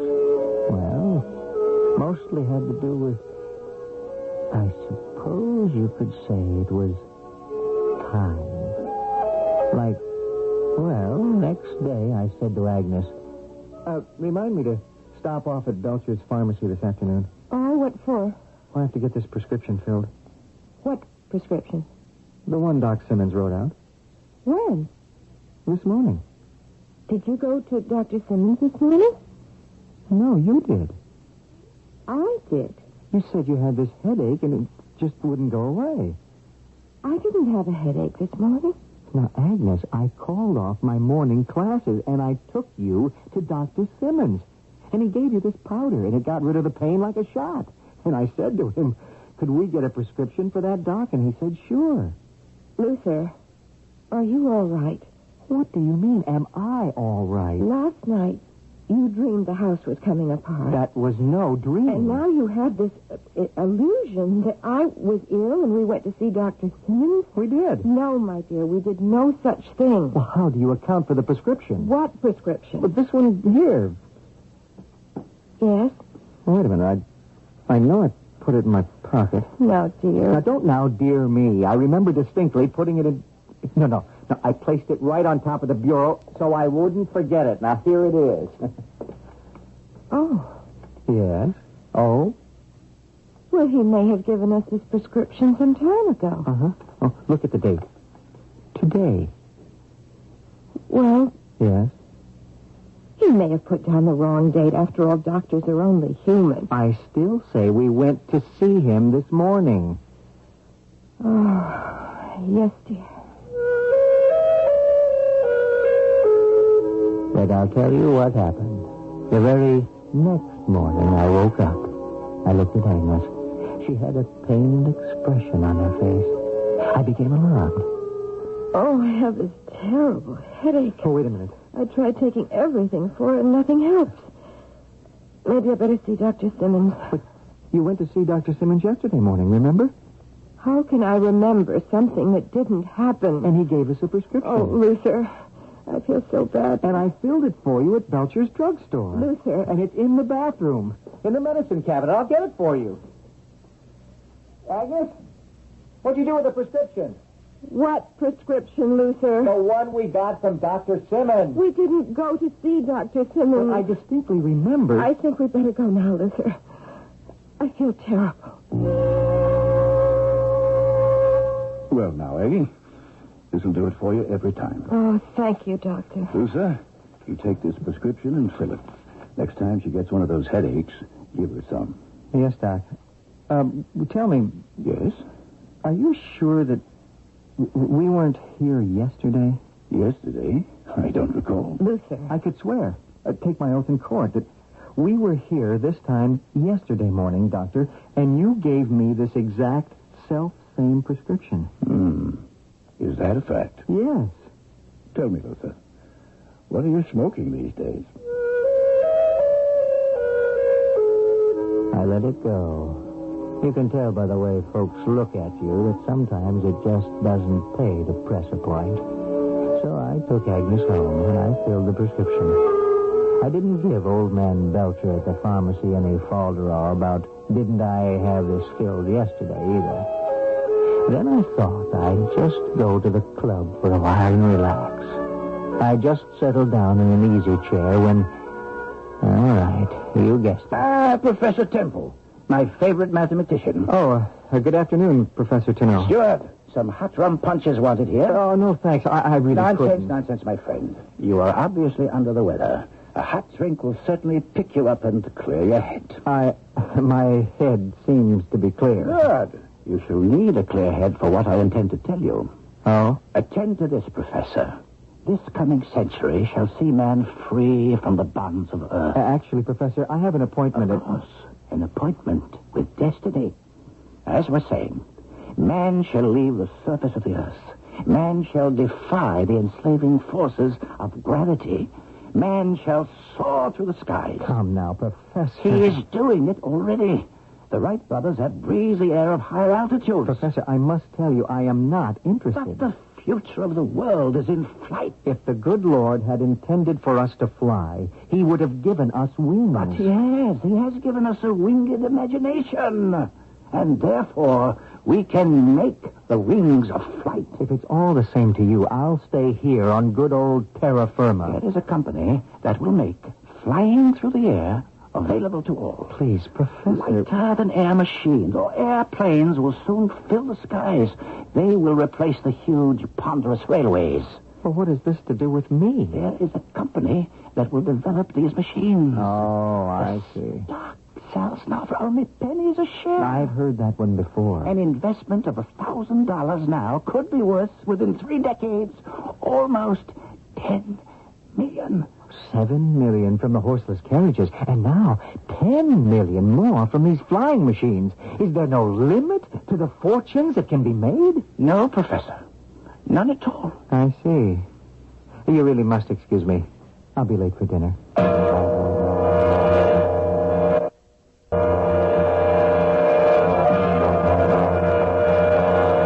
Darling, I'm home. Oh, how was the meeting? What meeting? Aren't you becoming the absent-minded professor, the meeting of the Mathematics Society? Oh, that isn't until after supper. Oh, dear, I am really starved. Starved? What's for supper? Luther, we had supper. Well, how could we have had supper? 3 hours ago. What are you saying? We had supper, and then you went off to your meeting. Well, how can you say that? We had leftover turkey and salad. I've just come from the club. Darling, look. Look at the clock.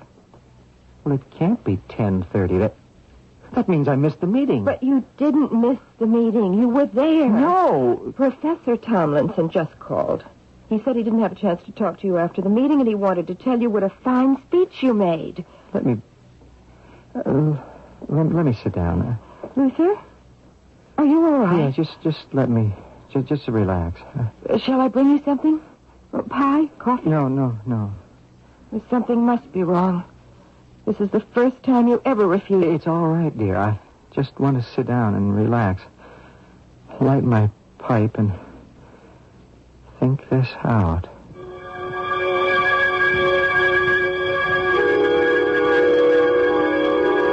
If you're thinking what I'm thinking, if he wants to do some straight thinking, maybe he'd better not light that pipe. It all began, did it not, when he left his tobacco pouch at the club. We have every hope of piercing the haze in Act 3 shortly. This...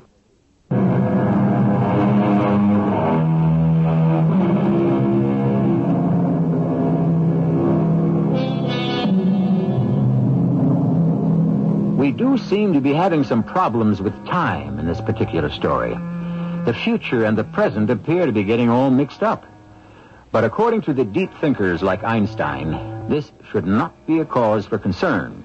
After all, time has a habit of getting all twisted up in itself, and that's why so many of us have trouble deciding whether we're coming or going. I suppose so. Coming or going, that's pretty much the story of the world, isn't it? And usually we not only don't know where we're going, we don't even know where we've been. At least I didn't. I was sitting there in my own parlor, smoking a quiet pipe back in the year 1907. Are you feeling better, dear? I'm feeling fine. You seem to have this disorientation about time. Now, look here. Well, you must admit you are getting things mixed up. Why am I the one that's out of step? All right, dear. I admit. I just don't know what's happening sometimes. I just have no recollection of going to that meeting. And making such a fine speech and forgetting about having had supper. And then that business with the prescription. And the idea that the house was falling apart. I see where you keep score. Well, that's how I can see the way the game is going. What do you mean? And you're losing, which is why you're going to see Dr. Simmons first thing in the morning. I am not going to see Dr. Simmons. Why not? Because there's nothing wrong with me. Well, I've already made an appointment. Cancel it. I will under no circumstances, and I say this definitely, go to see Dr. Simmons. Well, Luther, I find nothing wrong with you. See, Aggie? I told you. Doctor, these, Well, say it. Well, hallucinations. Now, Agnes... These are hallucinations that he seems to be getting. Well, yes. Luther, are you under a strain? Of course not. You're smoking too much? I just have an occasional pipe. Drinking? Maybe a hot punch at the club. Well, who could say? Do everything in moderation, and if the thing persists, Come back and see me in a few weeks. At which time you still won't know what's the matter with me. Probably not. But that's the way it goes. You were the one who insisted that I go to the doctor. Would you like something to eat? And I had to pay him $2 to find out that he didn't know what was wrong with me. $2 to visit a doctor? My goodness, when did he raise his rates? Maybe I was right all along. Maybe there's absolutely nothing at all wrong with me. Do you believe that? Do you really believe that? I don't know. I honestly don't know, Aggie. Luther, why don't you go for a walk? The air might do you some good. Or stop by at the club. Oh, no. I'm not going to the club for a while. Why not?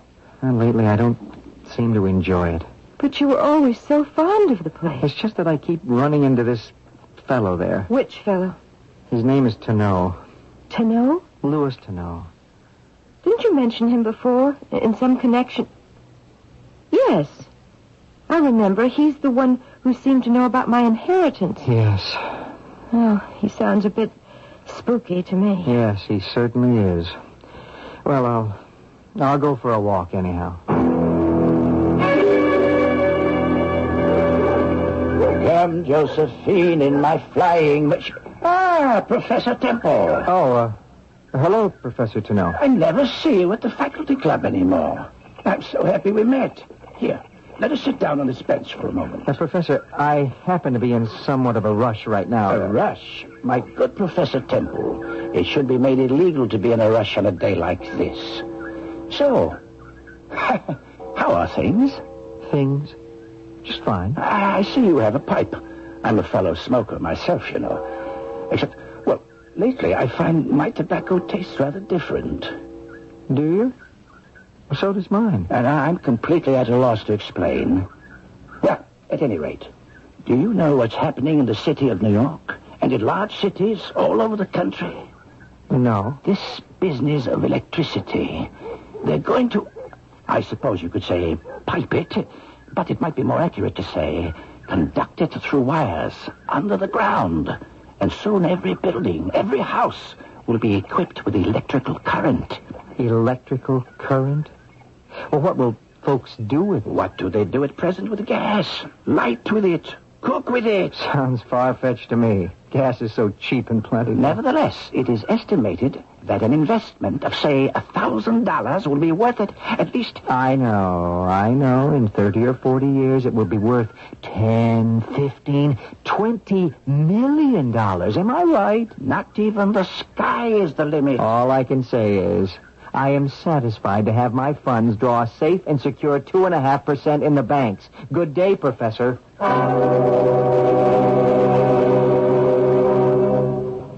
Luther, dear. Yes? My brother called. Oh. And he told me that he had been tipped off about a fantastic new stock. How did you know? Did it perhaps have to do with electricity? Luther, you overheard the conversation. How could I? I was out for a walk. What, do you think we should? As I said before, it's your money. But you know best. No, do as you please. Oh, now you're upset. I am not upset. All right, relax, dear. I'll get you some pie and coffee. And you might light up your pipe. I don't know. The world was moving too fast, or maybe I was moving too slow. I lit up my pipe, and I felt even worse. She was unhappy. She wanted to invest her money in stocks that might or might not rise. In that case, why should I oppose her? Why should I be the villain? Just then, there was a knock on the door. Darling, this gentleman, Professor Tano, is here to see you. Thank you, Mrs. Temple. Professor, forgive this intrusion. Yes? Oh, I see you're not well. It's all right. Darling, is something wrong? No. Forgive me, I am perhaps the cause of it. You? The unwitting cause. Professor, earlier today we were sitting in the park and we complained about the strange taste of our tobaccos. Yeah. And we couldn't account for it. And then I remembered. I had left my pouch at the club one evening. Did you, by any chance, also forget yours? Did Did I? You did. Of course you did, Luther. Don't you remember? You went back for it. And I, too, went back for mine. May I see your pouch, Professor? Notice. What? They look exactly alike. Both are brown. Both have the initials LT. The steward must have mixed them up. Yes, of course. He gave you mine. I can smell this very special mixture. I hope you didn't suffer any discomfort. The blend is rather strong, you know. I'm quite all right. Thank you. No. I can see you're not. If you'll excuse me. Good night. Good night, Professor Tano. Don't bother. I can let myself out. Agnes, as I said before, it's your money. Do as you please. No, dear. I want you to make that decision. But you have the right. The right, perhaps. The wisdom, no. You're as wise as I am, Agnes. Perhaps, but not as experienced. You see, I know nothing of the world outside. I was raised to be a man's wife. I was trained in the ways to keep him content. And years from now, perhaps women will be taught how to make their own way, but it will be too late for me. Agnes. And so I'm happy. I have what I want. And it will be enough. Agnes, I'm so tired. What sort of tobacco does that man smoke? Seems so strong. I'm so tired. So tired.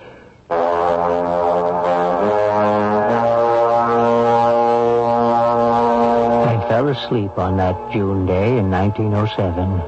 Or was I asleep? Suddenly, I was walking along the street.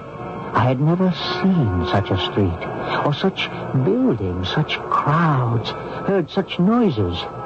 And not only were there horseless carriages, there were horseless trolley cars. And they weren't on tracks. They just ran. And overhead, I could hear a drone of mighty engines. I looked up. They were enormous flying machines. And all over, electric lamps were blinking on and off. It was the most dizzying sight. What did I tell you? Professor Tano. Well, what are you doing here? What am I doing here? What's here? Look at yourself. A most distinguished elderly gentleman. What happened to me? To you? We look older. Well, we should. We're no longer young bucks in our 30s. We're now in our late 60s. That's impossible. Why? Time passes. Your car is at the curb. My car? That elegant limousine. That's mine? Inside you go. The airport, Morgan. I have a car and a chauffeur. And a private airplane. And a penthouse apartment in New York. An estate in Hollywood. A chateau near Paris. A townhouse in London. How? Your fortune, my friend. You are worth millions. Perhaps billions. I don't understand. You invested in the right stocks at the right time. Yes. I see I did, but those were the stocks you told me about. Of course. Money goes to money. It's like a snowball rolling down Mount Everest. I'm glad I listened to you. Oh, I'm glad. Your wife is waiting. Oh, marvelous. Agnes is here, too. Agnes? My wife. Oh, Agnes. She was your first wife. My first wife? She divorced you. Well, why? She had no choice. She caught you with that dancer. Which dancer? I would never cheat on Agnes. Oh, you remember? You started making money and you decided to invest in a Broadway show. It was a terrific hit, incidentally. What happened to Agnes? What's the difference? You've had 3 wives since then. And I don't know how many mistresses. What happened to Agnes? Oh, you really don't want to know what's happened to Agnes. What happened to Agnes? Tell me. What happened to her? What happened to Agnes? Now, wake up. What happened Nothing happened to Agnes. I'm here. Yes, that's right. And here's where you'll stay. That money also stays in the bank. Do you understand? I don't want us to get rich. Do you know why? I can't afford it.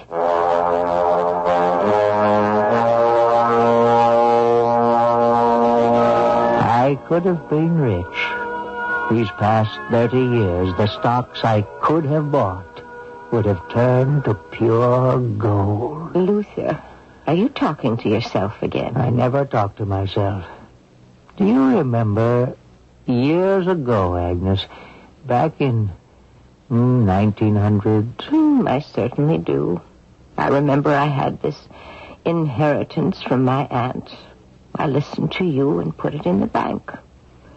If I'd listened to myself and bought those certain stocks, we'd be rich people today. Who says we're not even richer, the way things turned out? I don't know what that means, but it sounds good. Agnes, let's have another cup of coffee, and let's have another piece of pie.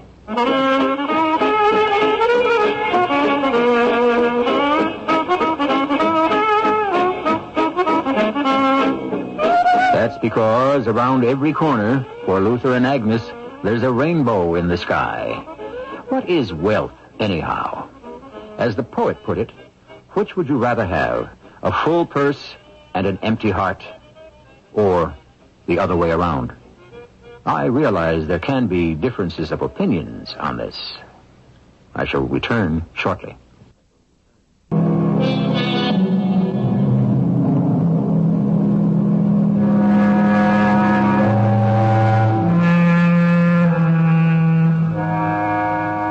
The title of our little tale has been Pie in the Sky, and it has been written specially for all who lament what they consider their lost opportunity. How many of us sigh and say, oh, if only we had been around when?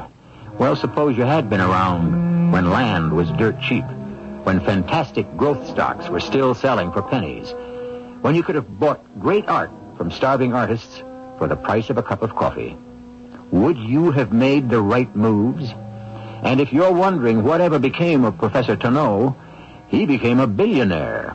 And in 1927, he was shot by a jealous husband. Our cast included Terry Keane, Bob Caliban, and Bernie Grant.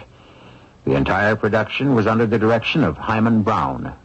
This is E.G. Marshall, inviting you to return to our Mystery Theater for another adventure in the macabre.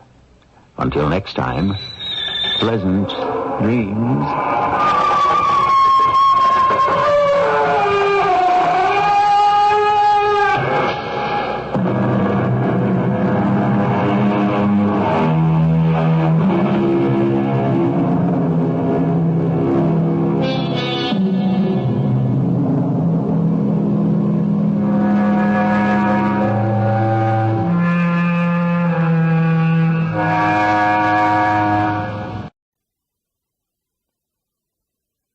Radio Mystery Theater presents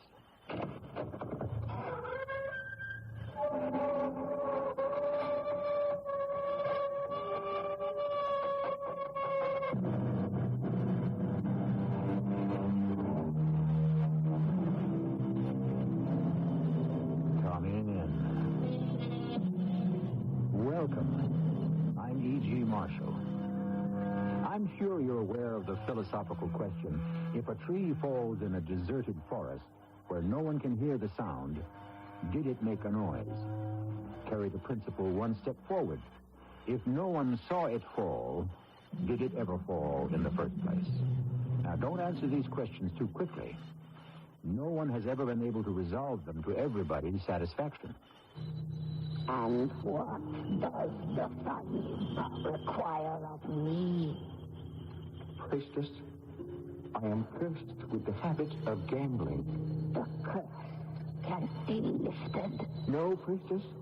It has been predicted I can stop only when the sun shines at midnight, when snow falls in the jungle, and when the deer turns upon and slays the pursuing tiger. Is that all? Is that all? This matter can be arranged.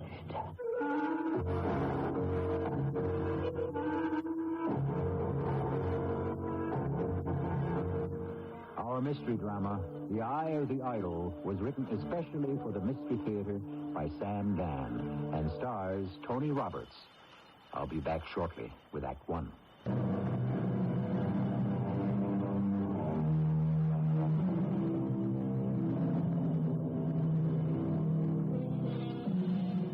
me somewhere east of Suez, says Mr. Rudyard Kipling, where the best is like the worst, where there is no 10 commandments, and a man can raise a thirst.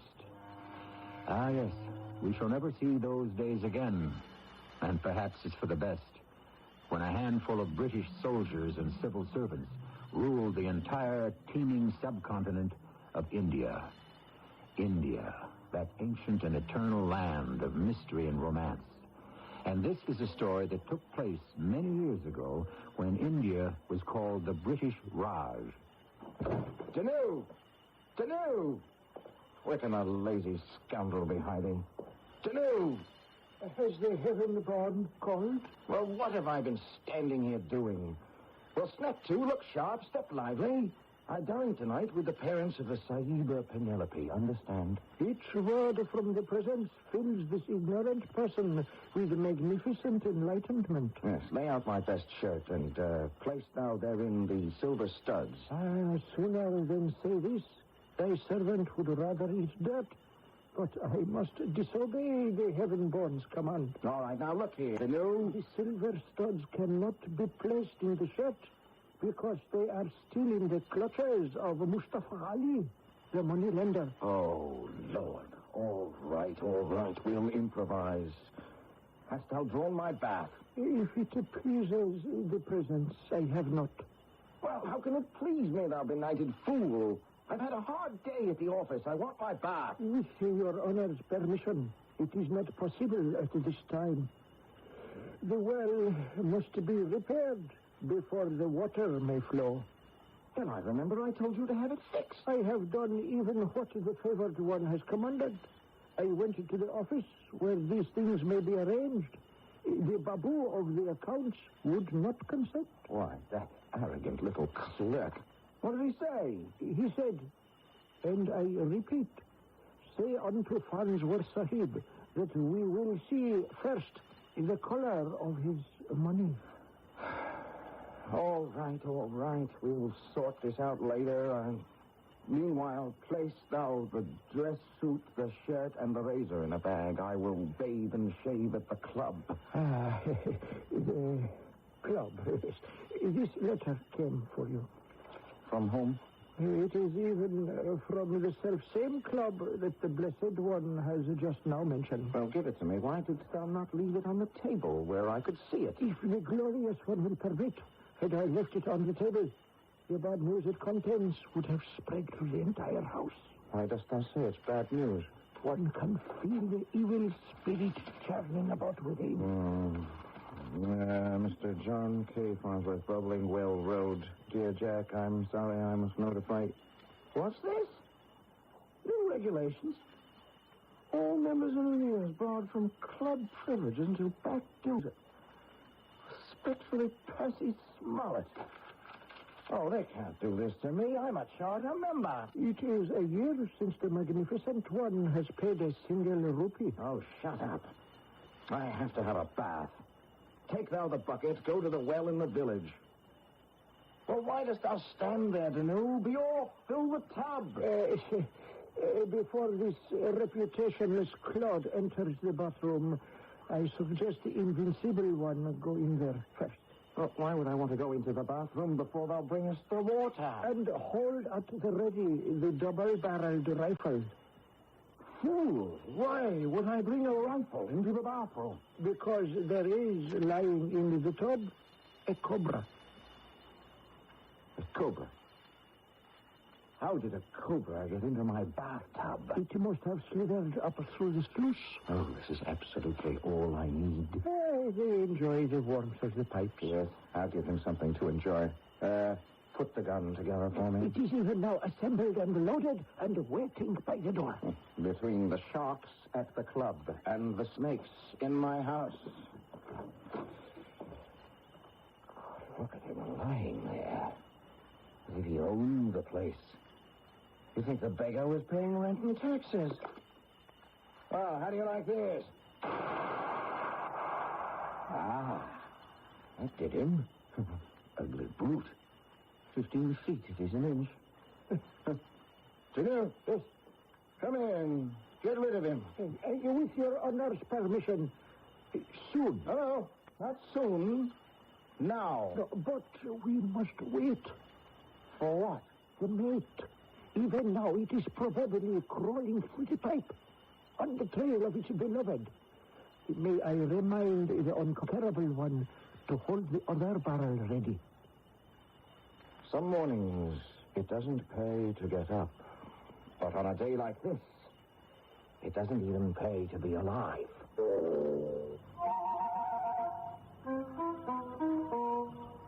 And thus, you have met my master, Farnsworth Sahib. He makes much noise and many threats because he is afraid people will discover that he has a kind heart. But more important, many people have already discovered that he has a foolish head, especially where games of cards are concerned. Although he sees himself victorious like a lion, at the end of the evening, he is always shorn like a lamb. The other one, Danu. Come, get rid of these ugly things. You don't have to be afraid. They're dead. Now, one may truly marvel at and safely touch their awesome beauty. Just get the filthy things out of here. See, this is the female. She died for him. She heard the shot. Still, she came, preferring the companionship of death to the loneliness of life. Wilt thou take those disgusting things out of here and toss them on the trash heap? It shall be even as your honor commands. I knocked on the door, but no one answered, so I came... Oh, what's that? Oh, no. Please, Penelope, my darling, don't faint. Don't faint. Oh, keep them away from me. Keep them away. All right, my dearest, they're dead. Oh, where did they come from? Oh, they're in the bathtub. The bathtub? Well, you know how cobras are. They like warm places. The bathtub?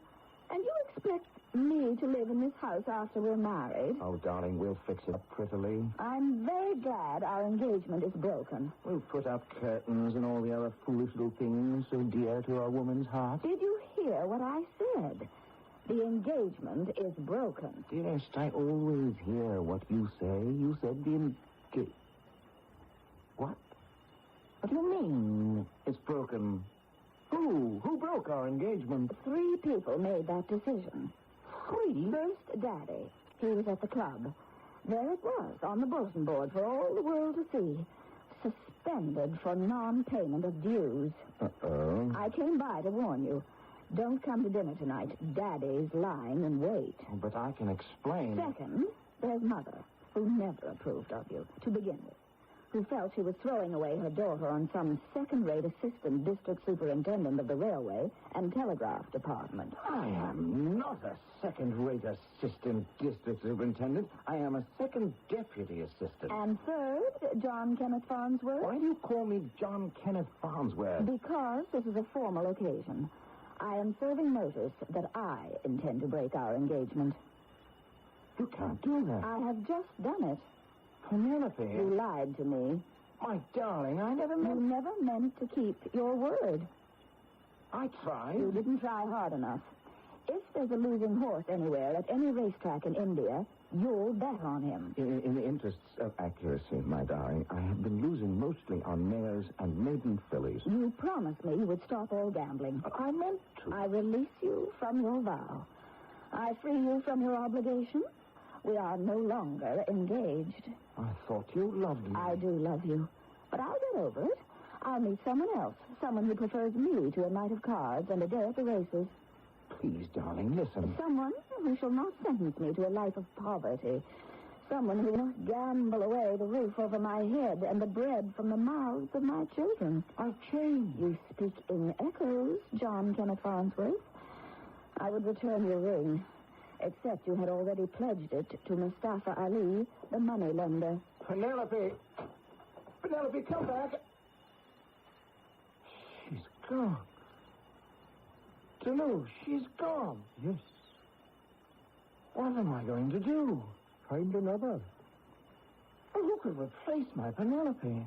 There is the daughter of the colonel of the cavalry regiment. The tall, fair-skinned blonde. Oh, you mean the gawky albino? There is Miss Leslie. She squints. True. But she has an income of 2,000 rupees per month. Well, let us stop this melancholy recital of the seedy charms of mediocre women. I have lost the sun.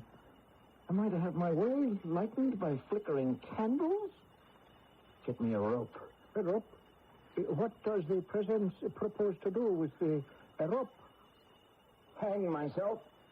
Is there another use for a rope? Quickly. For the sake of the Sahiba Penelope. The rope, quickly. I cannot live without her. But it is not necessary for the president to live without the Sahib. Thou hast heard. She has broken our engagement. If the protector of the poor will but listen. The Sahiba is angry because of the gambling. If she can be shown that the heaven-born renounces this sin, the Sahiba will relent, and there shall be connubial bliss. Dost thou not realize that the gambling is with me like a fever in the blood? I will stop gambling when the sun shines at midnight, when snow falls in the jungle, when the deer turns upon and slays the pursuing tiger. But she does not love thee. Is the Sahiba like the she-cobra that welcomed death to be with her mate? If the center of the universe will only deign to listen. This most unworthy one has an idea. An idea? What sort of idea? Why does the Sahiba object to gambling? Why? Because it's immoral, I suppose. No. Because your honor always loses. But reflect. If I could show your honor a way to gamble and never lose. What do you mean? Never lose? Always win. Always win? Every time.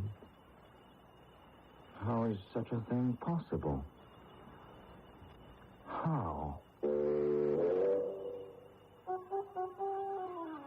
Very well. How? A way to play and always win. Why, that's like having a license to print money, isn't it? Even better, it's like having the Philosopher's Stone. Well, this sounds like something worth waiting to hear. And we shall hear all about it in Act 2.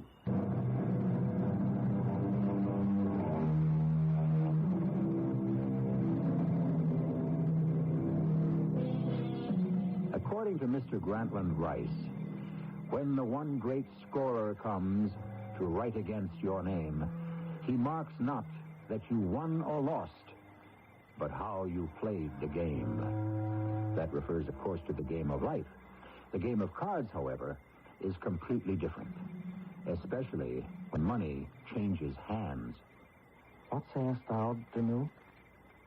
There is a way to gamble and never lose? It is even so. I don't believe it. And yet, if your honor will permit me, it shall be revealed. When? At the proper time. Danu, dost thou say this to divert me from my purpose, which is to hang myself? Well, of course. That did happen to be why I said such a thing. Could I let Farnsworth Sahib throw away his life because of the whim of some chit of a girl? How foolish are the English. How eager to die for love. And yet, how was I to keep my promise? Was there a way to gamble and never lose? And if so, how could I find it? I decided to seek out Laila, the witch. Who knows? Perhaps she might have heard something in the winds that blow between the garden of Gan Eden and the gates of Gehenna. Why dost thou seek Laila? What is thy desire? To find a way to gamble and never lose. This thing cannot be. Life itself is a gamble. And in the end, all must lose. Yes, I know. Then why ask? It is for my master, Farnsworth Sahib. An Englishman. He has a good heart. Why does he gamble? It is sickness. Yes. It kills more foreigners than the fever. Is it possible to help him? Leave me to think upon it. Danilo, come here at once. Now, you said you knew of a way that I could gamble and never lose. Now, what is it? If the favored one will reflect, his servant said he would find a way. Just how long is this supposed to take? Someone stands without. Open the door. Oh, and who is this? Protector of the poor. I am a holy woman. I sell charms and potions and spells. There is no need of thy wares in this house of sorrow. House of sorrow. Has one died here? One is about to die. And what is the illness? Love. Yes, love comes and goes and kills many. And yet her hand may be stayed. By this charm I can give thee. Oh, Holy Mother, I prepare myself to meet my Maker. I cannot fill my mind with heathen tricks. But here, take this. My last rupee. And give me thy blessing. I travel soon to a far country from which none may return. Ah, thy last rupee. There is a kind heart. I give my blessing. And now, I shall leave. What were you discussing to know? Yes, this gambling system of thine. Well, what is it? By your honor's favor, it shall only take a little while longer.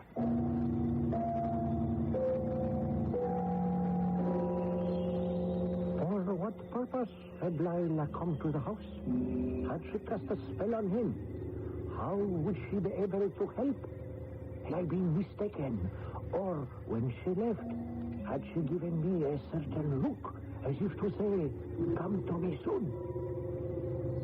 I know now why the master gambles. Truly? He gambles heavily for two reasons. First, to wager huge sums to risk one's substance gives a man a devil-may-care reputation as an adventurer. Can this be true? Second, he believes that losing money to people is a way to buy their affection and goodwill. Oh, what wisdom! Oh, Holy One, why dost thou not speak these words of enlightenment to Farnsworth Sahib himself? Would he listen to an old heathen sorcerer? But if someone could tell him. Oh, Layla, what is to be done? We must cure thy master of the gambling. Yes, but how? Thou didst promise thou wouldst show him a way to gamble and always win. Yes, but even if I could find it, how would winning cure him? He has tried losing, has he not? That has not opened his eyes. Very well. Let us see what winning may reveal to him. Well, how is this to be arranged? Listen, thou, and closely.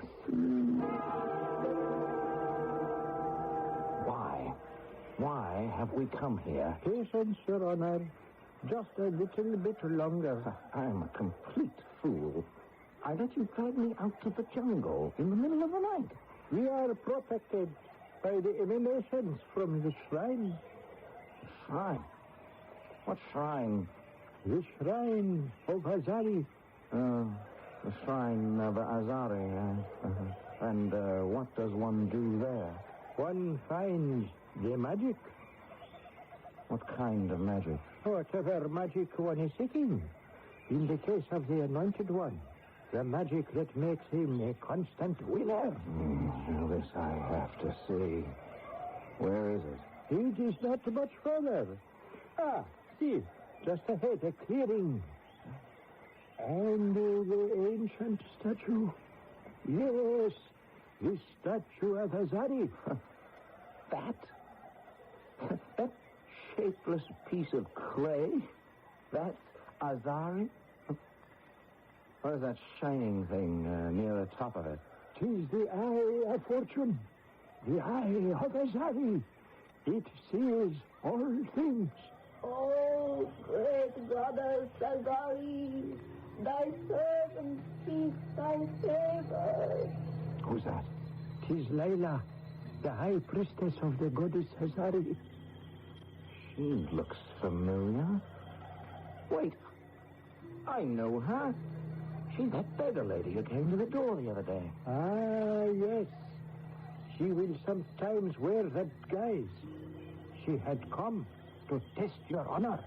To test me? Why? To see if your honor is worthy. Worthy? Worthy of what? Worthy to receive help from the goddess Azari. Oh, is that a fact, huh? Well, how does she know I'd be here? I mean, how do I know this isn't a trick Faust arranged with her? I would put nothing past thee to know. Approach the shrine. Approach. Do even as she says, Sahib. Oh, this is humbug. I'm going home. Approach. Here. It is the goddess that speaks through her mouth. The goddess Azari herself. Thy name is Farnsworth Sahib. The high priestess Lila says thou art good of heart, but thy heart is troubled. Speak. Well, that's true, I suppose. And what is the source of thy sorrow, Sahib? I like to gamble. Well, no, I just don't like it. Yes? I have to. I mean, that's all there is to it. I simply have to. And what wouldst thou have from the goddess Azari? Well, assuming that we're dealing here with a legitimate proposition, as long as I have to gamble, I would like to be able to win. Could the goddess arrange it so that I could become one of those who walks off with the money? The goddess Azari speaks through me. The answer is yes. Yes. Master, thou art saved. I can play cards now and win? Constantly. Oh, and the horses, I bet. They'll come in first? All the time. Oh, wait a minute. The goddess says to me, her high priestess, do thou but lend the Sahib Farnsworth for however long a time he wants to keep it. The eye from my head. The eye? The eye. I take it from the head of the goddess, and I give this precious jewel to thee. Jewel? Well, it's only a piece of glass. And a diamond is only a lump of coal. What am I supposed to do with it? Keep it on thy person. It will serve thee as the all-seeing eye when thou sittest down at the card table and when thou standest at the rail of the racetrack. The all-seeing eye. What am I going to see? The winners, the winning hand, the winning horse. That's simply impossible. True. It is impossible for those who have no faith. Oh, goddess Azari, let me assure thee that my master Farnsworth Sahib has great faith. Faith fills his entire heart, soul, and body. Thy servant has spoken, Farnsworth Sahib. Dost thou agree with his words? Please, Farnsworth Sahib, please. Oh, well. Why not? I'll give it a try. I would, too. After all, what does he have to lose? And it doesn't matter where or when we find a gambler, does it?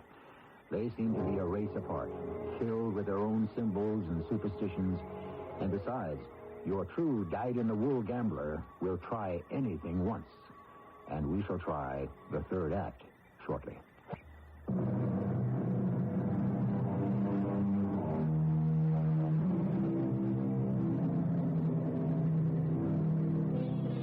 You may have heard it said, true luck consists not in holding the best cards at the table, but in knowing just when to rise and go home.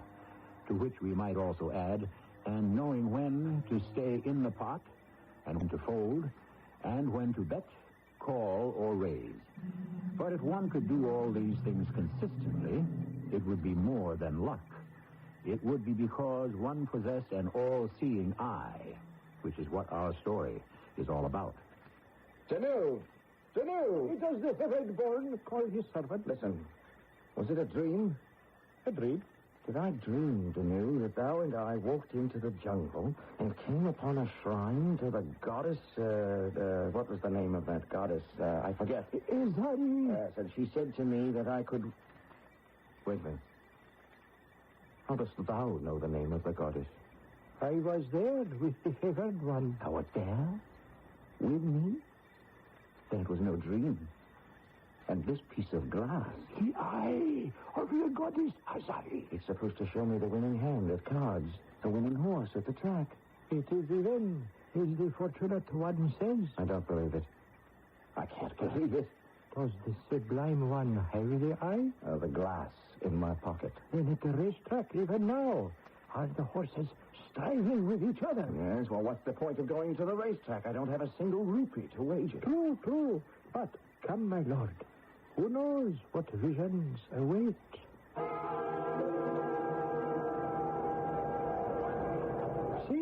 See, the horses stand in line. Yes, I see. Is there one that meets with my lord's favor? I have no money. If I did, I'd bet it and lose it. I was a fool to come here. No, Danu, I shall go home and put an end to my sorry self. But the eye of Izari, a piece of brightly colored glass. And it shows the heaven-born nothing? Nothing, Danu, nothing. My lord, on this paper is written many things, much information. Yes, I know that paper, Danu. How well I know that paper. It is called a tout sheet. And yet... it speaks much useful information. Well, I see the names of 8 animals, and each is a stubborn brute that runs fast or slow according to some whim of its own mysterious, brutish nature. Yes, but still and furthermore, Fatima? Fatima. I see her break quickly at the start. She leads at the 8th, increases at the quarter... falters at the half. No, my girl. Go. See that? She regains the stride. She enters the stretch. She's neck and neck. And now, she forges ahead. She wins driving. Fatima. You see, it is even here written on the paper. Fatima. I have seen Fatima win, but the race has not yet begun. Oh, it is the eye of Azari. What eye of Azari? It sees everything, even Fatima, at 20 to 1. Fatima is 20 to 1. It is written. Is it possible? There is the man with the book. Surely the presence will wish to wager, say, 10 pounds on Fatima? Danu, don't rush me. Fatima, I saw her win. Stand, Danu. Let me write her name on this piece of paper. Fatima, 10 pounds. Signed, Jack Farnsworth. All right, now then, Danu. Run thou to the book, Sahib, and place this in his hand. I did even as I was told. And then there was the gun. And the horses raced forward like tortured spirits rushing to escape from Gehenna. And the little Mayor Fatima did lead them all, and no one else, it seems, had seen fit to bet on her. So, as she raced about the track, there was a silence as the crowd's favorites lagged behind, and only the voice of my master could be heard in that vast throng. Come on, Fatima! You can do it, girl! I've seen you do it before! Come on, Fatima! Come on, girl!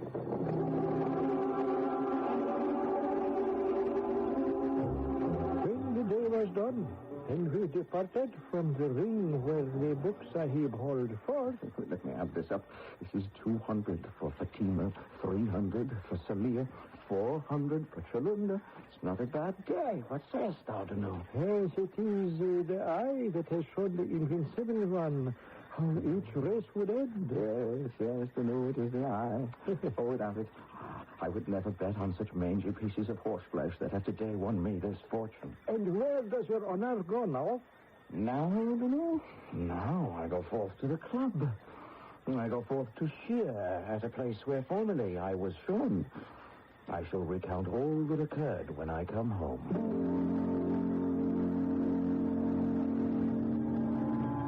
Percy Smollett. Good evening, Percy. Oh, Jack. Oh, I see the club is having a dance. Well, Jack, I would like to avoid any unpleasant... Of course. We always have a dance on Saturday nights. Jack, now, you're supposed to be barred from the premises until I pay my dues. Yes, that's right. Jack, I don't make the rule. Of course not, Percy. Where is my account? I wish to settle it. Now? Well, a thing that's worth doing is best done promptly. Well, it's a rather large sum. Well, I happen to have some cash in my pocket. Let me look. Oh, well, you think I have enough here? What? Jack, what happened? Did some aunt of yours, some nice old lady, finally close her eyes? Let us say that some nice old lady finally opened mine. Should have given me a receipt. Yes, why don't we step into my office? Now, let me sign this little receipt. And here you are. I thank you, Percy. Yes, of course. Tell me, the usual bunch around this evening? Yes, why, of course. In the card room naturally. I was headed that way myself. You suppose I might sit in for a few hands? Oh. Why, Jack, now that you're a member in good standing once again, so you're as welcome as the very air we breathe. My bet, I suppose. I say, £1. Percy? Well, I say, let's make it a £5. Jack? Jack, it's your bet. My bet? Jack, so I'm open for £1. I say a £5. What do you say? I say a tenner. 2 jacks. 2 ladies. Now that's luck. 3 kings. 3 aces. And I'm thoroughly cleaned. I may as well fold. Jack, you lucky devil. Did you find a way to see through the backs of the cards? And soon, my master became the richest man in the club. Everybody deferred to him and made much of him. But there was one who still shunned him. Penelope, please wait, please. Oh. Yes. Penelope, you won't see me when I come calling. You won't talk to me at the club. You cut me dead at Pilates and every other place we run into each other. Can't you take the hint? Please, Penelope. It's a beautiful morning. You're spoiling my ride. But, darling, why won't you marry me now? Your parents no longer disapprove. Oh, no. They think you're quite a catch. Yes, you said you wouldn't marry me because you were afraid you would lose the roof over your head one day. Are you still afraid? Yes. But I'm rich, Penelope. I am easily the wealthiest man on the station. And every penny comes to you from gambling. And therefore, one day, every penny can leave you the same way it came. Oh, no, darling, never. You are having a streak of luck. It can turn. No, it isn't luck. It's you. Yes? I'll tell you this to prove I love you. Now, you mustn't think I'm mad, but I have the eye of the goddess, and with it, I can see all the winning cards, all the winning horses. Oh, my darling boy, you have gone mad. Penelope, No. This proves once and for all you must rid yourself of this gambling sickness before it destroys you completely. Penelope, stay. I shall come back only when you have cast aside this accursed habit. Forever.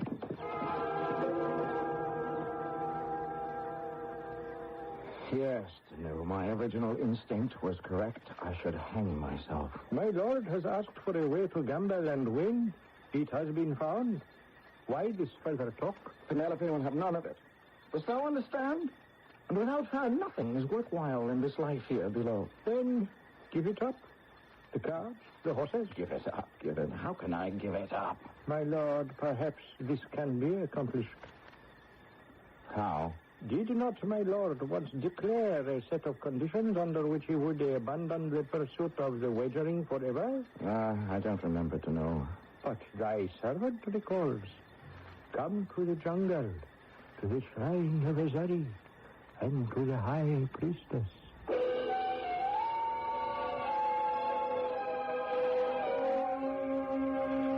And what is this? The Sahib wishes to return the eye?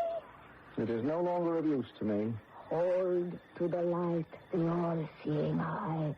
Tell me, what is revealed? Why, it's light. It's getting light. The sun is rising. How can the sun rise, Sahib? It is midnight. Look the sun. You see how it lights up the jungle? Never has there been such a brilliant sunlight. How is this possible? Look what falls from the sky. Snow. Snow in the jungle. Of course, it's snow. It's covering the trees. I'm freezing. Snow. A tiger. I'm no gun. I'm unarmed. Have no fear, Sahib. Thou shalt be protected. Protect him? By what? By whom? That's a tiger. The tiger flees for its life. It is being pursued by a deer. A deer? See, the deer catches the tiger, falls upon it. A deer turns on a tiger? The Sahib has seen it with his own eyes. Yes, I have seen it. Thou art free now. For has not the Sahib said, the gambling is a fever in the blood. I will stop when the sun shines at midnight, when the snow falls in the jungle, and when the deer slays the tiger. Remember? Yes, I remember. Thou hast seen these things? Yes. Where are they now? The sun at midnight, the snow in the jungle, the tiger slain by the deer? Where? The moon shines through the trees. There is not, never was, can never be any snow. And but 50 yards from here is a deer, slain by a tiger, as is proper to the law of the jungle. But I saw the sun and the snow and the conquering deer. Thou didst see what the gambler sees when the fever runs high in the blood. Visions, phantoms, illusions. And now the fever has burned itself out. Go.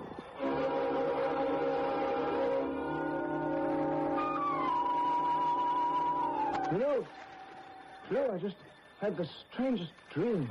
I can't make heads or tails of the thing. It was snowing, and deer were killing tiger, and that old beggar lady was... Oh, what's the difference? Does the heaven-born go to the club tonight? The club? Why would I want to go to the club? The protector of the poor goes there every night to play cards. Oh, well. I don't see the point of that anymore. I mean, why should I sit around in a sweaty room, drink too much whiskey, and throw cards at a surly group of nervous, bad-tempered people? Why, indeed. Especially when I can walk about in the fresh air, enjoy the beautiful moonlight with the lovely Penelope.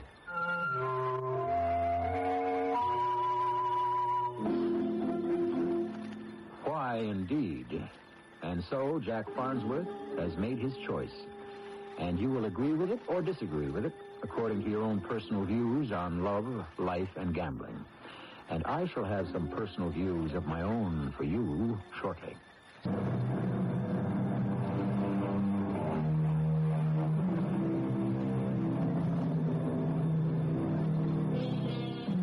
You hear people say of something or other that it's in the cards. Just precisely what does that mean? Is it possible that all the cards will always fall according to some prearranged pattern? Is it then also possible to predict that pattern by following laws of averages and probabilities? Was Jack Farnsworth's all-seeing eye merely a concentration on the past performances of horses? You can call it the eye of Azari, or you can call it applied psychology. Perhaps in the end, it's all one and the same thing. Our cast included Tony Roberts, Earl Hammond, and Roberta Maxwell. The entire production was under the direction of Hyman Brown. This is E.G. Marshall, inviting you to return to our Mystery Theater for another adventure in the macabre. Until next time, pleasant dreams.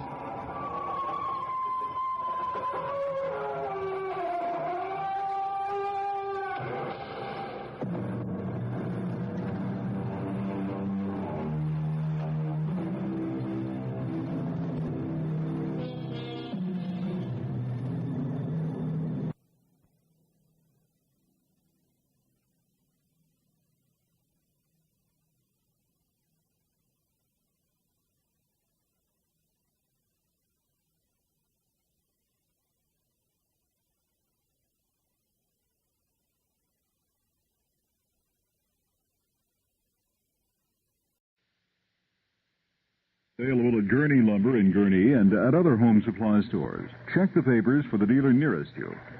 The CBS Radio Mystery Theater presents...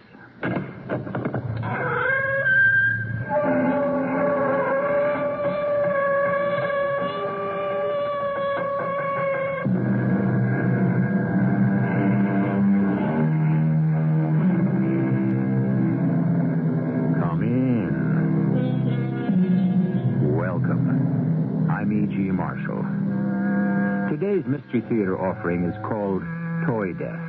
It involves a doll.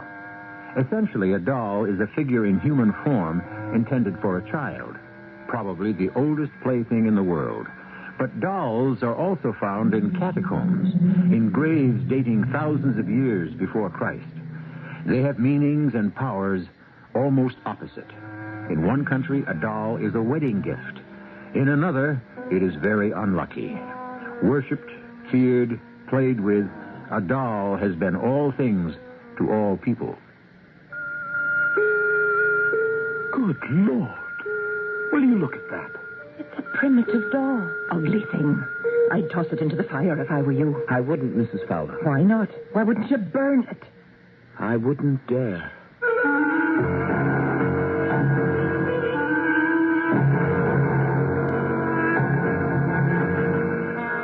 Our mystery drama, Toy Death, was adapted from a story by Algernon Blackwood, especially for the Mystery Theater, by James Agate, Jr., and stars Christopher Tabori and Patricia Elliott.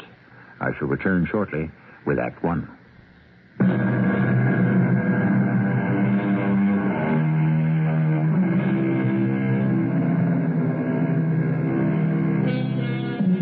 India, where this account begins and ends, is a land of contradictions, extreme poverty and untold wealth, deep spiritualism and superstition. Monkeys and cows eat while people starve. Roads are impassable, yet trains are crowded. Not only for business, but those carrying the bones of a loved one to a sacred river. Contrasts incongruous, yet accepted. And in England, a young girl who has the mark of India on her cries out in fear-ridden sleep. No. Don't. Please. You can't. Don't.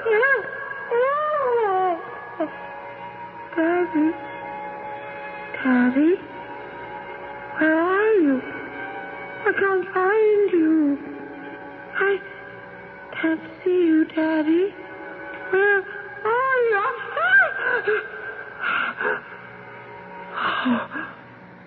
Oh, a nightmare. A nightmare again.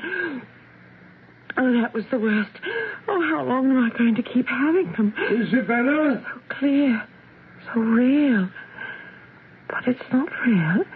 It never happened. I never saw it happen. Isabella, are you all right? Yes, Father. I'm all right, thank you. I heard you from upstairs screaming. It was only a nightmare. Goodness. Mind if I sit down a moment? No, better than that. Let me open the windows and let the smell of the garden come in. It's awfully warm in here.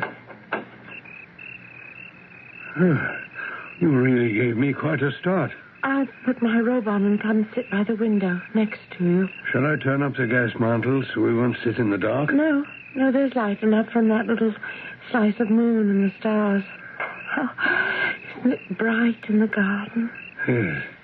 Now, take the rocking chair, dear. No, I'll sit on the floor. All right. I might as well then.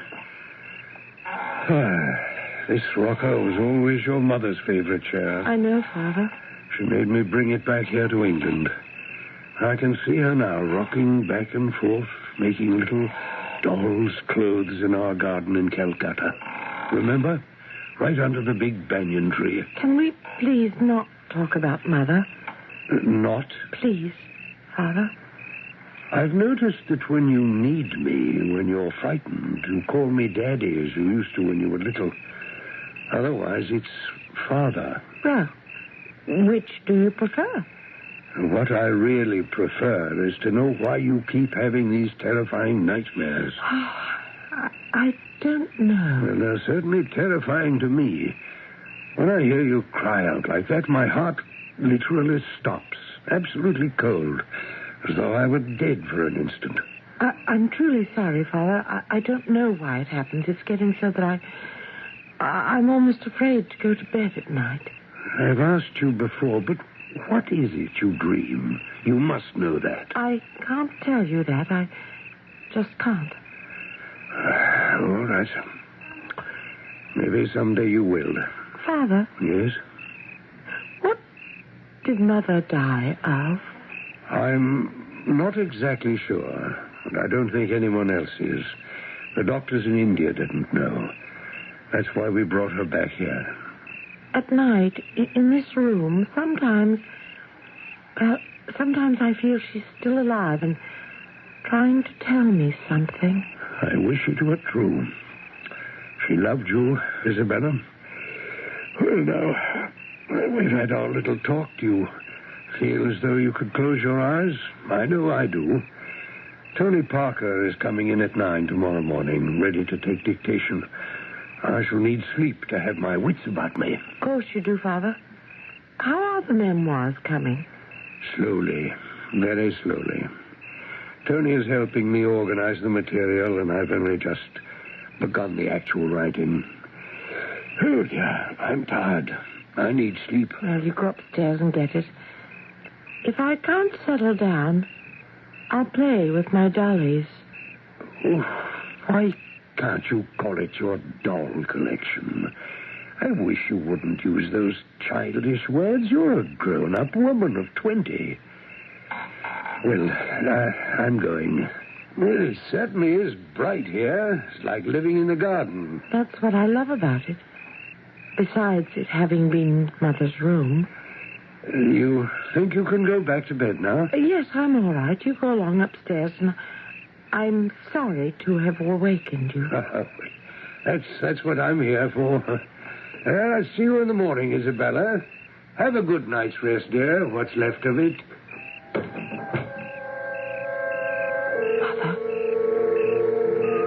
Mother? He's gone.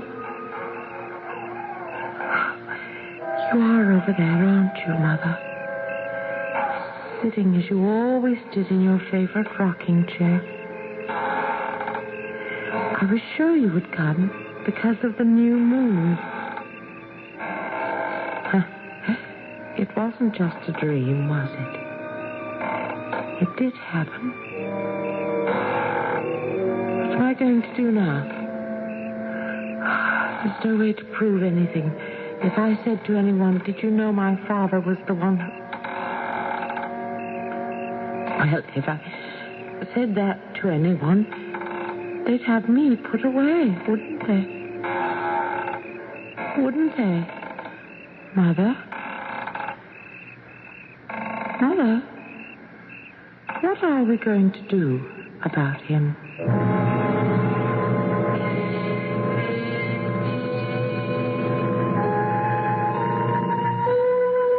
Tony, how far did we get yesterday with the memoirs? Just a moment. Is that you, Mrs. Fowler? Yes, Captain Trevelyan. Well, don't stand there in the door of my study. Please come in. Was there anything you'd like me to do? Where is our morning tea, Mrs. Fowler? Parker's been here since 9 and no tea. Oh, I'm just bringing it up, sir. We had a little problem downstairs that I didn't get to it. What problem? Why wasn't I told? Oh, we didn't wish to disturb you, sir. Well, you have, so what was it? This morning, shortly before 7... You know my room is right next to Miss Isabella's. I heard someone trying the French doors from the outside. So I opened my window and I shouted, "Go away!" And this man... Well, I couldn't really make him out. He just buzzed off. Well, if you see this prowler again, call the police. Oh, I shall. Good enough. Well, tea then as soon as you can, Mrs. Fowler. Yes. Now, Tony, I've looked over what you wrote down yesterday, but I have a feeling there was something else I mentioned as you were going. Just a paragraph. I took it home to type up, sir. Let's see. Something about, yes, your first encounter with a cobra in Delhi. You said, there it was, a 6-foot-long cobra eyeing me as I walked in the door. I moved to the right. It moved to the right. I moved to the left. Strike all that. What? Cross it out. Leave it out. Oh, but that could be a very exciting, extraordinary part of your recollections, sir. I think you're making a big mistake, if I may say so. Mrs. Fowler. Yes? Come in, Mr. Parker. The kitchen door's open. I'm just about to scramble up some eggs for everyone's lunch. He's gone out. The captain? Without eating? Yes, someone called him on the phone, and the captain said he'd be over right away, which meant I was dismissed and won't be required until tomorrow. So I thought I'd come in and tell you. Well, you're not going all the way back to Oxford on an empty stomach. Oh, there goes the bell. Someone's at the front door. I'll get it, Mrs. Fowler. All righty, Miss Isabella. Are you married, Mr. Parker? No, I never have been. I just wondered if you'd taken any notice of Miss Trevelyan. Oh, I have, yes. Very attractive girl. Woman. She's 20. Really? Oh, sometimes she acts rather young, I'd say. Well, only about her dollies. Oh, please, I wince whenever I hear that word. She had to say anything at all. I prefer just to say collection. It's a bit young, you know. And how old are you? 31. And never married? Oh, too busy trying to earn my living as a writer. Oh, so you write, too? To afford it, I've become a stenographer for wealthy clients like Captain Trevelyan, to whom writing is a hobby. So that's what you think of my father's memoirs. A hobby? Oh, excuse me, Miss Trevelyan. I've told him as much. What's in that little parcel you have there, dear? The strangest thing happened just now. You know, when I went to answer the door, there was this tall, very handsome man. He looked, well, just like the Sikhs one sees in the East Punjab. Was he dark? Did he wear a turban? Yes, he did. That's the man. There's the man who's been hanging about this house since early morning. And he said, "Is this the house of Captain Hugh Trevelyan?" And I said, yes, it is. And then he handed me this parcel. Well, I looked at it. It has no name on it, who it was to or from or anything. And when I looked up, he'd gone. Vanished. Well, I wonder what's in it. I have no idea. Well, why don't you open it? You don't think it's for my father? I'd say you're as much part of the House of Trevelyan as your father is. Now, here are the scissors. Come on now, give me that parcel. No, wait. What's the matter? I don't know. I just had the strangest sensation. Tony, you too? Did you, Isabella? Yes, a kind of, well, emanation. I can't explain it exactly. What's the matter with you two? Are we going to open the silly package, or aren't we? In a moment. Can you describe that feeling, Tony? Well, let's see if I can. Simply. You know, Isabella, the classical language of the Hindus is Sanskrit, and our word divine comes from a Sanskrit root meaning radiance. Radiance? Yes. Yes, I felt that, too. You see, it's nothing to be afraid of. It was rather pleasurable, wasn't it? I think we should go ahead and open it and see what's inside.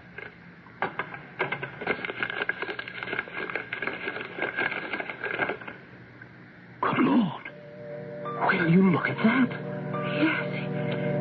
It's a doll, a primitive doll. Yes, but not a child's doll.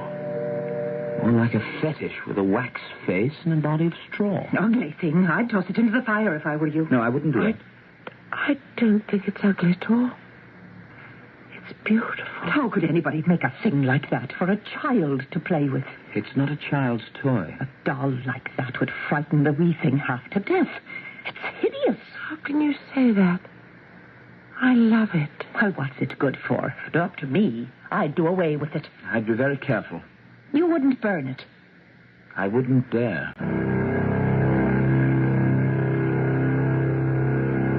Dolls have played a strange role in some religions. Certain ones are said to contain spirits which can influence human actions. However, isn't it possible that the sender of this odd gift simply knew that Isabella, as had her mother before her, collected dolls? And Tony, is he not perhaps finding something sinister in an object merely primitive? I shall return shortly with perhaps a few clues and a few answers in Act 2.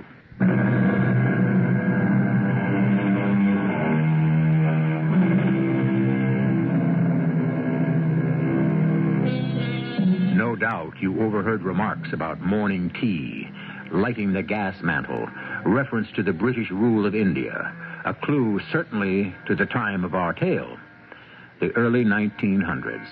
However, a daughter who collects dolls and believes she communicates with her dead mother, a young writer working as a secretary, and a retired army officer trying to rewrite his past are as much the stuff of today's drama as yesterday's.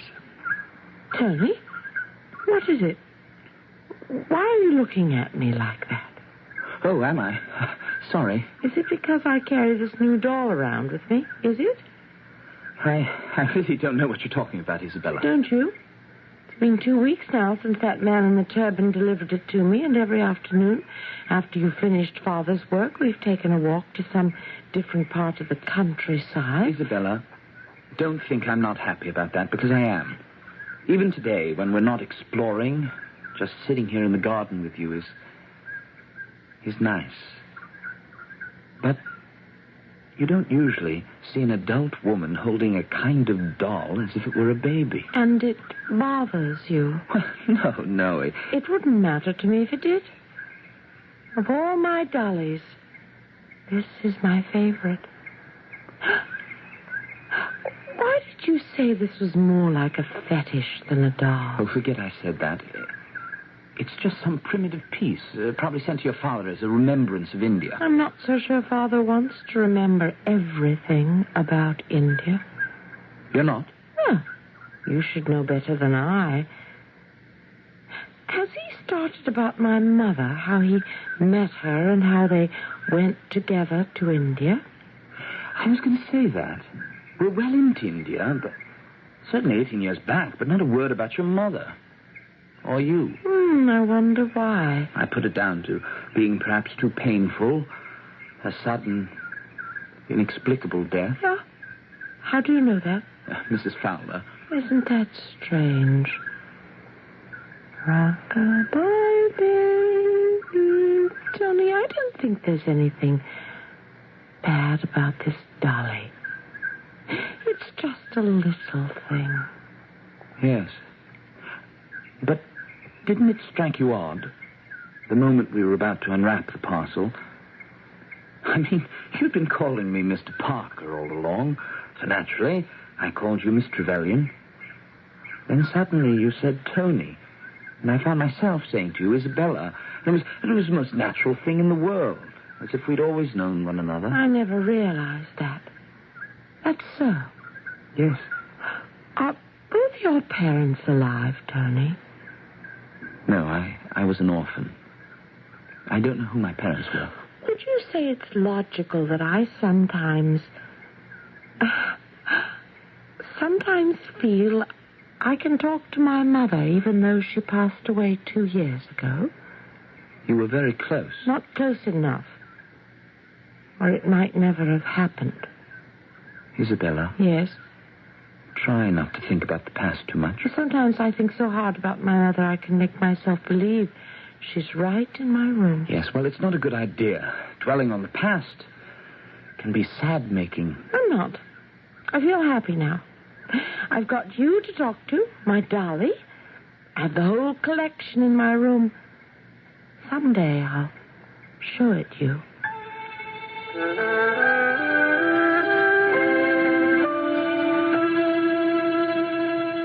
Just let me add a few more thoughts before we end today's session, Tony.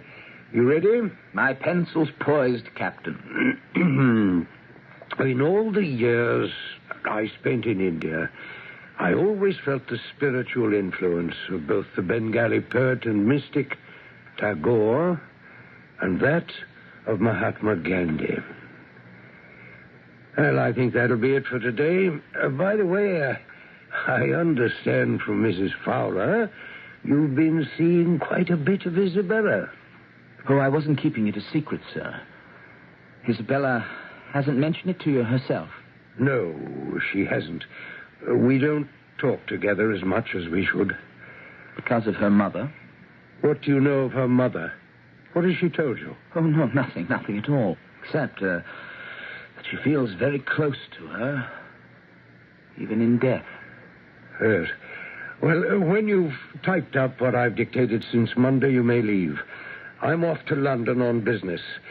If it gets late, we have an extra room. It's yours. What's the time? Good.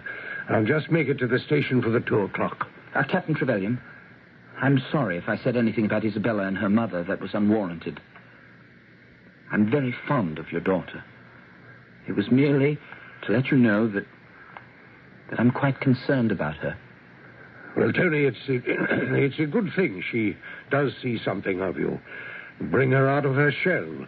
It's not healthy for a young woman to spend so much time with a collection of dolls. But what can I do? Her mother was just like that.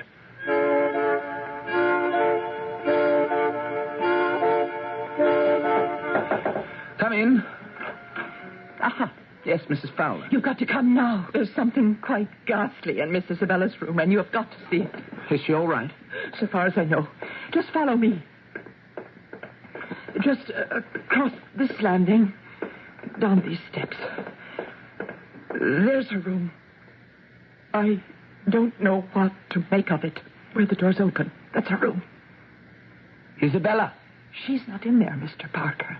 She went out late this afternoon with that doll of hers. Oh, yes, I know. It's distressing. I want to show you something. Look there on the floor. What do you see?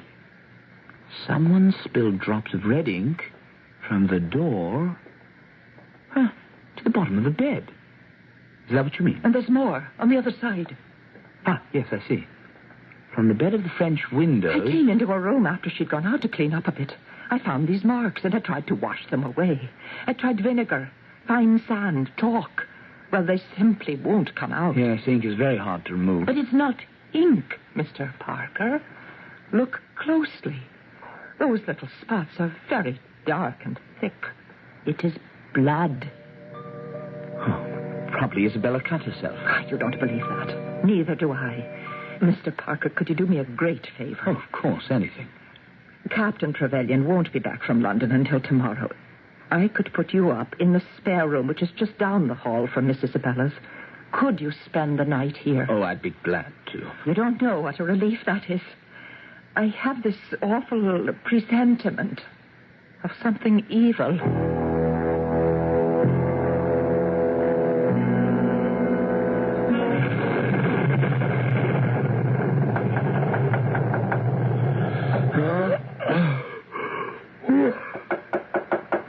Who is it? Mr. Parker, are you awake?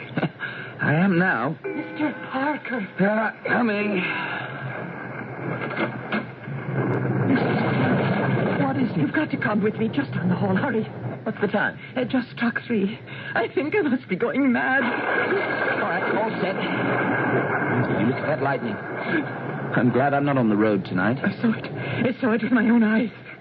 Mrs. Fowler, now, can you show me what it is? Yes, but we mustn't make a sound. I don't want to wake her. Now, just open the door and stand there and observe. Open what door, Mrs. Fowler? Stand where? Observe what? Miss Isabel's room. That ugly doll. It's alive. This is what happened. I awoke when the storm began, and I went around the house as I always do, just to make sure the windows are shut. So I went into her room, and there it was. Mr. Parker, I swear to you by all that's holy, it was walking across the floor. Not the doll. Yes. I closed the door immediately and ran to fetch you. All right now. What do you want me to do? I'm going to open her door very quietly, and we'll have a look. You're quite sure this is no part of a bad dream of yours? Oh, hush. The room's pitch black. And how could you have seen anything? The lightning struck and lit up the whole room. Well, I can't make out a thing. It's going to be very embarrassing if she wakes up. But I have to know. Your eyes will get accustomed to the dark in a minute. Now look there. Can you see her bed? Yeah, dimly. Do you see her hand? Do you see what's in it? I think so. It's the horrible thing. Yes, let's go out. Come along. I don't want her to wake up and find us here. Now, Mrs. Fowler, I've looked into the room as you asked. I saw the doll, but it wasn't moving. It was lying in her hand just as I've seen her carrying it about for weeks. I really don't think there's anything to worry about. Good night. Mrs. Fowler, from what you tell me, I don't see what the problem was last night. Captain Trevelyan, you don't, because you didn't see what I saw. I think you could use a week or 2 of holiday. There's just too much going on in this household to suit me, Captain. I am not that happy with her fondness for dolls at her age, but I have to make allowances. Her mother was very much like that, too, in some ways. Miss Isabella believes she talks to her mother. That ought to be stopped. It's not healthy. I know all about that also, and I agree. It's not healthy. I've tried to be subtle about it without alarming Isabella, but there you are. I'm hoping she'll get over it. Well, as far as I'm concerned, it's too much. Take 3 weeks off, Mrs. Fowler. It'll do you good. Paid vacation. Captain, I know what I saw, and that's that. Now, it is too much of a responsibility, the goings-on in this house. It's too much to bear alone. As of today, sir, I am tendering my notice. I shall forego any severance that is due me, and instead of the customary 2 weeks, I am afraid 5 days is all I can put up with. I shall leave here, then. 5 days from this morning. I do feel sorry for you, Captain. But it is not I who have been struck by lightning. Believe me.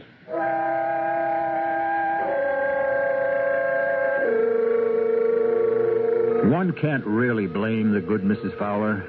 When the inconceivable is added to the incomprehensible, it's asking a great deal of anyone to be patient and forbearing, especially when you consider our story takes place in an era when superstition far outweighed science. I shall return shortly with Act 3.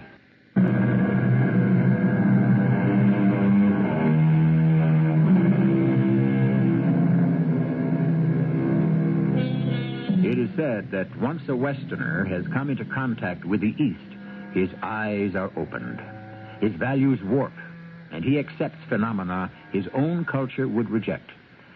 As if the magnetic needle of one's beliefs inexplicably changed direction from pointing north to pointing east. This may explain why, 1 week later, Mrs. Fowler decided not to leave the employment of Captain Hugh Trevelyan. Mrs. Fowler, I'm glad you're not going to carry out your threat and abandon ship. I couldn't. That's what it came down to.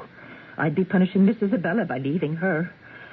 Something's wrong. That lot of good her father is. He's always running off somewhere on business. He doesn't seem to care about her. Oh, yes, he does. But he's helpless. Oh, I don't know. He didn't impress me as a caring husband either. Now, Mrs. Fowler, should you be telling me all this? Yes, I should.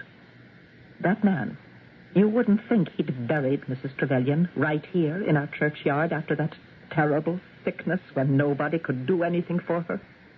So the Trevelyans returned from India 2 years ago? Yes, but she was ill long before that in Delhi. The captain brought the family back to England, and she just wasted away for 6 months before she died. Oh, I see. There's another reason I'm glad you didn't leave. Isabella and I, well, we were getting along famously. I thought she trusted me. But since the night of the thunderstorm... When I saw that doll walk across the bedroom floor? Yes. Since that night, she's closed up completely. I've tried to draw her out. She looks at me, but she doesn't really see me. Her mind is somewhere else. The devil has entered that girl. She's under a spell. Mrs. Fowler, let us, you and I, try to get to the bottom of this once and for all tonight. As soon as the captain is retired for the night, say half an hour later, we'll meet in the hall outside the guest room. From there, it's just a few steps to Isabella's.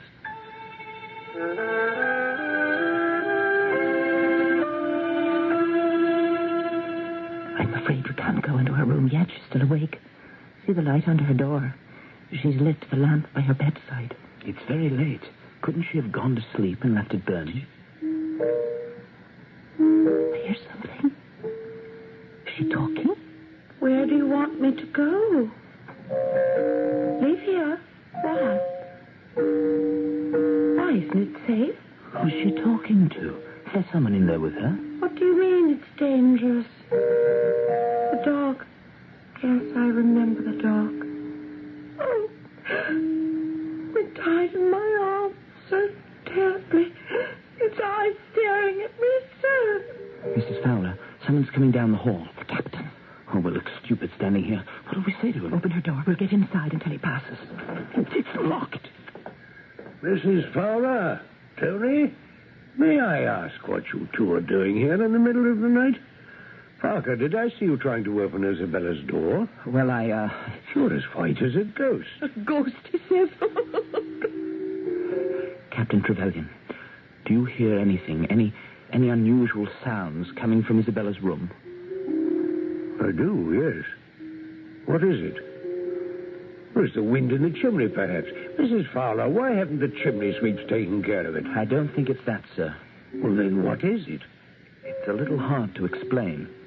Yes, well, explain it then in the morning. I don't know that it's something that can wait until morning, sir. We think it's that doll, sir.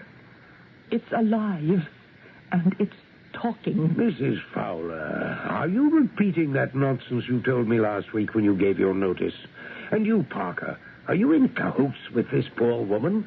It's an unhealthy game you're playing, and I'd like you to postpone any conversation until morning. Then perhaps in the clear light of day the both of you will have come to your senses. Good night.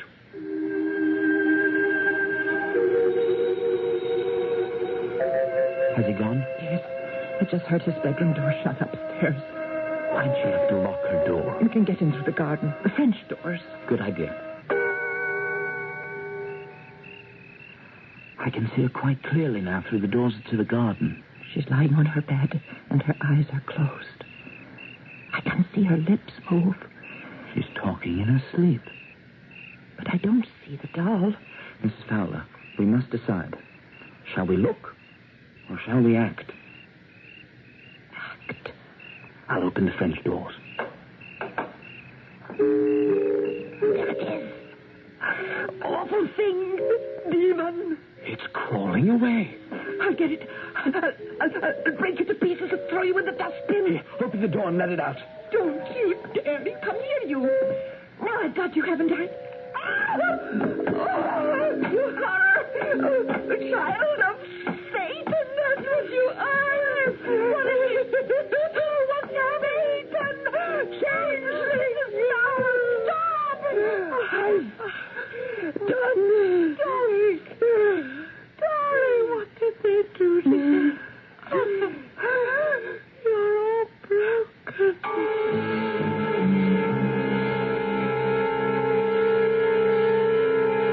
It was horrible, Captain Trevelyan. There was life in it. I kicked it, and it kept crawling after me. Is this so, Tony? Word for word. Both of us could not have been mesmerized into seeing the identical happening at the same time. But the worst part, of course, is Isabella's strange involvement with this new doll of hers. Have I seen it? I doubt it. It's not easily forgotten. By day, she cuddles it like a baby, and at night... we heard her talking to it. In her sleep. And it answers in a language of its own, like music, like little chimes. Last night, before he came downstairs, we could hear what she was saying. Asking if she was in danger, remembering a dog that died in her arms. There was something about that dog. The dog died.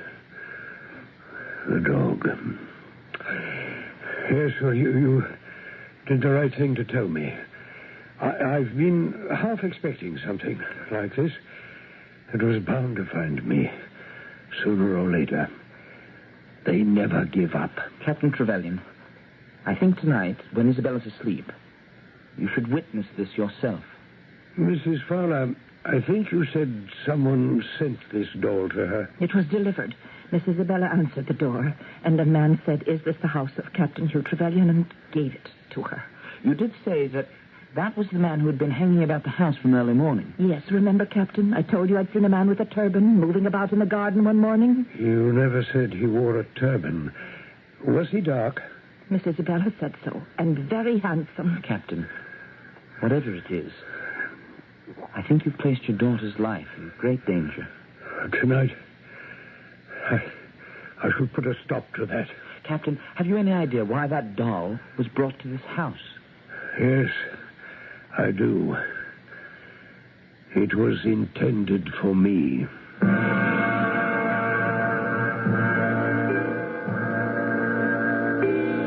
I think you were wise, Captain, to tell Mrs. Fowler not to accompany us tonight. Was that 2:00 that just struck? Yes, it was. Isabella must be asleep by now. Let's open her door. She's locked it. But I have a key. That's it. Now, come inside. Close the door behind you. Where is this doll? Look at the foot of her bed. That? It has no arms. It's all broken. Let me see. The way the little head is bent so crookedly. I suppose that is a head. All I see is an open red mouth. You say Isabella likes this? Yes. It's rather mangled now because Mrs. Fowler tried to destroy it. That girl sleeps like an angel. Look at her. It's moving. I must get it away from Isabella. Careful how you handle it. It's squirming like it's real. It's all right, child. It's all right.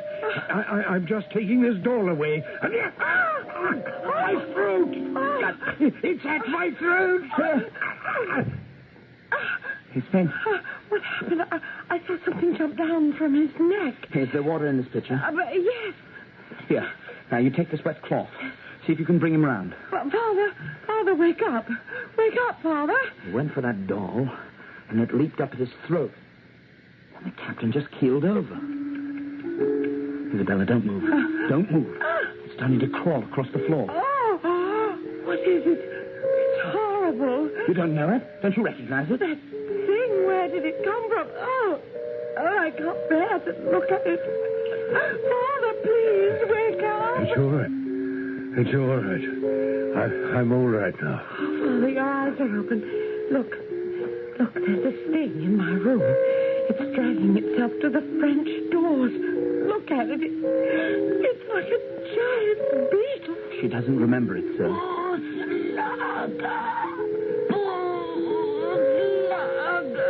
Wait, it's saying something. Amy, help me get my father off the floor. Wait. Muslaga. I don't need any help. Look, French doors. They're open. What did you see, Tony? A hand reached in and took the thing from the floor. Father, are you all right? Isabella, I'm sorry for everything. All the distress I've caused you. I'm sorry your mother is dead. I really loved her so much. She didn't understand love. Now, you get yourself back to bed. I think you'll sleep better now. I know you loved Mother. I always knew that. Good night, my child. Tomorrow I'm going to ask Mrs. Fowler to help me take down all these dolls and give them to the children in the hospital. Good night, you two. Good night, Father. I love you.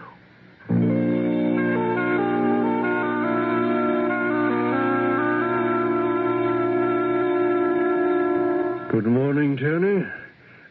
No dictation now. Something else. That little broken doll figure last night said 2 words. Did you hear them? Yes, I did, but I couldn't tell what they were. Well, it was Hindustani. Bisalaga. That means revenge. That doll said revenge? A man doesn't spend enough time with his wife in a military job.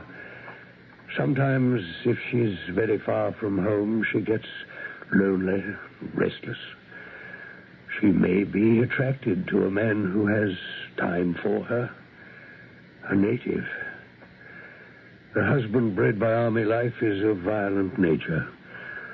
Instead of facing the native who has stolen his wife's love, he may turn upon the faithless woman, no matter how much he loves her. In some countries, the venom of a cobra is effective. It kills slowly, lingeringly, and leaves no trace. So at last the wife dies. But what of her lover, who lives? Perhaps he revenges himself upon the husband, using a fetish known only to a few, and from the sharp touch of which there is no escape. Are you sure, Captain, there is no antidote? Let me get you to the hospital right now. It's too late, Tony. In this desk drawer is a packet of letters and a diary. They tell everything the memoirs left out. Write it for me, will you? As for Isabella, I think she likes you. Take care of her.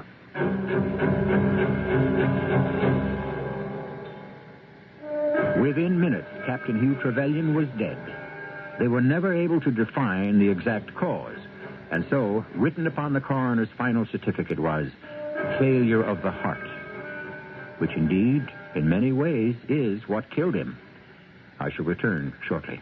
I remembered my diet at breakfast, ice cubes and shredded wheat, but I think I forgot my body.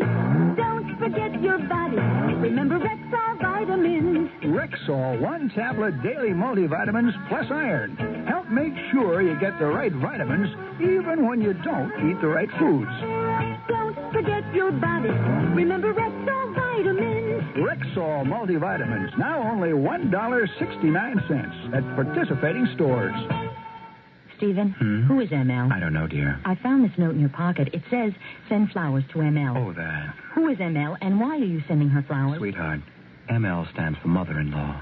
Oh, and you sent my mother? The FTD Charm Her Bouquet. For Mother-in-Law's Day? Sunday, October 25th. Now you're going to say, Doris, aren't you ashamed? No, I'm not. Yes, you are. No, I'm not. Yes, you are, Stephen. Sunday, October 25th is Mother-in-Law's Day. Call or visit your FTD florist today. If you're in search of mysteries, where things are seldom what they appear to be, sooner or later you'll find Raven House. Welcome to Raven House. But beware, once you enter, there's no turning back. Raven House paperbacks have more ways to keep you in suspense than you could ever imagine. No! And each murderous crime is committed in its own devious way. So just when you think you've cracked one case, there's a whole new mystery waiting to be solved. Jane, quick, call it.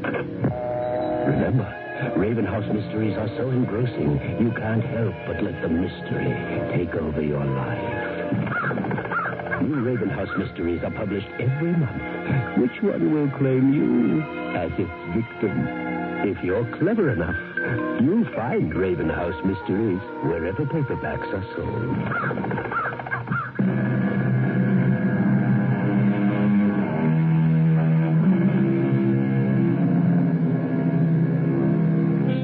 Cudgel our brains. We cannot find a logical explanation for what you have heard. Did the doll actually kill the captain? Or did the captain die of fright? Were all those who saw the doll undergoing mass mesmerism? Who was the man in the turban? An avenging Indian? We confess to no explanations. All we can assure you is that it did happen. Our cast included Christopher Tabori, Patricia Elliott, Marion Seldes, and Court Benson. The entire production was under the direction of Hyman Brown. Radio Mystery Theater was sponsored in part by Raven House Paperback Mysteries. This is E.G. Marshall, inviting you to return to our Mystery Theater for another adventure in the macabre. Until next time, pleasant dreams.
Marshall. 'Tis education forms the common mind. Just as the twig is bent, the tree's inclined, according to Mr. Alexander Pope. Which means what? Quite simply, the boy is the father of the man, or the girl, the mother of the woman. The first lessons we learn are the lessons we always remember. Morton. Yes, sir, detective. On your feet. You're free to go. I told you. You're guilty. You know that. Mr. Detective, there's no such thing as guilt. Innocence. It's all a matter of money, connections, and lawyers. Yeah. And you got them all. Punk. All I did was steal a few radio and TV sets. Why do you take it so seriously? How are you going to feel when I get away with murder?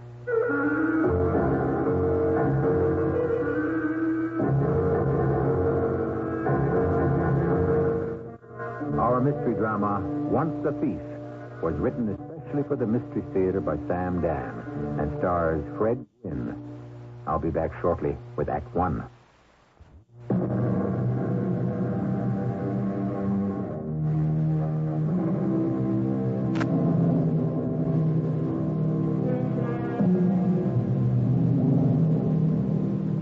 In the old days, the rural landscape was dotted with the towers of the stone castles of the feudal lords who did constant battle for land and glory.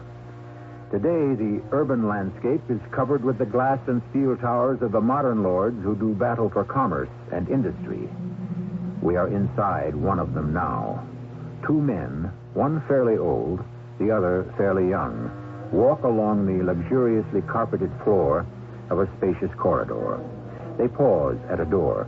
On it is neatly lettered the legend, Frank J. Ellsworth, Head of Security. Let's stop in here for a minute, Morton. Sure. Frank's a retired city detective. You couldn't ask for a better man. Frank, you busy? My girl's out sick today. I thought I'd type this myself. Well, why didn't you send down to the pool for a typist? To tell you the truth, Mr. Van Walken, I'm used to typing up my own reports. We didn't have all these frills in the police department. Excuse me. Security, Ellsworth. Yes. Yes, that directive means exactly what it says. The pharmaceutical warehouses are to be kept under perpetual surveillance. Then you'll have to hire 2 more men. Mm-hmm. Send me a memo on it. All right. Oh, you're busy, Frank. I just wanted you to shake hands with Morton Sanford. How do you do, Mr. Sanford? Yes. Hello. Mort comes to us highly recommended. He's an efficiency expert. He's going to be working with me on cutting costs. Yes, sir. Frank, I want you to give Mort an analysis of the functions of your security department as you see them. Okay? Sure. Of course, Mr. Van Walken. Budget, personnel, everything. You understand? Yes, I understand. When can you have it? Tomorrow afternoon. That's what I like, Frank. Efficiency. Isn't that what it's all about, Mort? It certainly is. Well, we'll leave you to get cracking, Frank. Now, Mort, I want to show you the auditing department. Goodbye, Mr. Ellsworth. Goodbye, Mr. Sanford. Well, the food must be pretty bad tonight, huh? Oh, no, Bridget. This is great. How can you tell you haven't eaten a bite? Oh, yeah. What are you thinking about, Frank? I was thinking, if this was a long time ago, I could be sure of making $2. How? You remember they used to have this column in the paper, Embarrassing Moments? You do go back a long way. You sent in your embarrassing moment, and if they printed it, they paid you $2. So how do you like this one? I'm sitting in the office. The door opens. In walks the big fellow himself, Dick Van Walken. Right? And with him is the new young hotshot they just took on, who is slated to become number 2 guy in the company. Mr. Van Walken says, Frank, I want you to shake hands with Morton Sanford. Bridget, you know who Morton Sanford is? Well, now, how would I know? You don't remember the name? Well, not that I... Oh, wait. It has a familiar ring. Yeah, it should. 15 years ago, when I was still in the department, on loft and burglary, I arrested him for breaking an entry. Oh, I remember now. He was that kid. Yeah, and I knew him right off. Did he recognize you, too? He sure did. Frank, you sure? It is the same Morton Sanford. And the minute I looked at him, the whole thing came back to me. Suddenly, like a picture on a screen that comes into focus. Mike Dawson. Remember Mike Dawson? Didn't he own that radio and TV store? That's the one. He was complaining about all these robberies. So I figured I'd better stake the place out. I give it 1 night, 2 nights. Then on the 3rd, maybe a little bit before midnight, I'm sitting in my car across the street. I see this brand new station wagon pull up. This kid gets out. He's maybe 17, 18. Looks around, moves into the doorway. First thing I know, he's inside the store. Comes out with an armload of stuff. Then he moves inside again and moves out with another load. I got him, right? So, I jump out of my car. Hold it right there, punk. Police. Freeze. All right. All right, officer. All right. Hey, cool it. Turn around. Put your hands on the hood of your car. Lean forward. Hey, listen, friend, will you... I am no friend of yours, punk. Why don't you take $50 and forget the whole thing? Hey, don't do that, kid. You'll make it worse. Look, this is all for nothing. My old man is Morton Sanford Sr. You heard of him. So nothing can happen to me. He owns this town. You'll be pounding a beat. You want me to add to the charge? How'd you like attempted bribery and intimidating an officer? I'm only trying to save us both some trouble. That's all. The old gentleman's not going to like this. He's just going to have to lump it. Let's go. It's midnight, punk. Your coach has just turned into a pumpkin.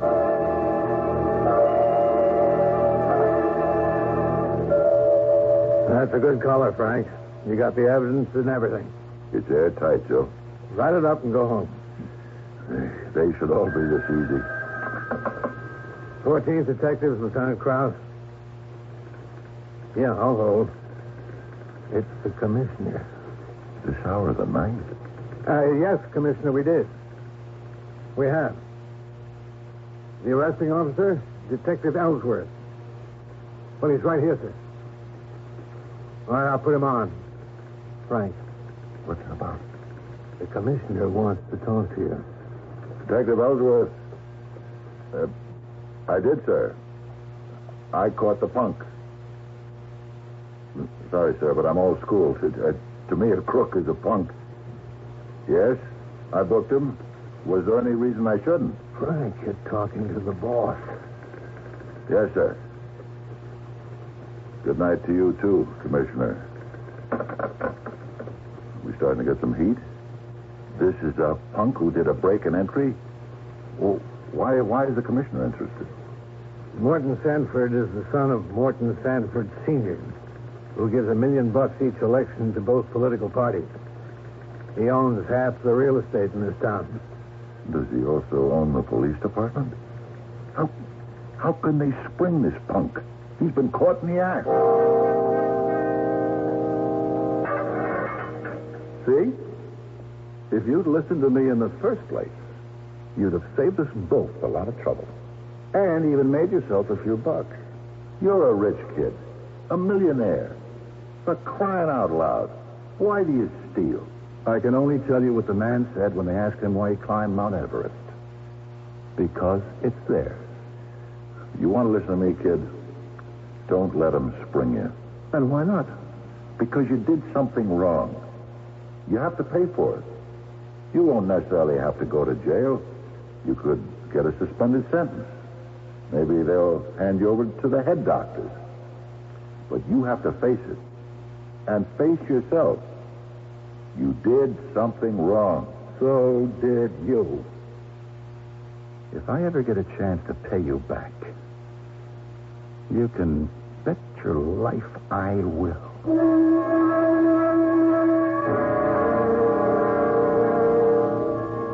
Yes, I remember that night. They got him out of it, didn't they? Yeah. Dawson, who owned the store, came forward and said his place hadn't been broken into at all. He said Morton Sanford had actually bought the stuff, and that he'd given the kid permission to come by later that night and pick it up. That's right. They bribed him. Oh, they must have. Yeah. And there was nothing I could do about it. So, Frank, what happens now? I guess we'll just have to wait and see.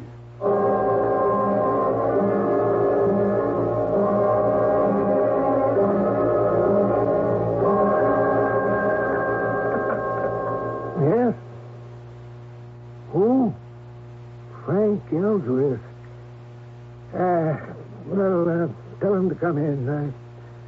I'll have to see him, I suppose. Hello, Frank. Come on in. Sit down. I just got the news, Mr. Van Walken. I'm sorry, Frank. You've been with us 5 years since you retired from the police department. You've done an excellent job. You've been dependable and loyal. It's just that... this new fellow, Mort Sanford, that's why we hired him. Sure. He did the complete analysis. Showed us how much we can save by disbanding our own security system and hiring a private agency. Yeah, can't fight the figures. I've seen the report, Mr. Van Walken. You're cutting down on surveillance for the pharmaceutical warehouse building. No, not quite. All our warehouses are on city streets. We do get protection from the city police force as well. And I know how you feel, Frank, but you can understand it's nothing personal.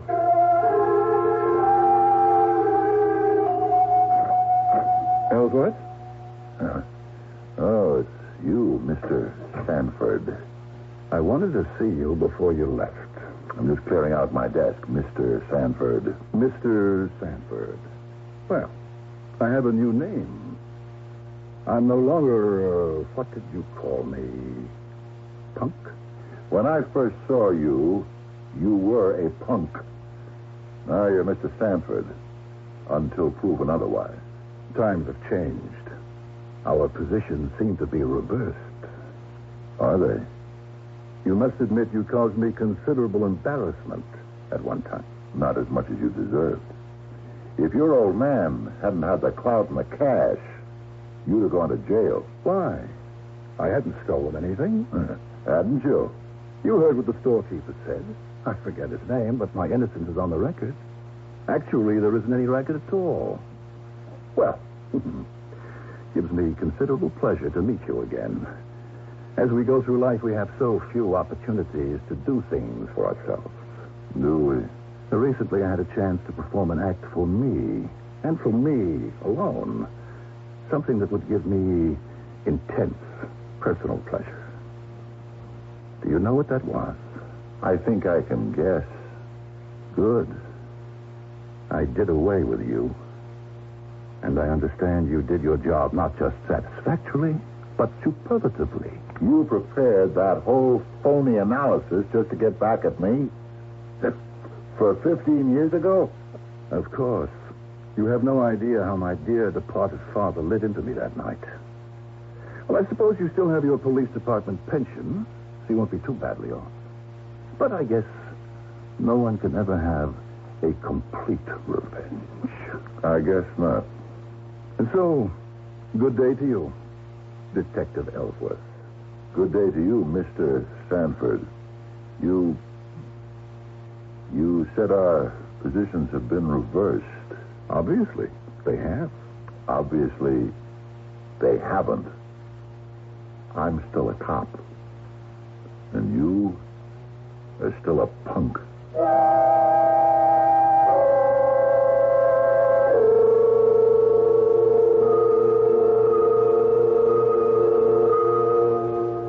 Revenge.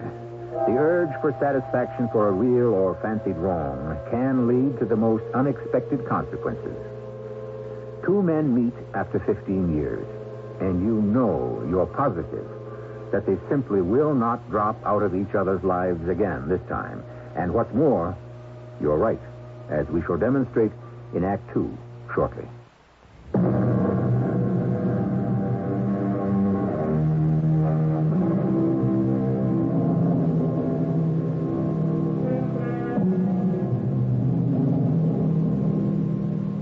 This is a story of the past and of the present. Do people change? Can people change their essential nature? Or are we prisoners of a certain personality and psyche that is forever frozen in an unbreakable mold? I am the master of my fate. I am the captain of my soul, said the poet. But does that actually work out in practice? I guess you haven't changed a bit, have you, Mr. Sanford? That isn't true. I've got 3 college degrees now. I'm considered one of the top people in my field. But you're still a crook. Oh, now, Detective Ellsworth, how can you say that? That night, I asked you, why should you, a rich kid, steal? And you answered, it was like what the man said who climbed Mount Everest, because it's there. Is it still there? What a memory you have for trivia. Is that why you arranged to get rid of me? After all, I caught you once. Were you scared I would catch you again? Now, Ellsworth, isn't it time an old codger like you retired and just sat in the sun? I know we won't see each other ever again. So this must be goodbye. Goodbye, huh? Oh, Mr. Ellsworth, I just heard about it. You're not going to be here anymore. Neither are the rest of the boys. Well, I'm going to quit, too. You mean you weren't let go? No, they want me to stay on. Nellie, do it. You need the job. I don't care. I'll get another one. It's not so easy when you're out of work. Personnel wants me to work in that new fellow's office. You know Mr. Sanford? Yeah. I don't like him. I don't know why I don't like him. I just don't like him. But, oh, how can I quit? I felt if I stayed with the job, I'd be disloyal to you. Nellie, don't worry too much about me. Don't worry too much about loyalty and things like that.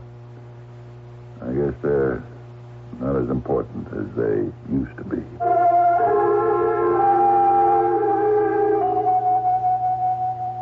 Well, what do you want to do today, Frank? I think I'll read this book, Bridget, darling. It's on psychology. Has to do with the attitude of the habitual criminal. Oh, which means you're going to sit around the house. No. What would you want me to do? Oh, nothing. Let me know when it's time for lunch. Oh, dear, you just had breakfast. Oh, am I going to have you underfoot all day again? Frank, let's think about going to Florida. Bridget, I do not want to hear that word. No, Frank. You can say any word you please except that one. Why? Oh, because it's a dirty word. It means retirement. It means being washed up. No, it means a new stage in your life. I can still do a day's work. Frank, you've earned your retirement. He got rid of me because he's a crook.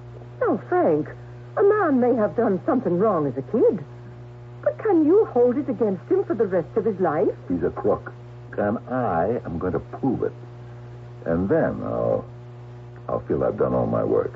Then maybe I'll think about retiring. Where are you going? First you complain I clutter up the house.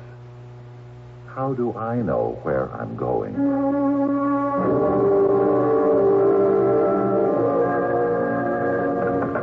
Inspector Krause? No, you just deliver that evidence to the DA. Right. Hello, Joe. Oh, Frank. Come in, sit down. You're sure I'm not interrupting anything? No, it's always good to see you. How's Trix? Tricks? You know me, Joe. I'm an old dog. I can't learn any new ones. Excuse me, Frank. Inspector Krause? Yeah. Look, talk to me about it later, huh? You are busy, aren't you? Can I do something for you? Well, you remember that kid, the Sanford kid? Yeah, I remember. This old man had all the money in the world until one day when he lost it. But that was long after he was able to buy the kid out of that jam he was in. Would you say a kid like that could ever reform? Why'd you ask? Well, today he's got a job as a big corporation executive. I guess you just answered your own question. Obviously he's reformed. Joe, it's the place I used to work for. He fired me. Why? Because I'm wise to him. He knows I know he's up to something. Joe, listen to me. Put him under surveillance. Surveillance? I'd need probable cause.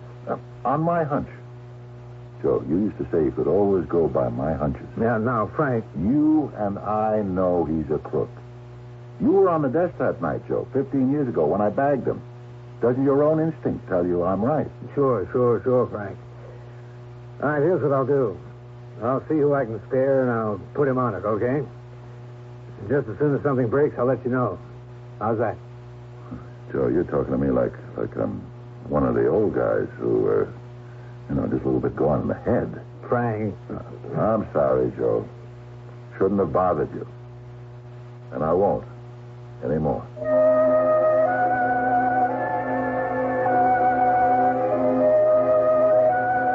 Hello, Mr. Van Walken. What? Frank. Imagine running into you here. I happen to know you go for a walk in the park every day after lunch. It's good for me. Sir, could I talk to you about something very important? Certainly. Let's sit down here. All right, go ahead, Frank. I don't know how to say this, Mr. Van Walken. I'll just tell it from beginning to end. One night, 15 years ago, I arrested a teenage kid for burglary. His father was rich and was able to buy him out of it. And justice was thwarted. Those things happen. Yeah. Well, just recently, this kid who grew up became a big corporation executive. His name is Morton Sanford. Mort Sanford? Yes, sir. And he had me fired for 2 reasons. He himself told me the first one. He was to get back at me for that night 15 years ago. And the second, well, once a crook, always a crook. And he's out to steal again. Are you telling me that Mort Sanford has a criminal record? There is no record, exactly, because the thing was quashed.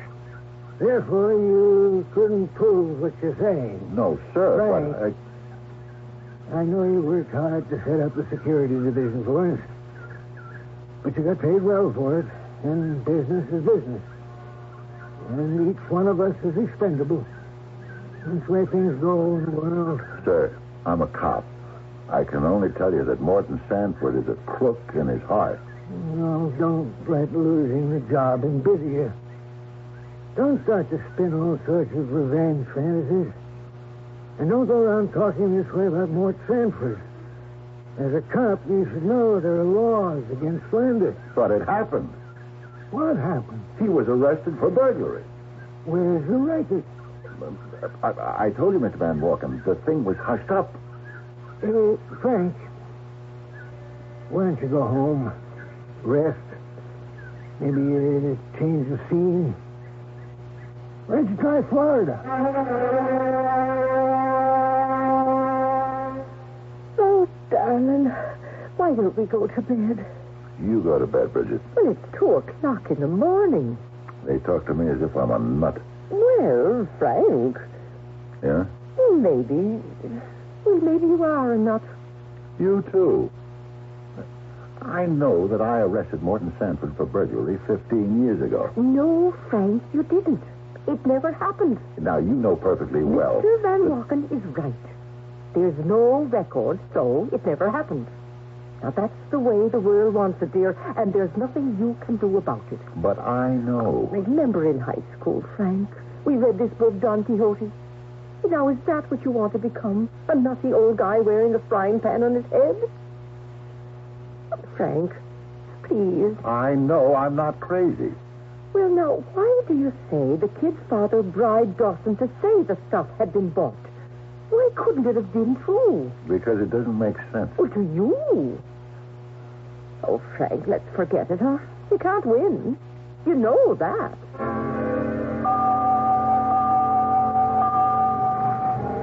Hey, pal. Listen, pal. Have you got a quarter? You mean there's a joint where you can still get a shot of booze for a quarter? They must pour it right out of a varnish bottle. Honest, I just want to get a cup of coffee. Listen, fella, you see that bus coming? When it gets here, you get on it, and I'll put 50 cents in the fare box. Get off at the last stop, go across the street to the shelter for the homeless. Yeah, but you don't have to wait with me for the bus. You just give me the money. I'll put it in the box. No, you won't. You'll spend it on the booze. No, sir. Not this time. I'm serious. I mean it. Sure. I wasn't always a bum. I used to be somebody. I believe you. I had a big store, made a lot of money. It was right down this block. Say, you from around here? Maybe you remember it. I used to sell,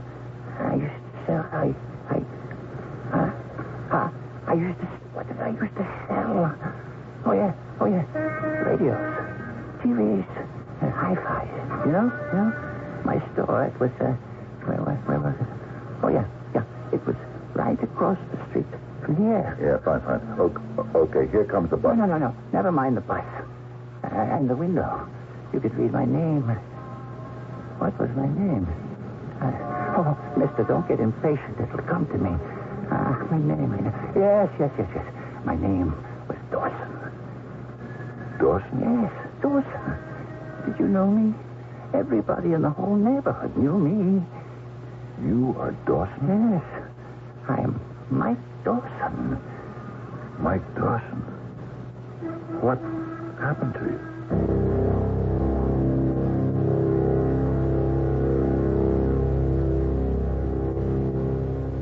It's obvious what happened. More to the point might be, why did it happen? And what will this mean to the further action of our story? The threads of the past lead us back to the first act, but the imperatives of the future lead us forward to the third act shortly.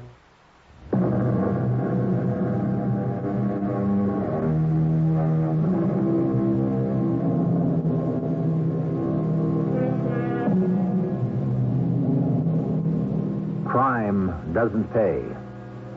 Who said that? Well, no matter who said it first, it simply isn't true. Crime does pay. The rewards are many and varied. Sometimes it brings the criminal wealth and fame. Sometimes death and remorse. But crime always pays something. Usually, in the end, the coin is counterfeit. Listen, you better slow down. I know you're hungry, but... Yes. Better. You look as though you haven't eaten for a week. I don't know. I don't remember. Do you remember me? Huh? No. Why should I remember you? I'm the detective. And it was a long time ago. You came in to make a complaint. Your place had been robbed twice. Yes, I remember. All right? They assigned me to cover it. And you caught the guy. Right. I could have put him away. But you were bought off. No. Don't say that. It's true, isn't it? No. You see, the lawyer, he said to me, look, this is a kid. He went wrong, but if he goes to jail, he'll have a record and be scarred for life. But he said he can be straightened out, set on the right path, give him a break. So I gave him a break. That's all. That's all? You mean no money changed hands? Well, yes. There was $10,000. $10,000? You had equipment in that store worth twice that. Worth more than your own honor. Honor? Yes, but it was $10,000. And it was free and clear. All mine. The government didn't have to know about it. And my wife didn't have to know about it either. 10,000. And it was all for me. What happened to it? A girl got some. The horses got some. The rest, it went here and there for this and that. And then one day I woke up, and it was all gone. My wife found out about the girl. She walked out, took the kids. I love my kids. You want another cup of coffee? The girl walked out on me, too.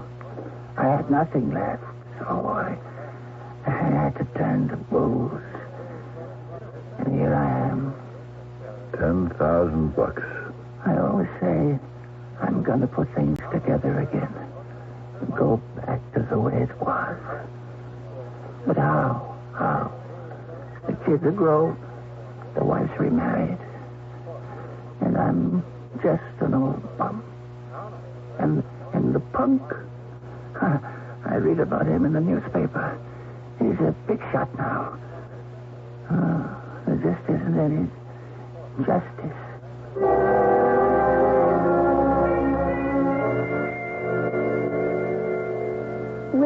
I'm sorry for Mike Dawson, but he made his bed.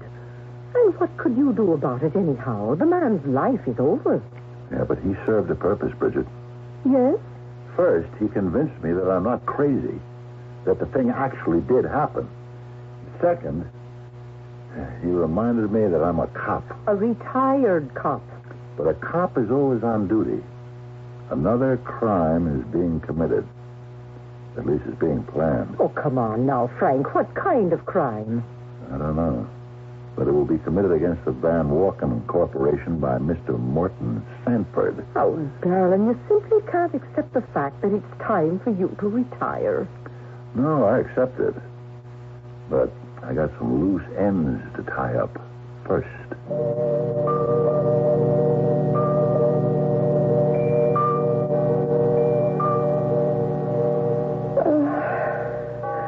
Frank. What's the point in going to bed if you don't go to sleep? Am I bothering you? Oh, no, dear, but it's like this every night, Frank. You just lie there wide awake. Why can't you sleep? Because I keep thinking, what can Morton Sanford be stealing at the Van Walken Company? But what if he isn't stealing anything? Suppose that incident 15 years ago was just an adolescent fling and he outgrew it. Bridget, I know I'm right. And I wish somehow you could help me instead of putting me down all the time. I just keep going around and around. I have to get organized. All right, Frank. All right. Now, have you asked yourself, what would he be stealing that you could catch him at if you were still there? It's your own theory, Frank. You said he fired you because you caught him stealing once, and he didn't want you to catch him stealing again. Well? You're right.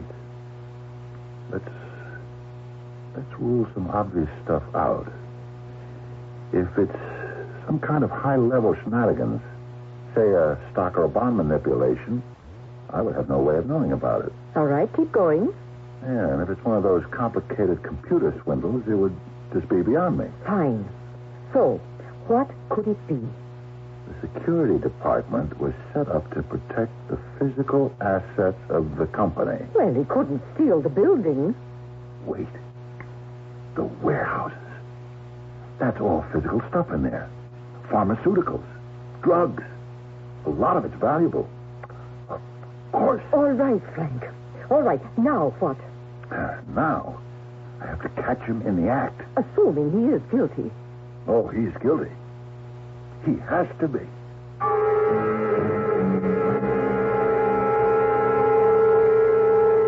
Oh, thanks for taking me to lunch, Frank.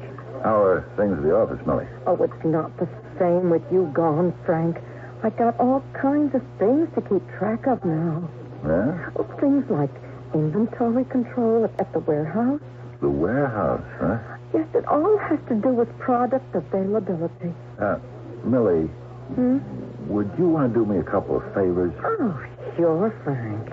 Well, first, don't tell anybody you had lunch with me, okay? Or that you even saw me. Oh, no, okay. And second, do you happen to have the latest inventory figures? Oh, sure, in my desk. Do you suppose you could let me know what they are? Well, in a general way, I can tell you right now. The warehouse is full. It is, huh? Yeah, it's supposed to be, according to Mr. Morton Sanford.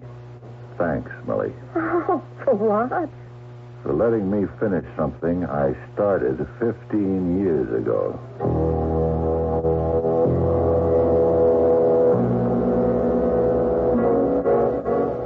Frank, where are you going? Oh, just out. You go out after supper and you don't get back till almost daylight. It's been like this for the last 3 or 4 days. I won't be long. Why don't you watch some TV? Oh, that's what you say to me every night. Wait a minute. Under your arm. What's the idea? What idea? Frank, that's a holster, I can tell. You're carrying a gun. Look, Bridget. Where are you going? I'm going with you. No, Bridget. Frank, you take me with you. I'll follow you. I'll go downstairs and get a taxi. Oh, and... All right. Just be quiet and keep out of the way.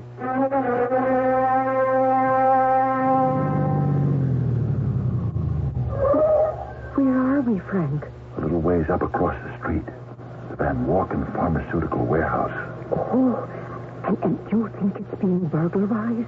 Yeah. But how, Frank, how? It's got the most foolproof and reliable alarm system. You installed it yourself, didn't you? Yeah, I did. But it's got guards inside. Not as many as I had. And they don't have the same responsibility.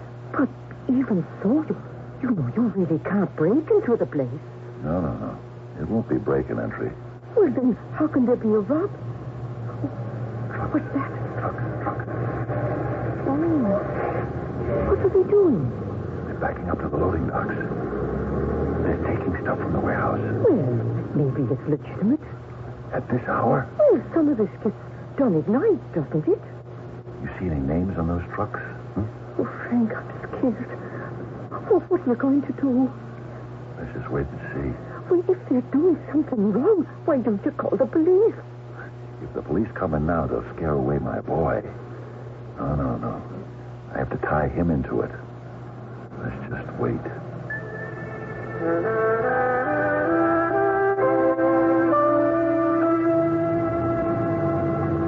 Oh, the trucks are leaving. Yeah, they're all loaded. They're finished. Now what, Frank?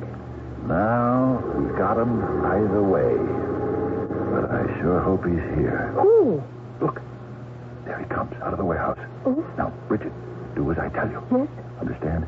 No matter what it looks like or sounds like, you do exactly what I tell you. Yes. Get behind the wheel. Hold it right there. Police. What? You? Yes, it's me, punk. What's the meaning of this? You're under arrest. You're no longer a police officer. This is a citizen's arrest. On what charge? You just robbed that warehouse. I am an executive officer of that company. Yeah, and you've been stealing them blind. Get in the car. Frank. Madam, are you this man's wife? Do you know what can happen to him? Get in the car, punk. I can sue him for false arrest. He can go to jail. Worse, he's obviously insane. He can be institutionalized for the rest of his life. Get in the car. You'll regret this. They'll put you away. You don't have to threaten me. I know what I can be in for if I'm not right. Frank, what do you mean, if?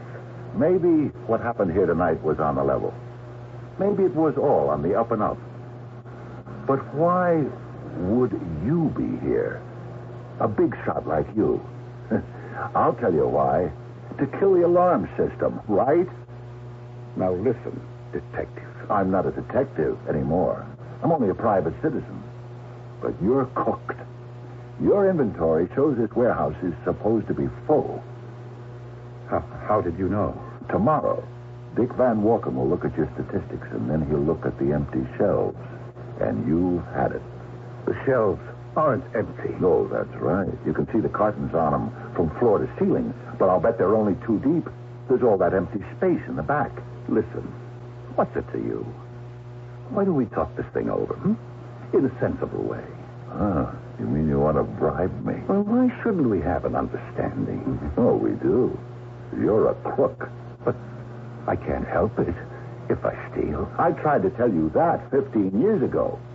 If you'd listened to me then, you wouldn't be here now. Can't we talk this over? Get in the car. No. You want to arrest me? I won't let you. You won't shoot me? I'm going to go after those trucks. I'm going to make them come back. I'll replace all the cartons. And then no one will know. I'm going after those trucks.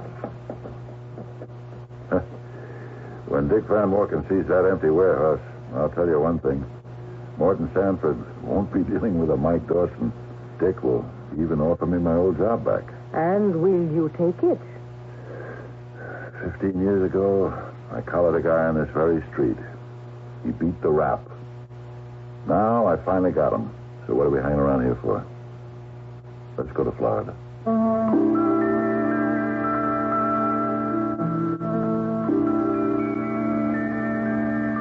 And they probably did.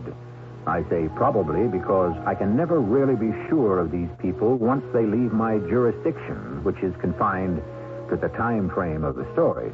And so I would assume that this time Morton Sanford would not be able, as they say, to beat the rap. But who knows? We can only be sure of death and taxes. And there are some people who probably can get around that, too. I shall be back shortly.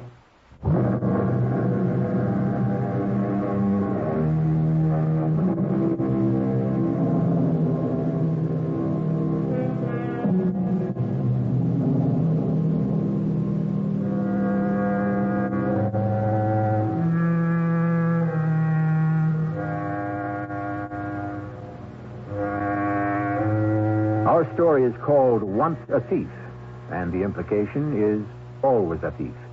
We find agreement, more or less, in the great book, which tells us that the leopard cannot change its spots. Does that mean there is no hope? Not really. It is true that the leopard cannot change its spots, but this is the mere outside covering. Nowhere does it say that the leopard cannot undergo a change of heart, nor a thief a change of mind. Our cast included Fred Gwynne, Joan Shea, Robert Dryden, and Bernie Grant. The entire production was under the direction of Hyman Brown. This is E.G. Marshall, inviting you to return to our Mystery Theater for another adventure in the macabre. Until next time, pleasant dreams.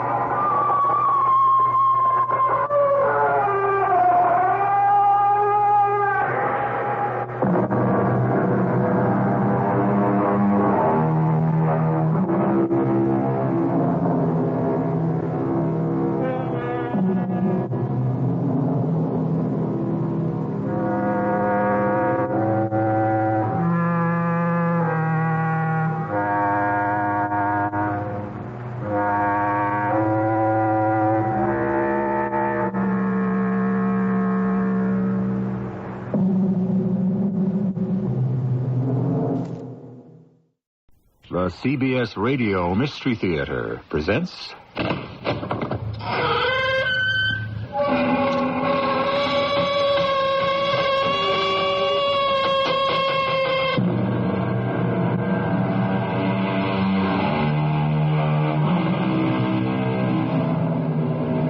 Come in. Welcome. I'm E.G. Marshall. Every time I hear about a vast flood inundating acres of farms, or a sea of fire consuming miles and miles of forests, or read about an earthquake or a volcanic eruption, I marvel at the persistence of man. I realize by what frail permission man has his temporary permit to live on Earth. How tenuous is our grasp is borne out by the following story. Are you sure this cable car is safe? Everything down there is awfully far away. Thousands of skiers use it to get to the top of Devil Mountain every winter. What's happening? We're stopping. No. Don't worry. Just some small mechanical foul-up. We're not going to fall, are we? No, of course not. I can see the cable out of this window. It's fine. How long are we going to have to wait? Oh, I don't know. I have never been in a cable car that didn't reach the other side.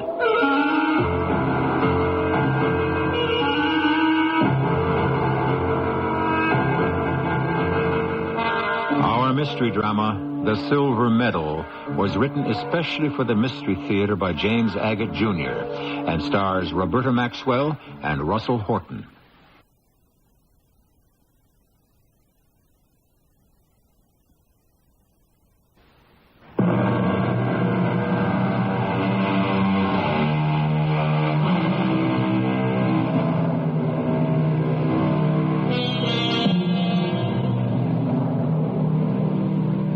It's that crisp, blue sky time of year. White, glistening snowflakes powdering the Vermont valleys and mountains. The children build snowmen, and skiers speed across the hills. For honeymooners Charles and Theodora West, it is June in January as they hold hands under the laprobe of a horse-drawn sleigh, which is taking them to the ski lodge. In all the years I've been picking up folk at Glacier Junction, taking them to the lodge, the train's never been late once. Well, that would have been a nasty surprise, wouldn't it, darling? Having to spend New Year's Eve on a train. Oh, Charles, that would have been simply awful. This your first trip to Vermont? Well, I've been up this way before, but my wife hasn't. Cold enough for you? I'm used to that. Oh, I'm not. You ain't got cold winters where you come from, ma'am? I come from Mississippi, where snow is something you read about. You folks ski? Well, I do, but my wife, she's going to be learning. I told you, Charles, I'm deathly afraid of high places. You can sit there and watch me. The little lady won't like riding up in that cable car if she don't like high places. Theodora will take to it like a duck to water. What's your name, sir? Perkins. You can call me Ed. Everybody does. Whoa, Abraham. Whoa! Is this the lodge? Oh, no, ma'am, but that's the ambulance coming out of the side road. Oh, the ambulance? Yeah, we're mighty proud of our ambulance, bought by popular subscription. In the winter, she's working practically every day. A lot of people get sick in Glacier Junction? From the day we ran up a skier's cable car all the way to the top of Devil Mountain, not 24 hours goes by without a broken arm, a broken leg, or a broken head. Charles, you heard what Mr. Perkins said. Skiing up here is dangerous. I don't want you to do it. Now, sweetheart, I've skied all my life. My dad used to bring me to Vermont every winter. I started skiing when I was 10. But not here at Glacier. You said so. It doesn't matter where. A skier skis where there's snow. I got a silver medal for downhill racing when I was 15. Charles, you're not wearing that medal today, are you? Well, sure. I always wear it in the ski season. Now, look, you know I could teach you. You'd love it. Darling, I wasn't that keen in spending our honeymoon in a cold place. You know that. Most of my friends took the Ile-de-France to Europe or that new super chief to California when they got married. Well, I wish I could have afforded a honeymoon in Europe, sweetheart, but I couldn't. Oh, what time is it? Oh, my goodness. It's past midnight. We miss New Year's Eve. Oh, Happy New Year. Happy 1938, dearest. Isn't that stupid? Here we've been sitting in our room gabbing away, and we missed the whole thing. Oh, it doesn't matter. We've got all of 1938 to all of, 1988 together, huh? Oh, hey, I put some champagne outside the window to get cold. Oh, I wonder what 1988 will be like. I'll be 71 years old, and you'll be 75. Sir, just the right temperature. Now, wait till I get the cork off. Ooh, I must say, this is not a very usual way to start a marriage. But then, we're not very usual people, are we, honey?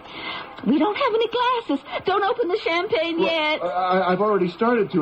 The cork's coming out. Hurry. Now, there are toothbrush glasses in the bathroom. I've got them. Here. Oh, just in time.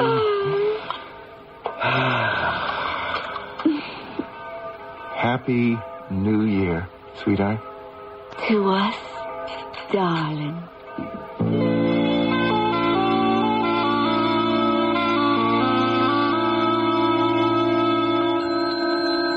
Yes, sir. Good morning. May I help you? You're the manager, aren't you? Yes, sir. I certainly am. And you're, My name's West, Charles West. My wife and I checked in yesterday, and she isn't feeling very well. I wondered, is there a doctor in the village I could talk to? Well, it's better than that. We have a Dr. Carl Cheney staying with us. He has a wife and 10-year-old boy. They're our winter regulars, but this year the doctor came alone. Do you think he's in now? Oh, he might be. You know, he's a strange old bird. He has some kind of hobby. He goes out with these surveying instruments over to Devil Mountain. Yeah, let me see here. He's in room 201. I'll ring his room. Good morning. Any mail for me? Cheney, 201. Hey, Dr. Cheney, we were just talking about you. Oh, does that mean there is mail or there isn't? Let me have a look here. No, I'm afraid nothing today. I was about to ring your room, Doctor. This gentleman has a sick wife? Oh, well, I'm sorry to hear about that. Doctor, my name's Charles West. We arrived yesterday, and this morning Mrs. West doesn't feel so good. Oh, dear, what a pity. Did she have any ailments before she got here, or any history of illness? Oh, no, she's very healthy, very athletic. Rides horses, swims a lot. Last night we finished off a bottle of champagne, and Theodora went to bed feeling great. Well, perhaps she's suffering this morning from the effects of last night. Well, you could be right, Doctor, but would you mind coming up to our room and examining her? Well, I wouldn't mind in the slightest, but I'm a doctor of glaciology and geology, not of medicine. However, if you'll allow me, with the help of the management, I suggest the best cure for what ails your wife is the hair of the dog.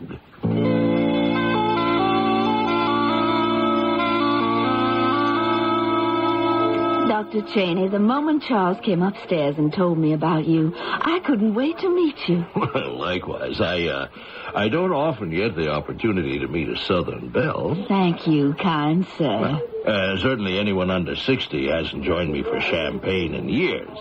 But as I told your husband, my dear, this will cure everything. When I said to Theodora, there's a man downstairs who said what you need is the hair of the dog. I knew right away you were a civilized Yankee.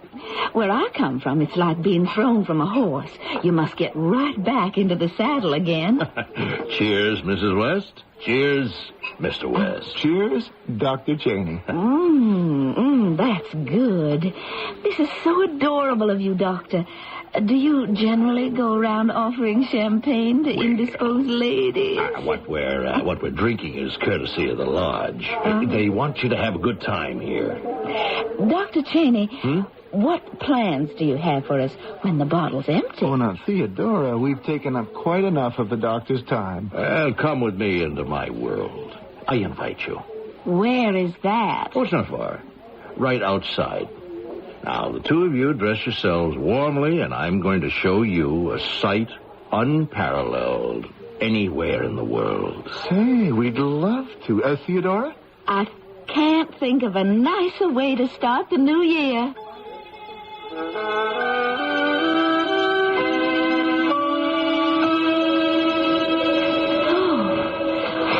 Don't you just adore walking through snow? Do you really? Honest? Love it. Which way are we headed, Dr. Cheney? I know it's away from the lodge. Well, if I said we're headed for heaven, I wouldn't be very far off. And how do we get to heaven? There, right in front of you is the machinery that will take us there. Now, that is a cable car. It's wood, covered, has windows, seats about 6, and is pulled along by a cable that's been strung from this point to the top of Devil Mountain. Oh, way up there? That's miles. This little box rides on that little cable all the way up there into the clouds? Gosh, you can't even see the top of the mountain. Well, when we get up there, the clouds generally clear. Oh, I don't know. You're going to take us up in this contraption across that enormous chasm hanging from a wire? It's a cable, Mrs. West. The car is made of solid oak and iron, and usually there are skiers standing in line to get on it. I just don't know where everybody is today. Where do we pay to get on? No payment. Guests of the lodge can ride up to Devil Mountain for nothing. It is all included. It's free? Well, what are we waiting for?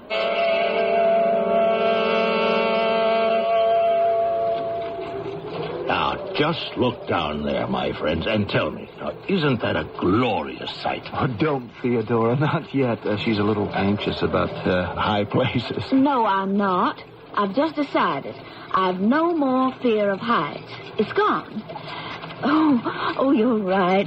Oh, you look out the window. A toy town in the valley with toy houses all covered in snow. It's lovely. Now, do you know why the village we just left is called Glacier Junction? No, I have no idea. Because on the other side of where we're going, Devil Mountain, there is a great area left over from the Ice Age. A time when a large part of America was covered in ice. Now, that's why I come here every winter. To do what? To study it. It's the largest glacier this side of Antarctica and Switzerland. Now, I have a theory. Oh, well, what's happening? Sounds like it's coming from up there where the wheels are. Oh, my Lord. We're not going to fall, are we? Oh, no. There's nothing wrong with the cable. Nothing snapped. I can see that from the window. Well, we've stopped. How far are we from the mountain, do you think? A couple of 1,000 yards. Can't really tell because the clouds obscure everything. What's going to happen? I don't know. But I have never been in a cable car that didn't reach the far side.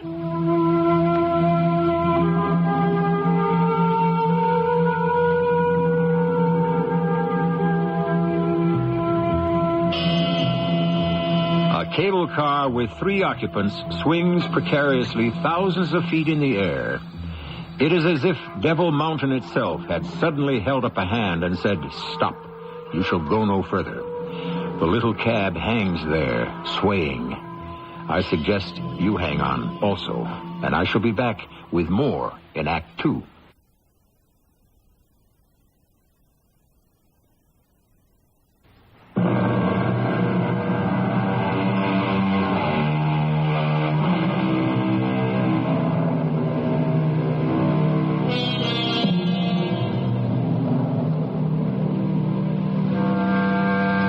When you have had the privilege of introducing as many Mystery Theater dramas as I have, you get to know the voices of warning, of danger, and of premonition.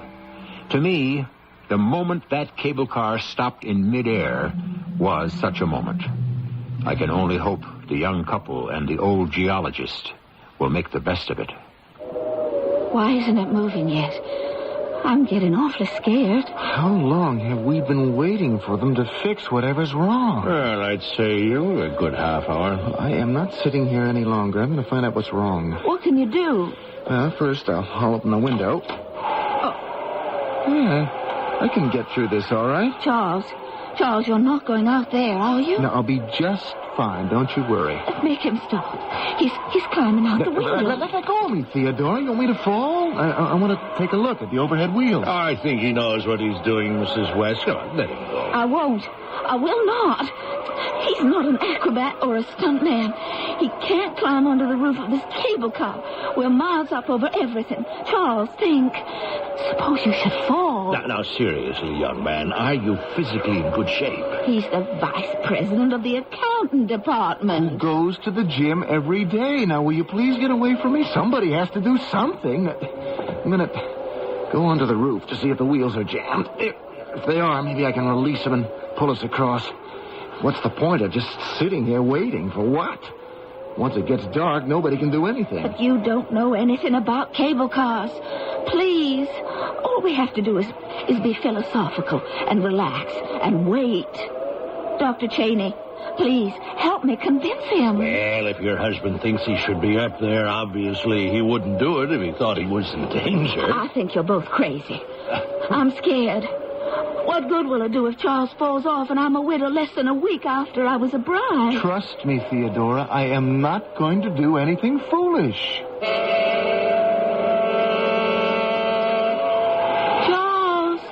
Charles, are you all right? I'm okay, darling. Don't you worry. Charles, please forget all that and come back inside. I need you here next to me. Please. They're not going to let us hang here the rest of the day. Somebody will come and fix it. Please.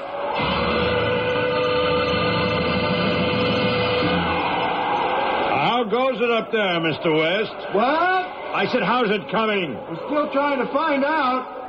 You don't have a pocket knife on you, do you? No, sorry, I don't. It looks like some debris is jammed under one of the wheels. I've got a nail file. Oh. Can you use a nail file? Yes, I can. Now, I'll reach down, you reach up. Mrs. West, you hand it to him, all right? Now, where is it? It's fallen somewhere into the bottom of my bag. Hi, Theodora. Oh. Now, don't do that. Charles, you're hanging upside down. The nail file. It's here in my bag. You are terrible. Suddenly this face appears upside down right outside the car window. It's not so hard. It's a flat roof. The only thing is, the wind really lets you have it. Theodora, will you hurry up with that nail file? Dr. Cheney, tell him to come back inside. I want him in here and alive. Mrs. West, he's trying to do the best he can. All right, Doctor. You give him the silly old nail file. Well, here it is, Charles. Good luck. Thanks. Well, up. Oh, look at him. You mean to say he's not showing off? I wish you'd just stop that and let the cable people take care of it. Yes, well, so do I, but an hour has gone by now, and they've done nothing. You see, Charles is our only hope. Haven't heard anything from you in quite a while, West. All okay? I've got the wheels clean, but there's no tension on the cable supposed to pull us. Yeah, well, that must be the trouble. Up at the wheel. Hey, come on down. I think you've done all you can. Is he coming down? I think so, yes. Oh, thank the Lord. I was afraid he wasn't hearing my prayers. I've done all I can. I'm coming down the same side I went up. Watch for me and pull me in, will you? Yes, we'll be watching, but take it easy. Take it slow. Where is he? What's happening now? Nothing yet. Listen to that wind. He's got to fight that, too. Charles, are you all right? Where are you? I'm still up here. I'm trying to find the metal bars I held onto when I climbed up. What side are you looking? What side? Yeah, are you sure that's the side you came up? No, I'm not sure. I thought I could tell by where the window was open. I'm afraid we've opened all the cable car windows on both sides. Well, doesn't he remember which side he came down to get the nail file? That's a good point. Do you remember which side you lowered yourself to pick up that nail file? Oh, darn it, I don't. I've been around these wheels up here so often I've lost track. Well, okay, I tell you what. Are you holding on to something now? Sure, the cable. And you're on one side of the car, not the front or the back? Yes, to my right is either Devil Mountain or where we came from. But the clouds have closed everything in, so I've no way of knowing. Did he say he can't see anything? Well, neither can we. Look out the windows. The clouds have surrounded us. West, hold on tight where you are and stamp your feet on the roof. Then we'll know which side of the roof you're on. Here goes. Good, Charlie, good. Now, stay exactly where you are. There's got to be another way. I want to think a minute, okay? Anything you say. You're the doctor. Charlie. Yeah? Now, I think there's a way that's less dangerous than getting you back in here. Now, I have found some cushions. I have put them on a seat under the window you left by. Now, they slip around a lot, but Theodora is going to hold them and keep them in place while I stand on top of them, put my arm out the window, and reach up for you. Now, I think you're in the right place, so come on, get going. There, now, can you see me waving my hand out the window? Here I come. I'm so angry I couldn't get the cable car moving. Okay so far. I'm going to hold on to the roof with one hand and grab yours with the other. Can you take it, Doctor? Well, can a 65-year-old man have enough strength to support a 24-year-old with one arm?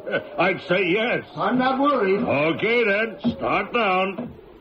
It's starting to ice up. It's pretty slippery up here. I'm easing myself down, feet first. I see his foot. It's Charlie's foot. I can't find a toe hold for my foot. Keeps slipping off the windowsill. I thought you were going to swing your hand down so I could grab it. I got your foot. Now, don't kick me. I'm guiding it to the windowsill. Now, you feel you're standing on the sill? Yeah, I found a metal bar that I'm holding on to. I'll try to swing the other arm down to you. Ow! It's cold as ice. Oh, it's colder. Doctor, my hand is sticking to it. Well, go on. Bend your other arm down so I can grab the hand. Now, once I have got it, you are safe. Is this far enough? No, I'm reaching for it, but I can't get close enough to you. Well, that's as far as I can. Wait, I see your fingers now. Don't move. Maybe I can reach higher and grab them. My other hand's getting numb. My whole arm is numb. Charlie, I'm reaching up now to grab your hand by your wrist. I got it. Now what? Now, you've got one foot firmly on the sill. That one hand I've got. Now, can you let your other hand go? Drop all your weight on me, and I'll pull you in. Charlie, do you hear me? Dr. Cheney, I can't let go of my other hand. It's frozen solid to the bar. I can't get it off. Don't give up. So I see that the clouds are lifting. Now, there is some sun coming through, Charlie. Now, can you see? We'll just wait a little while, and the sun will melt that ice on the roof. How long will I have to wait? Not long, I'm sure. We're moving. They're pulling us over. Charlie. Charlie, are you clear of any cables or obstructions? You're not going to let him hang there until the cable car reaches land. He has got no choice. He's frozen there. Charles! Can you hang on till we get up there? I don't have any choice, honey. Well, I've hung on this long. I'm not taking any 3,000-foot dive now.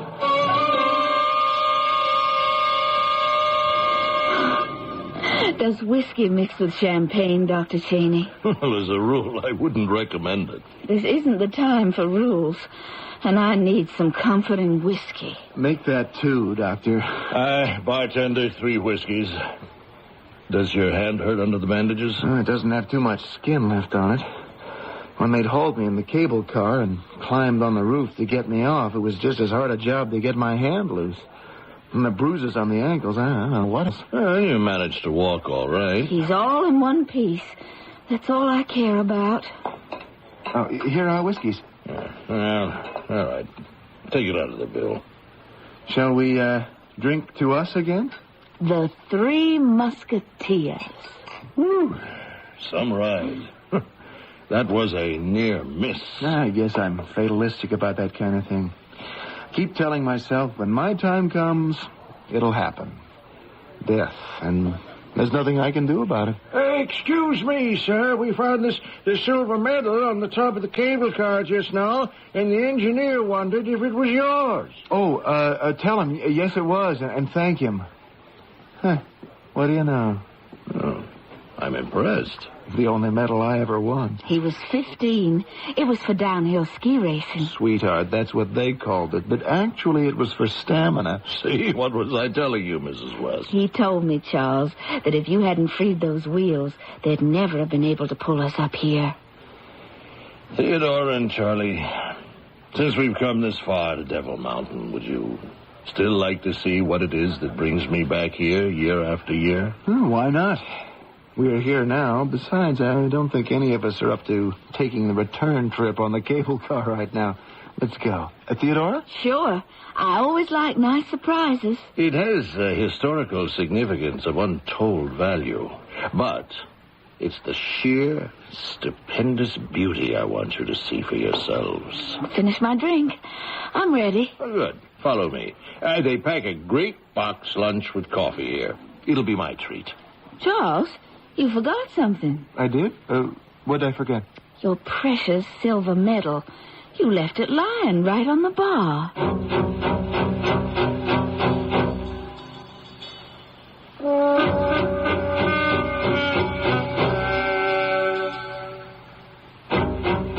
We are now on Devil Mountain, the site of a Pleistocene Ice Age glacier, which means we are within hailing distance of one of the great unsolved riddles of the Earth.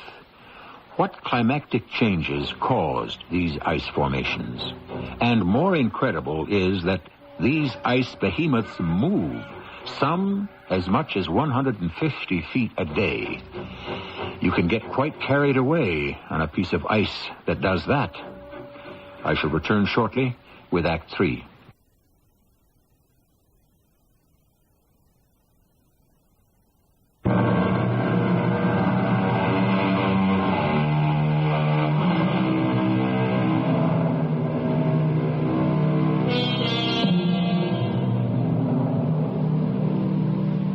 As Theodora thought about it later, what a strange and unreal honeymoon it was. Leaving a sheltered life in Mississippi to come north, marry a young accounting executive, Charles, he 24 and she 21, and to spend that honeymoon in a place as foreign to her as the moon. Certainly as cold. Oh, I love walking through the snow, don't you? Charles, now that isn't fair. Dr. Cheney not only bought us each a lunchbox, but he's carrying them all. Well, I'm used to it, Theodora. When I come up here with my wife and son, small as he is, he loves to carry my geological instruments, so I carry the food. Oh, is this the place? Is this it? Yes, it is. About an hour's walk from the cable car. How can you tell? It's just all ice and snow to me. No. What you are looking at is a sheet of ice identical to the 5 million square miles, 8,000 feet deep glacial ice that covers Antarctica. Now, you just look at it and tell me, have you ever seen anything as magnificent? Carl is right. It's stupendous. To me, with the sun shining through those layers of ice, it's like a frozen rainbow. Carl, what does a geologist do besides enjoying himself? Well, observe and prove. That's our aim. I have a theory that the world's getting colder and glaciers could take over more and more land. You see, the snowfields are getting larger. The evaporation, compaction, weight bearing down, recrystallization. I don't know why it is, Carl, but what you're saying is making me very hungry. Isn't she terrible? Not a scrap of scientific interest. Well, why don't you two break out the lunchboxes right here? I've got some surveying to do, and I'll be back when I'm done. Carl, this glacier, now, how big is it? 75 miles long, 25 miles wide. And it keeps moving. I've got stakes I drove into it years ago that shows that. Hey, can I come see? You two go on. This sandwich is just begging to be eaten. Oh, Charlie, stay here with your wife. Have lunch and appreciate one of the greatest views ever seen by anyone who isn't a polar explorer. I'll be back in half an hour.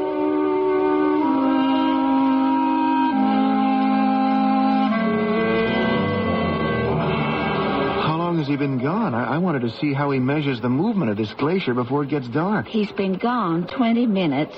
You gobbed your sandwich, sloshed your coffee over everything. Can't you sit still and look at nature? I guess so.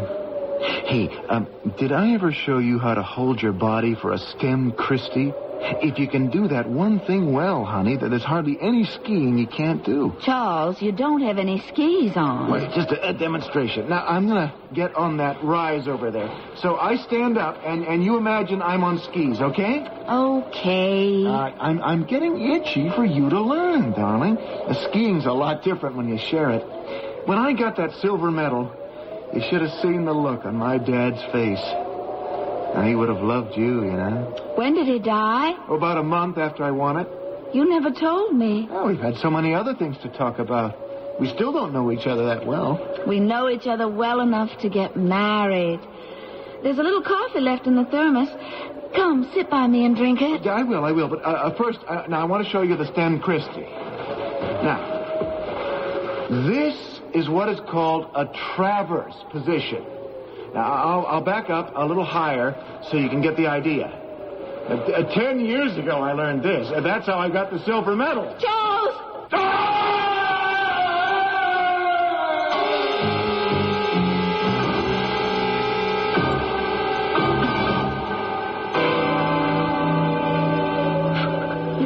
Down there, Carl. Carl, he fell. He was showing me some kind of ski position. He didn't know there was a big separation in the ice. I didn't either. I've been calling to him. He doesn't answer. I think maybe he's stunned. You think? No, Theodora. It's like a cliff. This big cut in the glacier. It was right back of him. Carl, can you get down on your hands and knees like I am? Please, No, Theodora. I can't see anything. It's so deep. I heard him falling. He cried out something. I don't know what. And then silence. Carl, what can we do? Tell me what to do. Theodora, come back from the edge. We have to get down to him somehow. Oh, he's down there. Charles! Charles, we're coming. We'll get you out.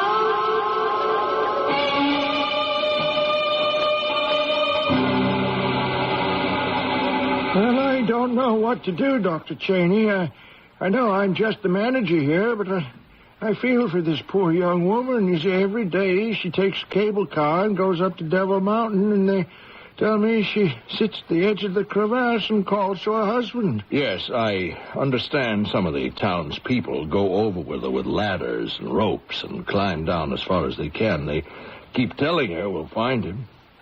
It's a terrible charade. Is she up in her room right now? Yes, I believe she is, sir. Oh, I'm going up to see her. I think all of us had better start telling her the truth. She has got to be told. The honeymoon is over. They're making a great deal of progress, Carl. I know they are. But I'm so worried nonetheless. It's been days, and he still doesn't answer us. He must be badly injured. But they tell me even without food, a man can live on ice and snow a long time. Theodora, you are not listening to me. Yes, I am. Theodora, I don't think Charles can be still alive. It is not possible. No, it isn't. Is it? You must go home now. Charles and I, we bought this little house in Massachusetts, and we bought dishes and linens, and they're all packed away in boxes which we were going to open after our honeymoon. And new furniture, some of which hasn't even been delivered yet. And wedding presents from everywhere. They're in the house all wrapped up. So I guess... So my home is just an empty house with boxes. That's the only home I've got. I meant for you to go home to Mississippi. To your father's, where you used to live. I can't do that. I'm not a little girl anymore. Oh, Charles. Oh, please, come back. Theodora, he can't. You must accept it. I know. What was it he used to say? When the time comes, it'll happen. And there's nothing I can do about it. I shall never see Charles again. I shall never see him again, ever, ever, ever. Well, I would not say that. But you said there was no chance of him being alive. I don't understand. Yes, well, I'll try to explain. Glaciers, my dear girl, are not massive, immovable objects. They do move. And what makes them move is a river of ice running through them. Is that really true? Well, I've spent a lifetime trying to prove it. So I believe Charles has fallen right to the bottom of the crevasse. Now, if my theory is fact, this river traveling back and forth, mile upon mile, will finally snake its way to the very top of the glacier. And carry Charles' body with it.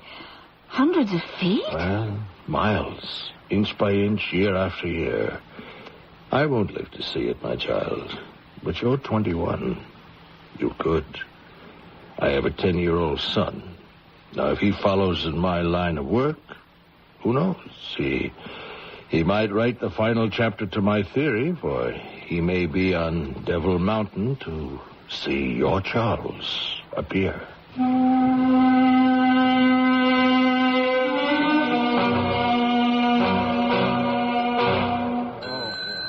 Is there anything I can do for you, sir? Aren't you the manager of the lodge? Yes, I've been for 45 years. Yeah, I thought I recognized you. You know, this place hasn't changed much in 40 years. It's got bigger. You've been here before? My name is Carl Cheney, Jr. No, I haven't been here since I was 10. My father used to come here to Devil Mountain. He did it year after year, and then he stopped coming here in 1938. Dr. Carl Cheney. Well, yes, you look just like he was the geologist. And glaciologist. Yeah, that's right. He was studying glaciers. Are you in that line of work? Yes, I am. tried to take up where my father left off, and now I'm back at Devil Mountain. I've been there a month digging away. Living there? There ain't no houses. No, well, I carry mine. It's a big tent with everything, including the kitchen sink. It's made especially for explorers. You see, my father had a certain theory which, well, 42 years later, I hope to be able to prove. So I've built a footbridge across the crevasse and cleared a deep path on the far side, and, well, I only wish that my father was here now. He was so right. Anyway, there was a young couple Father wrote about in his notes, and he said if anyone could locate the wife, you could help. Wait a minute. They were on their honeymoon. Yes, that's the couple. Mr. and Mrs. Charles West. Yes. Is she still alive, Mrs. West? Yes, she lives not far away. Sends me a Christmas card every year. She must be in her 60s.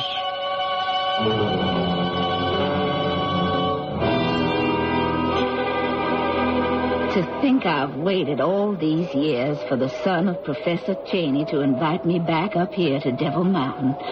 It's just like I remember. Snow and ice everywhere. Mrs. West, are you up to seeing a ghost? Not a ghost, but I am up to seeing my husband, Charles. You are a surprising lady. Am I? Of course, I knew why you invited me up here. Your father told me it was possible Charles would be carried from down there all the way up to the top of the glacier by an ice river. And I have dreamed of nothing else all this time. He said it would take years, and I've waited years. Well, let's go then. You are going to see what I have been looking at every evening when the moon comes out.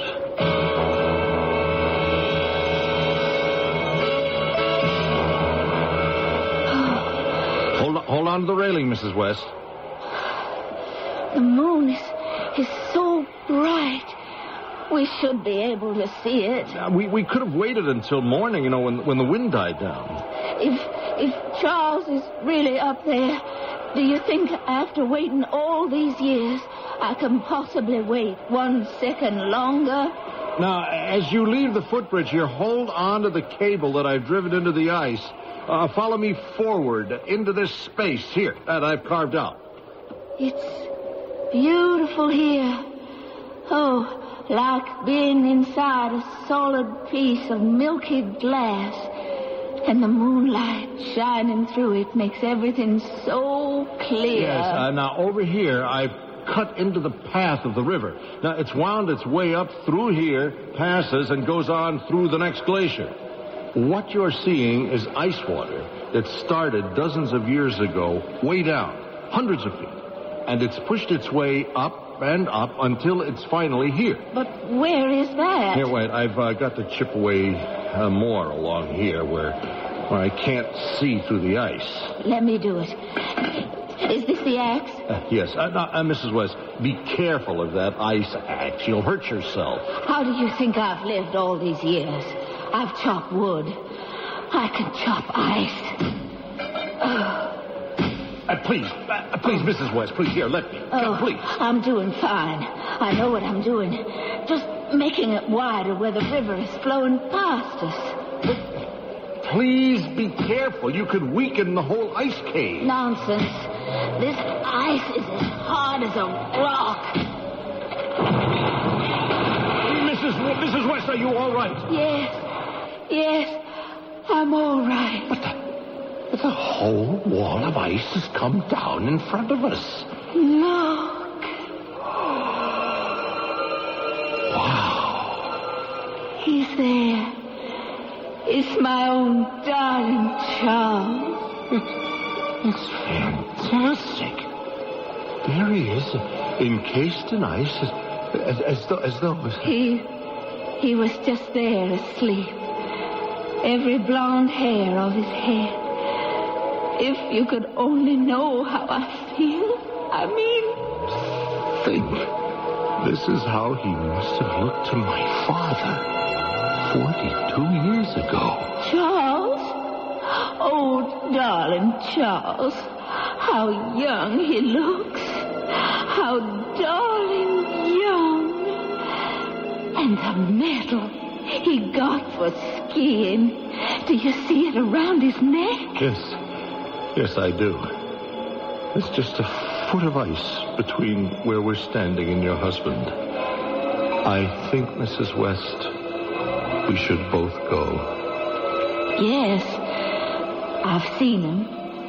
I don't think there's anything more in the world for me to live for now. Would you take me back down the mountain? I want to go home.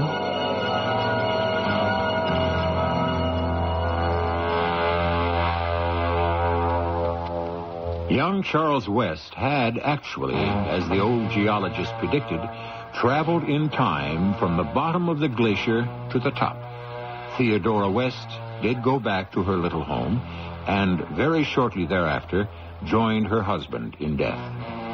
In that Massachusetts town, they buried her, and at last the couple was together. Theodora and Charles West, side by side, a boy of 24 and his 64-year-old bride. I shall return shortly.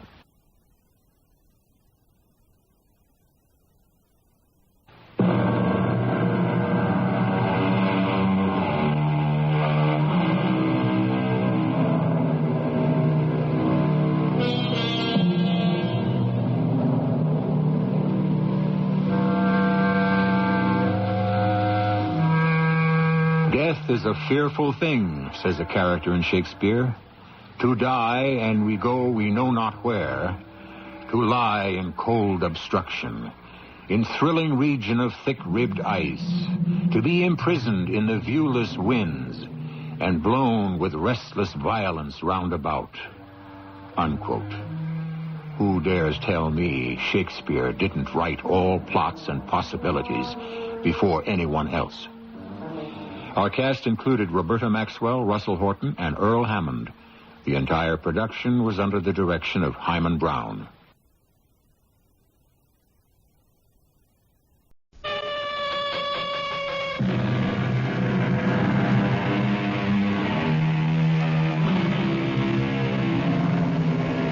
Come in. Welcome. I'm E.G. Marshall. The eternal optimist is often ridiculed for his hopeful vision, his lofty ideals, and his unrealistic advice. Consider the optimistic cliche, it's never too late, or better late than never. Is that always the case?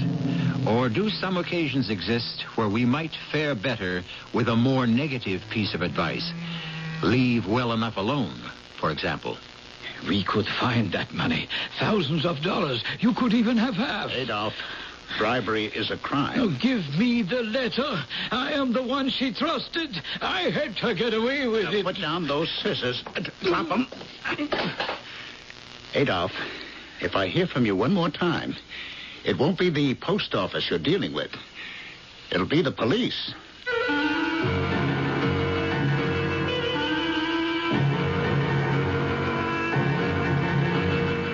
Our mystery drama, Postage Due, was written especially for the Mystery Theater by Douglas Dempsey and stars Ralph Bell.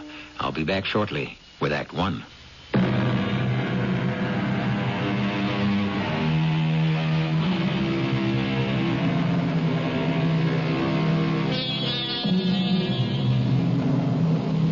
Consider for a moment the postman's creed. Neither snow, nor rain, nor heat, nor gloom of night stays these couriers from the swift completion of their appointed rounds. Bad weather is one thing, but sometimes even bigger obstacles can lie in the path of our friendly mailman. How far does his duty extend? To the point of personal hazard? To the point of actual danger? Examine the case of Mr. George McCready, mailman, whose route is the south side in the town of Smallville. Say, George, I got a surprise for you in today's load. A surprise from the postmaster? You're notifying me of a raise in salary, huh? No. Something for you to deliver. A letter, postmarked August 1st, 1941. Come on. No, really, I'm serious.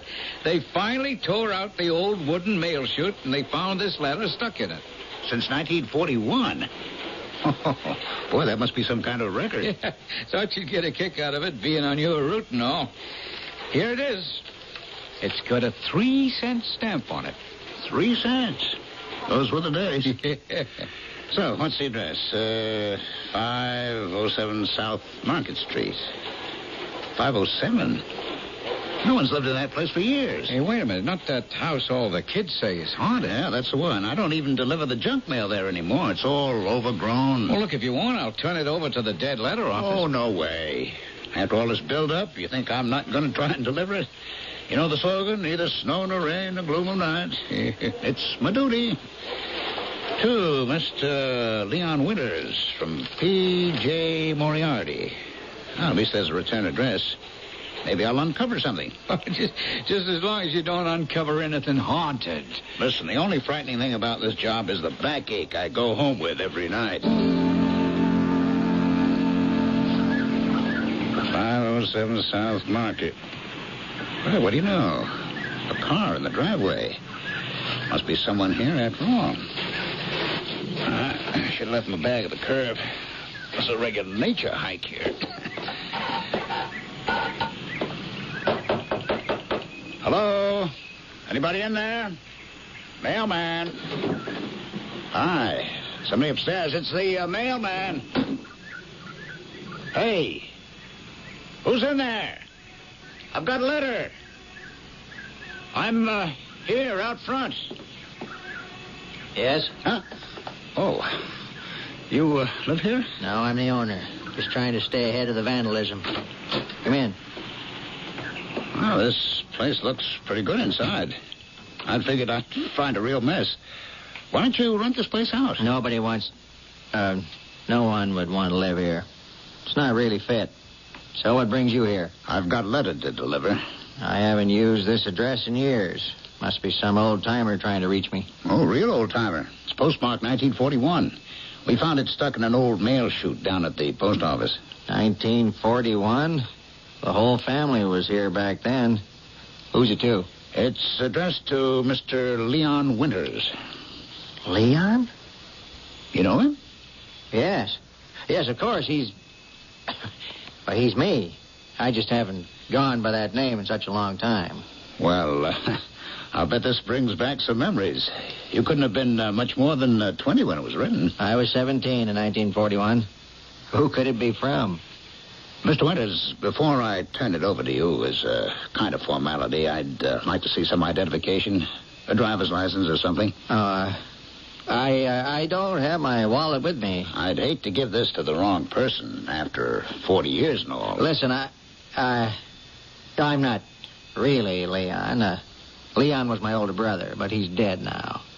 I'm Elroy Winters, and I am executor of the family estate, so... Well, that does complicate things a bit. I have an identification for Elroy Winters right here. No, it's not that, Mr. Winters. If this other Mr. Winters, Leon, that is, has passed away, then I should try to return this letter to its sender. And who's that? A P.J. Moriarty. P.J. All right. Yeah, that must be Pamela. Well, you won't have any luck finding her, Mr. McCready, George McCready. Miss McCready.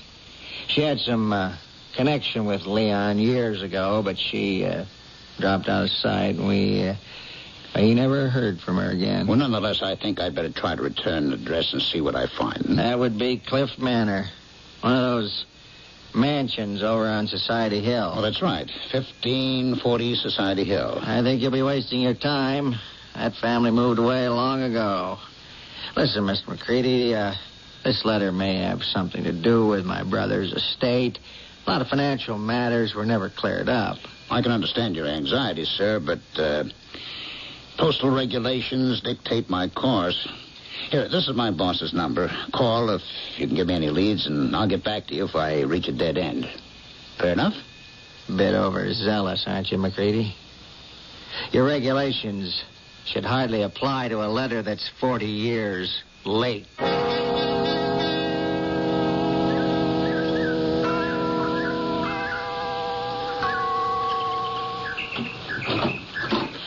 May I help you? Yes, I've got a letter here that I'm returning to sender, a P.J. Moriarty. Oh, goodness, no. The Moriartys haven't lived here for ages. They were the original owners. I must try to locate a Pamela. Yes. Well, you might try Adolf, the old groundskeeper. He stays out back in the cottage beyond the kennels. Thank you. Good day, sir.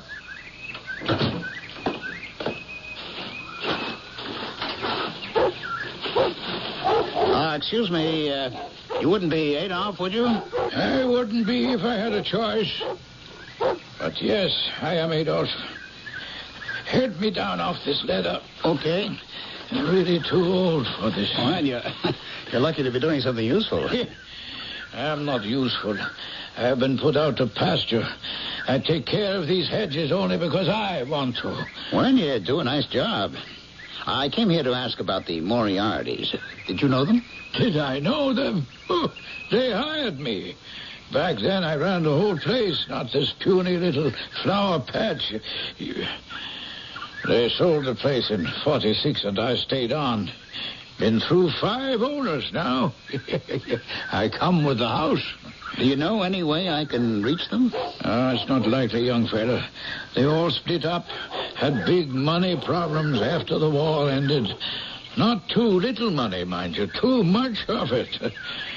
They all went their separate ways, and that was that. What about Pamela J. Moriarty? Pamela? Little Pamela? She was an angel. I was always set on her.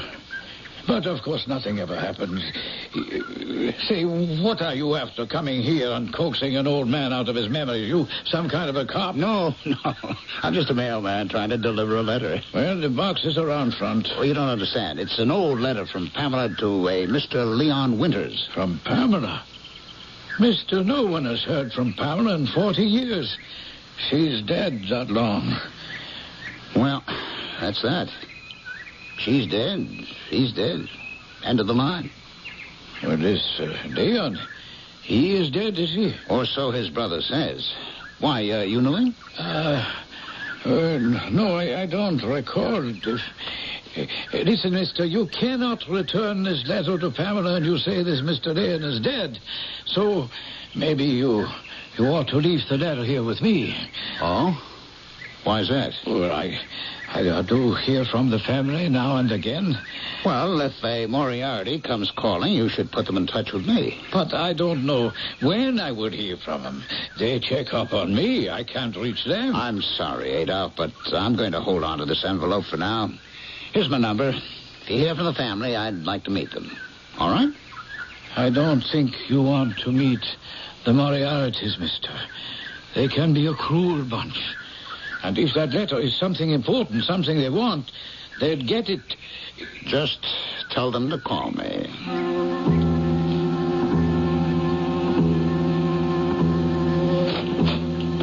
That you, George? Oh, hello, dear. Don't even ask, Martha. The answer is yes. Your TV magazine has arrived. Here it is. Oh, good. You know, it's an unfair life being the mailman's wife. How so? Well, I'm the first to see my husband leave in the morning and the last to get my mail in the evening. You think you've got problems? I got a piece of mail here so overdue you can't imagine. Oh, are you in trouble? Oh, no. It's not my fault. We found an old letter in the sorting room chute, dated 1941. How exciting. Who's it for? Did you deliver it? I'll tell you the whole story. Just let me sit down first. Is it a personal letter or business? Funny you should ask. That seems to be the big question. Everyone seems to think it's going to solve their financial matters. Here, take a look for yourself. Oh, my. August 1st, 1941. Well, it's in a woman's hand. Just look at those flourishes. Oh, I'll bet my button box it's personal. Did you find this Leon Winters? I didn't find anybody. Apparently, addressee and sender are both dead. I went to the address, 507 South Market, that old house, you know. Oh, yes. Lots of stories about that place. Our kids all swore the place was haunted. Well, it's not haunted now, just not rented. I met the owner. Weird duck. First he tells me he's Leon, then he tells me he's Elroy, Leon's younger brother, and that Leon is dead. He's trying to hide something? Oh, I don't think so. He was just after the letter. And then I got the same song and dance from her side. Her? Yes, Pamela. She's the P.J. Moriarty. Pamela? Were they lovers? Oh, maybe, but let me finish. The best I can figure, this guy Leon was using this rich girl, Pamela, to get money. Then he finally left town, and she died. It's really too confusing. I'm afraid I'll just have to turn the letter in, that's all. Oh, no. Let's look at it first. What? Open mail? I'd lose my job, no matter what the letter said. Well, you can't just give it up. Oh, I shouldn't even have it now. Just seemed like a challenge to try. But I've done all I can for today. Let's eat dinner. It's 9:30. Time for sleep. So, what about the letter, dear? All right. I'll see what I can find out tomorrow. Enough is enough. Let's get some sleep. Okay, Martha? Right, George. Good night.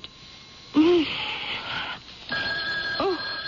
my goodness, who on earth could that be?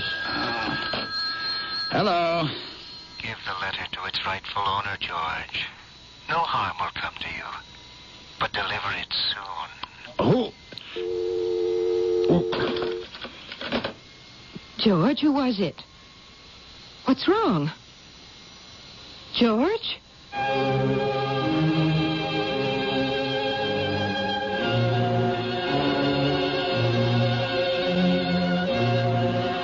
Is this nocturnal phone call the Moriarty threat?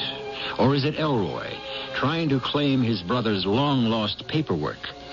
Perhaps there's someone else who wants the letter, and perhaps George's sense of duty is a bit extreme, just as Elroy warned. We shall expand on all of this in Act 2.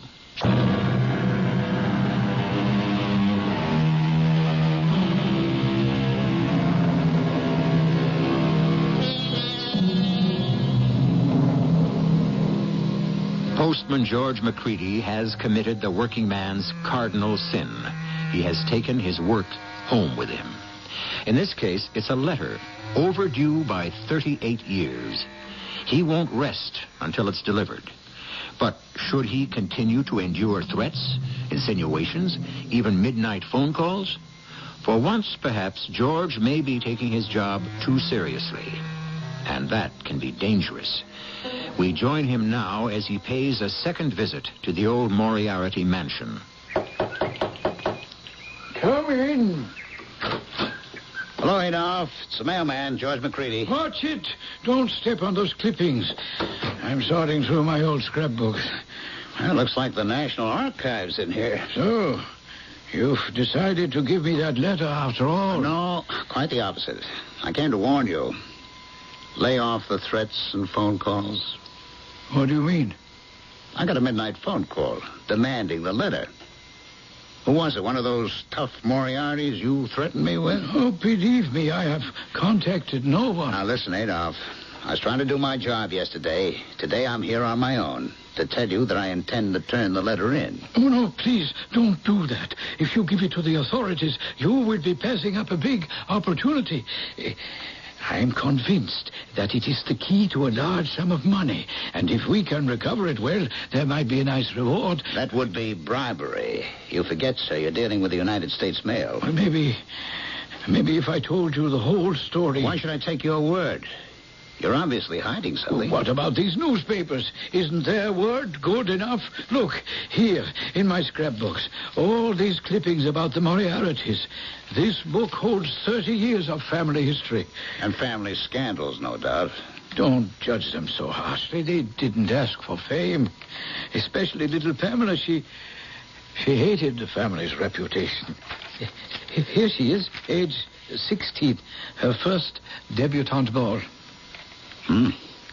She is striking. More than striking, she was different, intelligent. So, what happened? This is her engagement photo, 1941. She was set up to marry this banker. That's when she met Leon, who is, as you know, the name on that letter. So you did know Leon Winters, huh? Yeah, sure. A nice boy. Only he couldn't show his face around here. He came from the south side. I know the south side. That's my route. Then you know the problem. The wrong side of the tracks, as they say.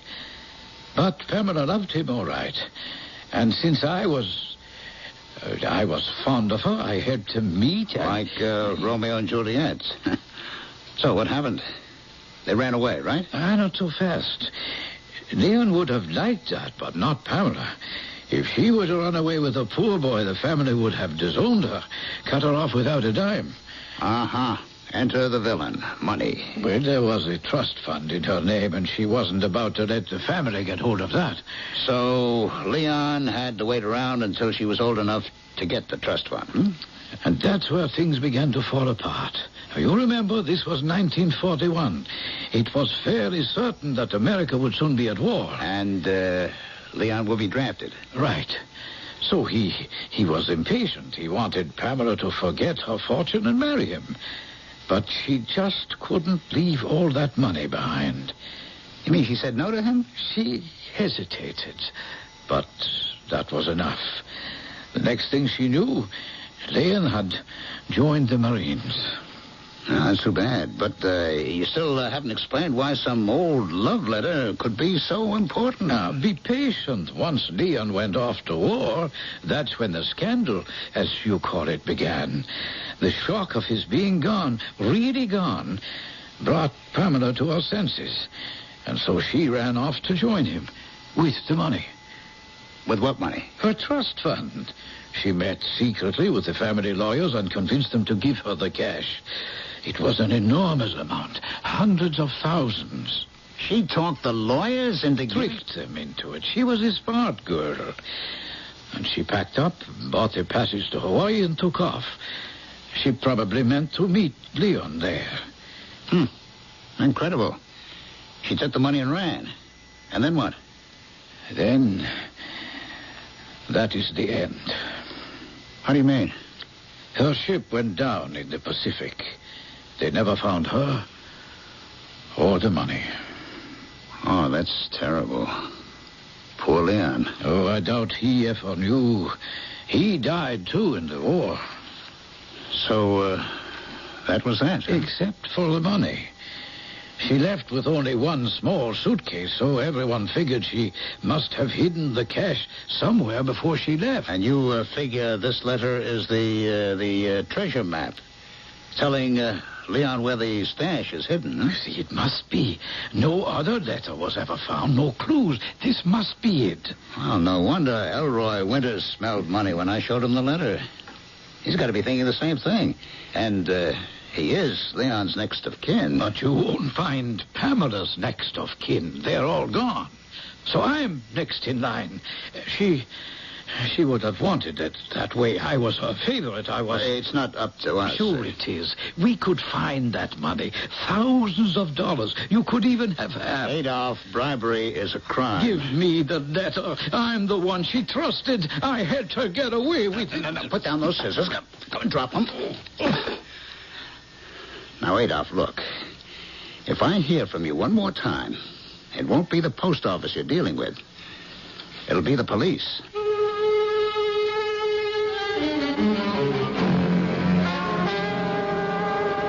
Hey, you're running late, George.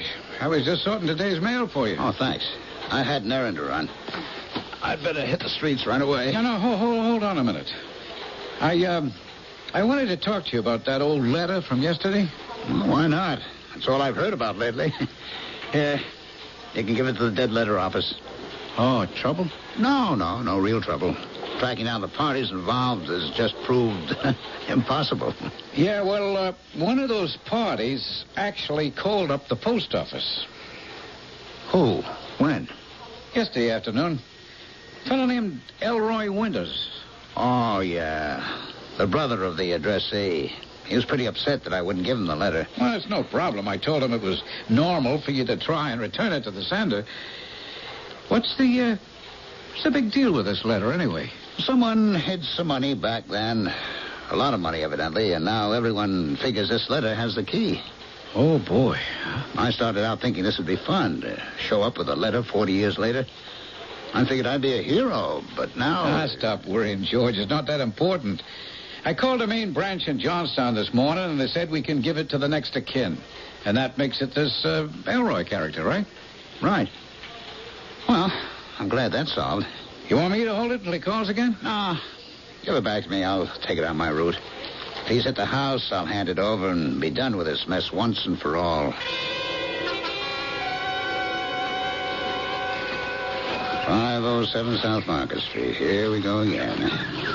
Hey, Elroy, wait. It's me, George McCready. Hold it. Hold it a minute. I need to talk to you. Mr. Winters, you're as white as a sheet. You all right? Say, maybe we should go in the house and talk. No, we'll talk out here. You may get in the car. You don't look well. What happened? I've just spoken to Leon. What? When? Just now. In the house. In person. Oh, you're not suggesting you saw a ghost in that house? Call it a ghost, a vision, a dream, whatever. I just spoke to my brother. Well, maybe there's some kids in there who... I'll go take a look. It was Leon. I saw him. He wasn't a day over 20 years old. Elroy, if this melodrama is an attempt to scare me into giving you the letter, don't bother. I came here to give it to you anyway. I don't want it. You don't want it? But it's yours. Pamela's dead and you're Leon's next of kin. You're supposed to have it. It's Leon's. Give it to him. Look, Elroy, this is really crazy. Yesterday you wanted this letter so badly you were ready to call a lawyer. Here, will you take the letter? I won't bother you anymore. Thank you, but no. There's nothing in that letter for me, I know.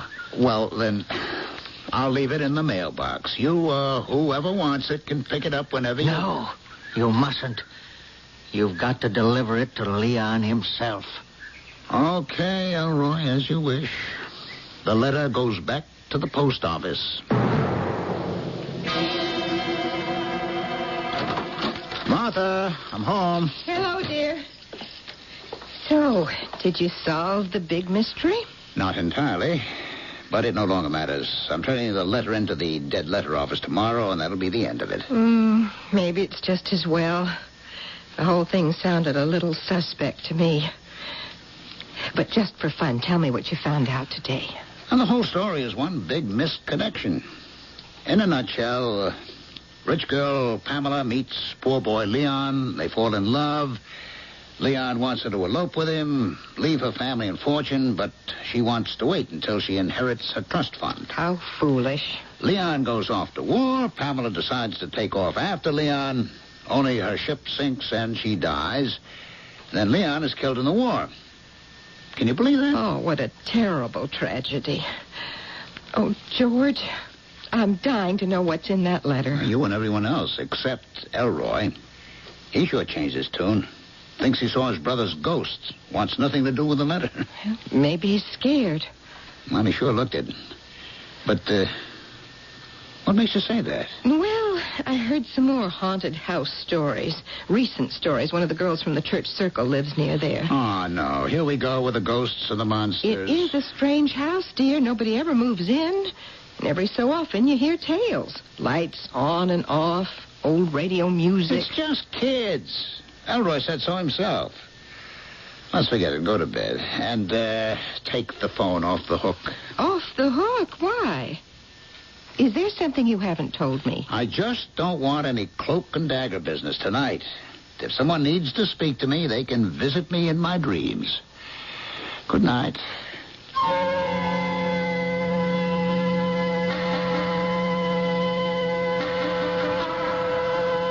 No wonder George wants the phone off the hook. Elroy's sudden change of heart? Martha's haunted house reports? Is this mystery closing in on our postman? Will he make it till morning and be rid of this curse once and for all? We'll find out how it all ends in Act 3.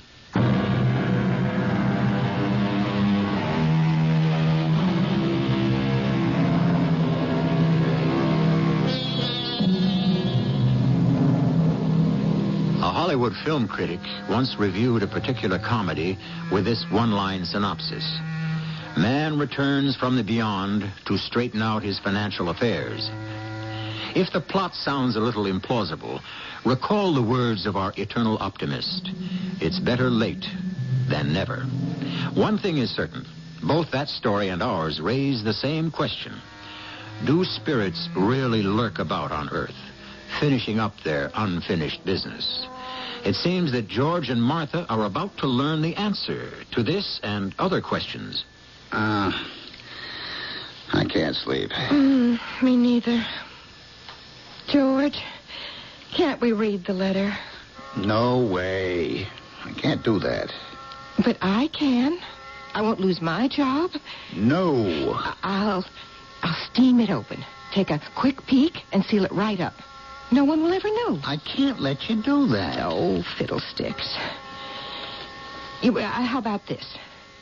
The letter is right over there on the bureau. Now, suppose while you're asleep, I go over, pick it up, and just look at it from the outside. Now, is that a crime? That's okay with me, although I can't imagine what good it would do you. Good. Oh, my. Well, she really loved him. You can see it in the handwriting. You should be a palm reader. This woman's stationery. Practically transparent. All you have to do is hold it up to the light. I'm surprised you haven't done this already. Now, let's see if I hold it up at just the right angle. I can almost... Can you see any kind of a map in it? A diagram, maybe? No, they're just words. Dearest Leon... Martha, I'm not listening. Dearest Leon, I hope this letter... Oh, my goodness. Oh, George, you've got to read this. What's wrong? Well, nothing's wrong. It's just that... Well, do you want me to tell you or not? No, never mind. I think you better put it back in my pouch. What's that? I thought you took the phone off the hook. I did. Maybe it's the phone company. Don't answer it. George, you should. It might have something to do with... You know. Hello. Hello, George. This is Leon. Leon Winters. Don't you think it's time you delivered my letter? Bring it to my house, 507 South Market Street. Tonight. I'll be here all evening. No harm will come to you, George. George? Who was that? It was Leon, wasn't it? It can't be. I don't believe in that stuff. But who else could call you with the phone off the hook? It's some sort of trick. Elroy's scare tactics. What did he say? They said to deliver the letter tonight to the house. Let's do it, George. We should. I can feel it. Well, I can't. I still think it's some kind of trap. What makes you so anxious to send me over there? Because I know it's all right now. Why? I can tell from the letter, from reading it. Trust my intuition. Oh, I don't want to drive over there at this hour. I can go in the morning. When it's light, huh? You're scared. I am not. Well, come on. Now, let's get dressed. I'll drive you right now. We'll drop it off and be done with it. Well, okay. Okay, I'll go. But not because of that call. Because I trust your instincts.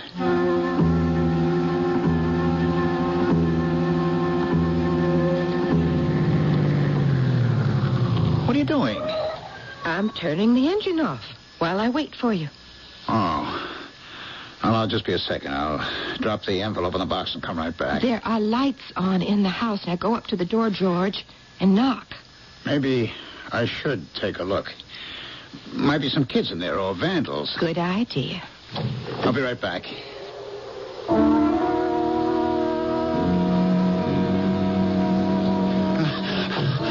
George.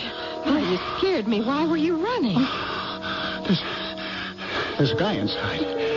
A young fella, early 20s, sitting in an old chair. There's a lamp and a table and a fire in the fireplace. It's him. But yesterday, that place wasn't furnished. What does he look like?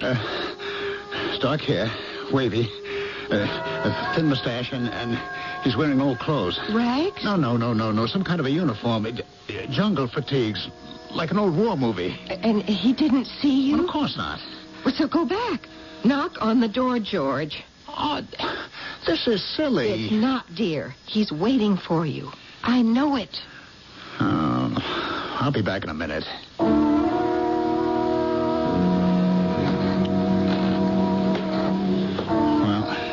here goes. Don't bother to knock, George. Let yourself in. Come over here. By the fire. Hello. I'm here because... I know all that. Who are you? Did Elroy put you up to this elaborate setup, the ghost business and all? I prefer the word spirit to ghost, Mr. McCready.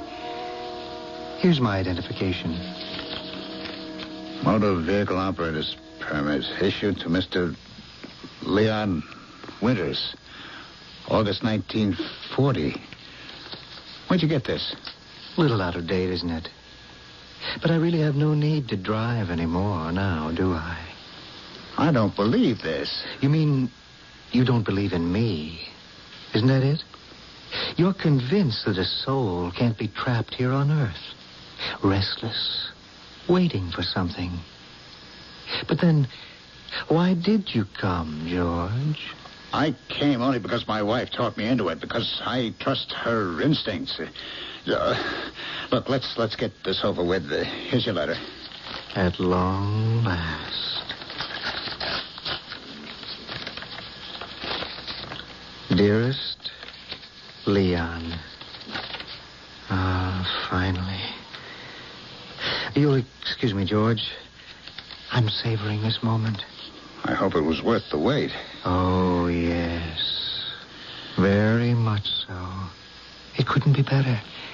You see, George, I had to wait for Pamela's answer. And now that I know what it is, I can finally rest in peace. I guess I'll go now. My wife's waiting for me in the car. No, wait. Please stay. I've only got a few minutes left. I can feel myself fading already. I'll soon be no more than a memory. Is there anything I should do? Just stay for a minute. It's been a lonely 40 years. Even Elroy was shy about seeing me. Well, he comes by and checks up on this place pretty regular, no? That he does. But he hasn't kept the house up all these years just out of sentiment. He's afraid to tear it down, for fear I'll move into his place. You seem to know what everyone's thinking. Not everyone. Just those near and dear to me. For example, I knew Pamela's letter was stuck in the mail chute ever since the day it happened. Well, why didn't you read it back then?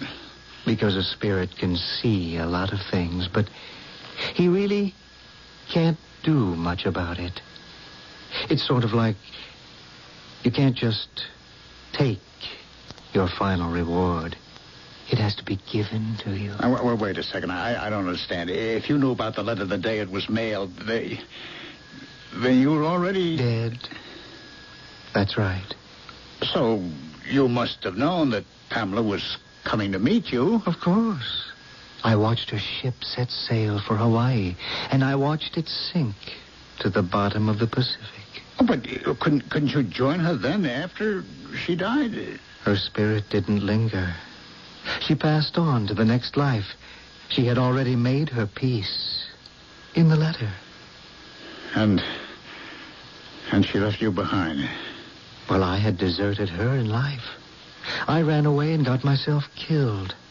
I robbed her of her dream, of our meeting. So I was doomed to wait. Until now. It's all kind of hard to explain, but it's really very fair. Oh, that's a comfort. But what about Elroy and Adolph and the money? Don't worry about Elroy. He's always resented Pamela. He wanted her money as some sort of revenge. And as for Adolph, he was jealous.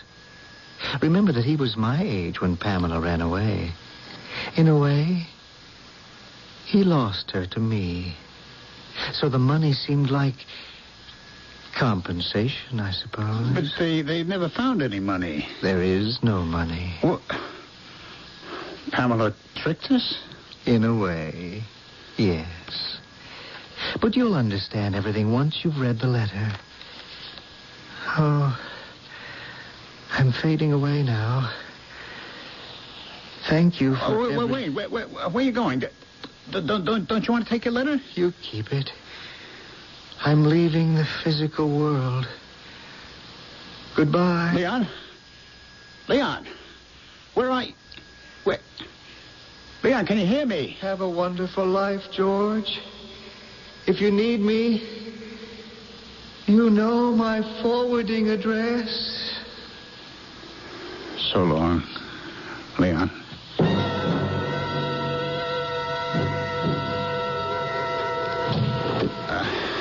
Hi, honey. Well, you were in there forever. What on earth happened?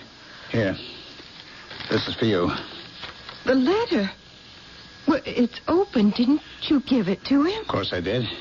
And after he read it, he gave it back. He doesn't need it anymore. You mean because he's a ghost? A spirit, dear. But what does it say? I don't know yet. I saved it for you. Go ahead, read it. Oh, George, I'm so excited. Dearest Leon, I hope this letter finds you well. I love you. The biggest mistake of my life was letting you go. I only wish I had realized that sooner. Smart girl. Now, keep going. But I had to say no to you. Running off to get married would have pleased my family too much. They'd be rid of me and claim my trust fund in the bargain. That's just what they wanted. That's what everybody wanted, the trust fund. But now I'm free at last. I've turned my inheritance over to various charities, anonymously. So, Leon wasn't kidding. There is no money. Shh. Now, this is the part I read through the envelope. And now my answer is yes. I'm on my way to Honolulu. I'll wait there until you can join me. I love you, Leon. I'll wait forever. Yours, Pamela. Well, like I said, your intuition is never wrong. And now they're together. Thanks to you, Martha. Thanks to us, George. You did deliver the letter. Well, you know the saying. Nothing can stay me from my appointed rounds.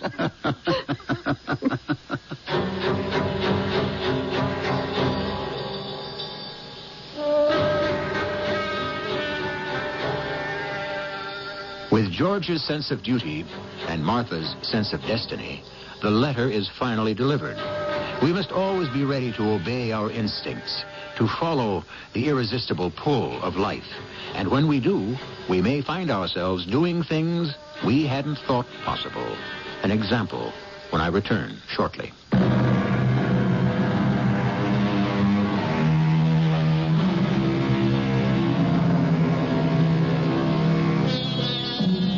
Some say that reality is all in the mind. This point of view can present some unanswerable questions. Did George actually deliver the letter to a spirit? Examine the facts. An off-duty mailman enters an abandoned house late at night. He clutches a 40-year-old piece of mail in his hand, torn open in a moment of emotional stress. Did he tear the envelope himself? Did he imagine the entire drama? To George, it was real. Beyond that, we can never know. Our cast included Ralph Bell, Terry Keane, Bob Caliban, and Ian Martin. The entire production was under the direction of Hyman Brown. And now, a preview of our next tale. International wants to come in here. And we will. We would rather come in with your blessing. It can't be done. But if we have to, we'll come in without it. Now, you can make it tough. You can delay us for months, even years. But sooner or later, that building will go up. I really shouldn't waste any more of your time, Mr. Hastings. Mr. Simmons, let me ask you a question. How much? How much? Well, usually it all comes down to how much. How much do you want? Are you trying to bribe me? Well, of course. How dare you insult me? I must ask you to leave. No, I was merely doing my job, and therefore it was necessary for me to touch all the bases. A good day, sir. This is E.G. Marshall, inviting you to return to our Mystery Theater for another adventure in the macabre. Until next time, pleasant dreams.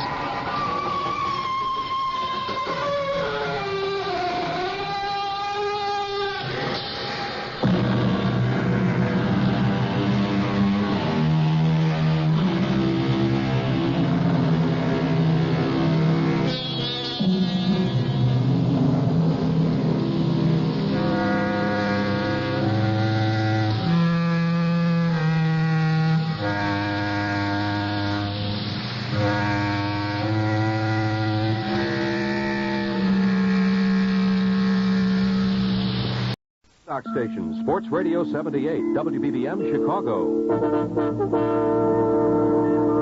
You'll love the zesty cheese flavor of Jay's Puffed or Crunchy-style cheeselets. Try them today. The CBS Radio Mystery Theater presents...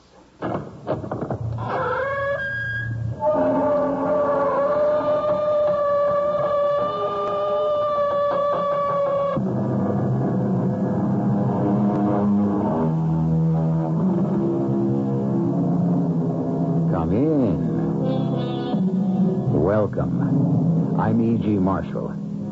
How glorious and also how painful to be an exception. Yes, we strive to excel, to rise above the crowd, for that is how one may achieve fame, wealth, and glory. We discover too late, perhaps. That is also how one may encounter disappointment, danger, and death. I know you've had a long and tiring trip. You must be starved.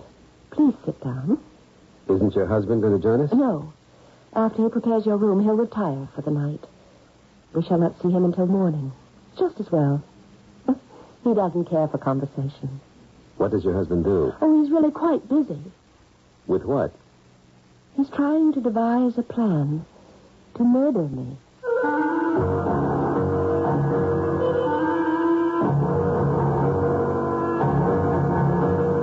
Our mystery drama, A Penny for Your Thoughts, was written especially for the Mystery Theater by Sam Dan and stars Michael Tolan and Marion Seldes. I'll be back shortly with Act One. Weekdays on CBS television. Don't miss your favorite daytime dramas. Follow the continuing stories of families in conflict. Their lives changing every day. Full of turmoil, triumph, and treachery. On The Young and the Restless. Then, it's searing stories of romantic intrigue and hidden desires on As the World Turns. Be sure to watch The Young and the Restless and As the World Turns. Weekdays on CBS television. Because lawns come in all shapes and sizes, so do Lawn Chief mowers from True Value Hardware stores. Hi, Pat Summerall suggests you choose from their wide selection to find the mower that best suits your needs. Like the Lawn Chief 3-horsepower 20-inch rotary mower loaded with features for just $139.99. Or the Lawn Chief 22-inch 3.5-horsepower rotary model for larger lawns, priced at just $149.99. Lawn Chief mowers have earned the Good Housekeeping seal, and they're sold exclusively by participating True Value Hardware stores. This year's biggest airfare discounts are here. Midway Airlines with 408 nonstop flights every week serving major cities. New York, Philadelphia, Cleveland, St. Louis, Detroit, Omaha, Kansas City, Washington, D.C. Midway Airlines now offers 191 weekly flights for at least 50% off. That's right, you save at least 50% off O'Hare's one-way unrestricted coach fares. You heard it right. Midway's 191 super economy flights also include every flight on Saturday from close-in, hassle-free Midway Airport. These fares have no restrictions, no small print, no ifs, ands, or buts, and all flights have convenient departure times. A straight, honest 50% or more discount from Midway Airlines. Some Midway flights have even lower wholesale fares than last summer. So what do you say? Okay, Midway. Okay. Now you can jet Midway to Philadelphia or Washington, D.C. for as low as $87.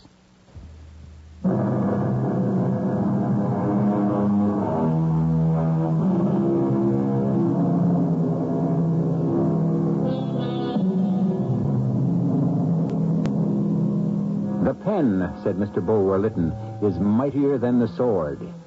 He said it some 140 years ago, when the pen was hardly more than a feather plucked from a goose. Consider how much mightier the pen is now as a typewriter, a TV camera, indeed, as the all-powerful juggernaut known as the media. Jack Wilshire is a reporter. You, sent for me, Your Highness? Cut it out. Oh, should I have said Your Majesty? Sit down. Little Bessie Boister, see what she's become. Managing editor. You could have become managing editor. Yeah, if my mind ran in that direction. You make it sound obscene. There I was in Shorty's, getting quietly drunk. You may have been getting drunk, but not quietly. What dogs have bitten which men? No. It has to be the other way around or it isn't news, right? Would you stop jabbering away like a fool? Oh, Bessie, you were ever sweet and tender. Your gentle voice did always caress my soul. I have an assignment for you, and I don't mind saying we've plucked a plum. Plucked a plum? You never talked like that when you were just a reporter. We have an exclusive. It belongs to you. You mean it's all mine? Penthesilea Cummings. Who? Oh, don't do that to me, Jack. You know, I know. Everyone in America knows who Penthesilea Cummings is. Yeah, everybody but me. She's caused this absolute overnight sensation with the publication of a book of poetry. What kind of name is that? Penthesilea? After the legendary queen of the Amazons. The Greek hero Achilles fell in love with her, but since they were enemies, he had to kill her. That wouldn't make a bad movie. Now, this volume of poetry, Intimations. Intimations of what? Oh, what's the difference? Mortality, I suppose. Maybe it's immortality. Didn't you read it? Jack, do I have time to... Listen, the fact is I tried to read it. I found it rather rocky going. Well, you should have called me. I'd have been glad to explain the big words.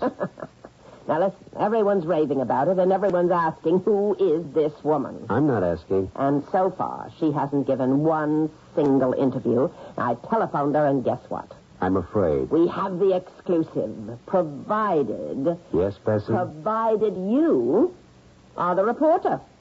Goodbye, Bessie. Jack, if you walk out on this assignment, it's goodbye, Bessie, for good. But where do I come off to interview maiden lady poets? No, I understand she's married. What do I know about poetry? Nothing. Well, maybe it's time you got out of the gutter. You forget, madam, what I find in the gutter is what sells this rag you call a newspaper. Jack, they all want her. They say she's another Emily Dickinson. The entire media, and she'll simply speak to no one but you. Why me? Why don't you find out? All right, I'll get around to it. No, Jack, now. Bessie, I'll do it, but I'll do it my way. Now, first I have to find out who this dame is. But nobody seems to know. She and her husband have some small estate in the mountains. Now, don't hand me this nobody seems to know business. Well, it's true. Everybody alive in this world was born. They weren't hatched, which means they come from somebody, somewhere. They have a past. They can be accounted for. That's the investigative reporter talking. Good. Now, maybe you can find out. She wrote this book, huh? Yeah, now here it is. Intimations, a volume of poetry. Would you believe it's already sold 1 million copies? Why not? People in this country, they'll buy anything. Now go there today and button it up, and we'll schedule it for a special Sunday book review section. We'll set up a terrific promotion. The piece will be ready when it will be ready. And if that isn't good enough, you can fire me. But that won't help you because this Amazon won't talk to anybody else. She's not an Amazon. Then why is she named for one? You get out of here.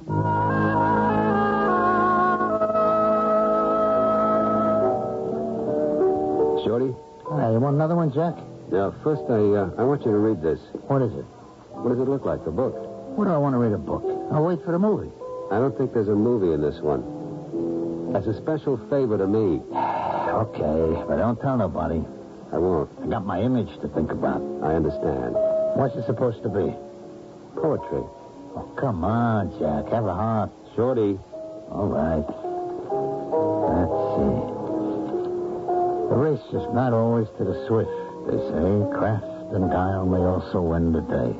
Well, keep reading. Who wrote this? A woman. There's a dame who spent a lot of time at the track. You think so? Sure. See, she knows that most of the suckers will never learn. Namely, they always bet on swift.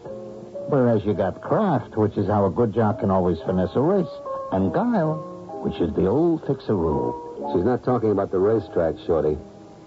She's writing about life. So what do you think life is? It's just a racetrack where everybody's trying to finish first.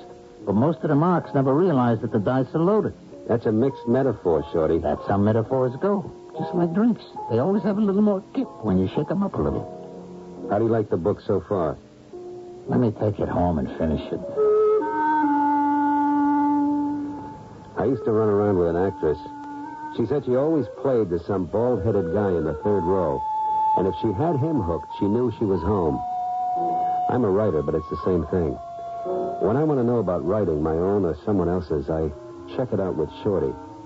If he can make some sense of it, I know I'm on solid ground. What do you think, Shorty? Well, I tell you, she's got something, and it ain't bad. What? I don't know. So how do you know it isn't bad? Well, that's how it is with poetry. You're not supposed to know. You're not supposed to know what? Why you like it. If you can explain it, it ain't real poetry. You're supposed to, you're supposed to feel it. It's like a dame. Why does a guy go for a dame? Well, because, Yeah, because what? Because she's good looking? She's smart? How many dames have you passed up that were better looking? Smarter? With dames and poems, it's the same exact thing. It's either there or it ain't. And you think this one is there, huh? Oh, yeah. I'd like to take her out to the track. I think she's got an eye for a winner. The trick in good investigative reporting is never go up against your subject cold. You should always have a good idea of who she or he or it is or was. It helps keep the interview honest. Here was a lady who was an overnight sensation, and nobody seemed to know anything about her at all. What are you looking for, Jack? We don't have a murder in the precinct. Well, we do, but it's old stuff. Bernie, you ever hear of a woman named Penthesilea Cummings? What did she do? She wrote a book of poetry. Oh? Have they passed a law against publishing poetry? They should, against some of it. Look, if she didn't rob anybody or steal anything, why would I have heard of her? This woman's become a celebrity. That is, her name has become famous overnight. So far, that's not a crime. Nobody knows the first thing about her past or anything like that. So? Why? People don't suddenly surface from nowhere. Jack, what's your angle? Here's her picture. It's on the jacket of this book. Intimations, huh? Run it down. Uh-huh. Where have you been so far? I tried to publish her. The guy swears he knows nothing. It was one of those things, they say in the trade, that was tossed in over the transom. A 1 in a million shot. They published it. She refuses to see them. She just has this address, and they send the checks. What's your angle here? I got an interview. An exclusive. So? You'll find out? No. Not unless I know something about her first. What is there I can do? But who knows what we got here, Bernie? Run it through missing persons, fugitives, that whole aspect. See what happens.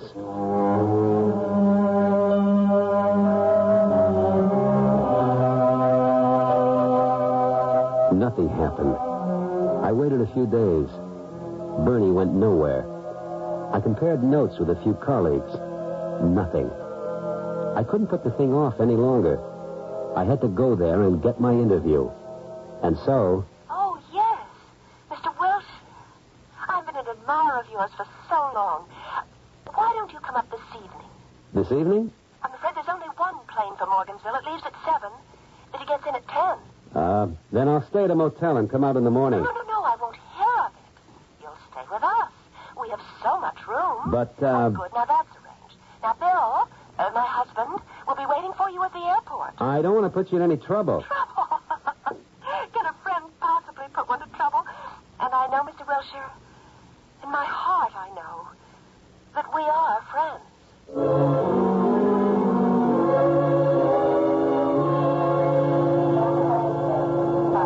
Mr. Wilshire? Yes. You must be, Bill Cummings. How do you do? The one bag, all you have? Travel light, that's my motto. Just make sure I have the trusty tape recorder. This way. I really didn't want to put you in any trouble. My car's just through here. Is it much of a ride? 46 miles. I really could have hired a car. This one. It's not much of an airport, is it? It suffices. I understand this is beautiful country. Much hunting up here? Fishing? What do you do, Mr. Cummings? Mr. Wilshire, you've come up here to interview my wife. I, myself, have no desire to listen to any questions, nor do I believe you would be interested in any of my answers. Well, I just thought it's a long ride. We might chat a bit to pass the time. I don't feel the necessity for passing time, Mr. Wilshire. I can enjoy it in many ways. Listening to music, for instance.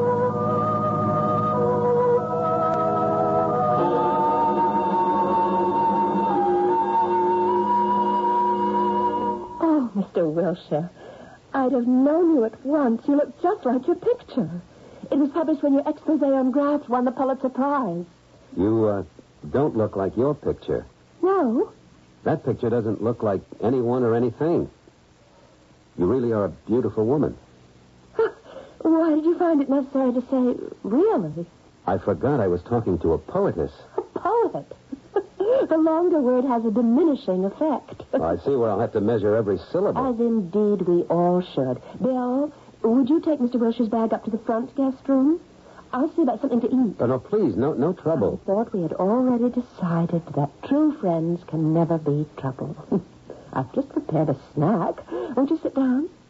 During the day, we have a couple that keeps house for us, but we don't like having the servants live in. So they go home evenings to Morgansville. A coffee? Tea? Whatever you and Mr. Cummings are having. Oh, Mr. Cummings will deposit your bag and then retire for the night. We shall not see him again until the morning. Oh? Just as well. I beg your pardon? Mr. Cummings doesn't care for conversation, as you've probably discovered. Yes. Why is that? Well, he has a great many other things on his mind. What does Mr. Cummings do? Right now, Mr. Cummings is quite busy. With what? He's trying to devise a plan to murder me.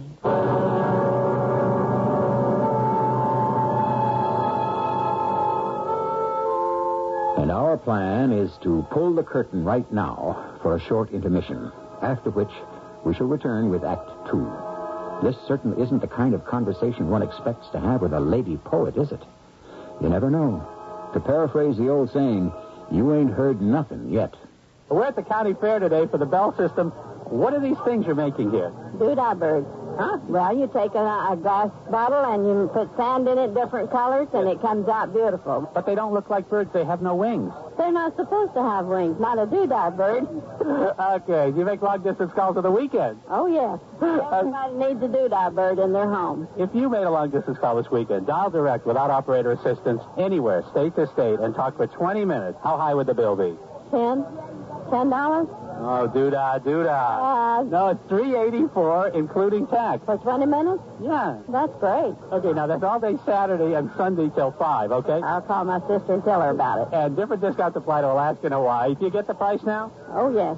$3.84, right? $3.84. You do? I do. When people get married, they can say, I do. I do, but I do die. Reach out, touch someone. A railroad car clatters through Pennsylvania's coal fields almost a century ago. Its only passenger, a doctor named Matthew Shields, beginning a 16-year special assignment for the American Red Cross. In railroad yards, on sidings, and in the great terminals, Dr. Shields would convert his home on wheels into a classroom and teach first aid and occupational safety to industrial America. And all along the way, local physicians were enlisted as Red Cross volunteers to continue the teaching effort. When the car rolled to a stop for the last time, 2 million people had learned first aid. The effort was called A Good Beginning, but only a beginning. Today, as the Red Cross begins its second century, we're proud that America still looks to us for first aid training. Now we teach over 3 million people every year, and we still say it's only a beginning. Red Cross, ready for a new century.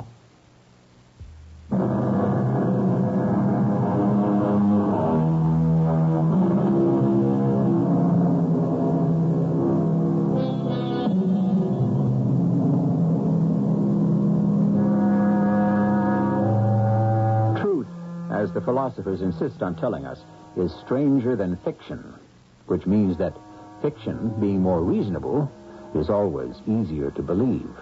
Of course, there are those who can't tell one from the other. And that, of course, is why the whole world is in so much trouble. You said your husband's trying to devise a plan to murder you? Why do you appear so shocked?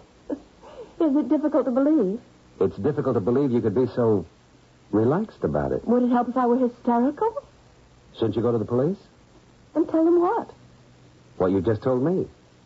And what would they say to that? Well, they would, Yes? An experienced reporter like you? You know what they do. Yes. Yeah, the sigh says it all. They would say, "Lady, do you have any evidence?" And I would say, "Oh, yes." The look in his eyes, the tone in his voice, his brooding silence, his ominous manner. And they would call him in and tell him, and do you know what he would say? He would deny it. He would go even further. He would say, "Ah, poor dear girl, she gets these delusions." But, of course, you see, she writes poetry, and she doesn't know the difference between dream and reality.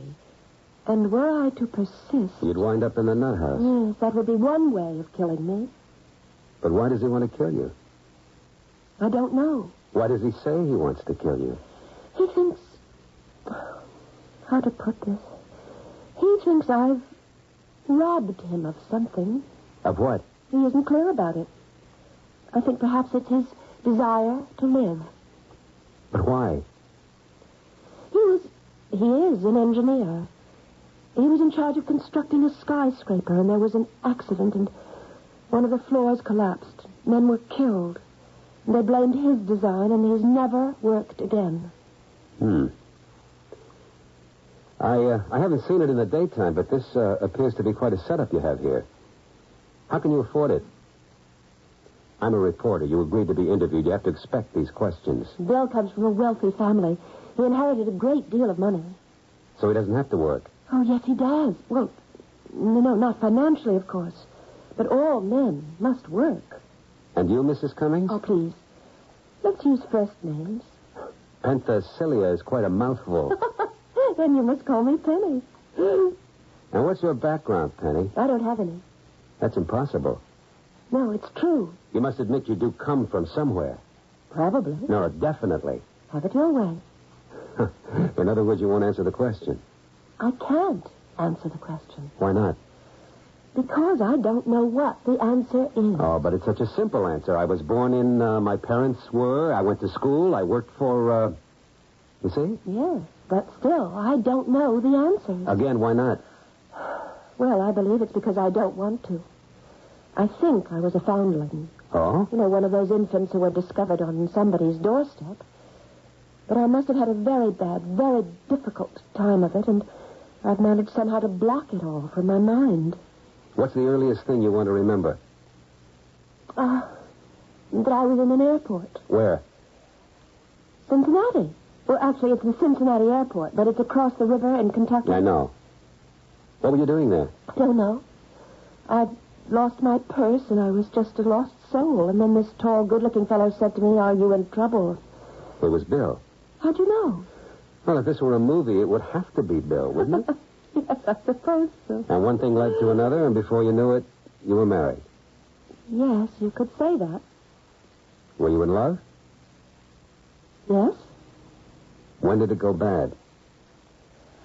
When he lost his skill, or his luck, or his nerve, or whatever it is you need to succeed in what he wants to do.